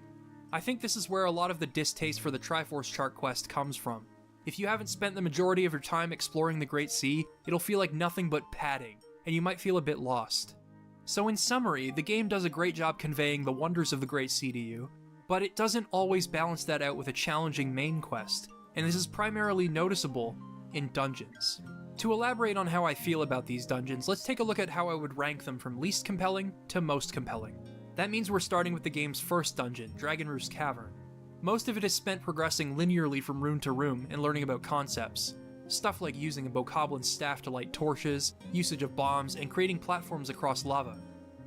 This is what most of the dungeon focuses on, and while there are occasional creative uses of these concepts, like throwing a lit staff across a chasm to burn down a barrier, or attempting to make a platform on a geyser while this little scumbag slithers around, the major issue is that the layout of this dungeon itself is incredibly straightforward. Until you make it to the peak of Dragon Roost and retrieve the grappling hook, you'll essentially be walking in a straight line as you solve each room. At one point, you'll actually pass by the boss door in order to reach the summit. Once you have the grappling hook, it's just a matter of visiting areas in which you can use it. You can branch off a little bit to grab a joy pendant or a treasure chart, but that's about it. I suppose it's good at establishing how dungeons function, but rarely does it feel genuinely puzzling. The Tower of the Gods is similarly straightforward, although it does give you some freedom to figure things out at first. To gain access to the higher level, you'll need to figure out how to bring these pillars out of the rooms they reside in. Usually this means moving blocks around in accordance with the rising water level and hopping across, or in one case, killing some choo-choos. After that though, the dungeon is painfully linear. You just progress from room to room carrying statues or using the command melody whenever necessary to solve increasingly more difficult puzzles, and before you can finally reach the top. Its linearity is so detrimental to the dungeon that going back to the first floor to retrieve a treasure chart with my new bow ends up being too much of a hassle for me. I always just re-enter the dungeon afterwards. Certain rooms involving the hero's bow and some platforming ended up being the highlight for me, which kind of has nothing to do with the dungeon's thematic throughline, but I suppose it isn't completely void of challenge. Some of these statue puzzles, whether they involve the command melody or not, can be tricky to figure out. Regardless of whether or not a dungeon is good, linearity is a bit of a common problem with the layout of these things. You'll hardly find yourself holding onto more than one key at a time, and if you're in a room where you face an immovable obstacle, there's usually a door nearby that takes you to the correct path, continuing the cycle of straightforwardness. Let's say, for example, you're in the Forbidden Woods, and you see that tree hanging from the ceiling. You can't cut it down right now, and the door nearby is locked, so there's really only one correct path. You grab the key, and there's only one place you can use it. From there, you get the boomerang, and the dungeon has basically finished itself by that point. All you have to do is take out the remaining rooms with your new item and kill the boss. To be fair to the Forbidden Woods, it can be pretty fun to explore and solve. They make great use of the Deku Leaf and Boomerang here, which are already items I love. One of the first rooms you enter is a giant vertical area that you ascend to find goodies, which in turn foreshadows the vertical room in which you cut down the tree. There's also a really enjoyable motif involving wilting nuts and wind-powered platforms. You might need to carry the nuts across these platforms, use the Deku Leaf to push them to where they need to go, or maybe you'll need to take them across even more dangerous terrain. Either way, this knowledge ends up being applicable to an optional room involving a moving platform, a plant-covered treasure chart, and a convenient hole for a bomb. The Earth Temple is also composed of great puzzles. Fantastic puzzles even, all involving the Mirror Shield, the Command Melody, and Medley's Harp. They incrementally build on concepts involving shining lights on things, like choo-choos that turn to stone, which you can subsequently place on switches, or murder. There are chests, designated walls, and paralyzing fog, until it all comes to a head in this room. You have to move mirrors and link up your mirror shield with Medley's harp and other light beams. It's quite an intricate puzzle, and it's super satisfying to solve, even if it takes a really long time. But as for the layout in the Earth Temple, pretty dang simple. As showcased with the Forbidden Woods in the Earth Temple, Wind Waker excels in creating compelling dungeon rooms. What it isn't so great at is finding creative and perplexing ways to connect them. For comparison, Dodongo's Cavern wasn't clear about where it wanted you to go, but you could eventually connect the dots by exploring each side of the dungeon. The Fire Temple was continuously unclear, and it connected its rooms with this threatening, boulder-infested maze that could eventually be scaled as you found your way through. And do we really need to mention the layout of the Water Temple again? That may have been an extreme example, but Wind Waker almost never varies its dungeon layouts in a similar manner. The dungeon that comes closest to doing this is the Wind Temple, although it still suffers from the same problems that the rest of the dungeons face. The reason it ends up being even remotely confusing is its central hub of doors. They all lead to different rooms on different floors, and it ends up making the Wind Temple the most fun to figure out, especially as you have to search for the item that will save Makar, and search for the big key afterwards. On top of that, its puzzles are pretty great too.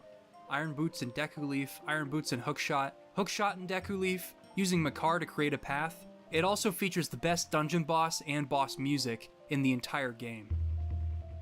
Previous dungeon bosses had little to offer. Their weaknesses were often blatant, and usually required nothing more than usage of the item you obtained in the dungeon, and a few swift sword strikes.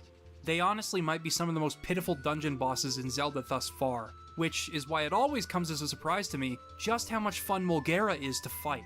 Instead of something like aiming at Valu's tail and swinging a few times to expose Goma's weak point, you have to always be actively searching for an optimal position to fire your hookshot in the fight with Mulgera, because the sand beneath your feet is constantly shifting and tiny little sandworms will launch themselves at you. Once you manage to actually latch onto Mulgera's tongue, you'll need to do as much damage as possible without slipping into the depths of the sand and being scooped up. It is an excellent fight, despite how simple I'm making it seem, and the music slaps, but I'm sure you knew that already.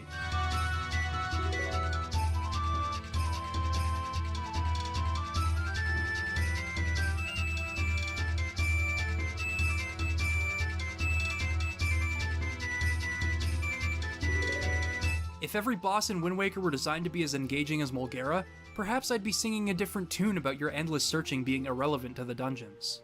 So what do I mean by that? Well, first of all, it's not like enemies won't try to put you in the dirt. Once you reach the Earth and Wind Temple, encounters can get pretty difficult. Stalfoses, for example, will be unfazed by your attacks until you deal enough damage to separate the parts of their bodies, in which case you'll have to go bananas on their head as fast as possible, while avoiding the other parts of the body. It's a great enemy. However, if you have been exploring the Great Sea, especially to the extent that I've encouraged, Link will essentially feel invincible in these fights. Sure, the most damaging hits will eventually add up, but since it's possible to collect up to 17 hearts before the Earth Temple, you can essentially turn Link into some kind of transcendental being that was placed in this world to kill all who oppose him. The Savage Labyrinth is still pretty challenging, even if you have every single heart piece that is possible to obtain up to that point, but otherwise you can make Link untouchable, especially if you complete Zunari's quest and obtain the magic armor. I suppose you could say that having this feeling is like a reward in and of itself though, kind of like an adrenaline rush akin to obtaining the Fierce Deities mask. As for the difficulty of the dungeons themselves, perhaps you could argue that their consistent low levels of challenge were intended as an introduction to the mechanics of Zelda as a whole, and that'd be fine. After all, that's kind of what they were going for, and I believe they succeeded in some regard.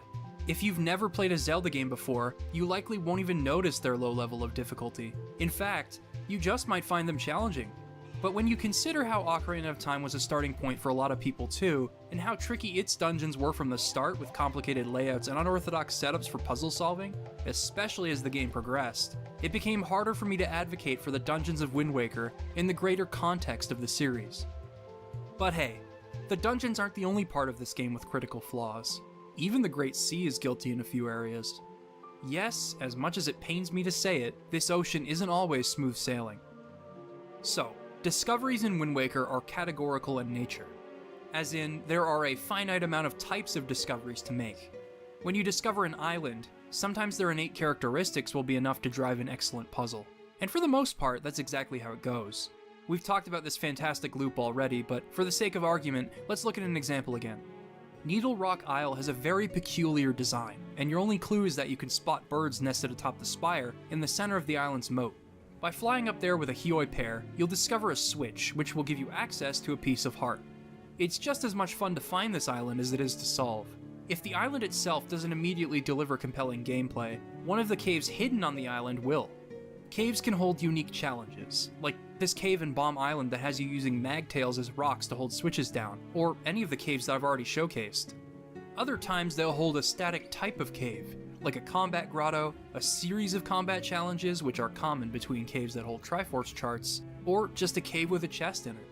These types of discoveries are the best that Wind Waker has to offer, and they coexist with the lookout platforms, submarines, big octos, and treasure charts. For the majority of the game, this is what makes the Great Sea emphatically fun to pick clean. But as you pick the ocean clean and complete your sea chart, you'll begin to fall into a routine. Things that once excited me like a distant submarine or a hidden cave on a remote island eventually become just another thing to cross off the checklist. This feeling is amplified if you decide to clean up the rest of the goodies you're missing in the ocean. You'll begin to notice things that just don't carry a feeling of excitement. Instead, they carry an atmosphere of annoyance. Let's talk about how the Great Sea is divided. Although this may not seem detrimental to you as you play through the game, once you realize how they've made use of the spaces in the overworld, you might get a little frustrated. Let's start with the Triangle Islands. They're only used for placing the pearls, and then they're done for. So that's 3 squares down. Next, let's take the Fairy Islands. Although it is quite exciting to discover potential upgrades to your arsenal in the ocean, they do not need to take up isolated spaces on your sea chart. Remember how there was a fairy fountain hiding in the forest above Outset? Or how a fairy could double your magic meter if you saved her from a big octo? Why didn't they do something similar with the other fairies? Hiding them amidst populated islands or creating new islands and hiding them as rewards for clearing puzzles would have been absolutely phenomenal. As it stands, the fairy islands are wasteful, so that's 8 squares of dead space total so far. Now let's talk about the worst islands in the game, the eye reefs. They all play out the exact same way. Blow up the cannons, slowly climb on top of the reef, and fly over to your reward. On top of that, there's 6 of them, with 2 of them being right next to each other. These are horrible islands as far as I'm concerned, and exist to fill space, bringing us to 14 dead squares. Finally, let's talk about the islands that solely exist for the main quest, and are otherwise useless to you. This includes the Forsaken Fortress, the Tower of the Gods, Headstone Island, Gale Isle, Fire Mountain, and Ice Ring Isle. Aside from the heart piece on top of Headstone Island or the treasure chart on Ice Ring Isle, once you grab the treasure necessary for completing the game or otherwise finish off the island at hand, you'll never need to revisit them, aside from picking up a treasure chart reward or maybe clearing a nearby lookout platform, which happens a lot in this game. That brings us to a total of 20 squares, which accounts for 40% of the Great Sea. That is a massive portion of space that could have been utilized better. If the progress-related islands had islanders stationed there as part of a side quest, kind of like the Koroks, or optional caves and rewards to be unearthed, basically if they served more of a purpose, the Great Sea could have been even more intricate. If the fairy fountains were integrated into other islands like on Outset, if the eye reefs were replaced with well-designed islands oozing identity, we wouldn't be having this conversation. As it stands, the Great Sea is an amazing setting for a game that was never utilized to the fullest extent, perhaps due to the strenuous development cycle this game faced, which eventually resulted in that Triforce Chart quest existing. Here's another big problem I have with the Great Sea: digging up treasure chart rewards. The act of doing this isn't the problem. In fact, it's actually quite fun as you're just minding your own business and exploring the ocean. There's nothing quite like leaving all your treasure charts open and sailing off into the unknown, only to see that shining ray of light in the distance. You pull up real close next to it based on the sound of shimmering hope, and you unearth one of a few rewards like a silver rupee, a heart piece, or a special chart. As you're going about your exploration, yeah, it's pretty fun. But when you're trying to collect every heart piece, or as rupees begin to lose their purpose, things get a bit more complicated. There's usually no way of knowing which treasure charts lead to heart pieces. Like I mentioned a while back, you can find a chart that reveals how many treasure charts can be found on each island that lead to heart pieces, but you'd have to have a brilliant memory to know which treasure charts have already led you to those heart pieces, because by the time you get this special chart, it'll be far past too late. You first have to clear 3 Eye Reef, and then use that treasure chart at the boating course. Super obscure. What most players will likely end up doing in order to finish off their health bar is painstakingly digging up each treasure chart, and with a treasure chart for almost every square on your sea chart, you'll likely be doing this for a while. It's here where the time that sailing can take will really start to get to you. I haven't talked about this yet because it's a very common point of contention with this game, and to be honest, I never really agreed with it. As you're approaching a nearby island, you're given time to imagine what said island will revolve around, as I alluded to previously. On top of that, you're surrounded by possibilities for most of the game. Things to find, enemies to fight, treasure to uncover, you get it. However, this aura of mystery dissipates as you approach the end of the game. By that point, you've mastered the ocean, so there won't be anything left for you to discover. You'll just keep warping and changing the wind direction, and watching the same animations over and over again. It ends up feeling dull as you head from place to place picking up the stuff you missed. So, those are Wind Waker's major issues. But as Link taught us on Outset Island, it's one thing to dwell on those issues, and it's another to do something about them. Released for the Wii U in 2013, Wind Waker HD sought to improve upon heavily criticized elements of the original game, while staying true to it at the same time. With the swift sail you purchase at Zunari's auction, a favorable wind will always be blowing, meaning there's no need to keep changing the wind's direction over and over again, and you move faster to boot. There are only 3 Triforce charts to decipher, with the rest of the shards simply appearing in their respective chests. The Wii U gamepad allows you to check your sea chart while simultaneously moving through the ocean, which makes the process of finding treasure or planning a route that much more efficient and, not to mention, fun. And to top it all off, the remaster follows in Skyward Sword's wake and includes the additional hero difficulty level, wherein hearts do not appear as drops, meaning the only way you can heal is by finding a heart piece or container, using a potion, or visiting a fairy fountain. It's a great remaster, even if the lighting engine can often reveal the vertex lighting underneath the cell shading and thus destroying the art style, among other things that I don't particularly care for, like the hero's charm being found at the bottom of the Savage Labyrinth. But regardless of what I think, this remaster isn't actually what I was referring to when I talked about doing something about these problems. If you're like me and you prefer the original game's lighting, item locations, or heck, the original Triforce chart quest, you can mod all of these changes into the GameCube version with better Wind Waker. The game moves much faster, and you can still experience the original game's beautiful timeless cell shading in all of its glory. And yes, this will work on actual hardware. I've tried it and I've recorded it. Here is the Swift Sail running on actual hardware. And they said it couldn't be done. Oh, you might be wondering why Link is wearing purple here. Well, that's because this is the Wind Waker randomizer, which is what I really wanted to talk about when it comes to improving the core of Wind Waker. With the setting as open-ended as the Great Sea, moving the locations of items around would impact how you explore it. But instead of just moving a heart piece or the cabana deed from one place to another, the randomizer, as you probably already know, has the ability to randomize the locations of every single item in the game. You could find bombs in the Wind Temple, or the Skull Hammer from Mila, or the hookshot from Sorting Mail for Baito. It doesn't matter, anything goes. You could even start without the sword and have to scour the Great Sea for it, thus forcing you to use items exclusively in combat. This randomizer fully converts the Great Sea into a giant puzzle box, and removes the weird progression restrictions imposed on the base game. For example, although the Earth and Wind Temples both appear on your map at the same time, and you can speak to the sages of each temple in any order, you cannot activate the trigger for getting into the Wind Temple until you've completed the Earth Temple. This is because the hookshot, which you gain in the Wind Temple, is actually used to locate at least 2 of the Triforce charts, whereas the Mirror Shield isn't used until the final level. If the game were to give you freedom here, you could complete the Triforce of Courage before even entering the Earth Temple, which would cause problems later. The randomizer completely circumvents this thanks to its nonlinear nature. It allows the Great Sea to realize its fullest potential. Anything can be anywhere, and that is really exciting. The randomizer breathes new life into this game each and every time I play it. I could be tackling the toughest combat challenges with low health and a limited arsenal on one playthrough, but in another, my biggest hurdle might be trying to figure out which rooms I can visit in dungeons without the required item at my side, because there might still be a sword upgrade in those early rooms. As I've discussed, the Great Sea has lost some of the magic it once held, both due to its problems and the simple fact that I've memorized a lot of what was once intended to hold mystery. So, it's nice to have something rejuvenate the magic it once held with a younger version of me that had never explored it. Then again, I suppose that's just a part of growing up. The world around you tends to lose that magic as you're confronted with sobering realities. That's why I'm really glad that Wind Waker had something to say. Its messages have outlasted my childhood, and will likely stick with me for a lifetime. Finding the courage to answer the call to adventure, developing courage as we explore the unknown, and even using that courage to realize the missteps of those that came before us. All of this plays a part in the game's thesis.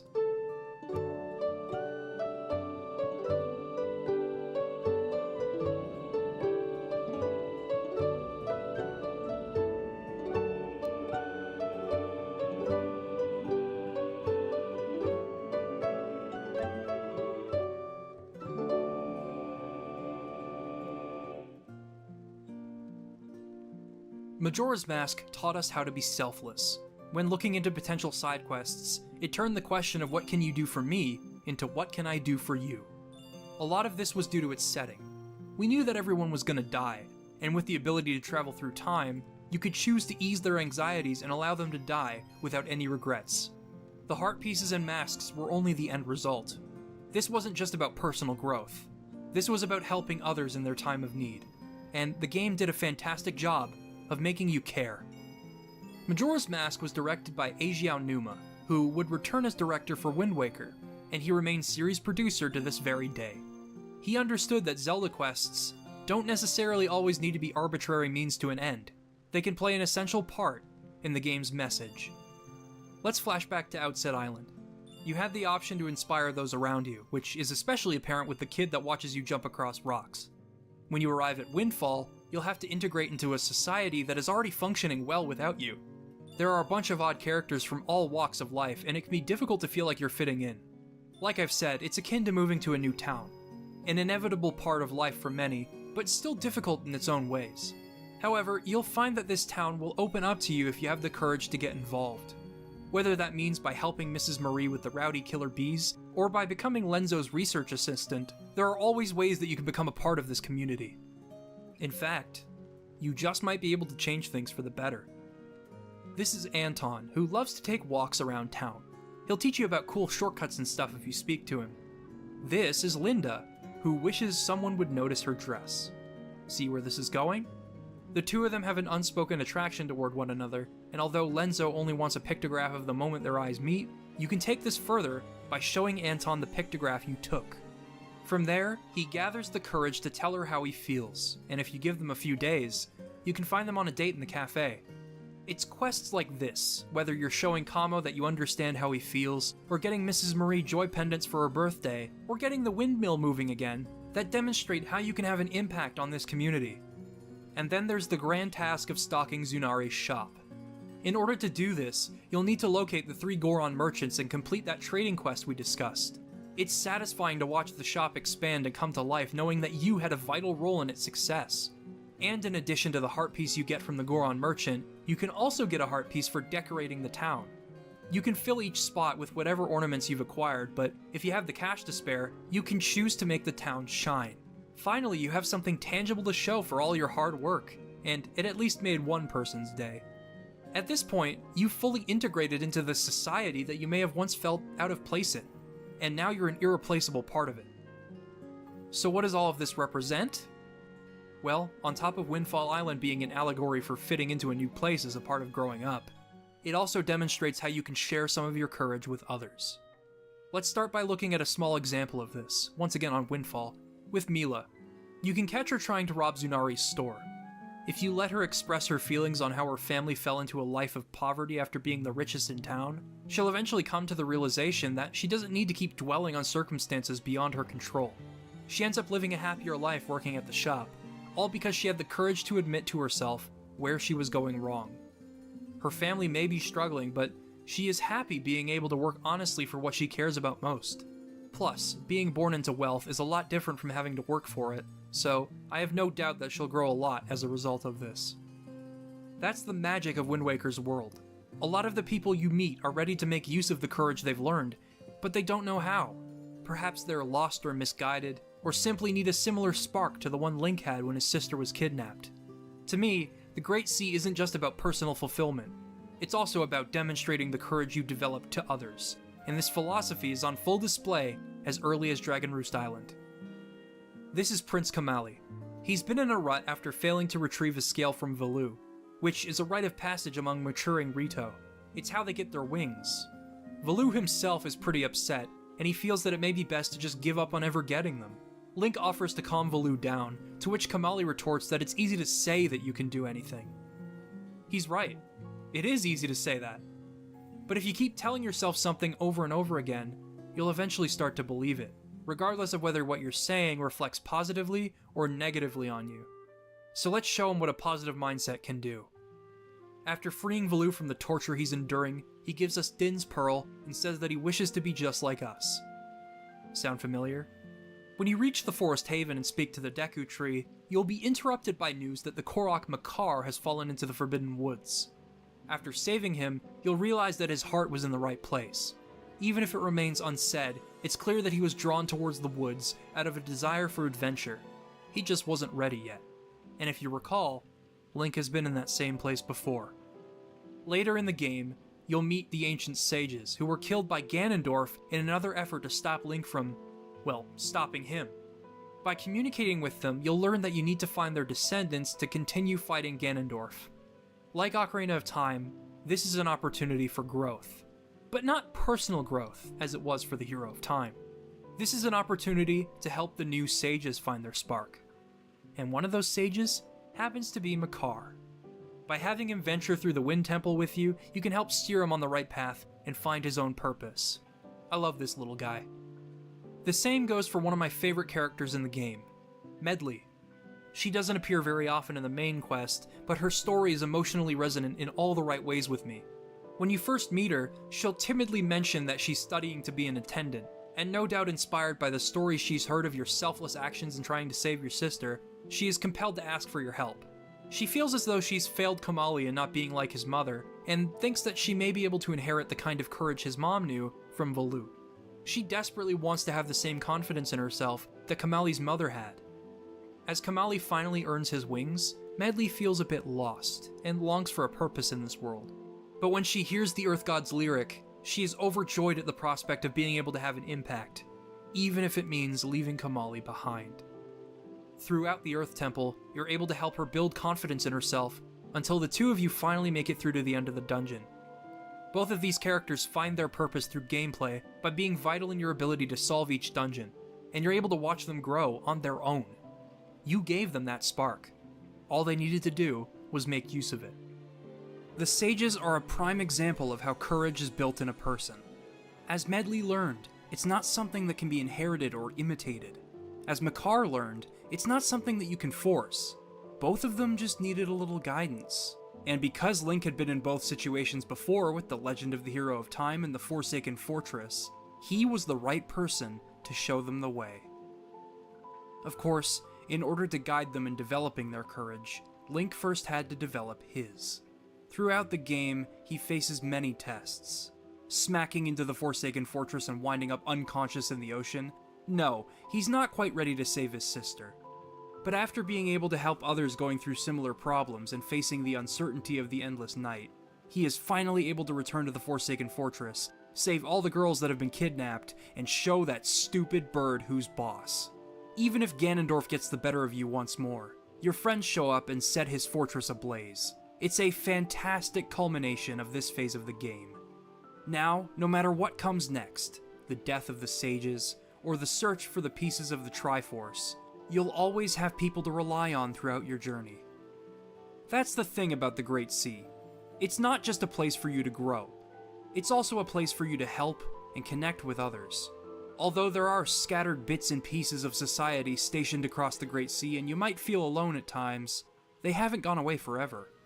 In fact, you can keep in touch with them by using the mail system. Grandma might send you some cash to stay afloat, or perhaps you'll get a heartfelt letter of thanks from the mother of a part-timer you helped on Dragon Roost Island. People will reach out to you if you decide to put yourself out there. It takes courage, but it's all worth it just to see that postbox bouncing around. I love knowing that I've affected someone, even when I can't be there for them. In all of its facets, The Legend of Zelda: The Wind Waker is a game about growing up.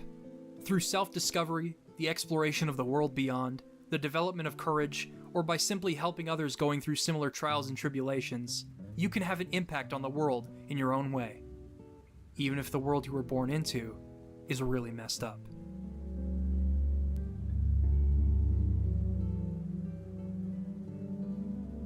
The Great Sea above exists as an aftermath of a battle that ended long ago. The people of the Great Sea, who had nothing to do with this tragedy, are simply trying to live their lives. They didn't choose to be born here, but they're doing the best they can with what they have. Link is one of those people caught in the middle of it all. With Ganondorf's return, it's as if history is repeating itself. Hyrule is gone, and yet trouble is still brewing. Now, let's talk about something weird that I adore about Zelda: ambient cavern music. Ever since Ocarina of Time, the grottos of Zelda have been these ethereal locations far removed from the outside world. Regardless of whether they hold combat challenges, intricate puzzles, or simple rewards, they were an escape. Wind Waker takes place against the backdrop of everything that happened in Ocarina of Time. As such, its cavern music features a similar woodwind motif, but it never ascends into that same whimsical mood. It's as if we aren't supposed to be here, like we've stumbled upon a remnant of a bygone era that we had nothing to do with, frozen in time.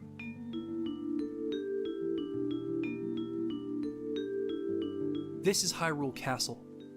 After Link proves himself to the gods, the King of Red Lions reveals to him that the kingdom he once heard about in those stories was sitting beneath the ocean he called home. Everything is intact, including the hills and caves beyond the castle walls. There are murals in the castle's basement honoring the sages from the Hero of Time's era. As a kid, I was mesmerized by this place. Seeing this legendary kingdom frozen in time by a spell from the Master Sword had me in complete awe. The ambience inside the castle is an eerily silent and twisted melody, reminiscent of one usually associated with Hyrule.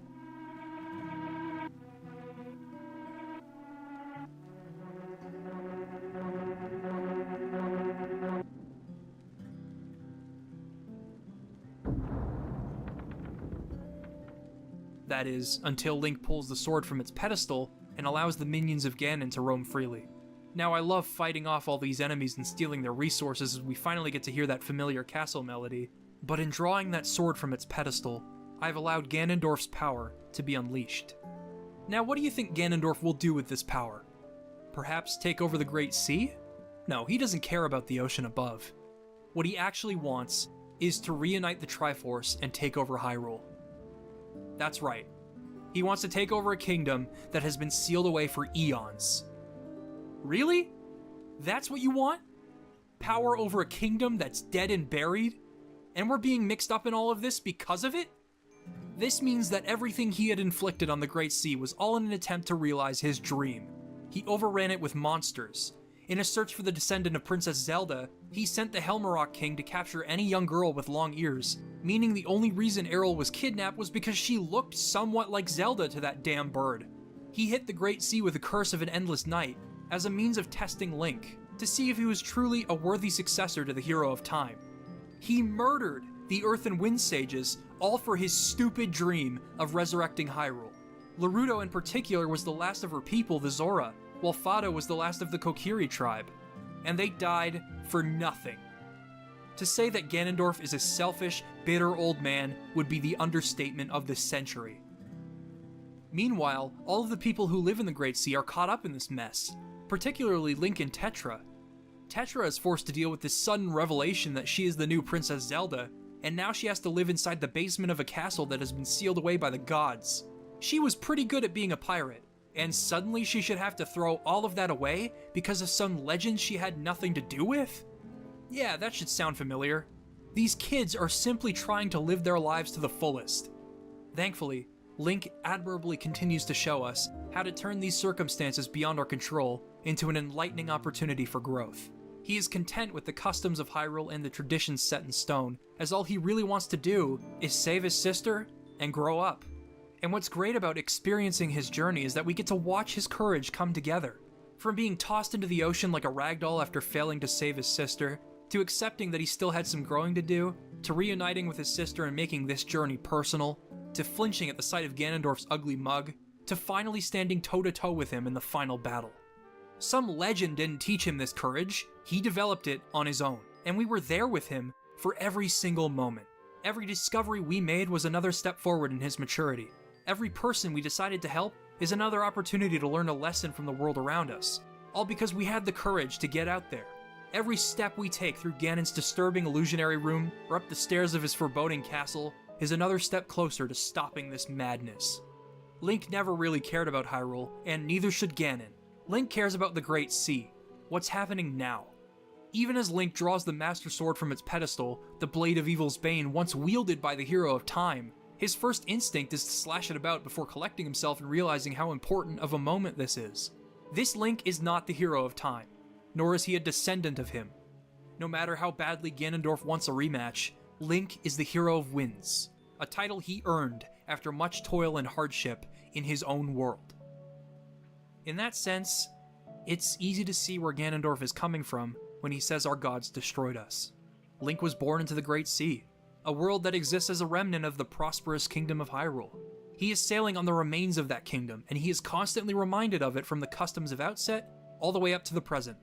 The sages, Medli and Makar, their purposes came from a need to ease the regrets of their ancestors. Reminders of Hyrule even exist in the game's soundtrack, from hearing a piece of Kakariko and Windfall Island,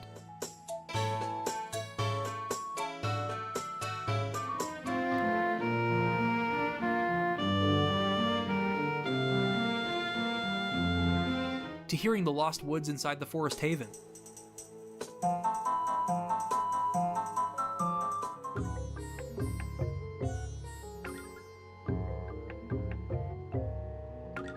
From Ganon's perspective, everyone was born destined to face turmoil. But getting this far is proof enough that he was wrong. This is perhaps the greatest setting for a final battle I have ever seen in a Zelda game. It isn't just a clash of good versus evil, it's also a clash of generations. An old man caught up in the past against a couple of kids who want change. It's a battle that will continue to be fought for years to come in our world, and it feels incredible to see it represented in an emotional climax to our journey. It helps that each phase of this battle is a ton of fun, as you continue to keep track of Ganon's various puppet forms, use each corresponding item wherever necessary, and barely sneak in a shot from your light arrows. And once you defeat him, he leaves you to ascend to the top of his castle in dead silence. A final test of your courage. What could he possibly have in store? What could await me at the top? The only way out is through, and there's no turning back now.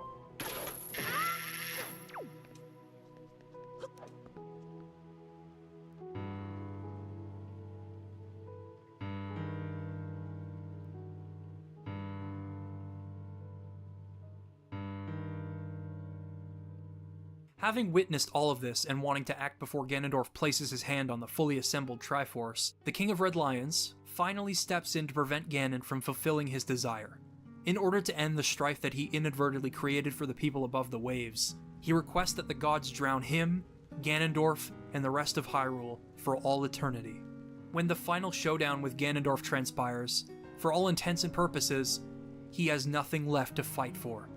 What we're taking part in here is a fight between hope for the future and a tired old man that simply cannot let go of the past, making for one of the greatest final bosses I have ever experienced.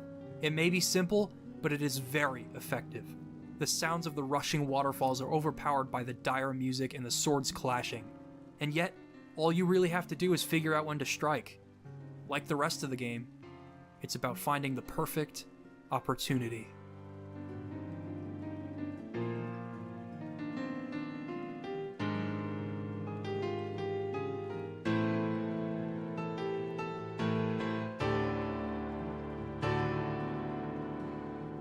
The king is no different from Ganondorf.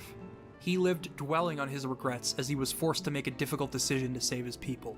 But from the extraordinary display of Link and Tetra's courage, he knew that he could trust them to sustain hope when darkness comes.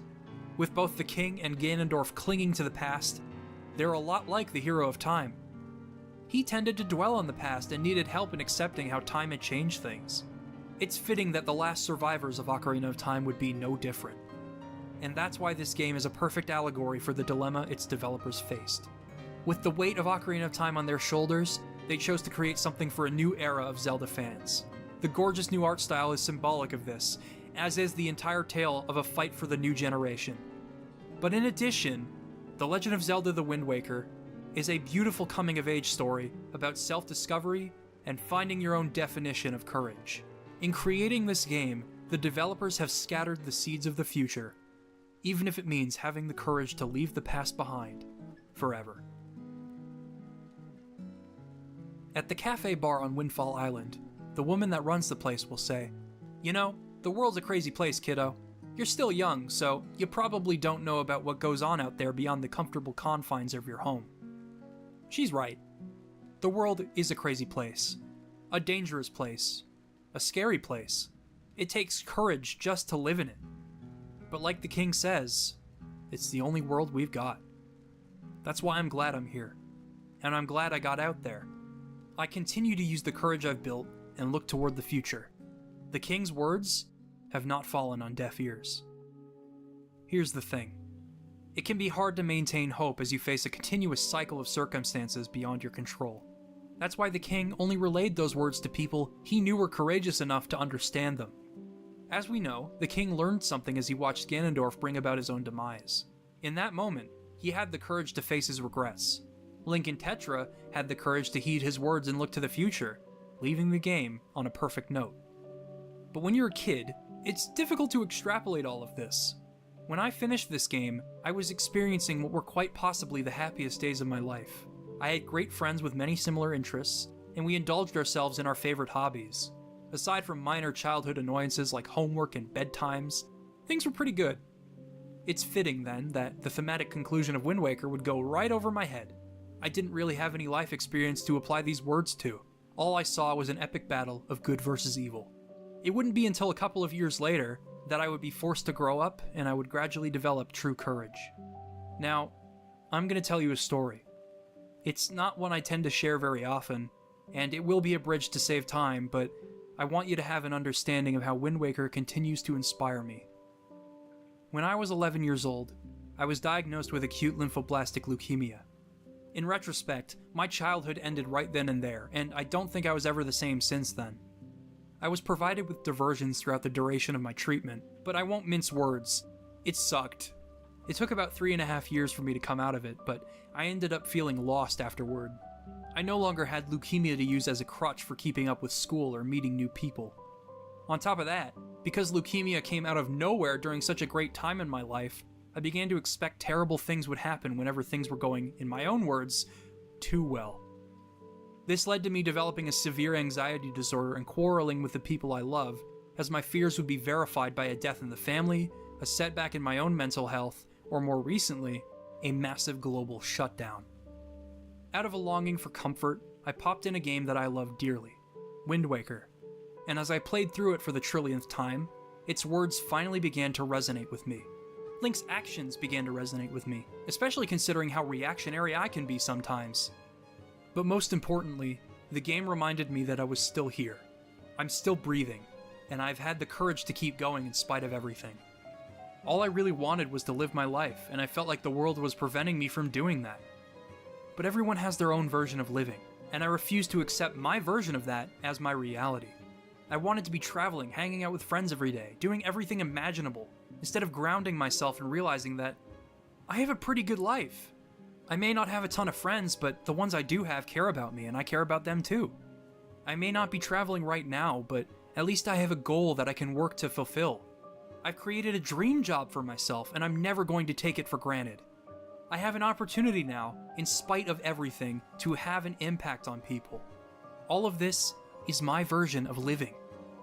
And I'm happy with that. I'm here because I continue to have the courage to see the other side of things. The courage to keep going. And I'd love to find out what life has in store for me. What I want you to do now is recognize how far you've come against all odds. If you feel helpless as an observer of our world, as if there is nothing left to believe in, know that it takes courage to never lose hope. So hang on to it. Rest assured, good or bad, nothing lasts forever. And I believe I am concrete proof of that philosophy. If you're strong enough to stay here and fight, then you're a hero to me. All of this is what Wind Waker taught me. It renewed my wonder in the world around me, simply by reminding me that strife can be an opportunity for growth. Nor am I defined by my past. I'm here now, and whatever happens next, the wind will guide me. I'm Liam Triforce, and I love Wind Waker with all my heart. Thanks for watching.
During the Nintendo GameCube's retail lifespan, it was largely considered to be a flop. It sold a paltry 21.74 million systems. Compared to the Nintendo 64's 32.93 million total systems sold, the Super Nintendo's 49.1 million systems sold, or the NES's staggering 61.91 million systems sold. The GameCube wasn't quite the financial success that Nintendo had hoped for. Throw in some negative press reviews from the era, and it appeared the GameCube would be nothing more than a footnote in the history of gaming. So what's driving this renewed interest in the Nintendo GameCube in the modern era? Have they figured out that we were all terribly wrong about the GameCube during its retail run? Or are they just looking at it through rose-colored lenses and throwing cash at retro gaming nostalgia like happens far too often in the modern era? Come on, let's check out the GameCube together and find out why it feels so right today, being so wrong back then.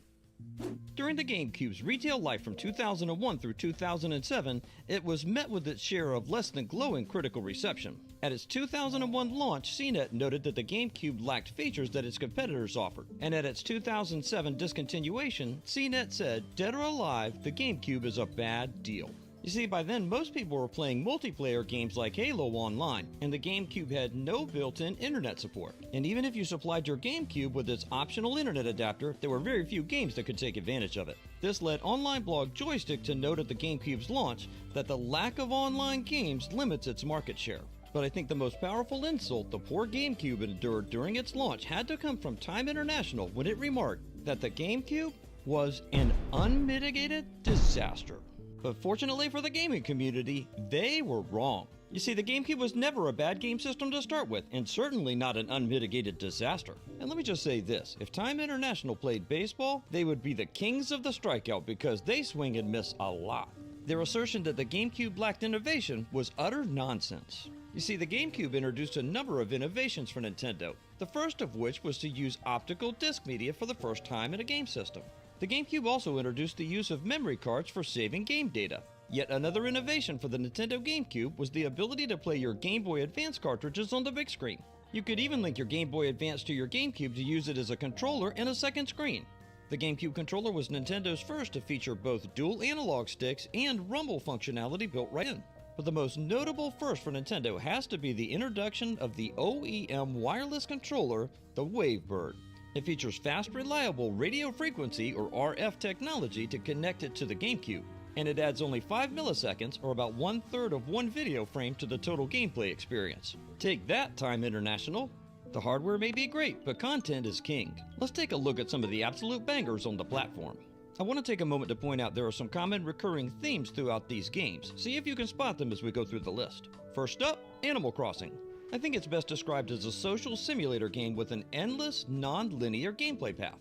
As the human player, you take up residence in a village filled with anthropomorphic animals. The goal of the game is to earn and save money so that you can pay off a house. You earn money by collecting natural materials and selling them.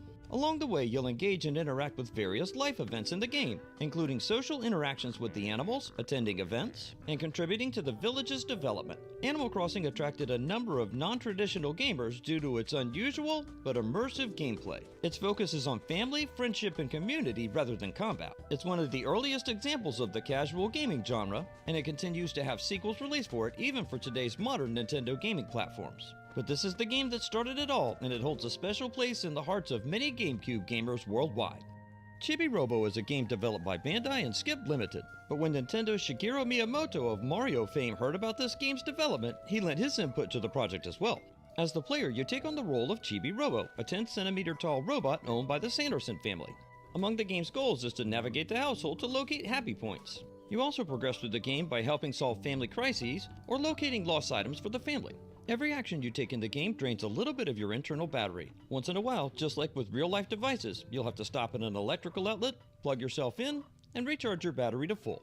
The game is still loved to this day for its original premise and charming storyline. And it has a fun competitive element to it as well. Your goal is to become the top-ranked Chibi Robo in the world. It's like competing for the top spot on an online leaderboard before online leaderboards were a big thing. That's pretty cool. I think most gamers would guess that Super Mario Sunshine was the first Mario-themed title to be released for the GameCube, but it wasn't. Luigi's Mansion was, and it was a launch title for the system. It's the second Nintendo game in which Luigi is the main character, along with Mario is missing for the Super Nintendo. As Luigi, you've received notification that you won the grand prize of a mansion in a contest that you didn't enter. Geez, they've literally had online scams since game consoles first started going on the internet. Throughout the game, you'll have to explore the mansion and try to find Mario, who's missing. Again. You'll encounter ghosts throughout your journey, and you'll need to capture them using a special vacuum cleaner tool called the Poltergeist 3000. There's even a tool called the Game Boy Horror, Nintendo's tongue-in-cheek reference to its own Game Boy Color. There are 4 total levels of the mansion to explore, and each level has a boss battle at its end. The game's gameplay, atmosphere, and voice acting have all received both critical and gamer praise throughout the years. There are several sequels available to this game all the way up through the Nintendo Switch, but the franchise started right here on the Nintendo GameCube. The platform is host to one of the most unique variants of the Mario Kart series, Mario Kart Double Dash. It's the 4th entry in the Kart series, and it has some elements that make their appearance for the first time here. Among them is the first appearance of Toad's sister, Toadette. But the innovative new gameplay element here is having 2 riders on one kart. The front rider drives while the rear rider uses items. Not only can you race with 4 local players on these Mario-themed tracks, you can also play the game through a local area network using the previously mentioned GameCube broadband adapter. There are 4 total gameplay modes to choose from, including Time Trial, Grand Prix, Versus, and Battle. The game has 20 total selectable characters, 11 of which are new to the series. Its arcade-style gameplay, high-quality graphics and sound, and new characters and items make Mario Kart Double Dash a must-have for any GameCube collector. The late 1990s and early 2000s were a transitional period for gaming from 2D platform-style games to games now using a new 3D first-person perspective. Among the games to master this transition is Metroid Prime on the GameCube. Metroid Prime is an action-adventure game, the 5th in the series, and it returned after an 8-year hiatus. Among the many things that makes Metroid Prime a standout title is that Nintendo says they put the emphasis on exploration rather than combat. For that reason, Nintendo classified the game as a first-person adventure rather than a first-person shooter. The game takes place between the original Metroid game and Metroid 2: The Return of Samus. You'll be battling space pirates and their biological weapons on the planet Talon 4. You'll also have to solve puzzles along the way to reveal some of the game's hidden secrets. Metroid Prime was the winner of a number of Game of the Year awards at launch. That should come as no surprise as seeing how, once again, Shigeru Miyamoto had his hand in its development. Not only is the gameplay top-notch, but the game's cinematics and soundtrack are unbelievable. Many gamers, even to this day, consider Metroid Prime to be one of the best video games ever made. You know, the great thing about consoles that don't connect to the internet is game developers have to get the game right the first time. And in the case of Pikmin, that's exactly what they did. Once again, that should be no surprise as Miyamoto was involved in the game's creation and development. Pikmin is a fun cross between a real-time strategy game and a puzzle game. You take on the role of Captain Olimar, whose spaceship has crash-landed on the planet PNF-404. The local Pikmin are intelligent, loyal plant-like creatures, and they join forces with you and follow your orders to help you try to reclaim the 30 pieces of your broken spaceship. Throughout your journey, you'll also have to deal with the fauna, inhabitants of the planet that are harmful to both the player and Pikmin. You'll have to collect at least 25 parts of your spaceship to win the game, and there are 3 total endings depending upon the total number of parts you collect along the way. Gameplay is split into individual days, and you have 13 total minutes in each day to achieve as much as you possibly can. There's no way to be a solo ranger if you want to win at Pikmin. You'll have to befriend and cooperate with the planet's inhabitants in order to be successful. There are a number of sequels to this game, but just like several other titles mentioned in this video, Pikmin got its start on the GameCube. When a new game system is launched, sometimes their launch titles aren't very good. That is absolutely not the case with the GameCube, as Star Wars Rogue Leader Rogue Squadron 2 is an absolute gem. In this game created by LucasArts and Factor 5, you play either Luke Skywalker or Wedge Antilles. The game spans the storyline of all 3 original trilogy Star Wars movies. You know, the ones that didn't suck. You'll be doing battle against the evil Galactic Empire across 10 total missions in a variety of worlds. Oh, and if you're into Star Wars eye candy, this game absolutely delivers. The game's presentation always gives you the feel that you're inside the Star Wars universe. It's almost hard to believe that a game that looks this good and plays this well was a launch title for the GameCube. While the game has replacement voiceovers, it has the original John Williams soundtrack from the 3 films. You can choose from a selection of 6 total ships, the A-Wing, B-Wing, X-Wing, Y-Wing, T-16, and the ship that made the castle run in less than 12 parsecs. If you ever wanted to know what it was like to shoot down TIE fighters from one of the 2 gunner's chairs, this is it. Of the 650 plus North American games released for the GameCube, Super Mario Sunshine is my absolute favorite. While trying to vacation on the beautiful Isle Delfina with Mario and his friends, Princess Peach is kidnapped by the evil Shadow Mario, and per usual, it's up to Mario to save the day. Teamed up with Flood, the rechargeable water-based backpack, Mario encounters new allies and foes like Bowser Jr., Toadsworth, Petey Piranha, Shadow Mario, Gooper Blooper, Piantas, and Nokis. You can use the Flood backpack to hover or fly through the air at high speeds, spray enemies or goop, or even dash at high speeds on the ground. The Delfino emergency broadcast system keeps you informed throughout the game, and there are many secrets to be discovered throughout your journey. Do you have what it takes to collect all 120 Shy Sprites, rescue Princess Peach, and restore peace and freedom to Isle Delfino?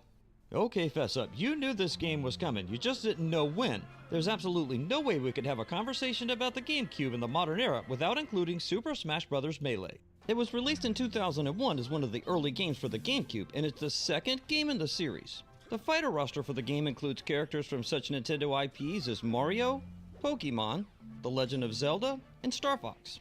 Compared to traditional fighting games, the game has a rather unorthodox style of measuring damage. The counter increases a percentage rather than decreasing a health bar. This counter measures the amount of knockback power the player will receive. To win the bout, your goal is to knock the player off of the stage. Super Smash Bros. Melee features beautifully rendered 3D backgrounds themed around Nintendo's IPs. The game was the #1 selling best game on the GameCube platform, and for good reason. 4 players can compete head-to-head simultaneously in a variety of different modes. Melee offers a near-perfect balance of graphical quality, orchestral soundtrack, and tight gameplay and controls. And even to this day, over 20 years later, Melee is played competitively in gaming tournaments around the world. It's a testament to the game's enduring playability and one of the main reasons people seek out the GameCube system today. But the GameCube's no one-trick pony, and The Legend of Zelda: The Wind Waker is proof positive. As the player, you take control of Link with the goal of saving your sister from the evil Ganon. There are a number of things about this game that differ from its predecessors. First of all, it uses a cel-shaded graphics style rather than the traditional 3D animated polygons. The game is set at sea and takes place across a series of islands. It's wind that helps a sailboat go forward, and you can control the wind using a magic wand known as, wait for it, the Wind Waker. You'll also have to explore and fight your way through a series of dungeons in order to gather the power necessary to beat Ganon. The game's beautiful graphics, orchestral soundtrack, and engrossing gameplay make The Legend of Zelda: The Wind Waker a must-have for GameCube fans everywhere. So what is it that's got gamers clamoring to get their hands on a GameCube? Is it a matter of personal greed and just wanting to add more pieces to their shelf collections? I don't think so. When you look back through some of the games featured in the video, you'll see that they have common threads, like community, friendship, teamwork, problem solving, and appreciation for the value of family. In my opinion, these things are sorely lacking from games in the modern era, and I think gamers yearn to have these things reintroduced into their gaming experiences. Nintendo knew the importance of these qualities when they launched the GameCube over 20 years ago, and the stories and the joy they bring to gamers around the world are more than just a snapshot in time. They are timeless. Here's another game system that's had a resurgence of late, the Atari Jaguar. Check out the video shown on screen and linked in the video description and pinned comment to find out why.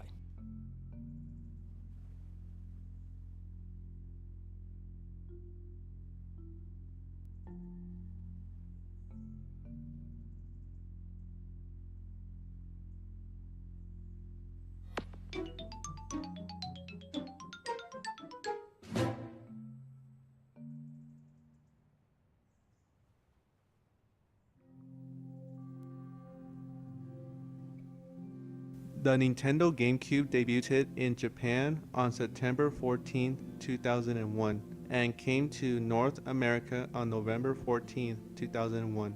It marks the 4th gaming console by Nintendo, with its predecessor being Nintendo 64. At the time, the GameCube was up against other game consoles like the PlayStation 2, the short-lived Sega Dreamcast, and newcomer, the original Xbox by Microsoft. Because of this, the GameCube's performance with sales was poor, being one of Nintendo's least successful selling systems. Despite the shortcomings of its sales, the GameCube continued to prevail thanks largely because of its first-party games. In retrospect, the system is now seen in a positive light by gamers, Nintendo fans, and those who grew up with the GameCube. This documentary will dive into the games that built their house on the GameCube.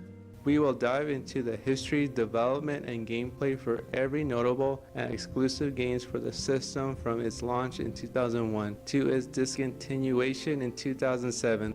This is only for Nintendo GameCube.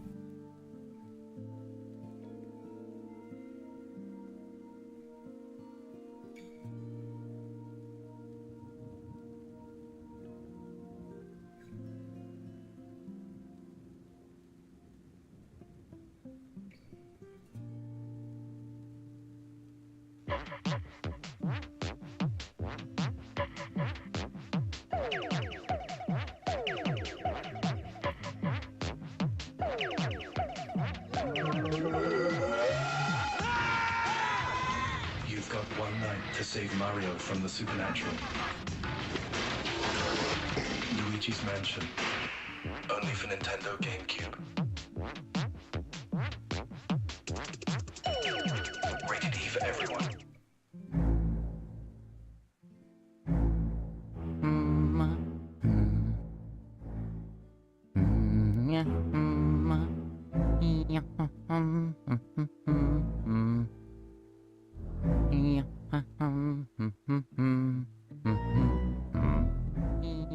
One of the most distinguished launch titles for the GameCube was not a Mario game, but instead a Luigi-led game with Luigi's Mansion. The idea started with the ground of making a game that would show off the graphical power of the GameCube. The game would be set in a Japanese-style house with the player traveling across it, taking inspiration from The Legend of Zelda and the exploration of dungeons. But the Japanese house was chained to a child's dollhouse, and the playable character would be Mario. As development continued, the designers wanted to incorporate dynamic lighting effects. With them putting the focus on the use of shadows and darkness, they again changed the area, making it an American-style haunted mansion. This idea of a haunted mansion convinced the developers that due to Mario's heroic and brave status, he would not be the appropriate character for this kind of game. So, they turned over to choose Luigi, as they felt that he would embody a cowardly character. Around this time, the GameCube console itself was also in development. This allowed the team of Luigi's Mansion to make some recommendations to further better the demo. One request that became vital was for the design of the controller. They wanted the controller to have two analog sticks that would support the mechanics of movement and the directional control. The latter would be responsible for controlling the flashlight and poltergeist. With a working controller finalized, testers found the C-stick to be uncomfortable when playing for an extended period. With this feedback, a better design made the C-stick wider and more comfortable. The elements of the game, that being of ice, fire, and water, came with the GameCube having a fully powered graphical chip that can render them better than the Nintendo 64. It also included dust clouds, creating a dynamic dust system that allows each dust cloud to seem different, with one developer working on it for 6 months.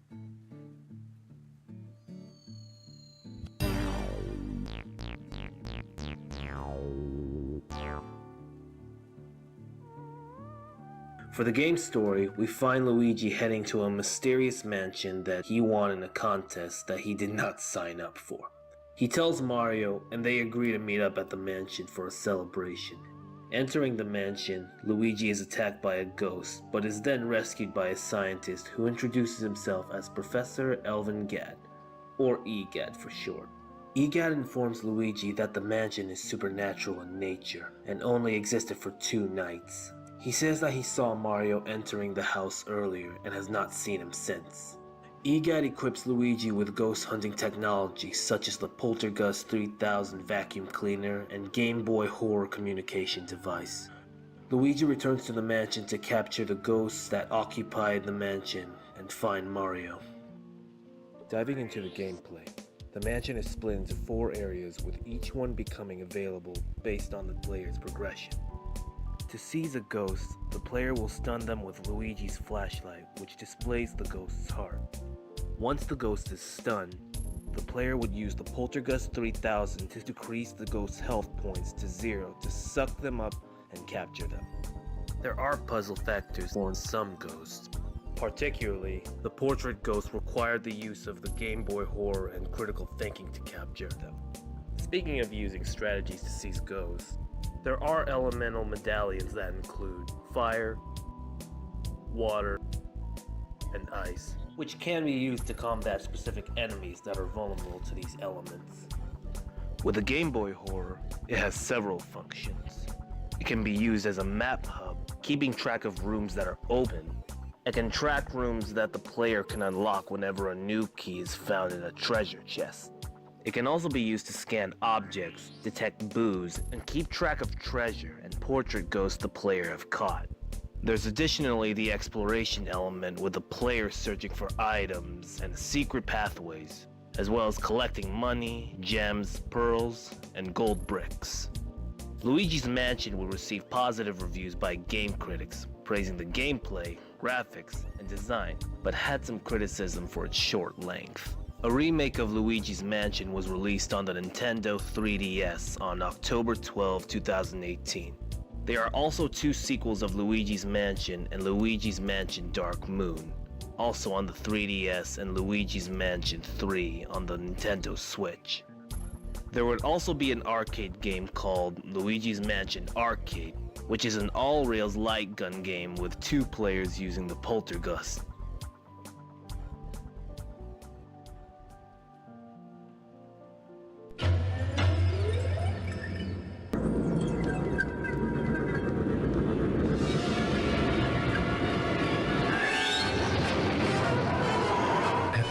Space combat. Star Wars Rogue Leader. Only for Nintendo GameCube. Rated T for teen.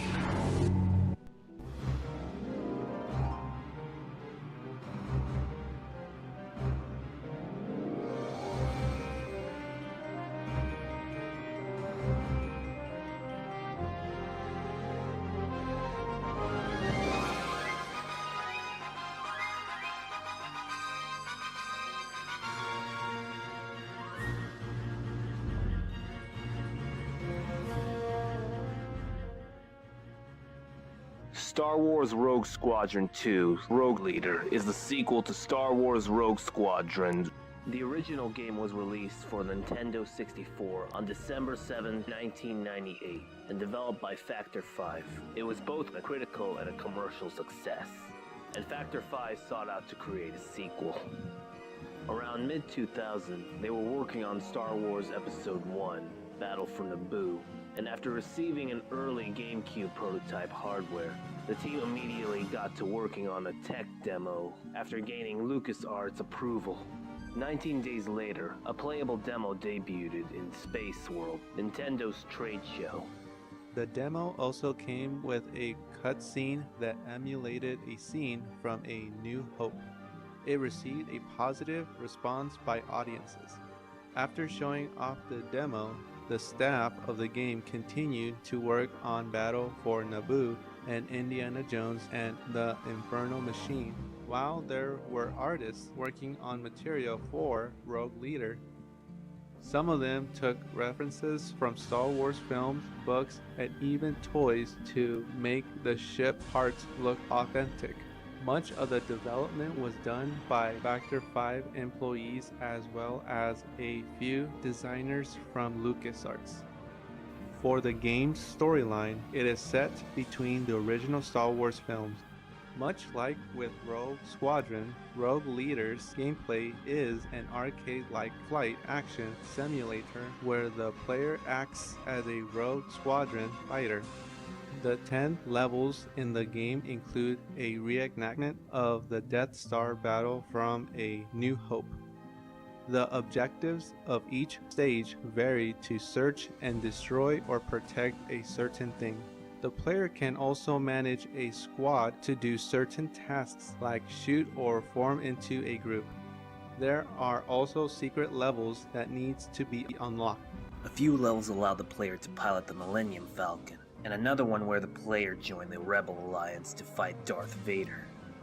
After its release, the game received strong positive reviews, with praise given to its graphics, sound design, and gameplay.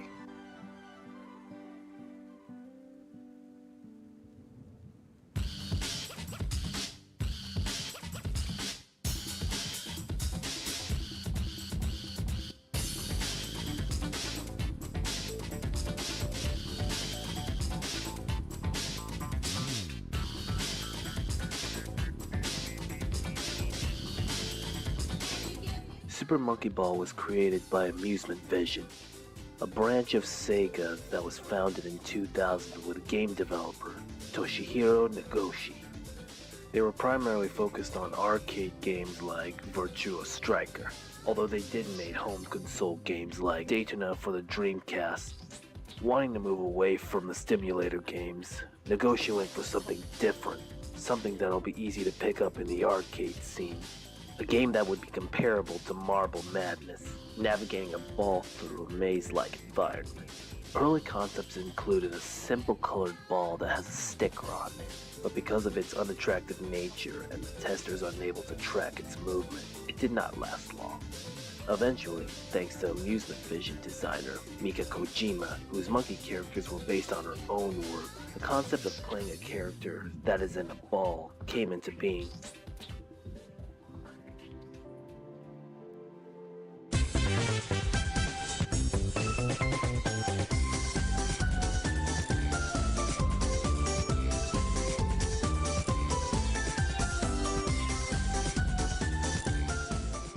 In 2001, the arcade game Monkey Ball debuted in the Amusement Operator Union trade show. The arcade cabinet was a single-player game controlled with a distinctive banana-shaped analog stick. The game has 3 playable characters, I, Mimi, and Baby. Diving into the gameplay, Monkey Ball has the player not controlling the ball, but controlling the world. By tilting the stage with a control stick, the player must navigate the monkeys through the platform stage to the end goal before the timer runs out. If the player falls off the stage, they will lose a life and must start over at the beginning. On each stage, there are bananas scattered around. The player could collect them to boost up points and earn an extra life. The bananas having the Dole Food Company logo display on them due to Dole having a licensing agreement with Sega. The arcade game would have gotten an expanded port on the Dreamcast. However, Sega announced that they will discontinue the Dreamcast and step down from the console-making business to become a third-party developer. With this, Amusement Vision was informed about the GameCube, and Nakoshi felt that it would work perfectly for Monkey Ball's simplistic mechanics. 10 employees took 2 months and several weeks to create a working port, while also taking an additional 6 months to add in extra modes and multiplayer action. With Super Monkey Ball, there are 3 main modes: main game, party games, and mini games. The main game is much like the gameplay of its arcade counterpart. The player can choose I, Mimi, Baby, and a new character, Gon Gon, and must navigate through the level to get the ball to the goal. The main game has 3 difficulty levels: beginner, advanced, and expert. Starting off with each level, the player is given 2 lives and 5 continues. Once the continues are all used up, the game is over. Collecting 100 bananas would gain the player an extra life. If the player completes the levels without getting a continue, they earn a chance to play the extra levels. Practice modes give the player a chance to practice a stage with infinite lives. Competition modes has 4 players competing against each other to be the first to finish the stage. Moving on from the main game mode to party games, there is Monkey Race, Monkey Fight, and Monkey Target. Monkey Race has 3 modes: 1 course race, Grand Prix, and Time Attack. 1 course allows just 1 race to be held on whatever course the player chooses. Grand Prix has the player racing through all the courses, and Time Attack, where the player must finish a course before time runs out. Monkey Fight has 1 to 4 players taking combat with each other by using the analog stick and the A button to punch opponents with a boxing glove attached to the ball. Points are given to the player for how many times they knocked out an opponent off an arena. The player with the most points wins. Monkey Target has the player riding down a large ramp and up to the air. Pressing the A button to open the ball and act as a glider, the player would use the analog stick to navigate themselves to land on a floating platforms that have different point labels on them. With the mini games, the player would have to unlock them with play points, which can be earned by playing the main game. The mini games are Monkey Billiards, Monkey Golf, and Monkey Bowling. The game was held with many positive reviews, praising the level of difficulty, simple controls, and multiplayer mode. It also became one of Sega's commercially successful games at the time. Ever since then, the game has spawned a franchise with several sequels and spin-offs. Fun fact: ever since the first game's inception, the announcer was uncredited and has remained unknown. It wasn't until December 2019 when YouTuber Nick Robinson managed to find the Tokyo-based voiceover actor Brian Matt, who is the announcer. Congratulations! Ready? Go! Yeah. Oh my god.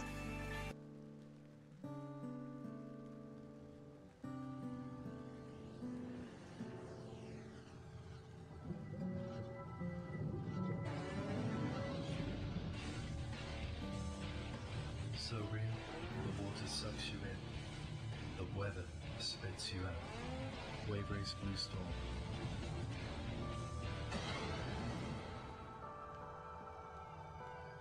Only for Nintendo GameCube. Rated E for everyone.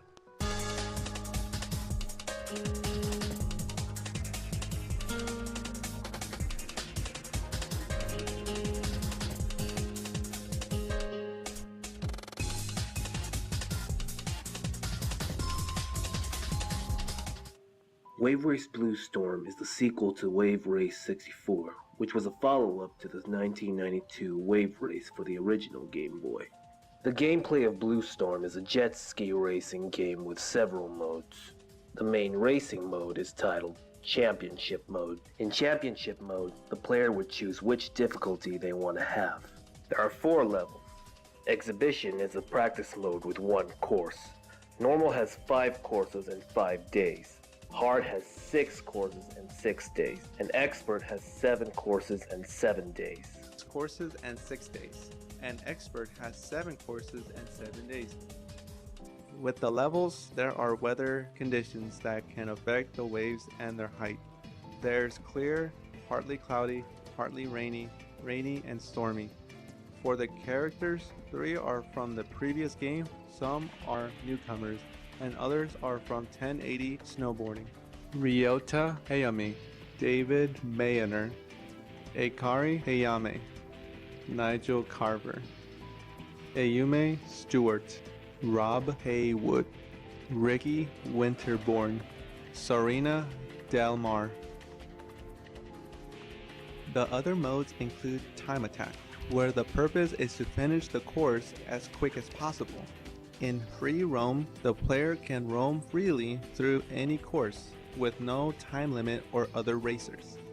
Stunt Mode's goal is to gain high points by performing stunts, which can be done using certain button combinations. And finally, there is Multiplayer, which is available for Championship Mode and Stunt Mode. Upon its release, the reception of Blue Storm was favorable, with critics praising the water and weather effects, gameplay, physics, and graphics.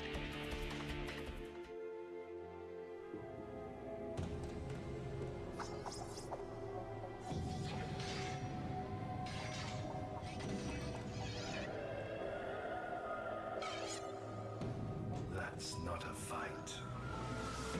Over 20 unexpected characters in one big brawl. Now that's a fight. Super Smash Bros. Melee. Only for Nintendo GameCube. Rated T for teen.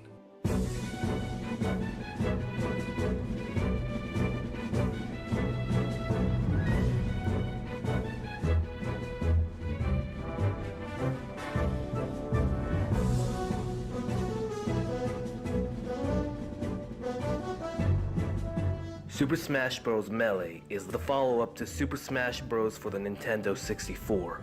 The original game was developed by HAL Laboratory with the head of production, Masahiro Sakurai. The creation of the first game came with Sakurai wanting to make a fighting game, presenting the game as Dragon King. To his mentor, Satoru Iwata, the prototype featured generic characters and no health bars.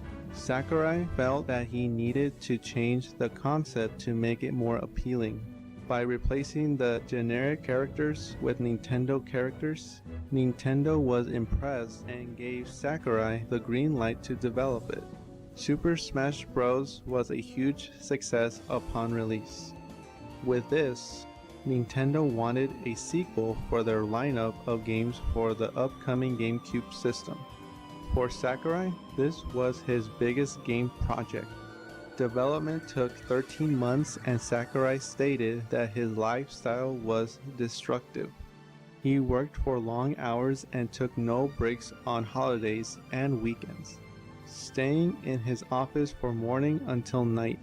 While in development, Hideo Kojima contacted HAL Laboratory for a request to add Solid Snake in the game, but things worked too far into work to add the character in.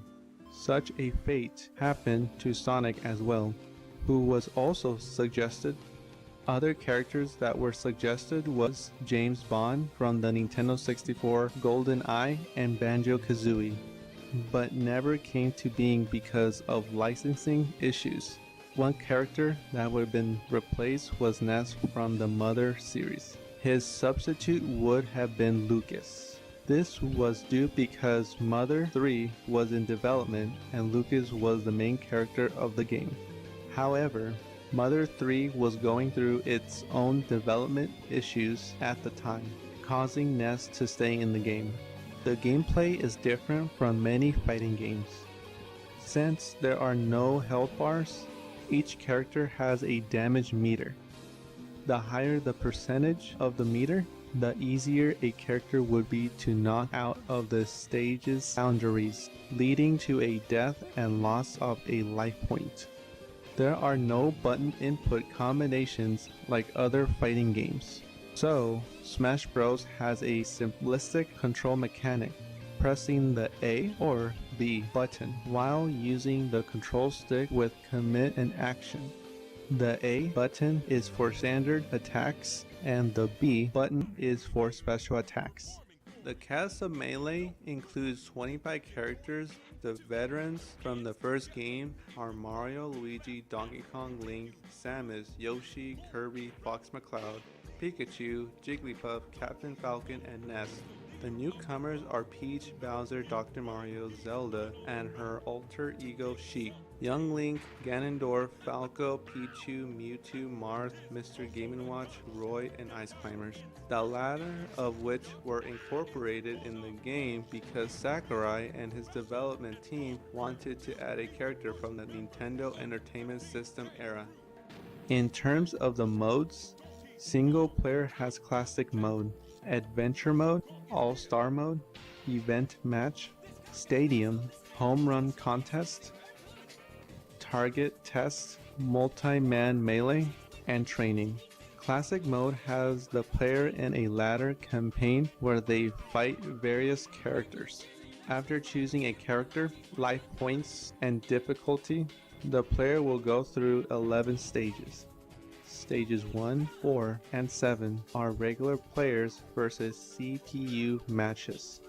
Stage 2 has the player and CPU ally versus 2 CPU opponents. Stages 3, 6, and 9 are bonus stages.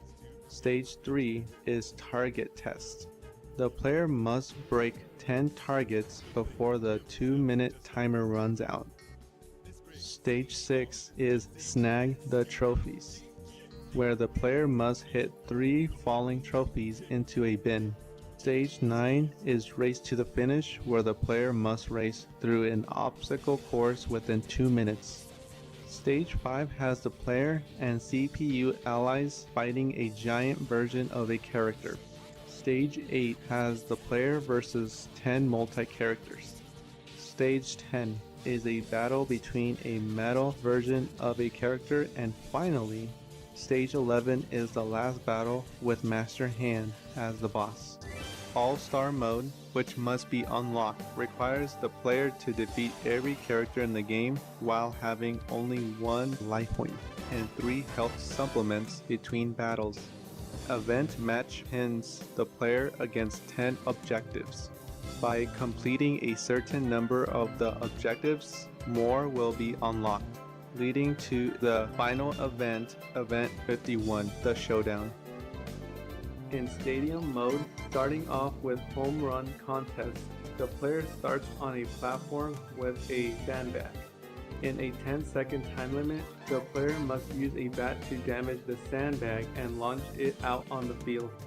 The sandbag has a damage meter. The higher the meter, the more the sandbag will go further in the field. Getting the bag at a higher distance will lead to unlocking content. Target test is much like its counterpart from classic mode, but it doesn't have a time limit. Every character has their own target test, and the player must complete them. Multi-man melee is where the player fight against multiple CPUs. There are 6 modes: 10-man, 100-man, 3-minute, 15-minute, endless, and cruel. Training allows the player to practice among a CPU to better help themselves to work on their skills. With versus mode, there is melee. Melee is the main fighting mode where the player can fight against 3 CPUs or other players. In tournament melee, the player can set up a tournament with up to 64 players. This mode is split between 3 sub-modes: tournament, winner out, and loser out. Special melee allows players to choose from the following options: camera, stamina mode, super sudden death melee, giant melee, tiny melee, invisible, fixed camera, single button, lightning melee, and finally there's slow-mo melee. The reception of the game was universally acclaimed. Praise was given to the gameplay, controls, graphics, music, the diversity of characters and modes. The sales skyrocketed so much that Melee became the #1 best-selling game for the GameCube. Ever since then, Melee has inspired a competitive tournament, with the later games continuing being part of the fighting game community, along with Mortal Kombat, Street Fighter, Marvel vs. Capcom, Soul Calibur, and many other fighting games. Here we see a wild pigman in its natural environment. These strange creatures become attached to whoever pulls them from the ground, loyal and obedient. Pigmen work together to fight large predators like this grub dog, even if it means getting eaten. As night falls, the pigmen return to their nest to rest for another day of hard work. Hang in there, little guys. Pigmen. Only for Nintendo GameCube. Rated E for everyone.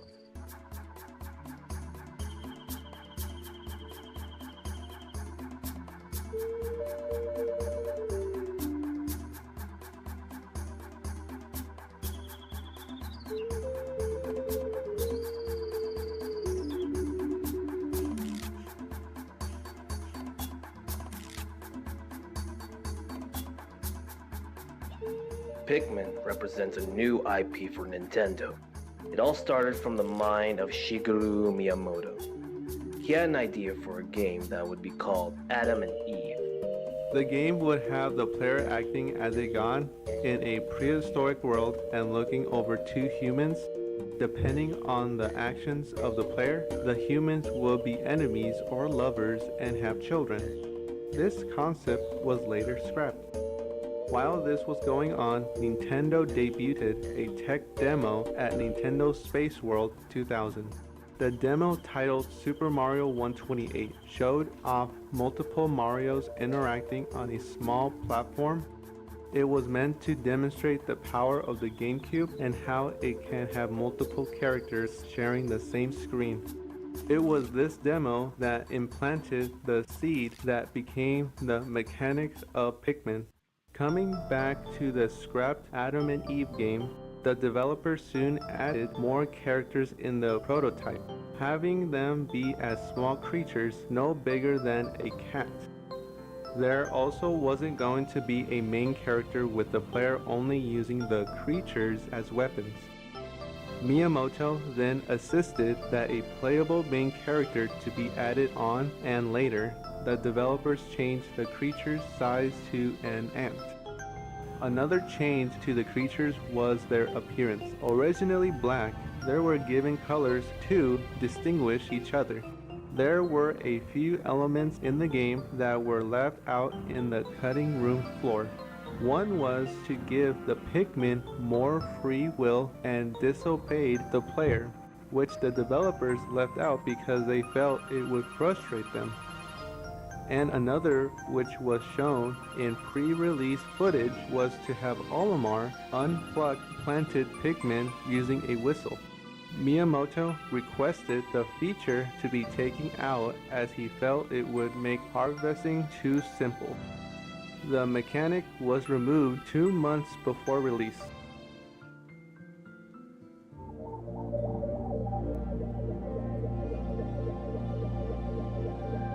The story of Pikmin follows Captain Olimar, a planetary navigator traveling through space for an intergalactic vacation. But his ship, the SS Dolphin, is hit by a meteor, which leads it to crash land on an unknown planet. When Olimar recovers, he discovers that not only are parts of the dolphin are scattered around the planet, but the planet also contains a poisonous atmosphere that is lethal to him, and his life support system will only protect him for 30 days. While investigating the crash site, he comes across a bizarre large object that resembles an onion from his planet. The object spouts a seed that quickly grows into a leaf. Pulling the leaf out, it is revealed to be a small plant-like humanoid creature because it resembles the pick carrots of his planet due to its look and size. Olimar calls it a Pikmin, seeing that the Pikmin will obey his every command. Olimar must use them to find and recover the missing ship parts before time runs out. The gameplay of Pikmin revolves around a 30-day deadline. Each day has a 15-minute timer, and the player must use their time wisely to achieve whatever tasks they need to do. The task being for finding and receiving ship parts, fighting enemies, tearing down walls, or building bridges. The Pikmin have unique abilities to them based on their colors. Red Pikmin are fire resistant and can do more damage to enemies. Yellow Pikmin are lighter in weight and can be thrown to higher places. They can also carry bomb rocks that can be used to attack enemies and take down walls. And lastly, blue Pikmin can go through water. The player must use these abilities to their advantage to achieve their goals. To grow more Pikmin, the player must use pellets in which the Pikmin can take to the onion and could produce more Pikmin depending on the number on the pellet. Additionally, Pikmin can use the corpses of enemies as a substitute to pellets.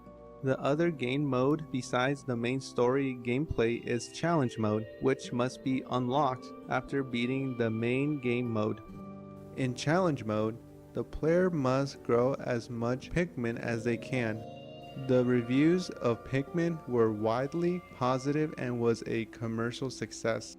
The game had since spawned a series with sequels, re-releases on the Wii, and a spin-off.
You're a hedgehog, and you have supersonic powers. Ball up right now and roll! Action! Come on, honey, and you're brave, and you're scared. Hey, focus! I want you to think about the marketing opportunities here. Okay, in front of the paper. What part of supersonic speed do you not understand? The right hedgehog is hard to find. New Sonic Adventure 2 Battle with extra 2-player action. Only on Nintendo GameCube. Rated E for everyone. All right, I'm sorry I yelled at you.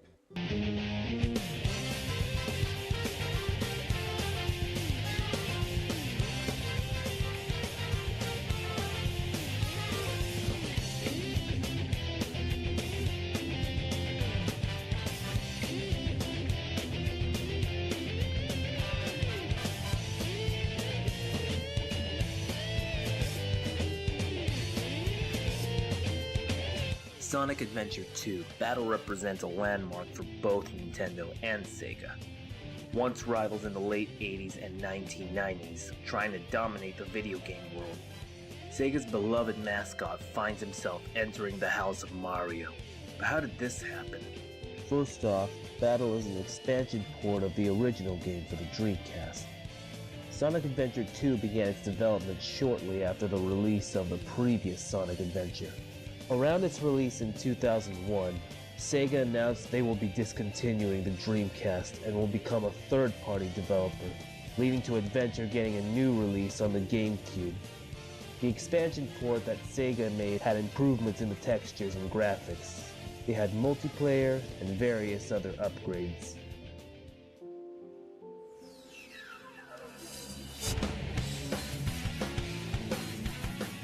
For the game's main storyline, Dr. Eggman invades a facility run by a military task force named Gun. With the use of a Chaos Emerald, he revitalizes a black hedgehog named Shadow. He asks Eggman to fetch him additional Chaos Emeralds and to meet him in the abandoned space colony, Ark. Sonic is captured by Gun when they mistake him for being Shadow, but he escapes from a Gun helicopter and is chased throughout Central City. After a brief encounter with Shadow, Sonic is once more taken prisoner by Gun. Meanwhile, Knuckles clashes with expert treasure hunter Rouge the Bat over a Master Emerald. However, Eggman captures it, but Knuckles smashes the emerald into numerous pieces, which he manages to gather and rebuild. Rouge, who is secretly working for the government, travels to Ark and strikes a deal with Eggman and Shadow to get more emeralds for use in the Eclipse Cannon, a super weapon designed by Eggman's grandfather, who also created Shadow. Tails and Amy rescue Sonic from Gun's Island headquarters, while Shadow, Eggman, and Rouge collect 3 emeralds on the same island. Eggman uses the emeralds to power the Eclipse Cannon, which destroys half of the moon. On a global broadcast, he threatens the entire world that unless his demands are honored, he will destroy the Earth in 24 hours. It is now up to Sonic, Tails, Knuckles, and Amy to stop him. The gameplay is divided into 2 campaigns, Hero and Dark. Hero follows Sonic, Tails, and Knuckles. Dark follows Shadow, Eggman, and Rouge. The characters have levels that are the same as each other. Sonic and Shadow levels are fast-paced platformers. Tails and Eggman levels are slow-paced make-shoot 'em-ups. Knuckles and Rouge have treasure hunting levels with open environments and a radar system to discover 3 parts of a certain object. In addition to the main game mode, there includes multiplayer and the Chow Garden. Beginning with the latter, the Chows are beings who first appeared in Sonic Adventure. They serve as virtual pets for the player to raise. During the main game, the player will encounter a Chow container. Inside, there is a Chow key which will allow the player access to the Chow world. Within the Chow world, there is Chow Garden and Chow Kindergarten.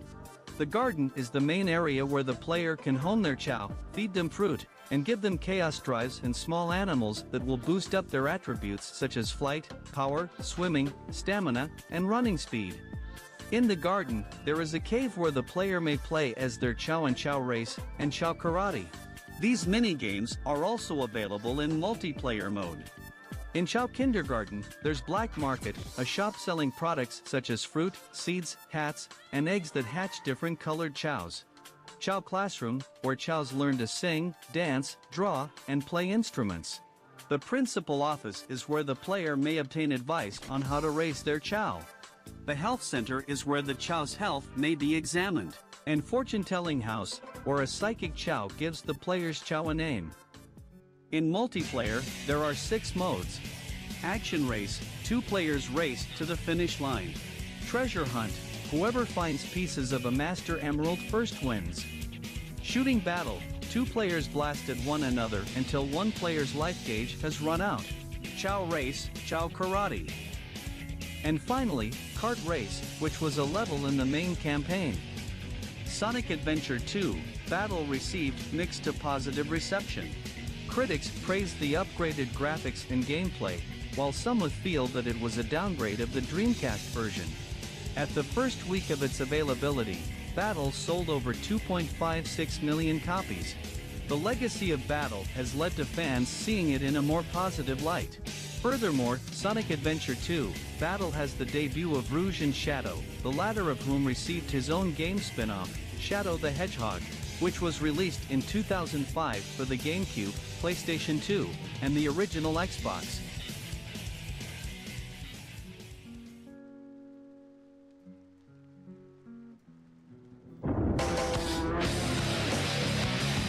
Resident Evil, more terrifying than ever, comes to Nintendo GameCube. Spine-chilling action. Devastating weapons. Unspeakable evil. Live the nightmare. Resident Evil, exclusively from Capcom. Rated M for mature, only on Nintendo GameCube.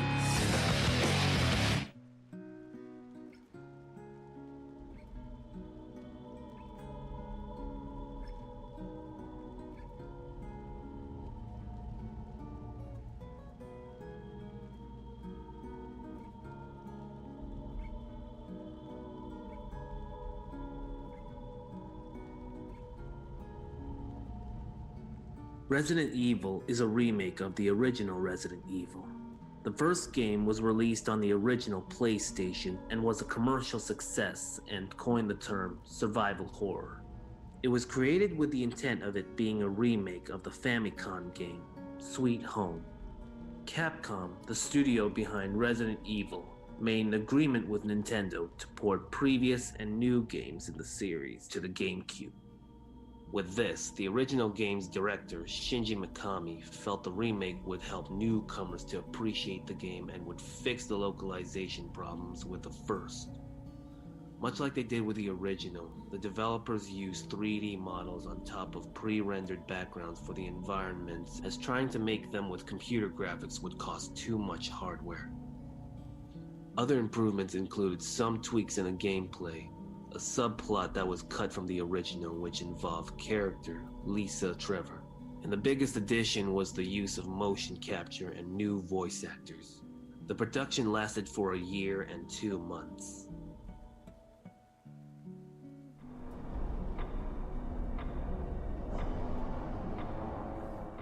The story of Resident Evil is set in the fictional Raccoon City on July 24, 1998. Strange murders are happening, and the police department's special tactics and rescue service are called to investigate, but they disappear. An Alpha team, which includes Chris Redfield, Jill Valentine, Albert Wesker, and Barry Burton, are called in to discover what happened to Bravo team. They are attacked by dog-like creatures and take refuge in a mansion. Within the mansion, Chris and Jill discover it's home to an underground laboratory of the Umbrella Corporation, who are experimenting with a biological agent called the T-virus, and there are zombies roaming around in the mansion as a result. For the gameplay, the player can choose to play as Chris or Jill. Each character has their own advantages. Jill can carry more items and lockpick doors, and Chris can tolerate damage from enemies as well as give them damage. While exploring the mansion, the player must solve puzzles to gain access to new areas and battle enemies. If the player's health is compromised, they must find and combine herbs to heal themselves. To save the game, ink ribbons can be found and used in typewriters. The supply of ink ribbons is limited in the game, so they must be used sparingly. Much like its original counterpart, The remake has a control scheme which has been titled Tank Controls. It is a system where the camera angles and controls will change. For example, pressing up on a controller will make a character move forward in the direction they face, left and right for rotation, and pressing down will make the character walk backwards. The reviews were met with critical acclaim. Praise was given to the updated graphics, gameplay, and attention to suspense and tension. The game sold around 445,000 copies in the US and is considered the best video game remakes.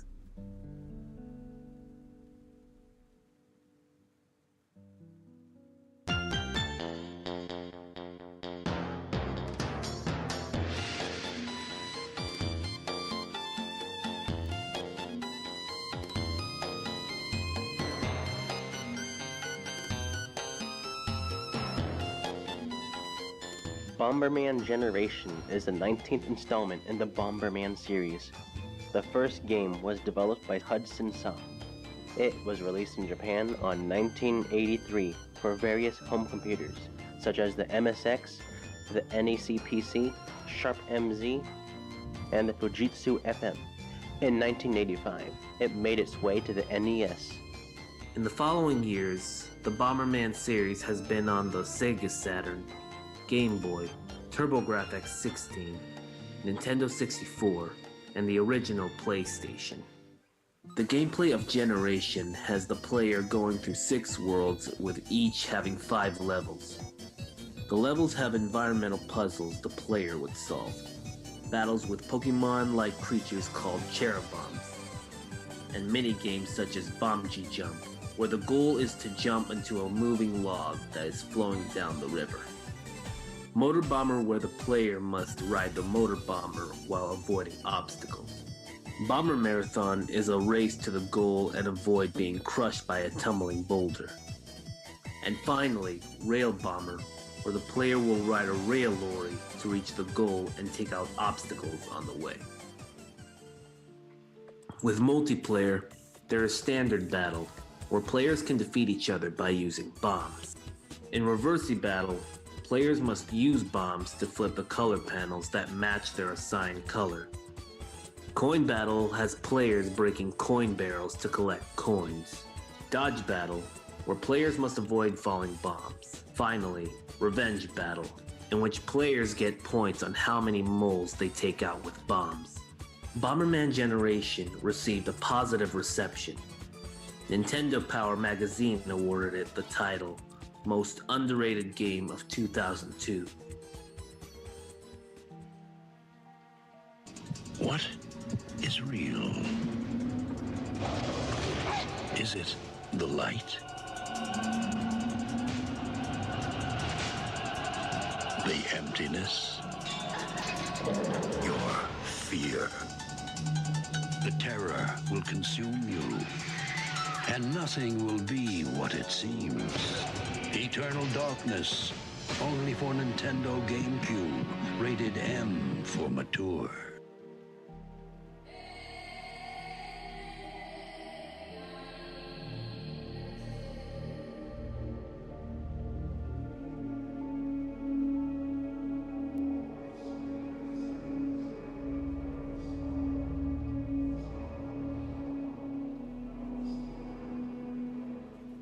Eternal Darkness, Sanity's Requiem was created by Silicon Knights. It was planned to be on the Nintendo 64, but the decision was made for it to be a GameCube exclusive. The story of Eternal Darkness takes place over different time periods and locations. In Rhode Island on 2000 AD, Alexandra Roivas heads to her family's estate after her grandfather, Edward Roivas, was murdered. Frustrated with the lack of progress with the local police, she investigates throughout the mansion and finds a book called Tome of Eternal Darkness. Reading the book, there are accounts of various individuals in the past who have encountered an ancient evil that seeks to spread eternal darkness to the world. With the gameplay, it consists of fighting monsters and solving puzzles to move on in a certain location. The player can attack in a general direction or target an enemy to focus on individual parts of the enemy's anatomy. There are many classes of enemies that the player must defeat or avoid. Each class also comes in a few varieties, and there are subtle differences between each variety. The game has 12 playable characters from different time periods and different places. Each character has their own 3 major parameters: health, sanity, and magic, and they have access to a limited number of weapons. There are various pathways to choose in the plot, each with slight implications on gameplay in chapters and interlude intervals. Magic can be used by most characters and consists of spells that can damage opponents, protect, and heal characters, and can be used to solve certain puzzles. All spells require the player to combine a series of runes to cast them. Another gameplay aspect is the sanity effects. A sanity meter will be provided to the player. This meter, when low, will influence the character's grip on reality. This can include a skewed camera angle, heads of statues following the character, and disturbing noises. Stronger effects include bleeding on walls and ceilings, subtle changes to the environment, the character suddenly dying, and fourth wall breaking effects such as faking a TV or game malfunction. At the time of its release, Eternal Darkness: Sanity's Requiem earned near universal critical praise, with high ratings on game rankings and Metacritic. It won awards like Outstanding Achievement in Character or Story Development Award at the 6th Annual Interactive Achievement Awards presented by the Academy of Interactive Arts and Sciences in 2003.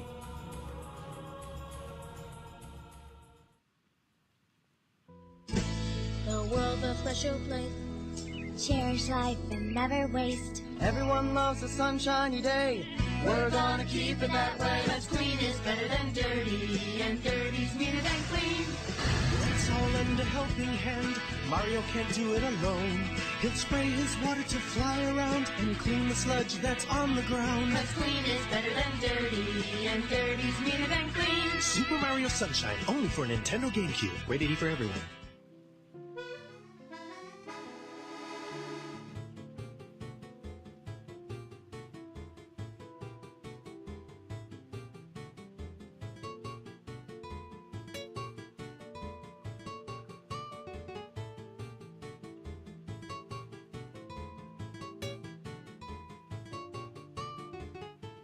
Super Mario Sunshine is the new entry following Super Mario 64.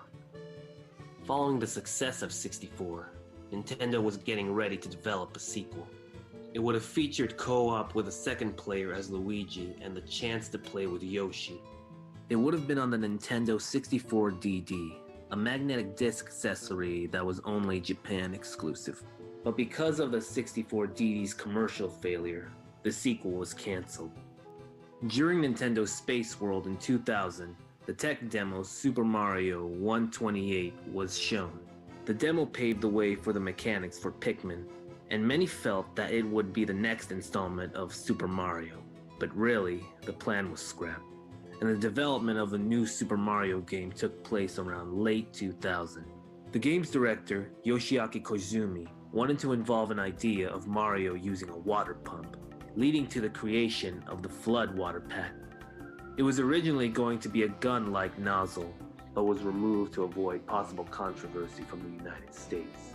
For the creation of the hub of Isle Delfino, developers would travel to tropical islands in France and Italy, as well as read through travel brochures for inspiration.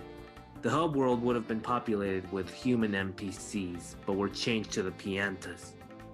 Other cut content was various nozzles Flood would use, Yoshi and Mario spitting water from their mouths, a train traveling system that connected various areas of Delfino, multiplayer with Shadow Mario, and 5 world areas, including the final stage having different objectives for the player to complete.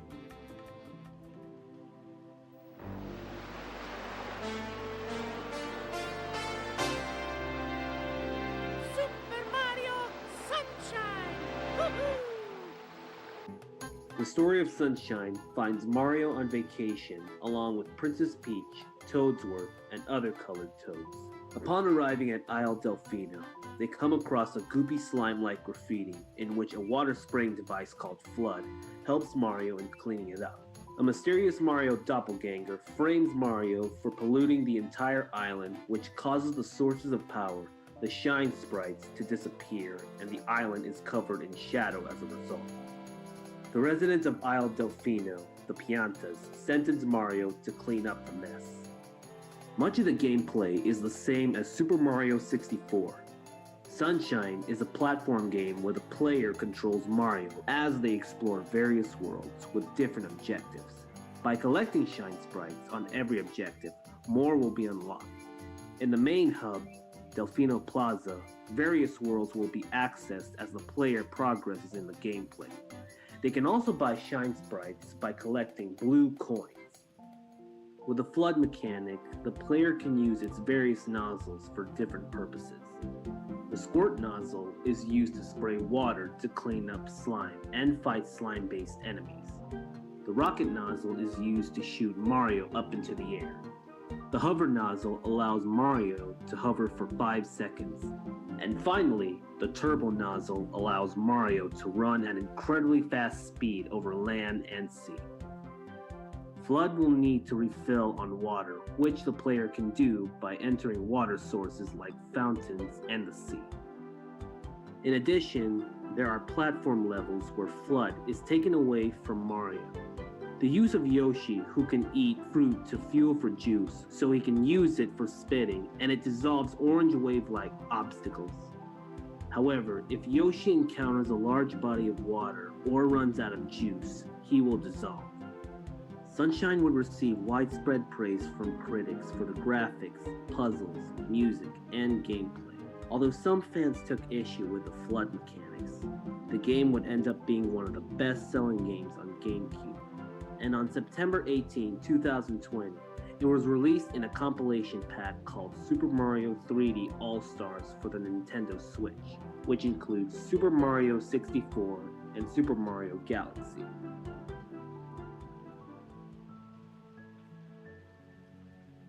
Where did he fly, everyone? Spin, you little monkey, spin! Wow! Whoa! It's like a party, but it's better than a party. The monkey falls and keeps going and going. I go real fast. Vroom! I go real fast. Vroom! Falling. I just blasted off. Super duper! Super monkey ball 2! Sing it!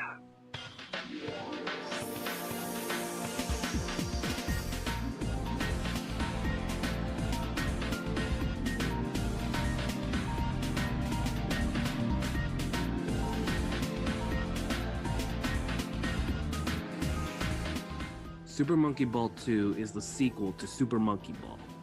With this new installment, there are improvements as well as new additions. There is Story Mode, which follows Ai, Mimi, Baby, and Gon as they fight Dr. Bad-Boon to receive the bananas he has stolen from Monkey Island. In Story Mode, there are 10 worlds that each have 10 stages. The gameplay is much like the main game from the first. However, there are unlimited lives for the player to continue with a stage. The more progression the player makes, the harder the stages will become. In Challenge Mode, the player can choose whatever level of difficulty they wish to play, and there are 2 lives and 3 continues. If the continues are all used up, then the game is over. Collecting 100 bananas will grant the player an extra life. Completing the stages without a continuation will unlock extra levels, that being Beginner Extra, Advanced Extra, and Expert Extra. There is also a Master Extra level that the player can unlock. The minigame section from the original is gone, and in its place is party games. Monkey Race, Monkey Fight, Monkey Target, Monkey Billiards, Monkey Bowling, and Monkey Golf makes a return with some upgrades. For example, Target allows 4 players to play together instead of taking turns. The new games are Monkey Tennis, Monkey Baseball, Monkey Soccer, Monkey Boat Race, Monkey Shot, and Monkey Dogfight. Much like the original, Super Monkey Ball 2 was favored with positive reviews from game reviewers. IGN states, just as simple as the original and also just as addictive, but where it's an entertaining single-player experience, it's a superb multiplayer one. All of the revamped minigames are fantastic. This is one of the best multiplayer games for GCN, without a doubt and hands down.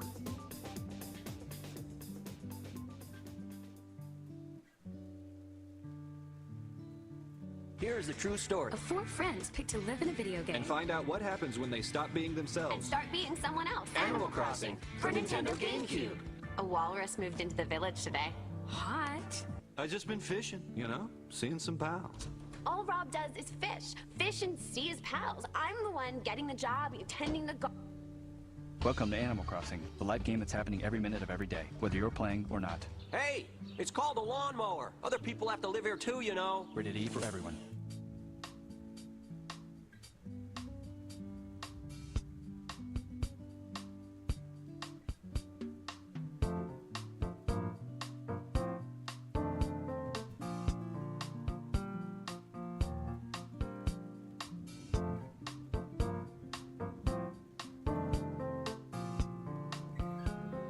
Animal Crossing is an enhanced version of the Nintendo 64 game, Dobutsu no Mori. The creator, Katsuya Iguchi, wanted to create a game that had themes of community, friendship, and family. Assembling a team made of Hisashi Nogami, Takashi Tezuka, and Kazumi Totaka, the team wanted Dobutsu no Mori to run on a real-time clock and hoped that the 64DD would help utilize the mechanic. But since the 64DD was discontinued, the development of Dobutsu no Mori moved to the original N64 and would have a game pack cartridge which includes a real-time clock to run on real-world time and a controller pack for saving progress. Due to lack of storage and time, the development team had to remove a few elements from the game. Dobutsu no Mori, or Animal Forest, was released on the N64 in Japan on April 2001. It is the last game Nintendo released for the Nintendo 64, and third to last game released for the system in Japan. Its success led to Nintendo wanting to release an expansion port on the GameCube. The port would be called Dobutsu no Mori Plus, and would have extra content that was left out of its original counterpart and used the GameCube's built-in clock system to keep track of the time and date. With the sales of the game reaching up to 91,658 copies being sold in the first week of Japan alone, Nintendo began to localize it for the West. Animal Crossing's gameplay is a social simulation in which the player takes on the role of a new resident of a town populated by anthropomorphic animals. The gender and look of the player's character is determined by their replies to Rover, a cat they'll meet at the start of the game. Afterwards, they'll arrive in town and meet Tom Nook, a raccoon who owns the local store and will give the player an apartment and a job.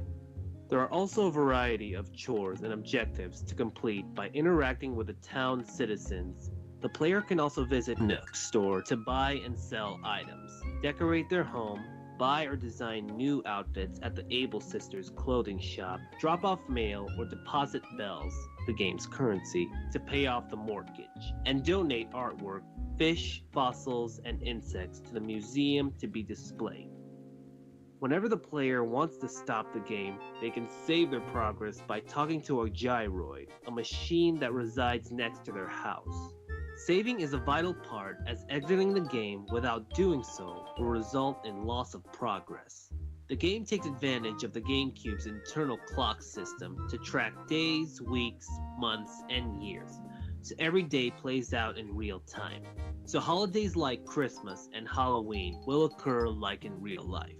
There is also a traveling system where the player can visit other towns by placing a friend's memory card of Animal Crossing into slot B of the GameCube. Animal Crossing was met with critical and commercial success domestically and internationally. The Academy of Interactive Arts and Sciences nominated it for Console Game of the Year, Console Role-Playing Game of the Year, Innovation in Console Gaming, Outstanding Achievement in Game Design, and Outstanding Achievement in Gameplay Engineering. The Strong National Museum of Play placed it in the World Video Game Hall of Fame in 2021. Animal Crossing has generated a beloved series of games, the most recent of which, at the time of this video, is New Horizons on the Nintendo Switch, released on March 20, 2020.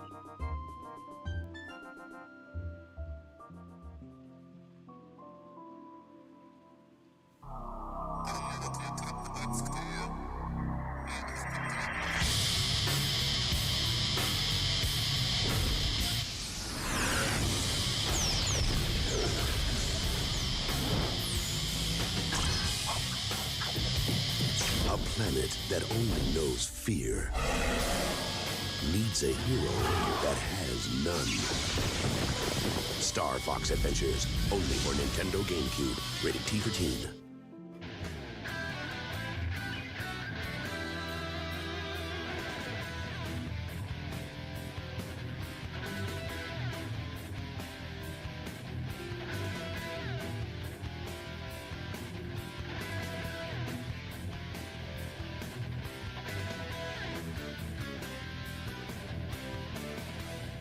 Star Fox Adventures is a new entry in the Star Fox series. The original Star Fox was released on the Super Nintendo on March 26, 1993.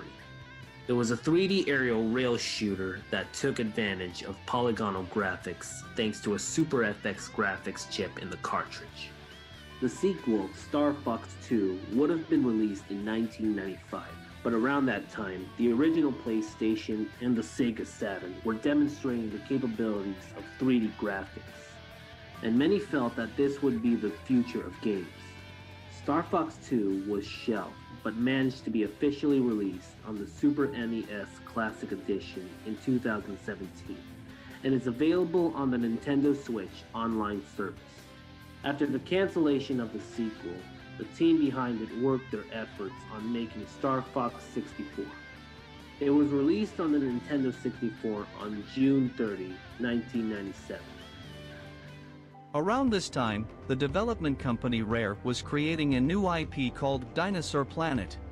Its development started after the release of Diddy Kong Racing. Dinosaur Planet would revolve around Saber the Wolf and Crystal the Fox. Shigeru Miyamoto looked at the game's content and noticed that it bears a resemblance to the Star Fox series due to the anthropomorphic characters. It was then that both Nintendo and Rare agreed to change the project into a Star Fox title called Star Fox: Dinosaur Planet. The Saber character was changed to Fox and the project was soon made into a launch title for the GameCube. Around its release, Rare was bought by Microsoft to make games for the original Xbox, ending the association between Rare and Nintendo. The story takes place on the planet Serenia, where it's in danger of being torn into 4 pieces by the tyrannical General Scales and his Sharpclaw Legion. Crystal, the planet's only survivor, sends out a distress signal. General Pepper contacts the Star Fox team to investigate. Fox encounters the Queen Earthwalker, who tells him that Scales stole 4 spellstones, 2 of the Force Point temples, tearing the planet apart. She tells Fox to meet the Warpstone and rescue her son, Prince Tricky, at Ice Mountain. After Fox rescues Tricky, he becomes Fox's sidekick. Armed with Crystal's staff, Fox must save Serenia. The gameplay departs from the 3D rail shooter of the previous Star Fox titles and goes for a linear action-adventure approach similar to the Legend of Zelda series. The player controls Fox McCloud as they explore the planet Serenia to find 4 spellstones and the Krazoa spirits and return to Krazoa Palace. Fox is equipped with a staff that acts as a weapon and tool for exploration. The staff can be upgraded with powers that aid in combat and puzzle solving. Within the levels, the player will find scarabs. They can be used to buy healing goods, new equipment, and maps of the different locales. In addition, there is a second game mode called Aring Mode, which works similarly to other Star Fox games. The player chooses where they want to go on Dinosaur Planet in this mode. At first, the planet itself, the game's overworld, is only accessible via Aring, but after unlocking a planet part during the adventure mode, the player may get there by Aring. After choosing a location, players will enter an orbital phase where they dodge obstacles as they shoot down enemies, have a chance to soar through the silver ring to regenerate health, and use super bombs to take out hordes of enemies. Fans and game journalists gave Star Fox Adventures mixed to mainly good reviews, with some believing that its departure from prior Star Fox titles to a Zelda-like style gameplay made it feel like it wasn't a real Star Fox game. GameSpot named Star Fox Adventures the second-best GameCube game of September 2002. It also sold more than 1.82 million copies.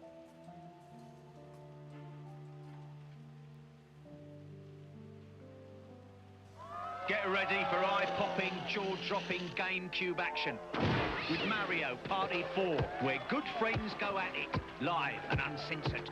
With tag match battle mode, 4 players pair up in a battle royale of 50 mini-games, played at the corner of madness and mayhem. Mario Party 4.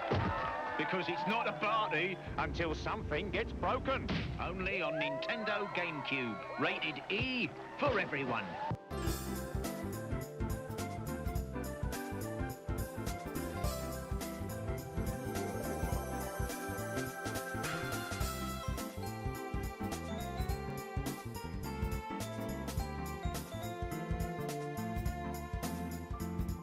Mario Party 4 is the 4th installment of the Mario Party series and the first on the GameCube.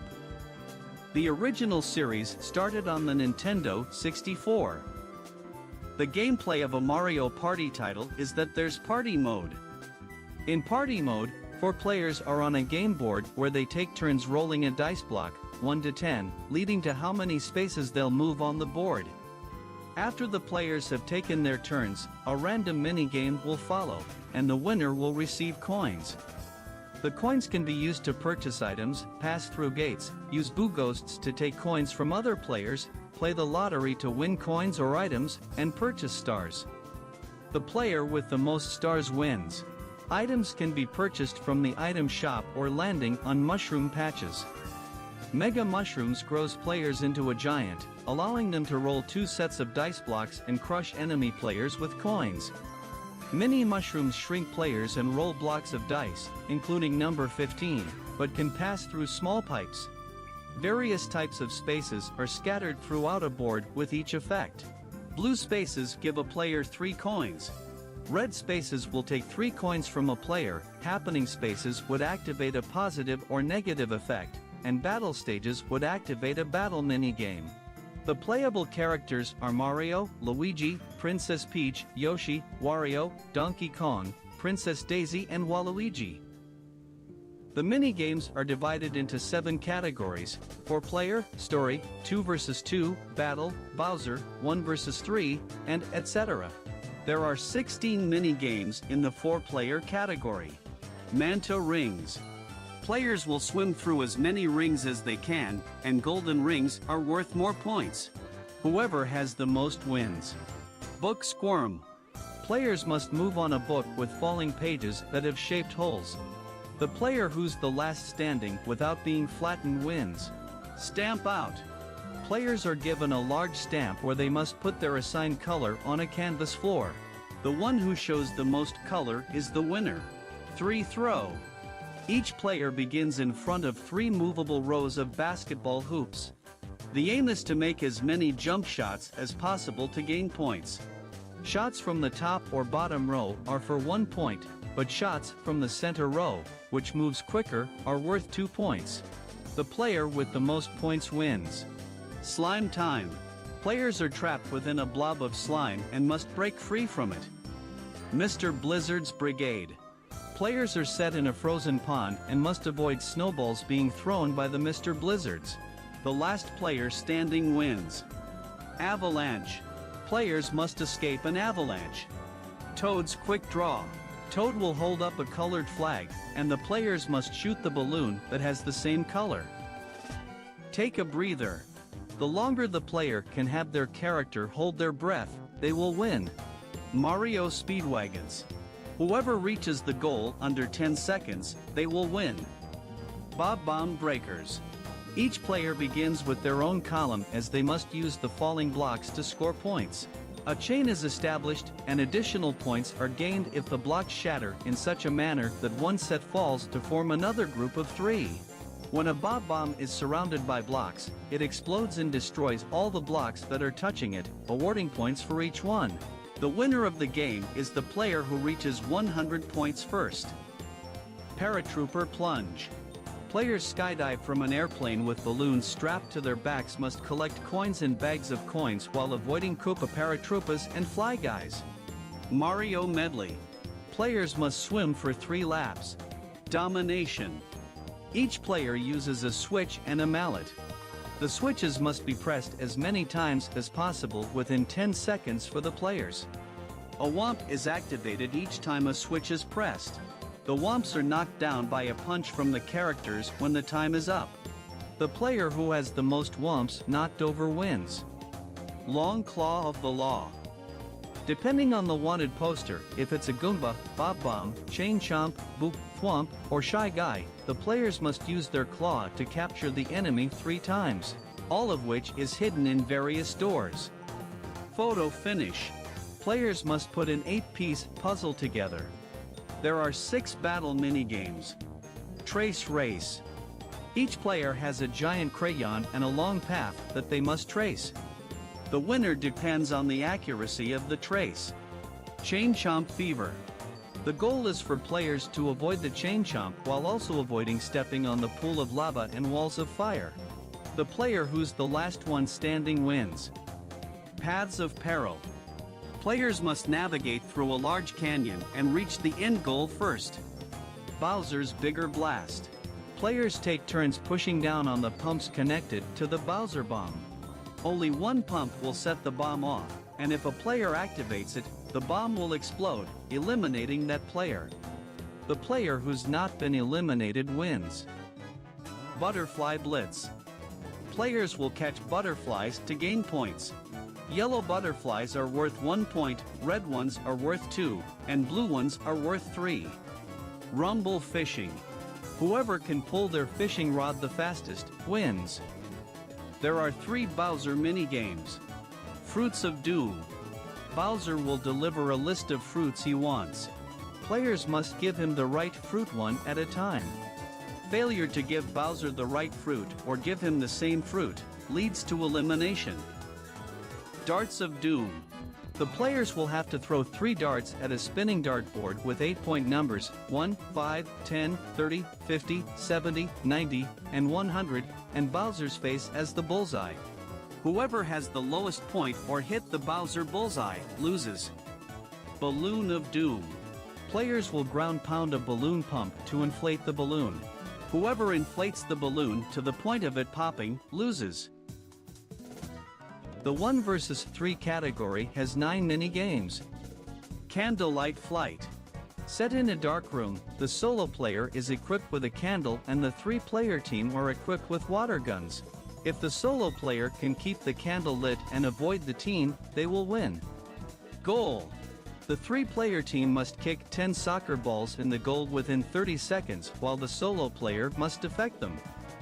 Hop or Pop. While inside a spiked ball, the solo player must run around a stadium to pop the team player's bubble. The team can jump around to avoid the solo player. Making Waves. The solo player is on a platform in a large pool. While on small rafts at the edge of the pool, the 3 players must ground pound to create waves to pushing the solo player into the pool. The solo player must maintain their balance on the board. Tree Stump. The team controls giant tree stump robots with spikes. The solo player must avoid the machines within 45 seconds. Hide and Go Boom. Within 5 seconds, the team must press the button on the cannons to hide inside them. The solo player will be given 3 chances to choose the correct cannon by pressing their assigned button.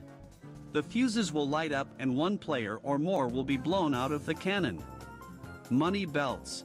The single player starts on a narrow conveyor belt while the team starts beneath it on a wider conveyor belt. They all must collect as many coins in coin bags as possible while avoiding cookies, boxes, and candy along the way. If a player falls off the conveyor, they will return via the boxes. Fish and Drips. The solo player and the team each have a large tank in which they must fill with water. The solo player can do this by pushing a sequence of 6 buttons to put water in the tank. However, each of the 3 players must press a button one at a time to acquire a bucket to fill the tank. Blame It on the Crane. The 3 players are placed in orbs on a large circular platform that spins counterclockwise. The single player will operate a crane to capture the players as they pass. 2 versus 2 has 9 games. Cheap Cheap Sweep.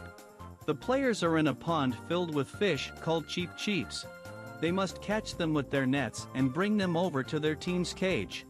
Red Cheap Cheeps are worth 1 point, and yellow ones are worth 2.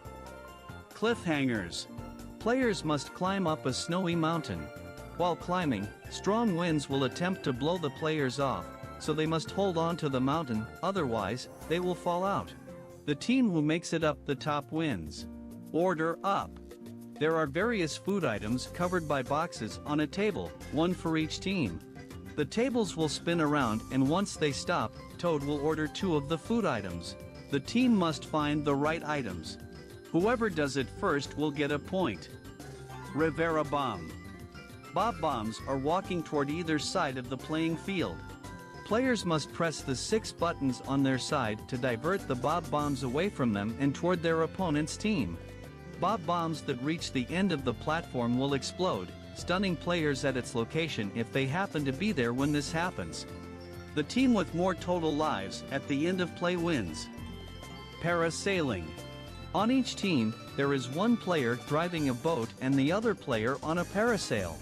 The goal is to collect as many coins as possible. Speeding up the boat causes the player in the parasail to ascend, while slowing down makes them descend. If the player in the boat hits one of the crates floating in the water, they will be stunned for a few seconds, and the parasail will drop to its lowest height. Right or left? The team are placed in boats and must paddle to the end of a long tunnel while avoiding obstacles. Team Treasure Trek. Each player starts a different corner of a maze. The goal is for each team member to move to a treasure chest and key, as well as to meet with their teammate. It is entirely possible that a player will get lost, so they can use the map. The Great Deflate. To completely deflate an inflatable blue thwomp, players must ground pound it.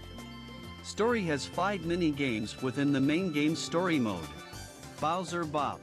By hitting the Koopa Kid and Bowser heads that appear from the furniture, the player would receive points. Koopa Kid is worth 1 and Bowser is worth 2. Archaeologus. The player must decide which of 5 shapes differs from the other 4. If a player makes a wrong estimate, the form will collapse and flatten their character. The shape will fly towards the Shy Guy portrait in the rear of the room if the decision is right. The player who gets 3 right guesses before their opponent wins. Goomba's Chip Flip. With 20 chips on the field face down, the players will ground pound the chips to reveal how much points they're worth. Some chips are 20, 10, or 5. Careening Koopa. Each player has a board with 4 boards and 4 Koopa shells. The goal is to get the Koopa shells in the hole by tilting the board. Mystic Match M. Each player begins with 3 cards, a trumpet, violin, piano, and flute. Players take turns discarding 1 card that remains face up on the table, then taking one of the remaining face-down cards, attempting to match 3 like instruments. When a player selects one of the 3 blue cards on the table, the cards on the table and in the player's hand are reshuffled and the player is given 3 new cards. The opponent's hand is unaffected. The person who matches all 3 of their cards to a single instrument is the winner. Finally, there is the Etc. mini-games, in which there are 3. Panels of Doom. Players are placed on numbered panels. A dice block will appear, and players will hit it to draw a number. Whatever number the dice land on, the numbered panel will collapse. If a player is on that numbered panel, they will be eliminated. The last player standing wins. Bowser Wrestling. 2 players must attempt to push one another off a platform. The Final Battle. If the player becomes the superstar of every board in story mode, they will enter Bowser's version of the Party Cube, the Final Battle Cube. The cube's mission is to track down Bowser and recover the player's stolen presents. The cube also contains lava, which the player must avoid falling into.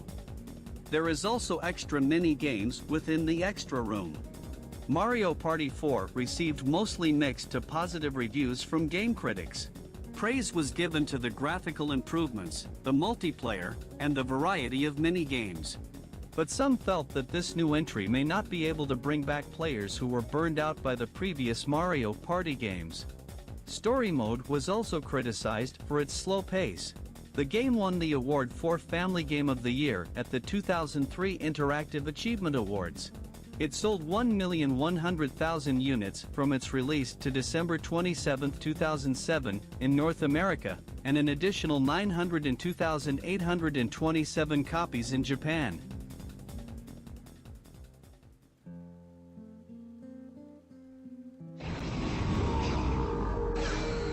The cold silence of space only punctuates the feeling of death that emanates from this virtually lifeless planet.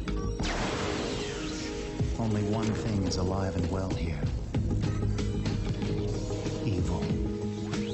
And it must be destroyed, decimated, exterminated.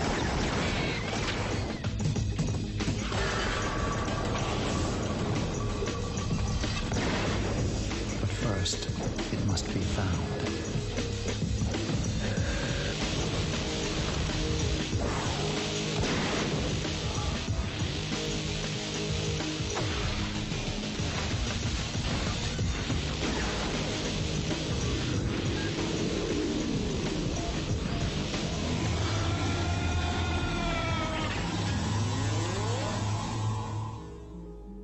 Rated T for teen.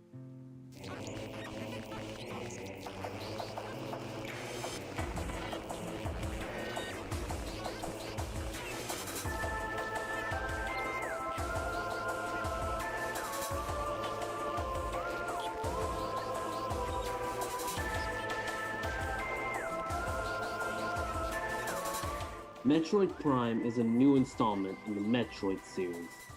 The original NES game was released on August 6, 1986. It was praised for its gameplay, music, and levels. It also has a special notability by being one of the first games at the time to have a female protagonist, Samus Aran. Afterwards, a sequel, Metroid 2: Return of Samus, was released on the Game Boy. Fast forward to the Super Nintendo era, Super Metroid was released. It is cited as not only the best games ever made, but the best games in the Super Nintendo library.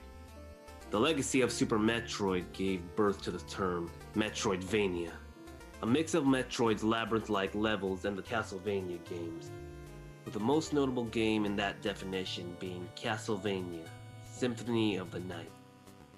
During the Nintendo 64 era, there was no development of a Metroid game. Shigeru Miyamoto stated that nobody could come up with any ideas that would be appealing. On September 21, 1998, Jeff Spangenberg, founder of Iguana Entertainment, formed an alliance with Nintendo to develop games for mature audiences. This led to the creation of Retro Studios. While they were working on projects that would be on the GameCube, Miyamoto visited Retro in 2000 and saw a prototype of an action-adventure game. He thought about its potential and requested that a Metroid game must be made from the engine, leading Retro to cancel the projects and focus their attention on this one work. The staff worked long hours to reach the deadline during its development, and at one point the game was planned to be in a third-person perspective, but there were camera issues. Thanks to Miyamoto's heavy involvement behind the scenes, he suggested the camera would be better in a first-person perspective.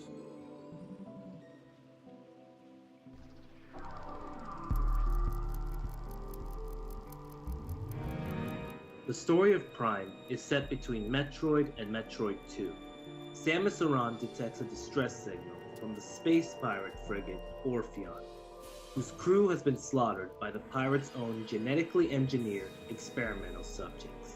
She fights the Parasite Queen, a massive version of the ship's small parasites, at the ship's reactor core, and the Queen falls into it, causing an explosion.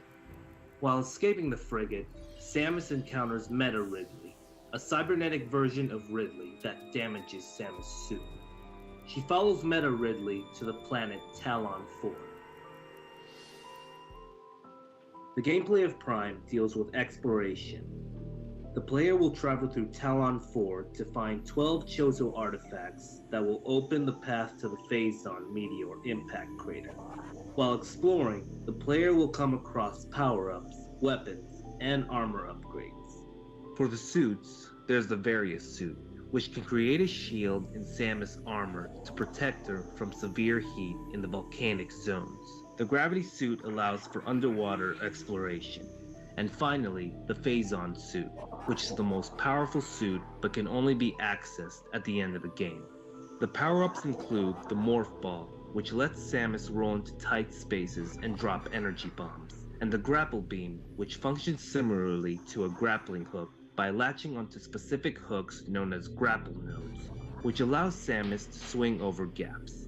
The game's first-person POV allows access to the heads-up display of Samus' helmet, which have a radar monitor, a map, missile ammunition meter, and a health meter for Samus.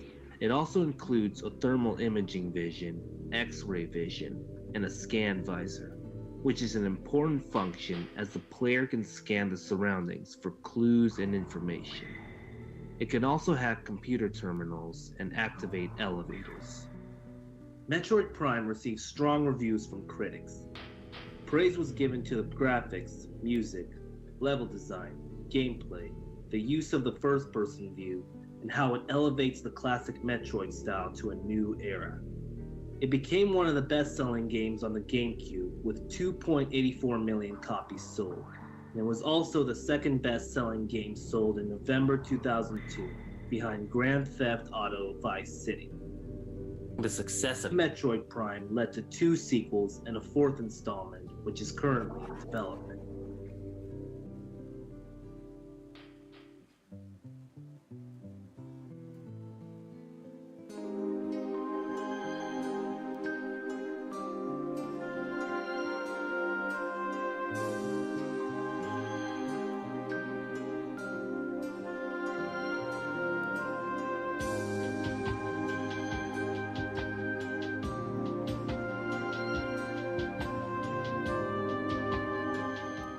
Sonic Mega Collection is a game compilation created by Sonic Team.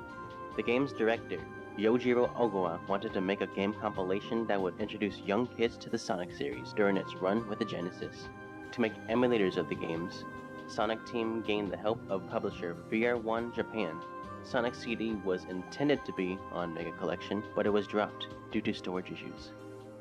Mega Collection includes the titles Sonic the Hedgehog, Sonic the Hedgehog 2, Sonic the Hedgehog 3, Sonic and Knuckles, Sonic 3D Blast, Sonic Spinball, and Dr. Robotnik's Mean Bean Machine. There are also unlockable games, such as Blue Sphere, Knuckles and Sonic 2, Sonic 3, and Knuckles Flicky and Restart.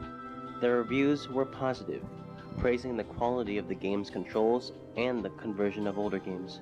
Mega Collection would have an updated version with Sonic Mega Collection Plus, which includes 6 games for the Sega Game Gear.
Animal Crossing is a series of games where you live in a small town and socialize with animals and do everyday menial tasks. And it's fucking awesome. The first game in the series released originally as a Nintendo 64 game exclusively in Japan in 2001, but it was later enhanced and released worldwide on the GameCube a year or so later. The beginning of the game starts with a human character starting a new life in a faraway town for the very first time, and with little to no money, they're barely able to pay for a down payment for a cheap house. With little to nothing, the human character is offered a part-time job to work in Tom Nook's store to help pay off their loan. But after about an hour or so, he runs out of tasks and leaves the human character off to their own devices. From this point on, Animal Crossing becomes an open-ended life simulation game where the human character can do whatever they want at their own pace with no end in sight. With the complete freedom to do anything, any semblance of structure is thrown out the window. You can talk to villagers and see how their day is going and help them out to get items, and you can buy a shovel and dig up fossils and send them off in the mail to get them identified and then donate them to the museum. You can make money by collecting fruit from fruit trees to sell the fruit at Tom Nook's store to use that money to buy furniture from Tom Nook's store to put it in your house, and you can also pay off your home loan to Tom Nook if you want to renovate your home and be a responsible person who pays the bills. But you don't have to do that. There's no time limit. You'll never get evicted, so it doesn't matter. So fuck it. Go get a fishing rod and fish in the river and sell the fish you get, and don't pay off your loan and instead buy cool shit to put in your house. But you can also donate the fish to the museum too, and then you can see all the fish you caught. And if there's a holiday, the mayor of the town will give you some dumb shit that you can put in your house, and the homeowners association that breaks inside your room every night will give you more points based off the rarity of the items in your house and send you spam mail about all the points you have every single day for the rest of your life. And you can also send letters to other villagers too if you want to be super nice, but they'll never understand what you wrote and then you'll never do it again. But in the meantime, you can design your own clothes patterns and make your own clothes so you can look cool, or you can just look them up on GameFAQs because you're lazy. And you can take all the items at the stinky dump and sell it for money because it's free. And you can also shake trees in town to find money sometimes, but then sometimes bees will come out of the trees to sting you. But you can catch the bees with a bug net and donate them to the museum too, and or sell it at Tom Nook's store. And sometimes you can find furniture in the trees and put it in your house. It's the fucking hypest shit. Now,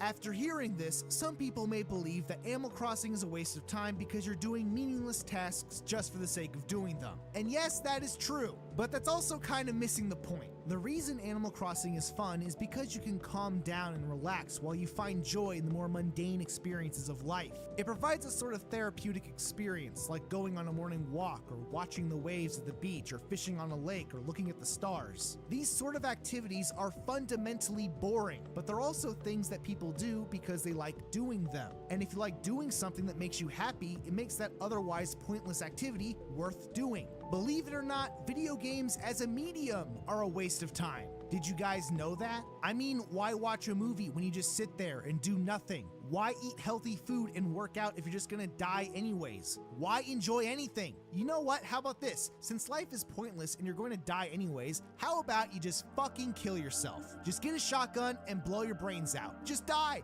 Fuck it. Get it over with. Pull the fucking trigger. Oh, you're not gonna do it. You're not gonna do it, you fucking pussy, okay? So shut the fuck up and play some goddamn video games. Oh wow, here's a video game right here, and it's super fun. You can catch butterflies and plant flowers. No game has ever done this before. You can talk to a dog on the weekends and he'll play you a song on his guitar. This is the greatest game ever made. Now, with all that said, the reason why I love Animal Crossing is while it's a relatively boring life sim on a surface, it somehow also features incredible video game mechanics. The most unique aspect of Animal Crossing is that time passes in real time by syncing itself with the system clock on the GameCube. The stores in-game all open and close at certain hours, the entire game cycles through the 4 seasons, and it even features an in-game calendar which places unique activities all throughout the year, like seasonal activities and even some traditional holidays. Animal Crossing was famously marketed as a game that continues existing even when you're not playing it, and during the time, there really wasn't anything else like it. At any time of the day, you can load up the game and explore the town and stumble upon some new thing you haven't seen before. Sometimes there's an event happening, sometimes there's a new kind of insect or fish that you can catch. A unique villager will sometimes visit the town for a day. Sometimes there's a cool thing for sale in Tom Nook's store. There's always something to keep you interested for the day, and things are always happening later down the road that you can look forward to. Now, if this was all Animal Crossing did, it would still be a relatively interesting game to play. But surprisingly, it gets even more complex as you dive more into it. Not only is the town you live in randomly generated, but player characters also have 8 different variations you unknowingly create yourself, and the game features over 200 unique villagers which can move into your town at any time. The villagers feature a variety of different species, appearances, personality traits, and also have a surprisingly vast amount of dialogue with their own little stupid catchphrases. There's also over 1,000 unique items you can collect throughout the game, featuring unique furniture, wallpaper, rugs, clothing, and all sorts of stuff, which allows for an insane amount of customization for decorating your home. You can also collect music tracks for your home by talking to KK Slider on Saturday nights, with each music track representing basically every music genre you can think of, and there's 40 different species of fish and insects you can catch in town, which spawn at different times throughout the day at certain locations, as well as only spawning during certain months throughout the year. I mean, there's so many cool aspects to Animal Crossing that a lot of people just didn't really experience because they didn't know what the game was. After all, the marketing during the time was so bizarre that it didn't really explain what the game was, and since it was a life sim, it kind of just looked boring.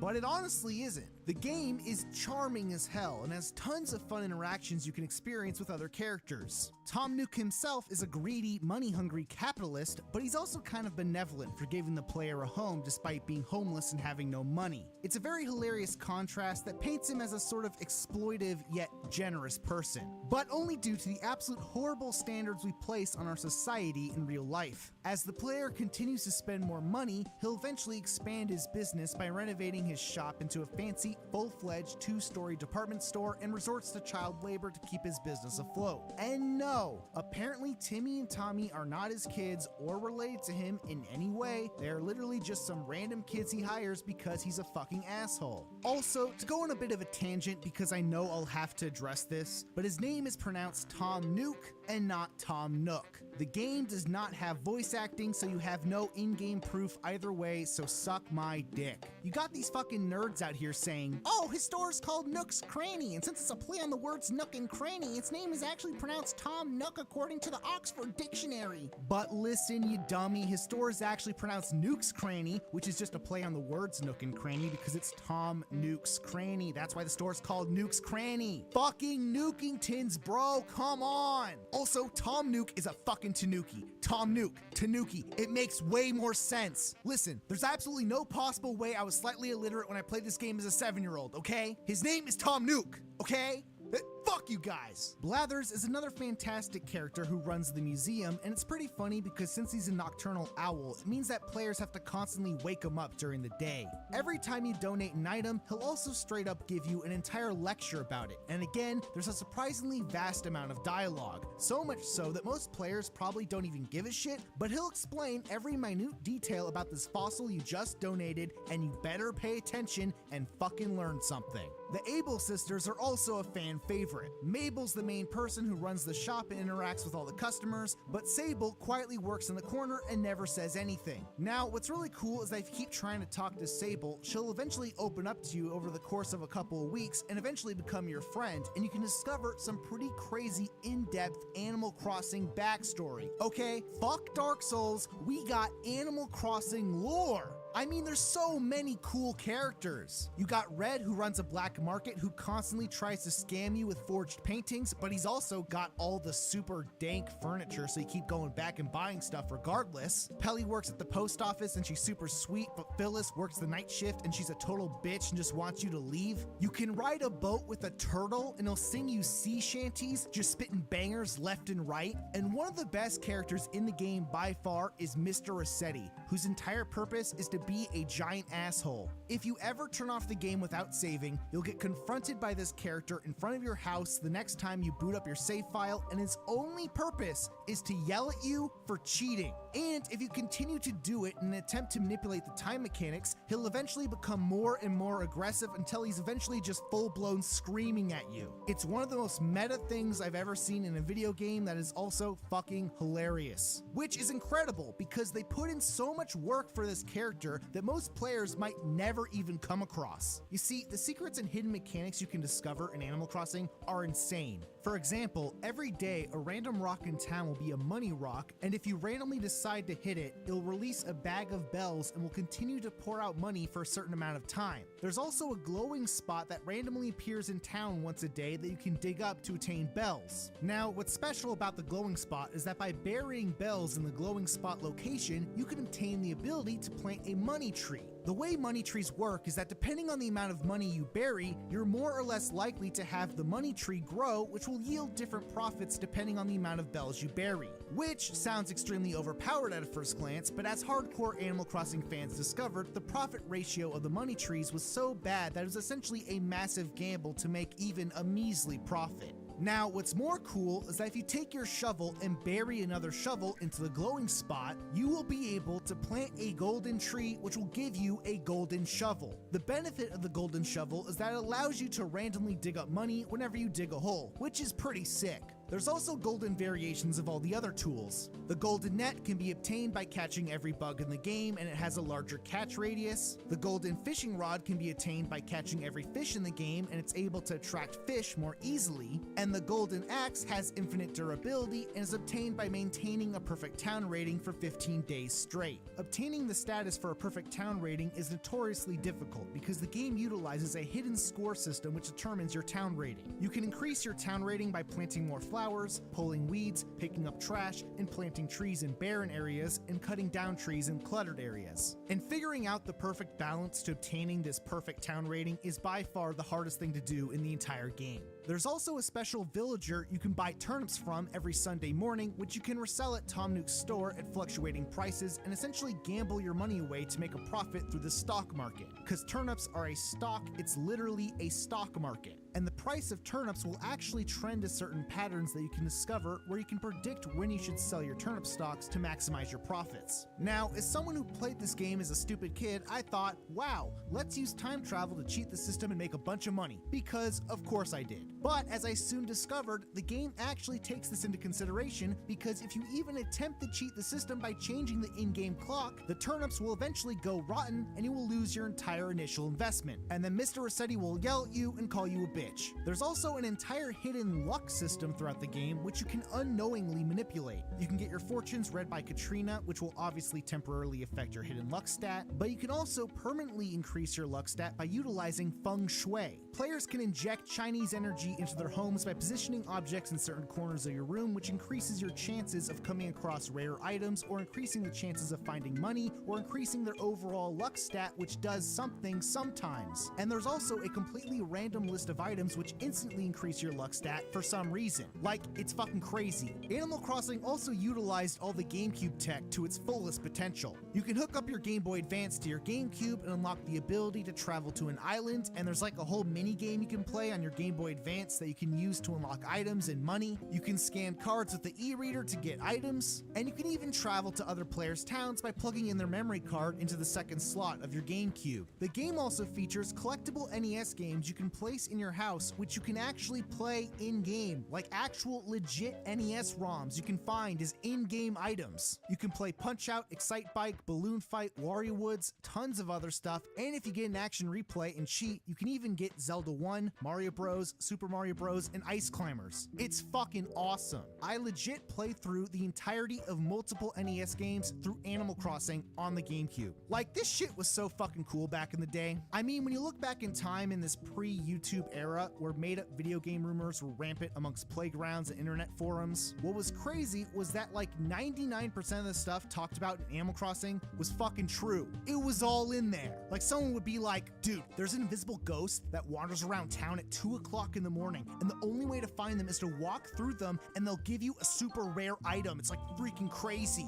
And it's like, oh yeah, I bet you can find Mew underneath the truck. Like, shut the fuck up. Fuck you. But then you walk around at 2 a.m. and it is real. It's like, what? Then it's like, dude, you can go inside the lighthouse. There's a hidden door behind the lighthouse that you can't see, but there's a lock on it, and you can randomly talk to Tortimore and unlock it on an unmarked calendar day. And it's like, dude, shut the fuck up. That's the most made up bullshit in the world. You can't do that. But then, oh wait, never mind. Apparently you can do that. Like, how did people figure this out? Anyways, the original Animal Crossing holds an incredible place in my heart. It's super nostalgic, the music is perfect, the characters are all super charming, its gameplay is mechanically really interesting, and it's everything I love about Nintendo games all packaged into one experience. Animal Crossing is awesome, it's one of the best games ever made, I fucking love it. So now it's 2005, and Nintendo released a sequel to Animal Crossing on the Nintendo DS called Animal Crossing Wild World, and this game was amazing. The human guy characters no longer had goblin horns coming out of their heads. The girl characters weren't wearing the fucking Harry Potter wizard hats. They had actual hair. You could wear hats and wear accessories. It was the hypest shit. They essentially took the original game and just made it better with more stuff. More gameplay mechanics, more house upgrades, more furniture, more rugs, wallpaper, clothes, bugs, fish, fossils, fucking everything. It has everything. One of the biggest changes of Wild World was the new camera system. Unlike the first game that had a sort of Legend of Zelda top-down view where you transition screens between acres, Wild World continuously scrolls and the town warps around you on this sort of rolling log. Overall, I really liked the style of the top-down view from the first game and was initially put off by this new approach. But the new camera system does work well with the DS hardware and has its own benefits. It allows you to see buildings and villagers off in the horizon, you can view the sky in the upper screen, and it allowed you to see more of the town on the incredibly small DS screen. You could also connect to other local DSs to travel to other people's towns and play with them at the same time, as well as doing it through Wi-Fi, which was arguably one of the best new features of the game.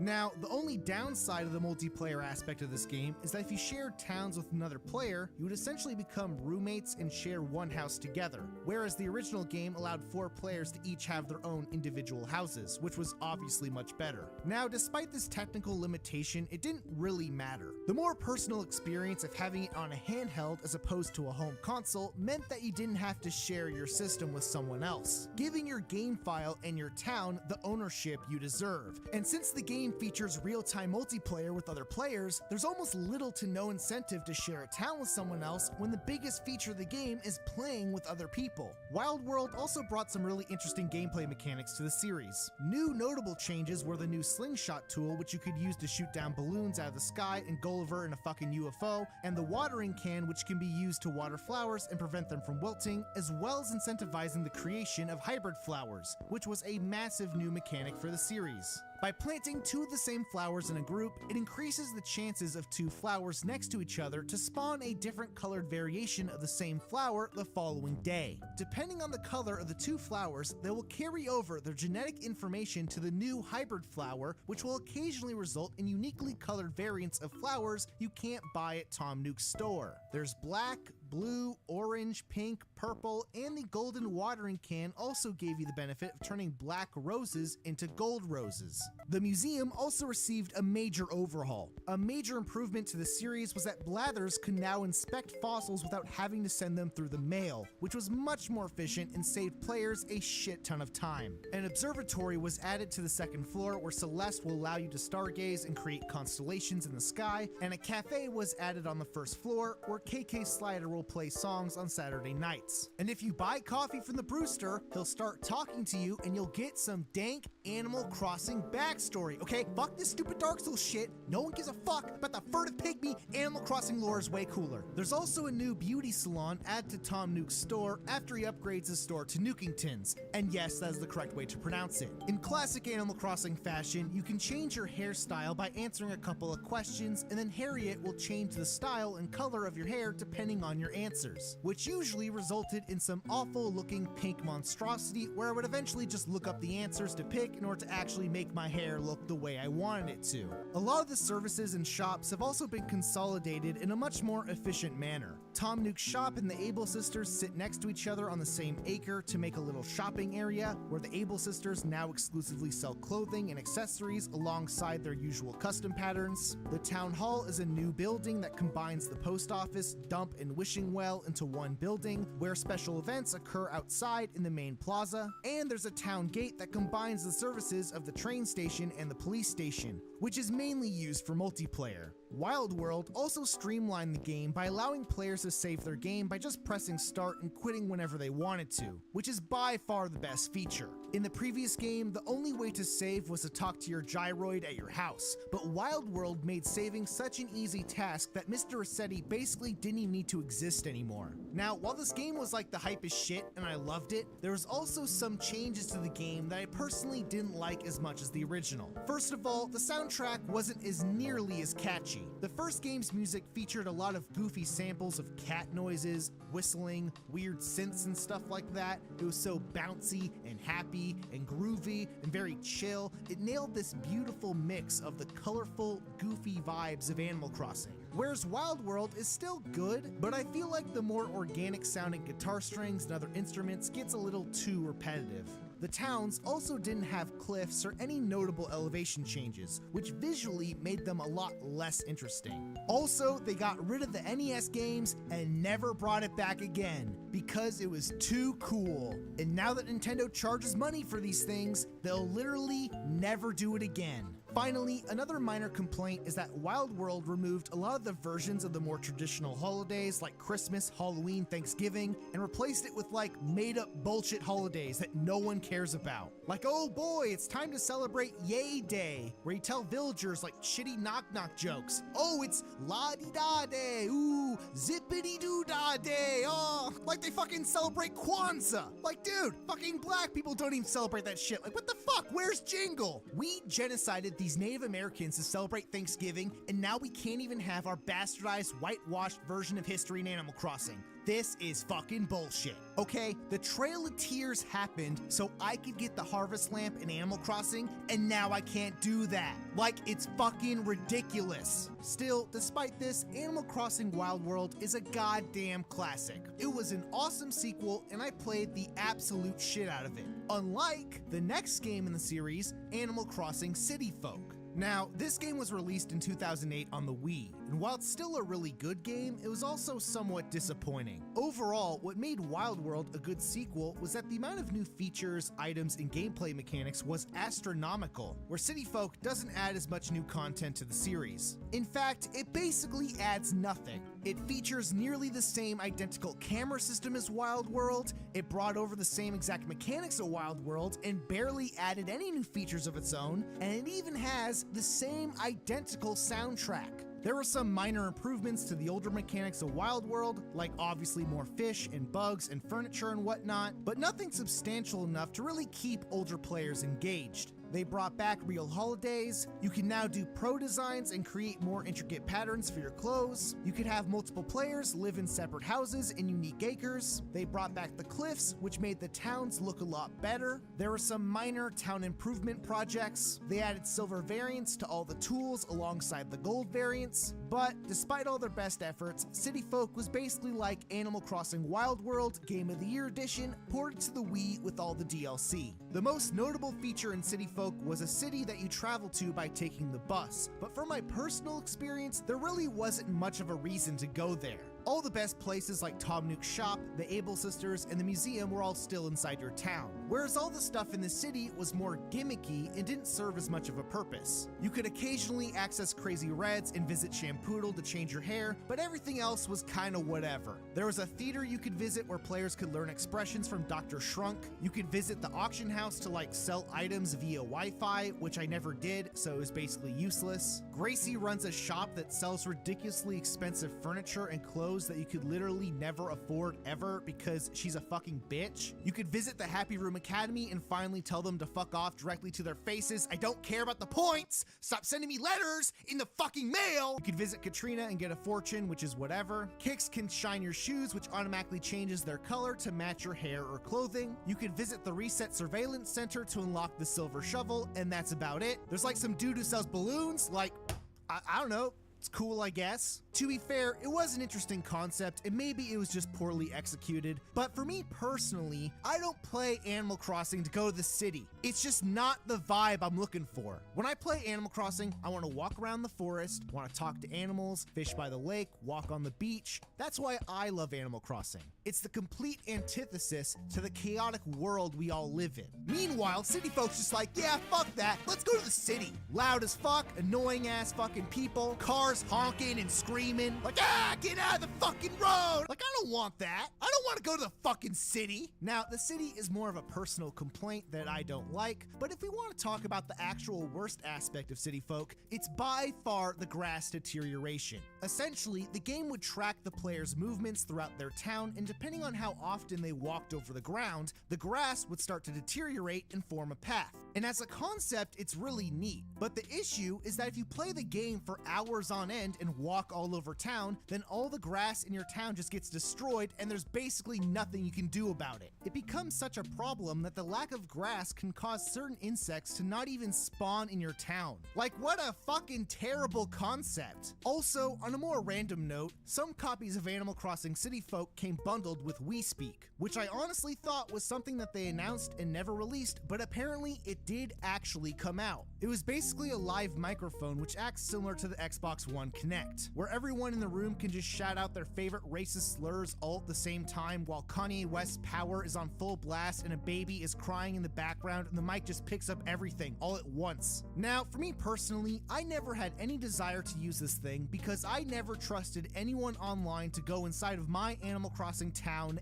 ever. I invest way too much time into this game for some dipshit to run over all my hybrid flowers and cut down all my trees, and then on top of that, have some stupid kid pop up in the We Speak just like, wow, you have oranges in your town, what are you, fucking gay?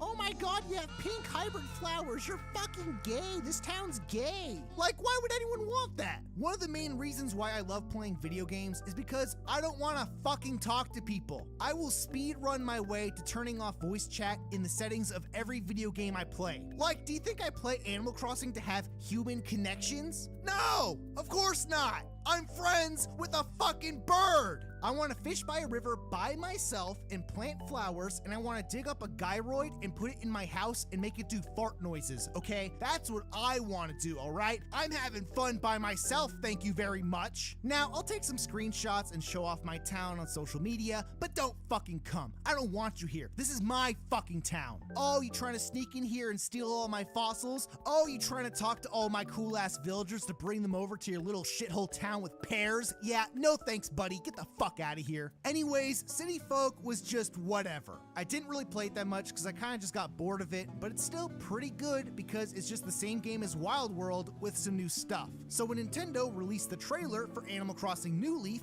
it was hype as fuck. The human characters actually had normal proportions with actual legs. There was like lampposts and benches placed throughout the town, but most importantly, you could swim in the ocean. Oh my god, you can swim! No other game has ever done this before. It was the fucking hypest shit. New Leaf came out in 2012 on the 3DS, and the new concept was that your character was the mayor of the town, which was a fantastic premise considering the fact that in every Animal Crossing game, you were the only one who ever did anything. With your new position of power, you can issue town ordinances to enact laws which passively affect your town, and you can also commission public work projects to build amenities with the help of your new assistant Isabelle. You can build functional things like bridges, fences, streetlights, flower beds, and benches, but you can also build decorative features like fountains, wells, and public art. You can also build buildings like the cafe, a campsite, the Reset Surveillance Center, and the police station from the original Animal Crossing game. The rest of the buildings in the game are accessed at Main Street, which is New Leaf's version of the city. Timmy and Tommy run their own store this time, with Tom Nook being demoted to just selling house upgrades. The post office makes a return from the original game where you can send letters and items to other villagers or players. Able Sisters once again sell clothes as well as pants and shoes now that playable characters are actual human beings. And Label left that bitch Gracie and is now selling accessories in the room room next door. The museum is also back as usual, with the addition of deep sea catches you can find by swimming in the ocean by using a wetsuit, as well as a museum shop on the second floor where you can purchase some silver tools and create your own personal exhibits. Now, what I love about Main Street is that it nails the fucking vibes. It's the perfect example of a small town shopping area, it melds seamlessly with your town, and it fits the aesthetics of Animal Crossing that I personally love.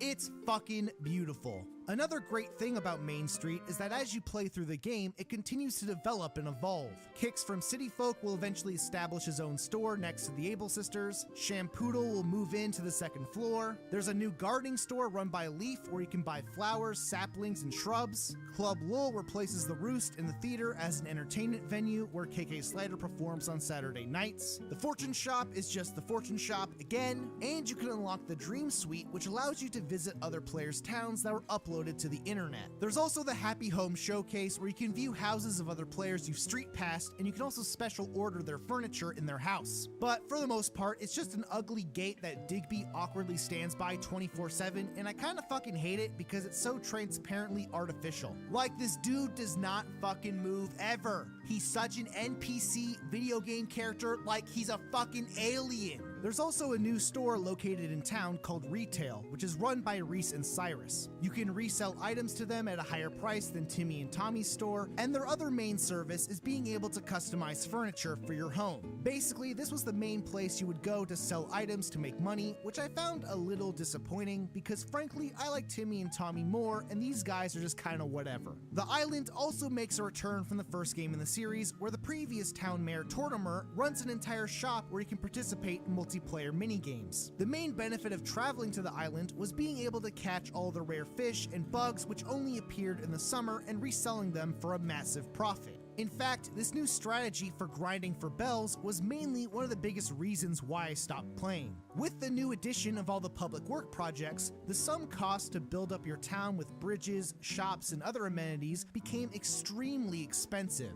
And since it takes a day to build each project, I felt like I was more pressured to grind out money to meet these day-by-day requirements as soon as possible. As I continued playing, I eventually got exhausted from catching fish and bugs to farm money to meet the project deadline that eventually just dropped the game altogether, which is a shame because I feel like I missed out on a lot of cool stuff. Another issue with the public work projects is that this new gameplay mechanic also came with many limitations. For example, despite having complete control over the public work projects to build your town, villagers will still randomly set up their homes in any of the predetermined spots which you have no control over, meaning that most of the time you would plan out the perfect layout for your town only for some dipshit frog villager to move in directly in front of your newly built bridge and ruin everything. Now, if you were a dictator, you would be able to just tell them to fuck off and demolish their house and let them be homeless, but New Leaf doesn't let you do that. So most players ended up taking the more psychotic approach of just relentlessly bullying their villagers in the hopes that they would eventually leave town on their own, which is about as equally fucked up, if not more. Still, despite this, New Leaf was basically another fantastic sequel and was exactly what I hoped for. It was fucking awesome.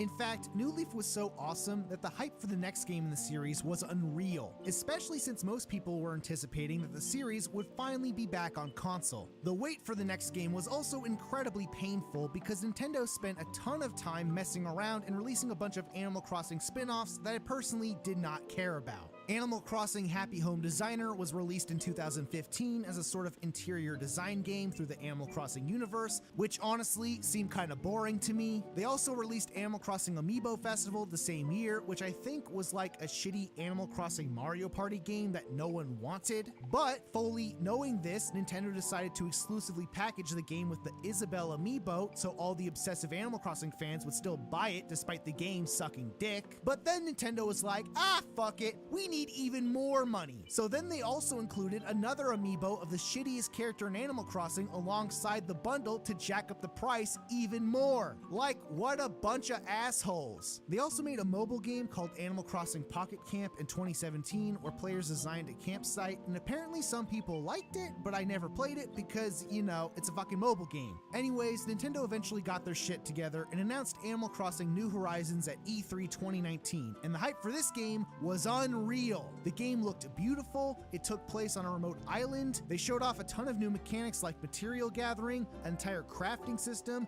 finally being able to place furniture outside your home, path building, 8-player multiplayer, you could pick up trees with a shovel, and most importantly of all, you could get a stick and jump over the river. Holy shit, game of the fucking year. You ever see a game where you can pole vault across a river? I don't think so. No other game has ever done this before. Anyways, New Horizons was eventually released in 2020 on the Nintendo Switch during the peak of the global COVID-19 stay-at-home orders, and frankly, they couldn't have timed the release of this game better. At a time where everyone was depressed and miserable, stuck inside their homes, everyone was looking for an outlet to distract themselves, and Animal Crossing New Horizons was the perfect game to play. Because of this, it sold over 32 million copies, broke every single record imaginable, and cemented Animal Crossing as one of the most popular Nintendo series ever, on par with Mario and Zelda. Animal Crossing New Horizons was a fucking burst of happiness in an otherwise disgusting, bleak world where a life-threatening pandemic was constantly threatening everyone's lives, while also being artificially perpetuated by anti-masker morons who made it last literally like 2 fucking years longer than it need to, because God forbid they can't wear a little flimsy piece of fabric on their faces, bunch of fucking pussies. In fact, my only moments of true happiness during the COVID-19 pandemic was staying at home playing Animal Crossing New Horizons and watching all these anti-masker conservative dumb fucks claim that the virus was fake on social media and that masks did nothing, and then going out and getting COVID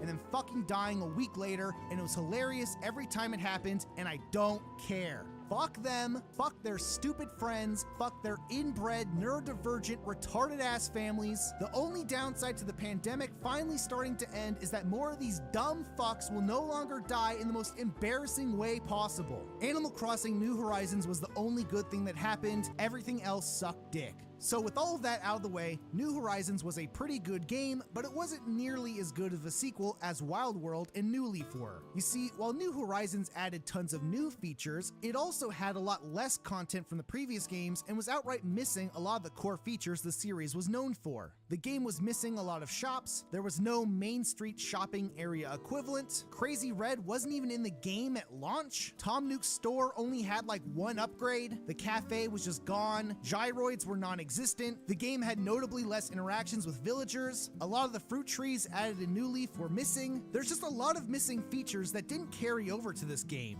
Now, to make up for this lack of content, New Horizons has brought entirely new mechanics to the table instead, most notably the new crafting system. This time around, players can gather materials from the environment and use them to create tools, furniture, wallpaper, clothes, accessories, you name it. What I love about the crafting system is that it sort of gamifies the Animal Crossing experience a bit and gives players more things to work towards that doesn't involve grinding for bells. It also has the added bonus of providing an alternate way of decorating and improving your town, which is a major improvement over New Leaf's reliance on having massively expensive public work projects. In fact, most of the public work projects from New Leaf have an equivalent in New Horizons that's much easier to obtain by either having a crafting recipe or by obtaining them through an alternate form of currency known as Nook Miles. And no, it's not pronounced Nook Miles, it's pronounced Nuke Miles, okay? Shut up. I'm right and you're wrong. The way you obtain Nuke Miles is by participating in daily activities and completing various achievements as you play through the game,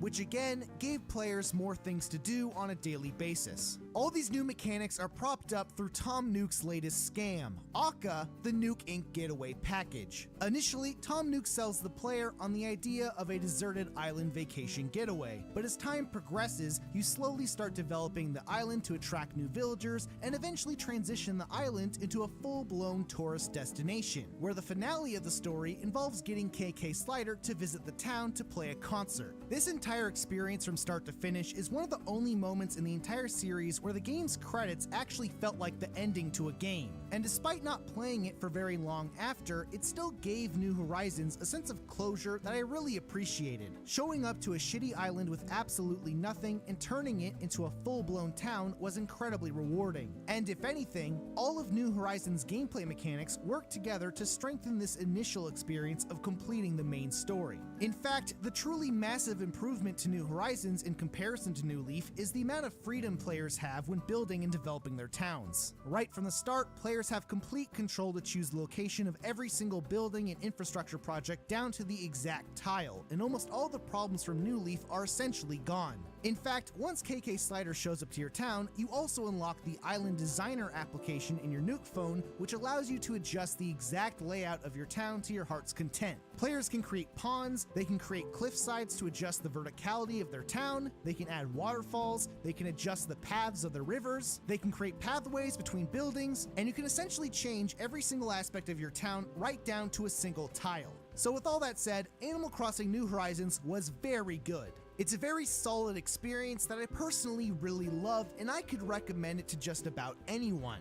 But as an Animal Crossing fan, there's still a lot of issues with this game that didn't make it the slam dunk it should have been. One notable problem with the game for me personally is that the tutorial lasts way too long. Ideally, the tutorials for Animal Crossing games should take maybe an hour or so to explain all the features, tutorialize some of the mechanics, and then throw you into the start of the game proper so you can start paying off your home loan on day one. But New Horizons stretches this experience out for so long that by the end of day one, you have less features than you would if you were playing the original Animal Crossing. You don't have Tom Nook's store, you don't have the museum, you don't have a house, you can't even walk across the entire island, you don't even have the complete soundtrack, you don't have hourly music. The entire game is just stuck on one song that constantly loops over itself for a fucking week straight. It's so ridiculous. On top of that, they also had the bright idea of giving all the tools durability, which is a huge pain in the ass in this game. Now, item durability has sort of become this really obnoxious conversation to have with people because it inevitably revolves around discussing it with irrational people who just outright hate it, regardless of how it actually affects the game, which is kind of annoying.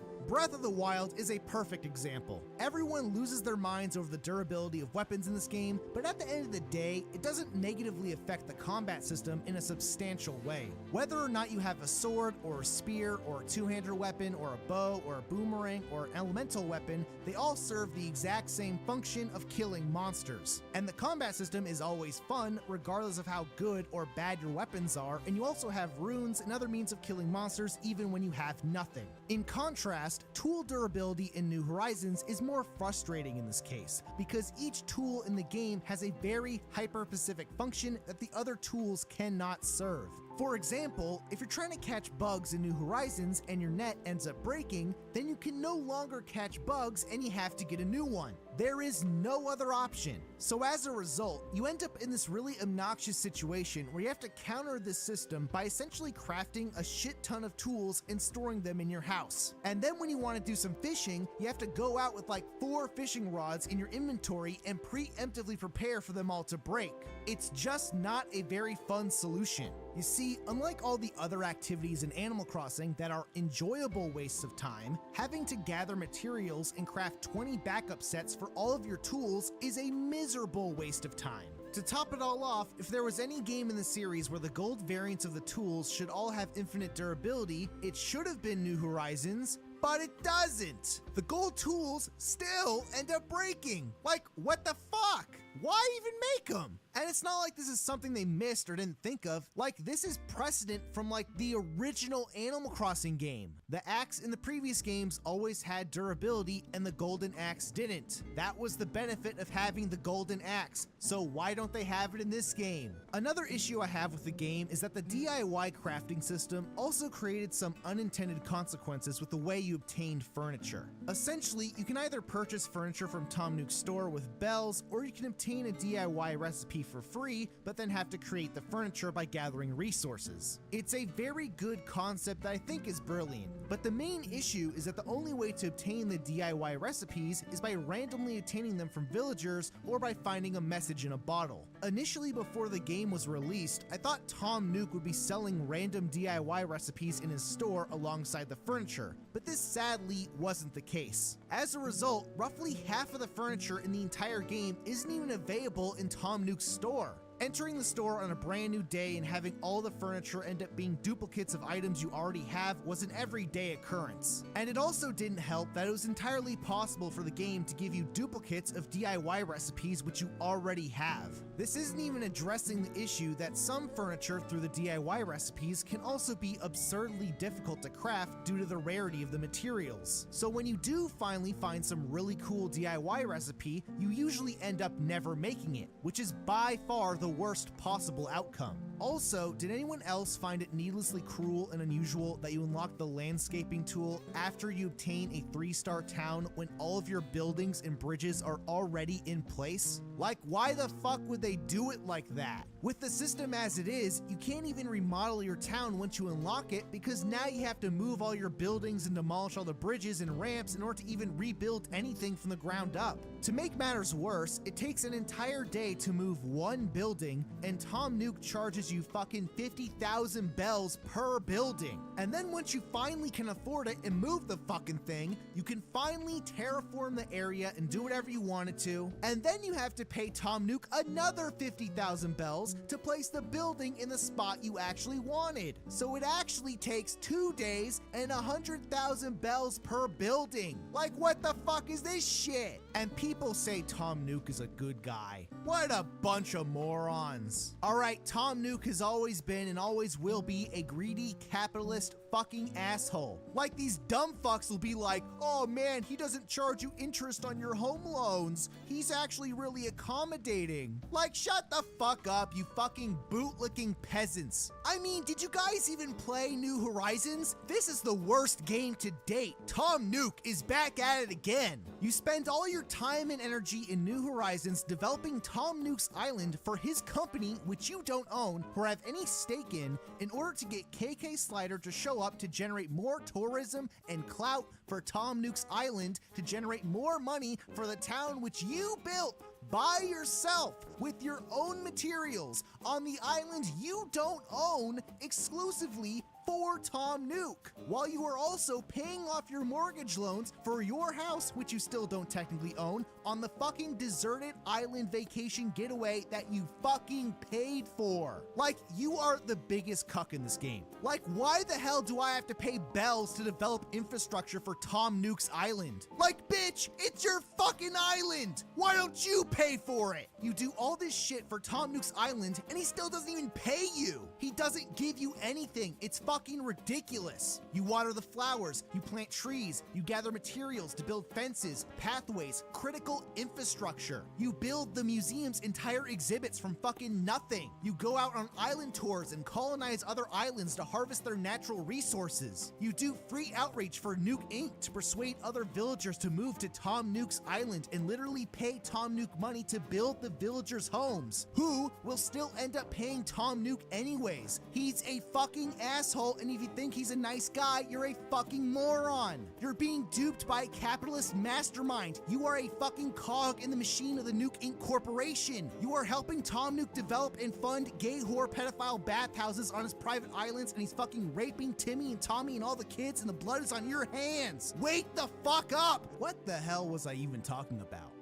Oh yeah, New Horizons wasn't as good as New Leaf. You see, I feel like one of the biggest issues with the lack of content in New Horizons was this idea that Nintendo would update the game over time through software patches. By providing updates in this manner, it gave off the idea that despite the lack of content, it wouldn't be that big of a deal later in the year because Nintendo would finally get around to adding in all the old features and missing furniture sets and whatnot, but as we all know, that didn't happen. Ironically, in an attempt to drip feed content over the course of a year to keep player engagement up, they launched the game with so little content that most players got bored before they could download the updates. And the updates themselves had such little content in comparison to how much stuff was originally missing that it didn't really matter. Anyways, despite all my complaints as an Animal Crossing fan, New Horizons was still a pretty good game overall. While it's not an absolute perfect sequel like Wild World and New Leaf were, it did achieve a lot for what it's worth and leaves a lot of room for the next game to build up on what it established, which is exciting. So for now, the future for Animal Crossing is bright. Every game in the series has continued to introduce new concepts and gameplay mechanics over the years, and even games like City Folk, which were somewhat lacking, were able to introduce new mechanics which were later improved on. there's clearly still room for improvement to make future games even better, and there's a lot of directions they can go in. So as someone who's played Animal Crossing for a very long time, here's what I would personally want. For starters, I feel like no other game in the series has ever matched the charm of the original Animal Crossing. I don't know if it's just the camera angle that perfected this feeling of seclusion, but the original games really nailed those vibes of wandering through nature, where I feel like the later games got lost a bit once they transitioned towards the massive town customization features. What I love about the original Animal Crossing is how understated the whole experience is, whereas New Horizons sort of makes the entire game feel like a sterile diorama that gets perfectly sculpted and then left untouched forever. It's like players take this innocent, perfect little world and then turn it into a fucking Walmart parking lot and install Japanese tea gardens with unrealistic waterfalls all over the place like it's fucking Disneyland. On the other hand, I do get that people really love these customization options, and I wouldn't say that they should get rid of them, but I just don't get as much out of it as everyone else does. Originally, the coolest aspect of the series was having towns being randomly generated with random villagers, but now that you can terraform everything from the ground up and personally recruit whatever villagers you want, it basically doesn't even matter. The amount of control players have over their towns is kind of ridiculous. In New Horizons, Animal Crossing players will literally create fascist apartheid systems where only cute cat villagers can live near the town square, and all the undesirable, ugly villagers get placed in the outskirts of town until they eventually get bullied into moving away, or a villager in a campsite will want to move in and then forcibly displace them from their home. I mean, it's gotten to the point that Animal Crossing players are essentially sex trafficking popular characters on the internet for payment in bells and rare items. Like, what the fuck is this shit? Now, sadly, I feel like we've sort of opened Pandora's box with New Horizons, because now that Animal Crossing fans have so much control over their towns, any future game that takes things away or limits them in some capacity is just going to suck. So with all that said, one solution that I would personally enjoy from a future Animal Crossing game is having the ability to travel to neighboring towns or a national forest or some other areas that can act as safe havens that can't be fucked with in order to preserve the original experience. Sort of like the island system, but on a much larger scale with permanent neighboring areas that are unique to your save file. It would be cool to see villagers in your town move over to a neighboring town. Maybe some of the neighboring areas could have different climates, which could open up the limited availability of certain insects and bugs for a longer period of time. Maybe other places could randomly specialize in certain aspects, like having more fossils spawn in the area. Or maybe it always snows because it's near a mountain peak or something. For the most part, I feel like improving on the player's ability to travel to other areas and expanding the world of Animal Crossing would give players more things to do on a daily basis and play to the strengths of the original game. Like, I'm personally fine with players having their personal towns getting mowed down and being transformed into Akihabara because apparently that's what people want, but as long as there's other places you can travel to outside of the fascist hellholes created by players, then I think that would be a good change that doesn't sacrifice the complete freedom and customization options that fans like. Anyways, with all of that said, the Animal Crossing series is awesome. I fucking love it. It's a goddamn classic. If you haven't played Animal Crossing, you probably should. It's really fun, it's charming as hell, it's very relaxing, the music is incredible, and most importantly, a lot of cute girls play Animal Crossing, okay? And if you want to date cute girls who play video games, you have to play Animal Crossing, all right? You have to play Animal Crossing, you have to play farming sims like Harvest Moon or Stardew Valley, and you have to play Maple Story. Either you're gonna play these on your own and then a cute girl's gonna date you, or you're either gonna date a cute girl and they'll force you to play these games. So you have no choice either way, so start playing these games and get a head start. It is what it is.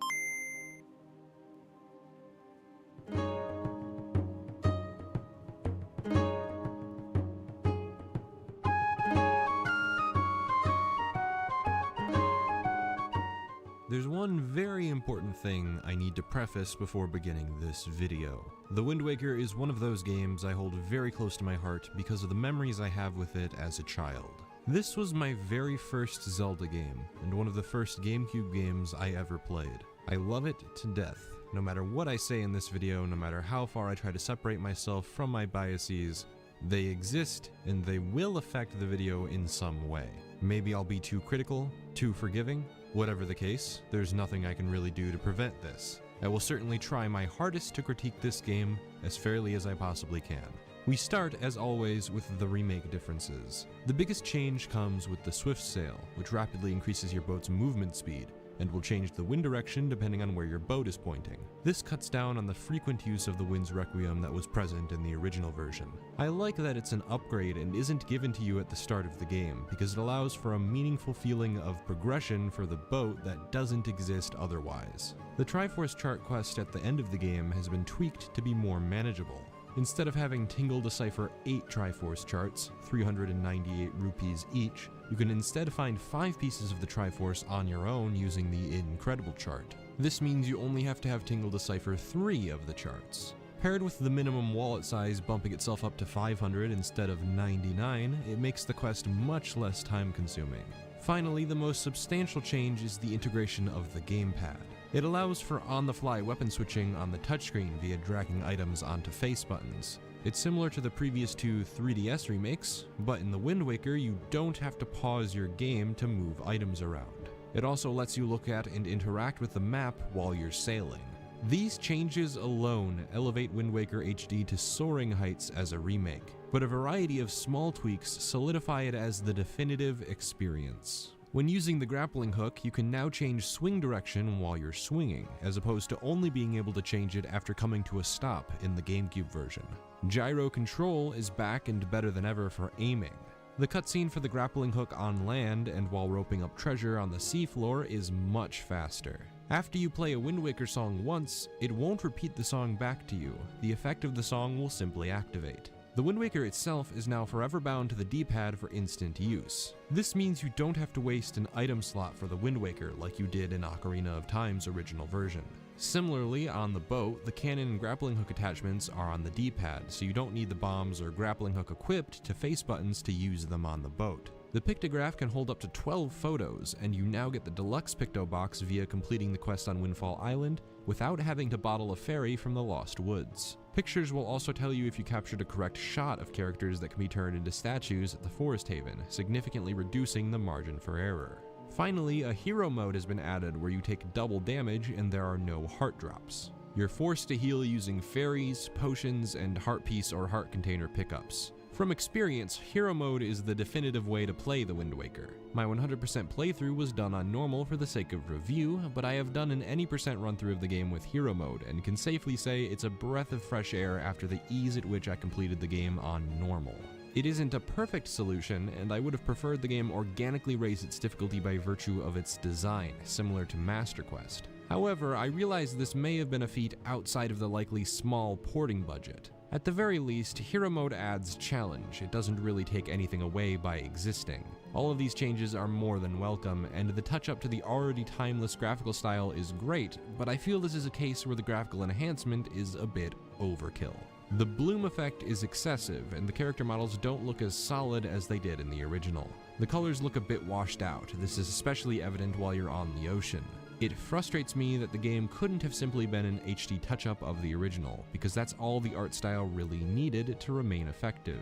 They overdid themselves here and ruined the point of the art style in the first place. If I compare the HD remake to a 1080p widescreen version of the Wind Waker which I can run on Dolphin, graphically I have to say I prefer the original. It's certainly a drawback of the HD remake, but the other changes are too good to pass up.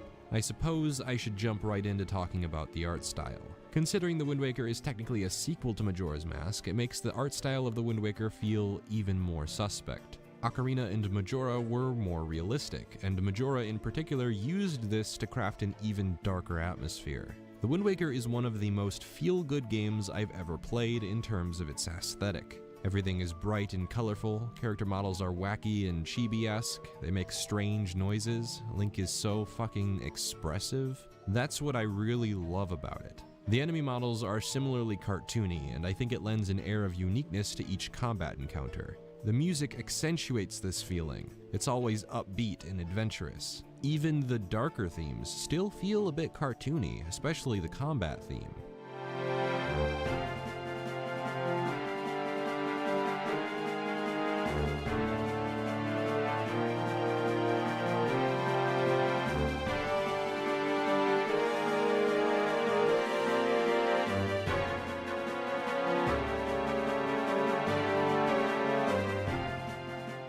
The animation quality is such an improvement. Link climbs up ladders more convincingly, the way he walks around looks a bit less stiff, and I love how he expresses himself not just with his face, but with a lot more body language. The previous two games usually just used facial expressions with only a slight amount of body movement in cutscenes. The Wind Waker uses its art style to promote a more vibrant and good feel atmosphere. I find it strange that this was the game to succeed Majora's Mask, but I guess it makes sense to do a complete 180. It keeps the feel of the sequel fresh, and it allows the game to live up to its predecessors, at least visually. It's a very timeless style, and I vastly prefer it over the previous two games. This is the strength most proudly waved by fans of the game, as well it should.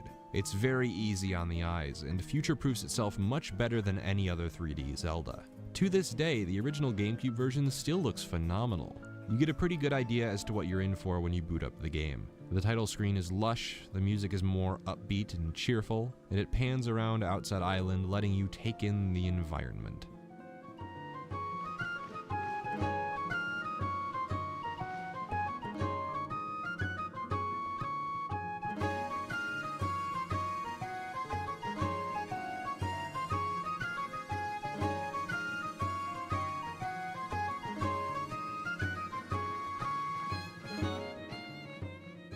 Title screens for the 3D Zelda games have been very effective at setting the tone for the experience. Ocarina of Time sets up the game as a grand adventure across Hyrule, as you watch Link ride around Hyrule Field on Epona's back with a somber, light piano piece playing in the background.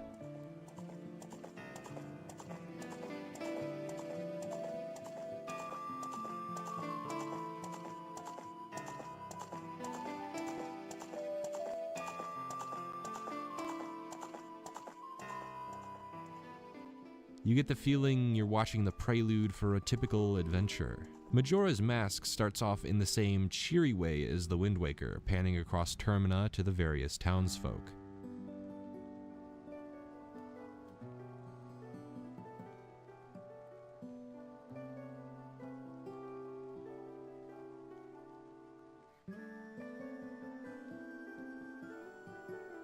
Nothing seems suspect until the title screen pans to Skull Kid and the moon. Then the music abruptly shifts in tone to something much darker, and that juxtaposition is how you know something is horribly wrong.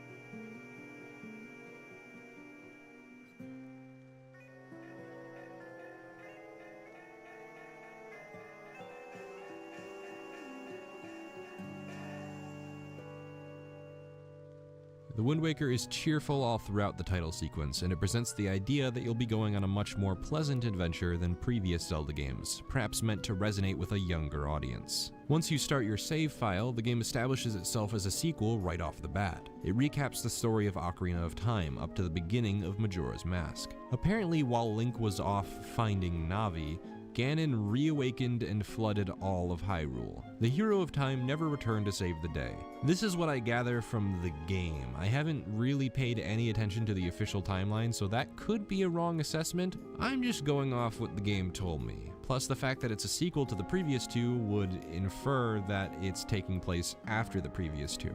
But I guess the official timeline differs from that? I don't fucking know, fuck the timeline. Anyway, years later, it became custom to garb young boys in green when they came of age, and the game starts with your sister waking you up on your birthday. For some reason you forgot about your birthday and are sleeping on the top of a lookout tower? I don't know, don't ask me. The important part is that you get your hero clothes, some girl is dropped in the forest, she turns out to be a pirate, a giant bird steals your sister away, and you go off with the pirates to save her. Long story short, you fail, get sent flying out into the ocean, you're saved by a talking boat called the King of Red Lions, and you set off on a MacGuffin hunt to end the evil plans of Ganondorf. It's a similar plot structure to Ocarina, but with a much more laid-back and slapstick presentation. For instance, the pirates get you into the Forsaken Fortress by placing you in a barrel and launching you into the fortress, much to the displeasure of Link. Or the scene where Link places the 3 sacred stones and then narrowly avoids an explosion, or so he thinks.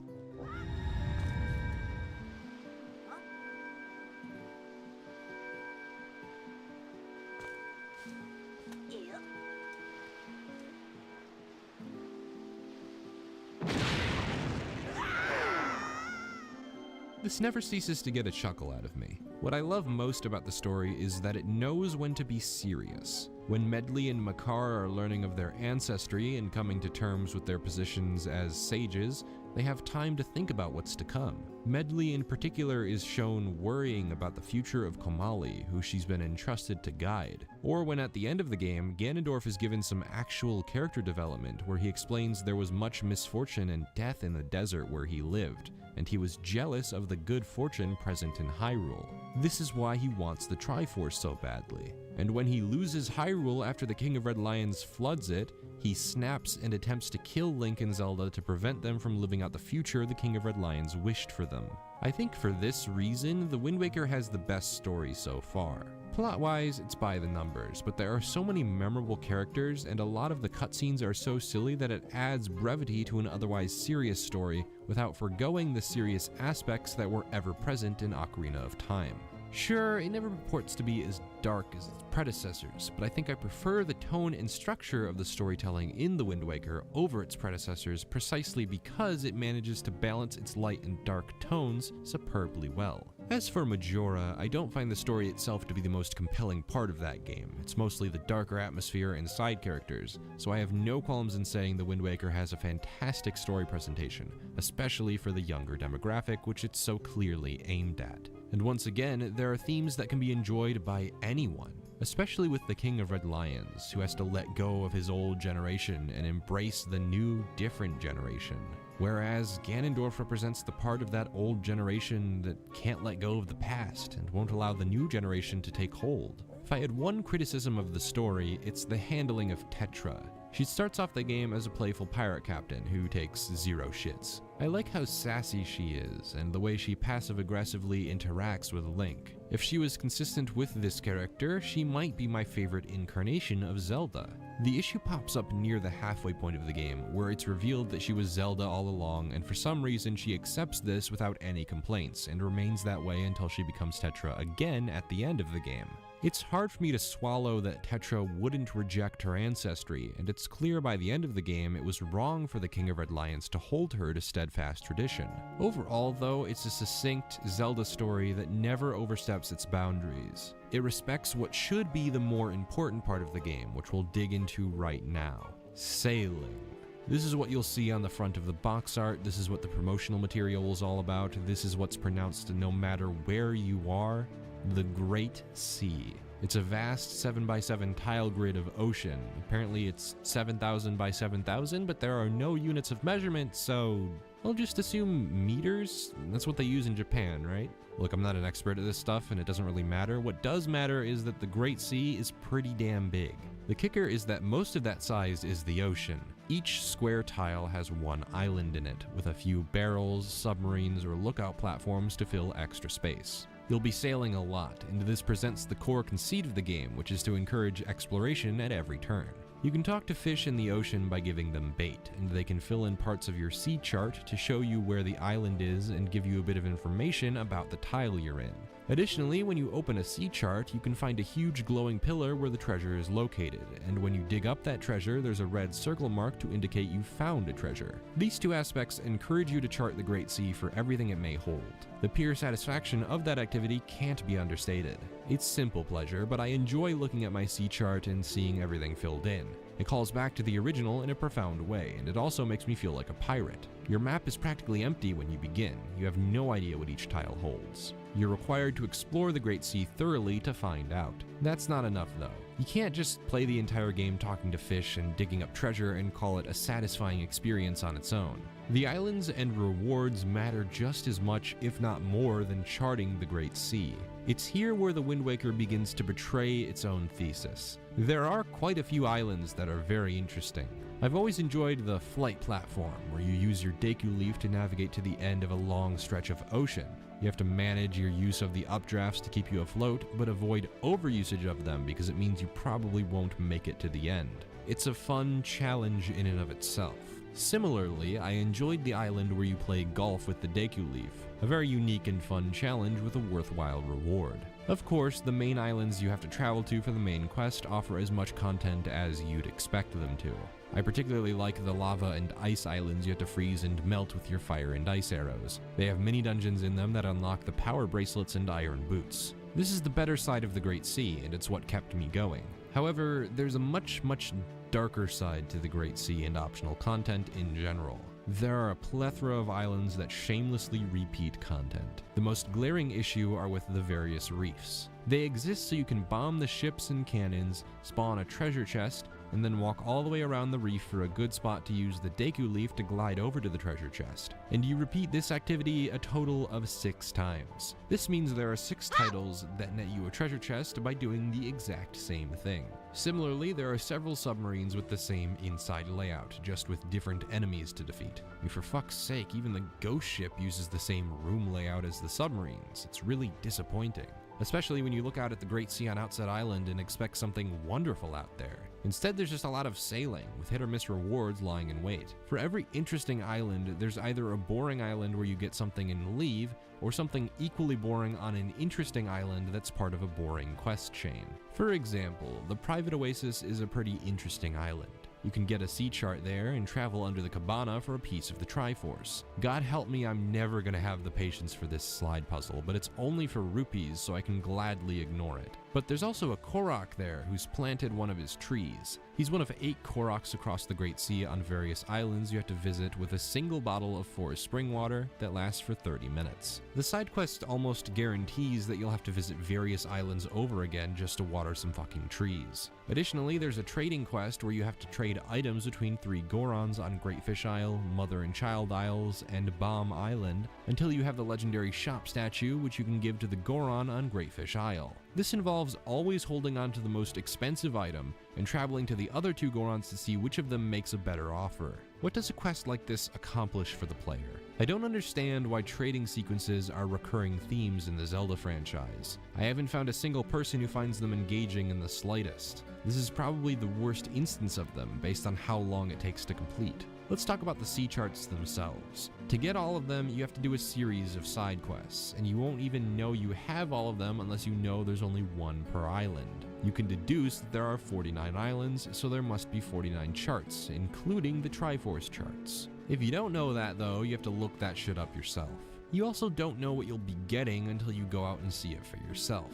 This in and of itself isn't a problem, and in fact, it promotes the core conceit of the game that you should be exploring for treasure, and the fact that you know what the treasure would be would defeat the purpose of that. In each chest, you can find one of 3 things: a piece of heart, specialty charts, or rupees. The specialty charts vary in usefulness. The Island Heart Piece and Heart Piece Sea Chart location charts are somewhat useful, although they're undercut by a problem I really wish the HD version would have fixed with gamepad integration. You'd think a game like The Wind Waker would go all out with map interaction. Stuff like marking where you've been or what's on different map squares. That way you can track where Koroks are, for instance. You can also track where the Gorons are, or where unfinished islands are, or where you can find the ghost ship, or literally anything you want to track on this map. There's not even an option to place icons on each tile, which isn't an ideal solution, but one which would have worked wonders on the GameCube version to remember what each tile holds. You could color code tiles for different purposes that would fit your needs. The Wii U gamepad could have furthered this by letting you draw in stuff to remember wherever you explored, but there's absolutely none of that. The Incredible chart tracks which pieces of the Triforce you've collected. In addition, the Heart Piece charts don't track your progress in collecting them at all. By the time you collect these charts, you'll probably have already collected a fair amount of heart pieces and sea charts like I did, so these charts will be effectively useless at conveying the information you need. The sea platform and secret cave charts are just useless in general. If you've already traveled to an island, you'll likely already have explored the secret cave, and the sea platforms don't have anything useful to collect on the whole, except for a few sea platforms that do have interesting items on them, which seriously aggravates me. It encourages you to climb every single sea platform to maybe find that one heart piece, when all you'll ever end up finding on most of them are rupees and joy pendants or some shit. Some of the platforms have cannons you need to destroy before you can activate the secret chest with a heart piece or sea chart. One of the enemy ships actually drops a fucking heart piece, and there's no indication this would ever be the case when you examine every other enemy ship in the game outside of the golden one, which is obviously suspicious already. As for the other treasures you can get from sea charts, whenever I got rupees, I was super dissatisfied. The game just piles rupees onto you until you have a fuckload, and it's true that they tried to make more use of rupees with the Tingle Triforce chart part of the game, where you'll sink a ton of your rupees. Though I have two objections to this. One, it's not a particularly meaningful rupee sink, especially because it's a mandatory part of the game. And two, in the HD version, you only need 3 charts deciphered, which means you'll have a stockpile of rupees that you might not even need to use for anything. I suppose you could use the rupees with the magic armor you get from the trading sequence, which consumes rupees as you're hit in the HD version, but by the time you get the thing, it'll just break an already easy game to itty bitty pieces. I'd rather have a challenge anyway, and I don't want to look at this hideous purple outline Link has to wear while it's active. The Hero's Charm has a similar problem. It's a very cool idea to show enemy health bars. This is a much needed Zelda upgrade in other games, but it ruins the expressiveness of Link's face many people have praised, so I don't even like keeping it on. What use for rupees are there in the Wind Waker anyway? The auction house is probably the most common one. You need 3 items, so you'll probably have to pay upwards of 600 rupees to get everything.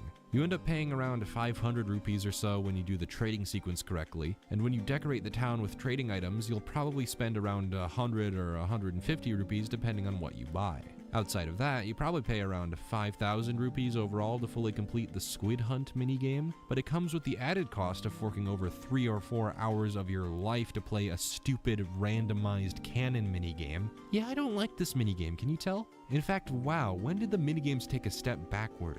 You have to do practically all of them 2 or 3 times over with no variation. Squid Hunt is always the same, the auction house is always the same, the cannon minigame is always the same. I mean, for fuck's sake, once you've figured out that the auction house can be easily won by bidding in the last 5 seconds to knock everyone out and win instantly, it just becomes a struggle of not losing your sanity after waiting for everyone else to bid and not losing your mind as the timer ticks down and down and down. Oh my god. Orca's quest is another fucking time sink, Jesus. To get a lone piece of heart, you have to hit him 500 times without getting hit 3 times by him. I'm sure the way the game wants you to beat him is by using the reaction commands with the A button. However, there's one move he does that's so fast you almost have to do a frame-perfect reaction to counter it. He doesn't do it often, but that doesn't matter when you're playing the 500-hit long game and 3 of his hits can kill you. The far easier strategy is to do 1 or 2 combos, and then hold your shield up until he attacks you.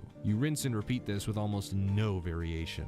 You even have to circle around him every once in a while so you don't trap him into a wall and risk the camera freaking out or your sword hitting the wall. It is agonizing.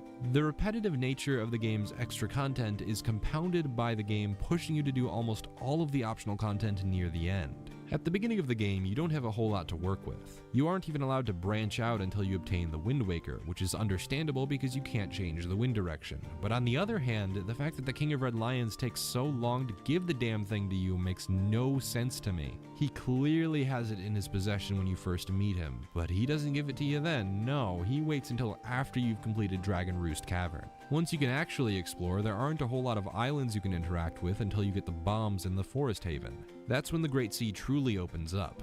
But if you want to easily travel across the Great Sea, you'll need to go even further to Great Fish Isle, then to Outset, then complete the Tower of the Gods to get the bow, then fight the Cyclone to learn the Ballad of Gales. Even then, you can't actually explore every island until you get the Hookshot, which just so happens to be the last item you obtain before the Triforce quest. Other Zelda games are guilty of this, and to be fair, it makes total sense they'd seal the world up this way. Allowing the dungeon items use outside of the dungeons lends them more use than you would otherwise get out of them.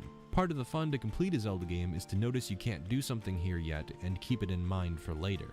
This game has the same setup, but the one thing holding it back from its fullest potential is the size of the Great Sea. even with the swift sail, it can sometimes take several minutes to reach a destination, assuming you're also using the Ballad of Gales to warp around. If you're exploring the Great Sea every time you get a new dungeon item, it could take upwards of an hour to check every island for new content, even when you know which islands have new content you can access. But since you can't write down which islands have what and which islands require which items, you're kinda shit out of luck there. You just gotta go off of what your brain remembers about this 49 tile map. This is why I mentioned a map feature earlier. I mean, just imagine what you could do if you had a map feature like this on the gamepad. You could write something in the square like, inaccessible treasure chest, maybe I need a hookshot or something. Or maybe switch in ground, Link won't push it down, so I need the iron boots. I feel like if I could keep track of this huge, expansive world, I'd enjoy it a lot more. Part of the charm of the original Zelda wasn't its huge map. On the contrary, the map wasn't actually very big. It was much easier to memorize the layout of the map, and travel wasn't too cumbersome because getting from one end of the map to the other didn't take too long. The reason it felt so large is because the way that you explore different rooms is very labyrinthian. There aren't 4 entrances and 4 exits to each map square. Some only have 1 entrance, some only have 1 exit, and puzzles like in the Lost Woods where you have to find the correct path forward makes the world feel a lot larger than it actually is. The truth is, the larger the overworld grows, the harder it is to maintain a high level of interest in the player to keep exploring your huge world. If your map is packing size, it needs to be packing content. Unfortunately, the Wind Waker's sailing is largely a method by which the game wastes your time. Again, even with the fast sail, it takes far too long to get where I need to go because the islands are spread so far apart. I should mention that I initially found the sailing to be a very novel concept. I mentioned how good the game looks, and this extends to the Great Sea.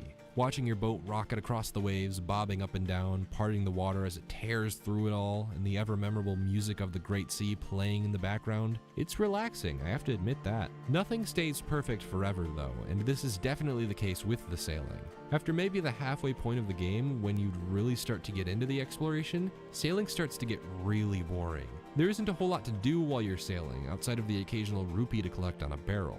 The enemies at sea barely pose any threat. You can jump over the sharks with ease, the P-hats are pretty easy to avoid, the enemy ships shoot so slowly you can just blaze past them. I feel the Great Sea sections wouldn't feel as repetitive if there were more options for combat or navigation. The only means of boat combat you have is with your cannon. If you want, you can pull out your bow with Link to damage enemies, but he can't damage other ships. These are the only means to fight at sea. The solution the Wind Waker offers is to mostly abandon combat altogether while sailing, and keep it exclusively to sections where you need to slow down, like in the reefs or around sea platforms. This would be fine if there was variety elsewhere to keep the sailing interesting.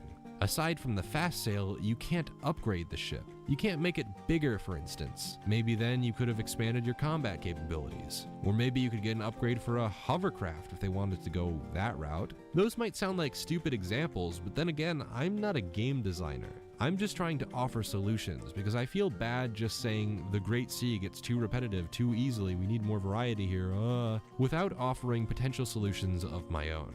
Trust me, I'm not saying I know better. Game designers are much smarter than me and probably ask themselves the same questions I'm asking them at some point in the dev cycle. It's a shame the sailing isn't fleshed out much at all, because it could have easily made up for the lack of interesting islands to explore. Not completely, the islands are arguably the most important part, but it could have made navigation more tolerable, especially in the latter half of the game when you're really scrounging for extras. I do think it's pretty rewarding to drudge up a chest with a heart piece, or find a fairy island for a bag upgrade to your wallet, bomb bag, or quiver. There are even some side quests that sound boring, but are unique because of how charming they are. After you save your sister from the Forsaken Fortress, 2 other girls native to Windfall Island go back home.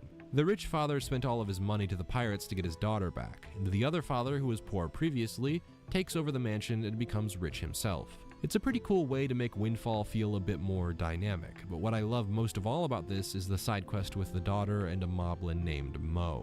They send letters back and forth, and you have to deliver a letter to her from Mo. Her father is for some reason super prejudiced against the Rito postman, so you have to go get Mo's letter and deliver it to this rich girl yourself. The letter reads that he wants to eat her, and she's delighted by this fact. Everything about this quest makes me smile, even if it's dumb. In fact, that's probably the reason that it makes me smile. I also think it's neat you can sneak into the pictograph guy's house and find him fraternizing with a woman and bragging about his feats, and if you take a picture of it, you can show it to two middle-aged women who thrive on gossip. There's also a quest with the previously rich girl who is now poor. If you follow her around the island, you find her trying to sneak into a safe and steal money, but because of your intervention, she decides to work for her living instead. None of this is mind-blowing, and most of it is exclusive to Windfall Island, but it lends a sense of charm to the quests that you don't get in most other areas of the game.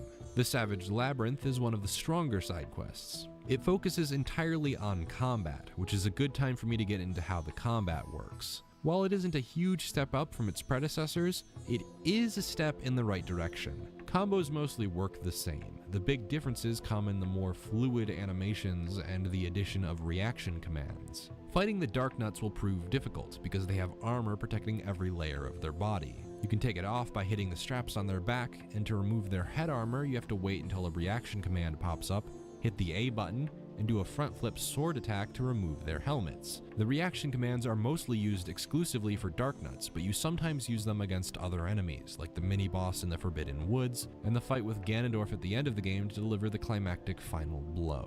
In that way, they aren't super interesting, but they improve the pacing of fights against larger enemies. Fights with weaker enemies are generally the same as before, in that you just spam the sword button until they all die. Not much has really changed there. But with the Darknuts I just mentioned, instead of waiting an inordinate amount of time for Astolphos to drop his shield, you wait a smaller amount of time for the reaction command to pop up, and then you actively do damage to the enemy, and in a very cool way. It isn't a vast improvement on the combat of Ocarina, but it at least feels a bit better to execute. I can't say it's nearly as difficult though, especially on the main quest. I didn't die at all until I got to the fight with Ganondorf, and even then I had a fairy to back me up just in case. I'd wager that Puppet Ganon is the only difficult boss anyway. So when we get to the normal enemies, please. I mean, when you do the Helm Splitter on the Darknuts, you can just throw your boomerang at them and they're stunned.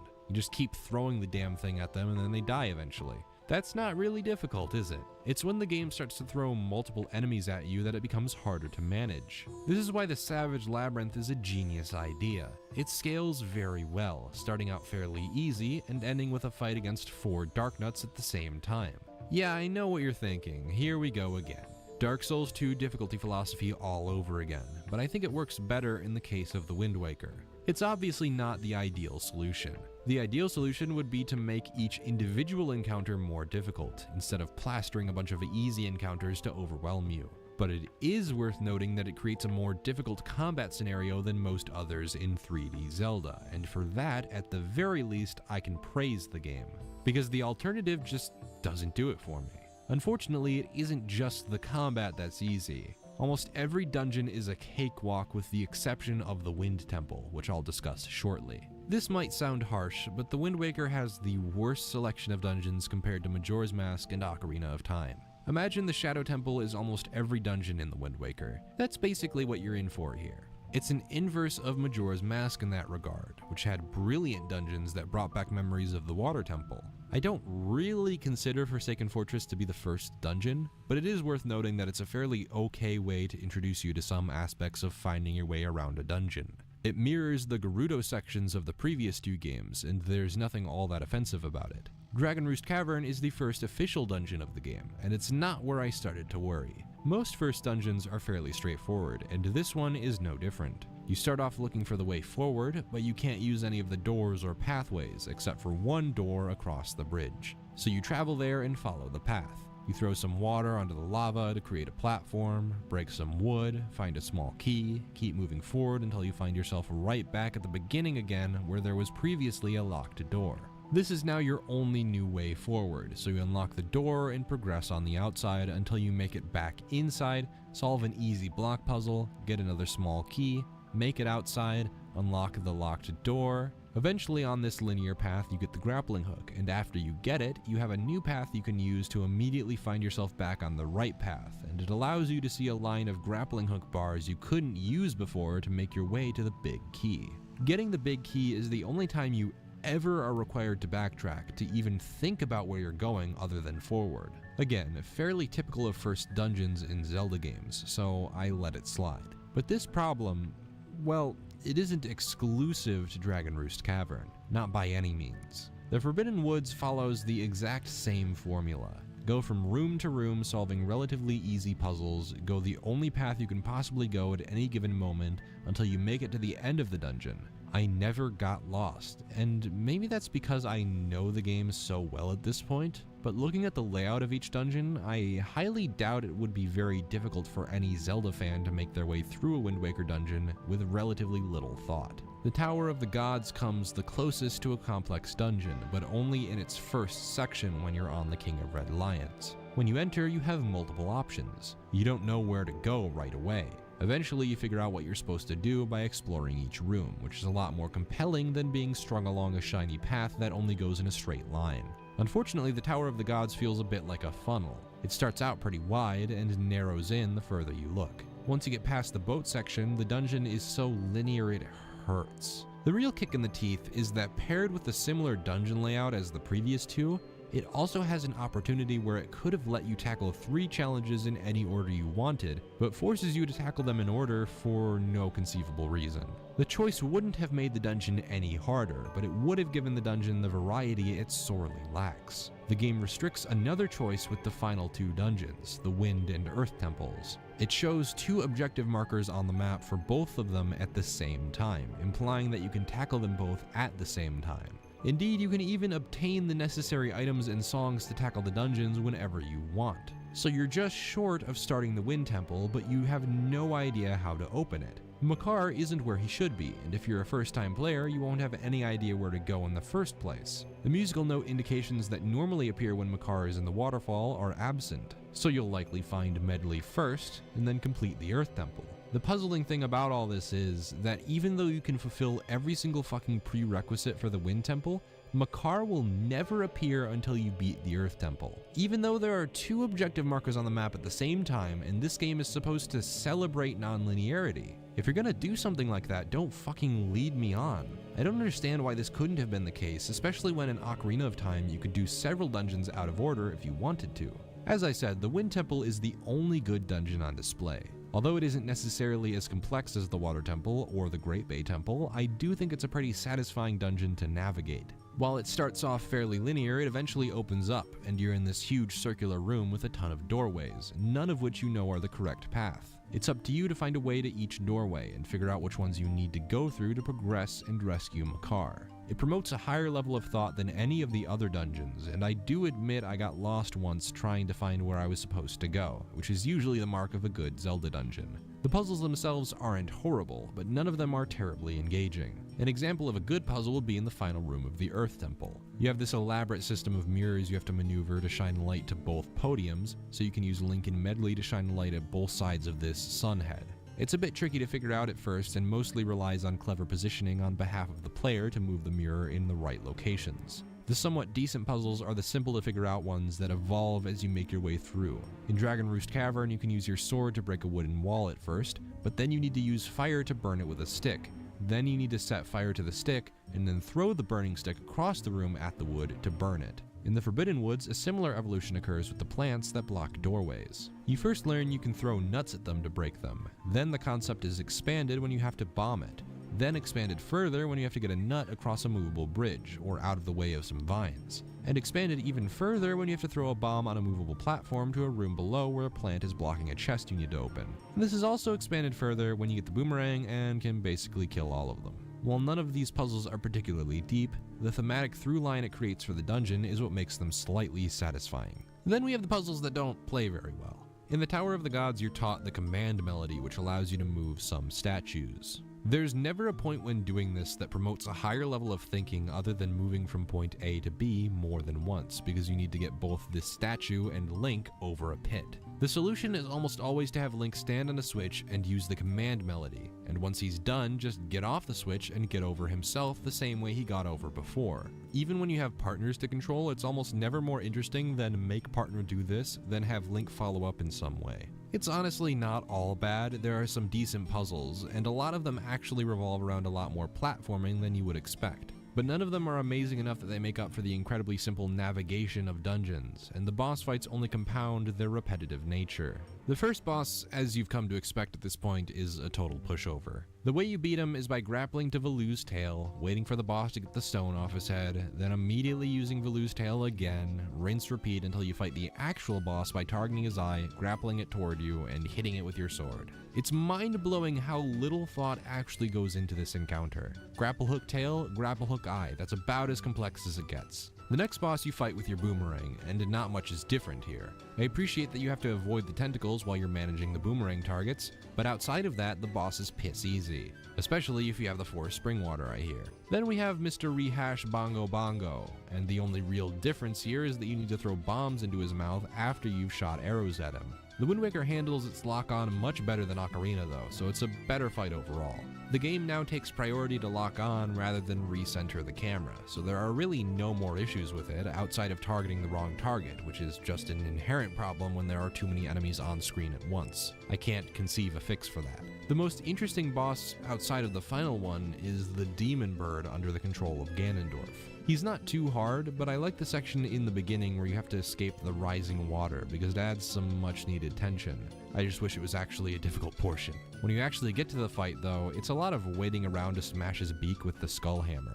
The big Poe is practically nothing, just hit him with light, throw him at a pillar of spikes, hit the tiny ghosts, and repeat the same pattern. The fight tries to feel more dynamic by letting some of the pillars of light disappear, but you almost always have enough time to stun the boss so you can throw him. Mulgara has a kick-ass boss theme, but not much else. You just sorta hookshot him and wait for him to fly around and hookshot him again. The mini Mulgara enemies complicate matters a little bit, but they're mostly just to serve as an annoyance to keep the fight going on longer. Look, I really don't want to have to keep saying that 3D Zelda boss fights suck, but most of them do.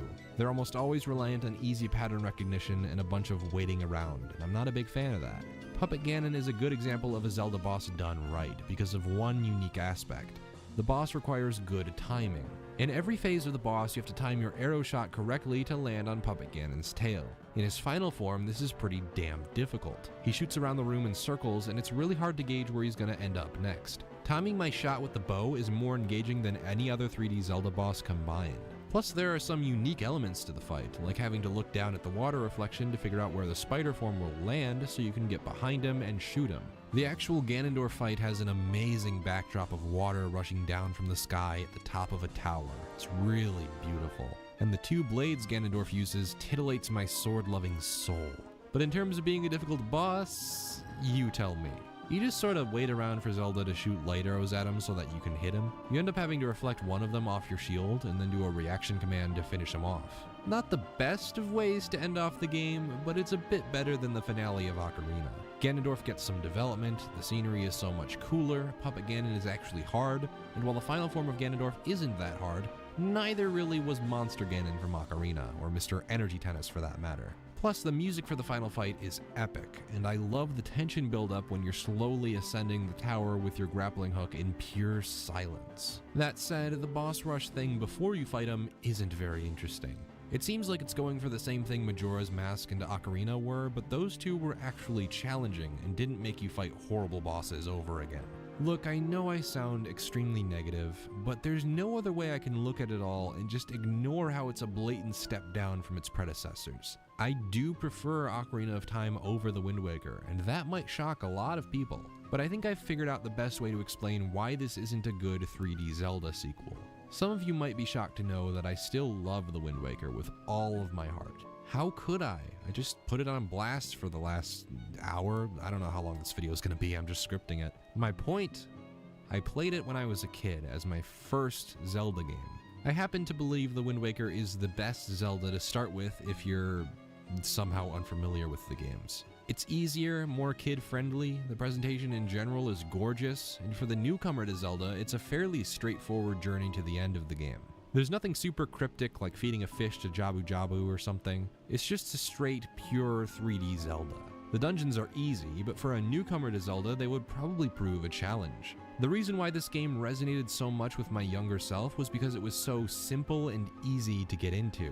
This may be the most accessible 3D Zelda ever made. I think it serves that purpose well, but it is a sequel to Ocarina and Majora. Think about my disappointment like this. Ocarina did a much better job with its linear progression in terms of having much better dungeon design, and probably even did a little better handling its optional content. While Majora completely outdoes The Wind Waker in terms of having such a large amount of meaningful extra content that can be completed on any schedule you desire and at any point with relative ease. Majora is the better non-linear Zelda, and Ocarina of Time is the better linear Zelda. The strength at which The Wind Waker excels does not surpass its predecessors in the way it really needed to. It's easy on the eyes, has the best soundtrack thus far, the best story, all of that is fine. It's the actual game that ends up suffering the most. Many of its shortcomings are admittedly relative shortcomings, but that's to be expected of a sequel. It had so much promise. It tried much harder to be a Zelda game about exploring a wide open area like the original, but it couldn't quite find that foothold to make it worthwhile or anything less than repetitive. Everything tangentially related to the Great Sea is severely underdeveloped. See what I did there? Seems like I'm on a roll today. Guess I'll just see myself out. Alright, I'm done. I'm sorry for that. None of you deserved that. Anyway, serious conclusion time. There are highlights to The Wind Waker.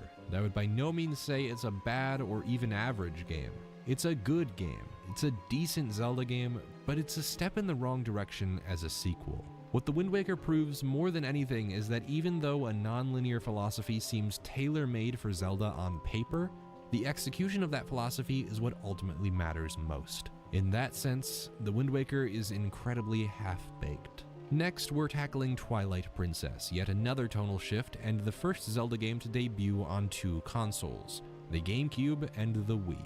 That doesn't matter too much to us though, because we'll be looking at the HD remake for the Wii U, much like The Wind Waker.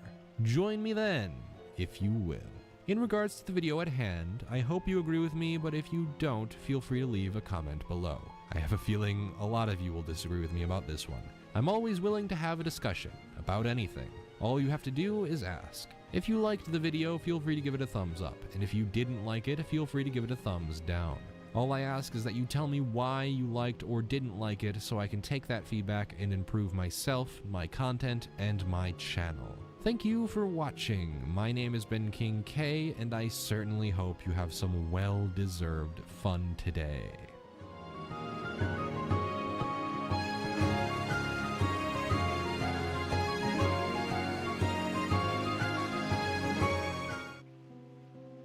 The Nintendo GameCube might be one of the most underrated games consoles of the last 25 years, and despite being small in stature, the quality of its gaming library was writ large for everyone to see, and so what better way to celebrate its greatness than by looking at the best games ever to grace the console. Yet what is Mario without his Luigi? And so that's why I wrote in Jenny F's message from last week's video, which will become a fully fledged entry in this one. And if you want to be a part of next week's video, then have a think on what you'd pick as the scariest video game jump scare ever. Ooh, I'm getting chills. Or is that just because we're about to look at some stone cold classics found on the GameCube? Well, let's dive in and find out.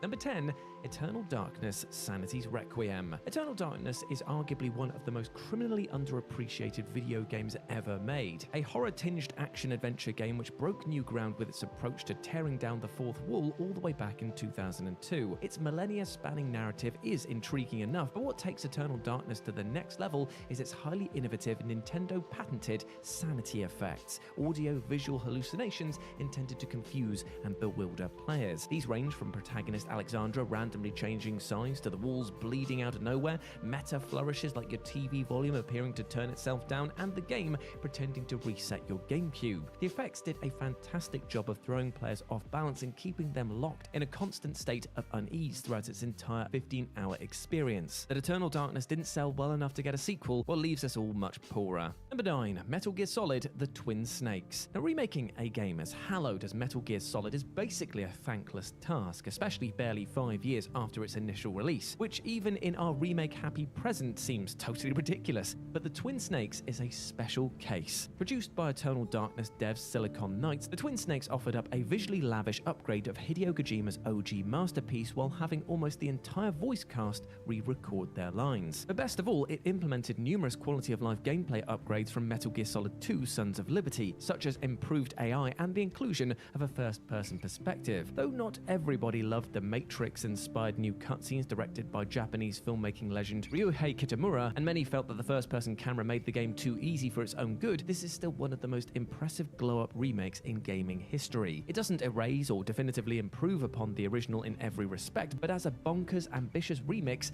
it certainly scratches an itch. That it remains a GameCube exclusive all these years later, well, it only makes it that much more alluring. Number 8. Mario Kart Double Dash. Though something of a polarizing entry in the pantheon of the Mario Kart franchise, Double Dash is the GameCube's most purely fun racing game and one which brought some canny innovations to the hit franchise. First and foremost, having 2 riders per kart changed up the series' well-trod formula in a neat way, especially where co-op play was concerned, because having one player drive the kart while the other dealt with items made this one of the console's greatest party games. That we haven't seen this mechanic return in any Mario Kart game in the 20+ years since is truly baffling. Double Dash also boasts some of the series' most memorably off-kilter track designs, and the character and vehicle selections are hugely varied. Though it might ultimately feel a little content-like compared to the newer entries in the series, Double Dash remains a highly unique and distinctive installment. Number 7. Resident Evil 1 Remake. When discussing the greatest video game remakes ever made, it's simply impossible to leave Resident Evil out of the conversation. Even when played today, over 20 years after its release, Remake is still a staggeringly impressive achievement from a technical and visual standpoint. The phenomenal art direction basically making the PlayStation original look like a crude crayon scrawling by comparison. Gameplay-wise, it offered some welcome tweaks, such as rebalancing the difficulty, introducing the terrifying new Crimson Head enemies, reworking the puzzles, and even reconstituting areas and scenes from the original game. This is basically the blueprint for how to remake a game in a way that both honors it and near objectively improves upon it in every way that matters. While some miss the campy B-movie inspired charm of the original game in this more polished, self-serious remake, the trade-off is a game that is far more effectively horrifying. Number 6. Animal Crossing. I mean, come on guys, how could I possibly ignore Jenny F's message here commenting that Animal Crossing wasn't just the GOAT, but then went on to include some for good measure. This game taught the world over that you don't need to be smashing the face off of some evil creature to be having a good time in a video game, and in fact, forcing players to slow down, smell the roses, and try not to think of the crippling debt you were in now thanks to Tom Nook was a brilliantly fresh experience. Thanks to the relaxed pace, the endless crafting and upgrading, plus the amazing characters that you met along your journey, all of this combined to make one of the most memorable, rewarding, and wholesome experiences in all of gaming. You cannot deny the power of Animal Crossing in the current day and age, and we need to remember that it all started here on Nintendo's Purple Powerhouse.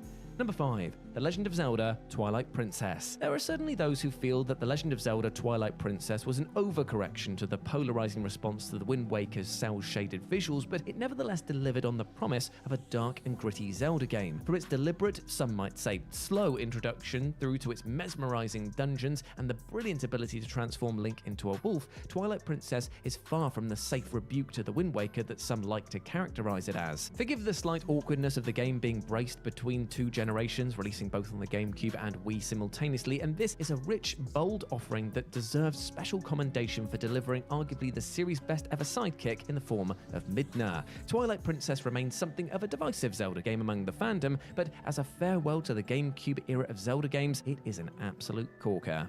Number 4. Super Mario Sunshine. Super Mario Sunshine had the frankly thankless task of following up on the all-timer Super Mario 64, which, combined with its evidently rushed development, leaves it in something of an awkward standing with the series' fandom today. But on purely its own merits as a deliriously charming platformer, Sunshine is an utter delight. Bafflingly punishing in places and lacking the polish of its predecessors, yes, this is true, but the central locale of Isle Delfino and the compelling new flood mechanic nevertheless brought plenty of fresh flavor to the series. This is a smart and creative game whose achievements often feel lost in the shuffle due to its less successful elements. And while being one of the series' pricklier entries, it's also one of its most interesting and ambitious. Considering the enormous pressure of Nintendo to deliver a worthy successor to one of the most influential platformers ever made, it's basically miraculous that this turned out as well as it did.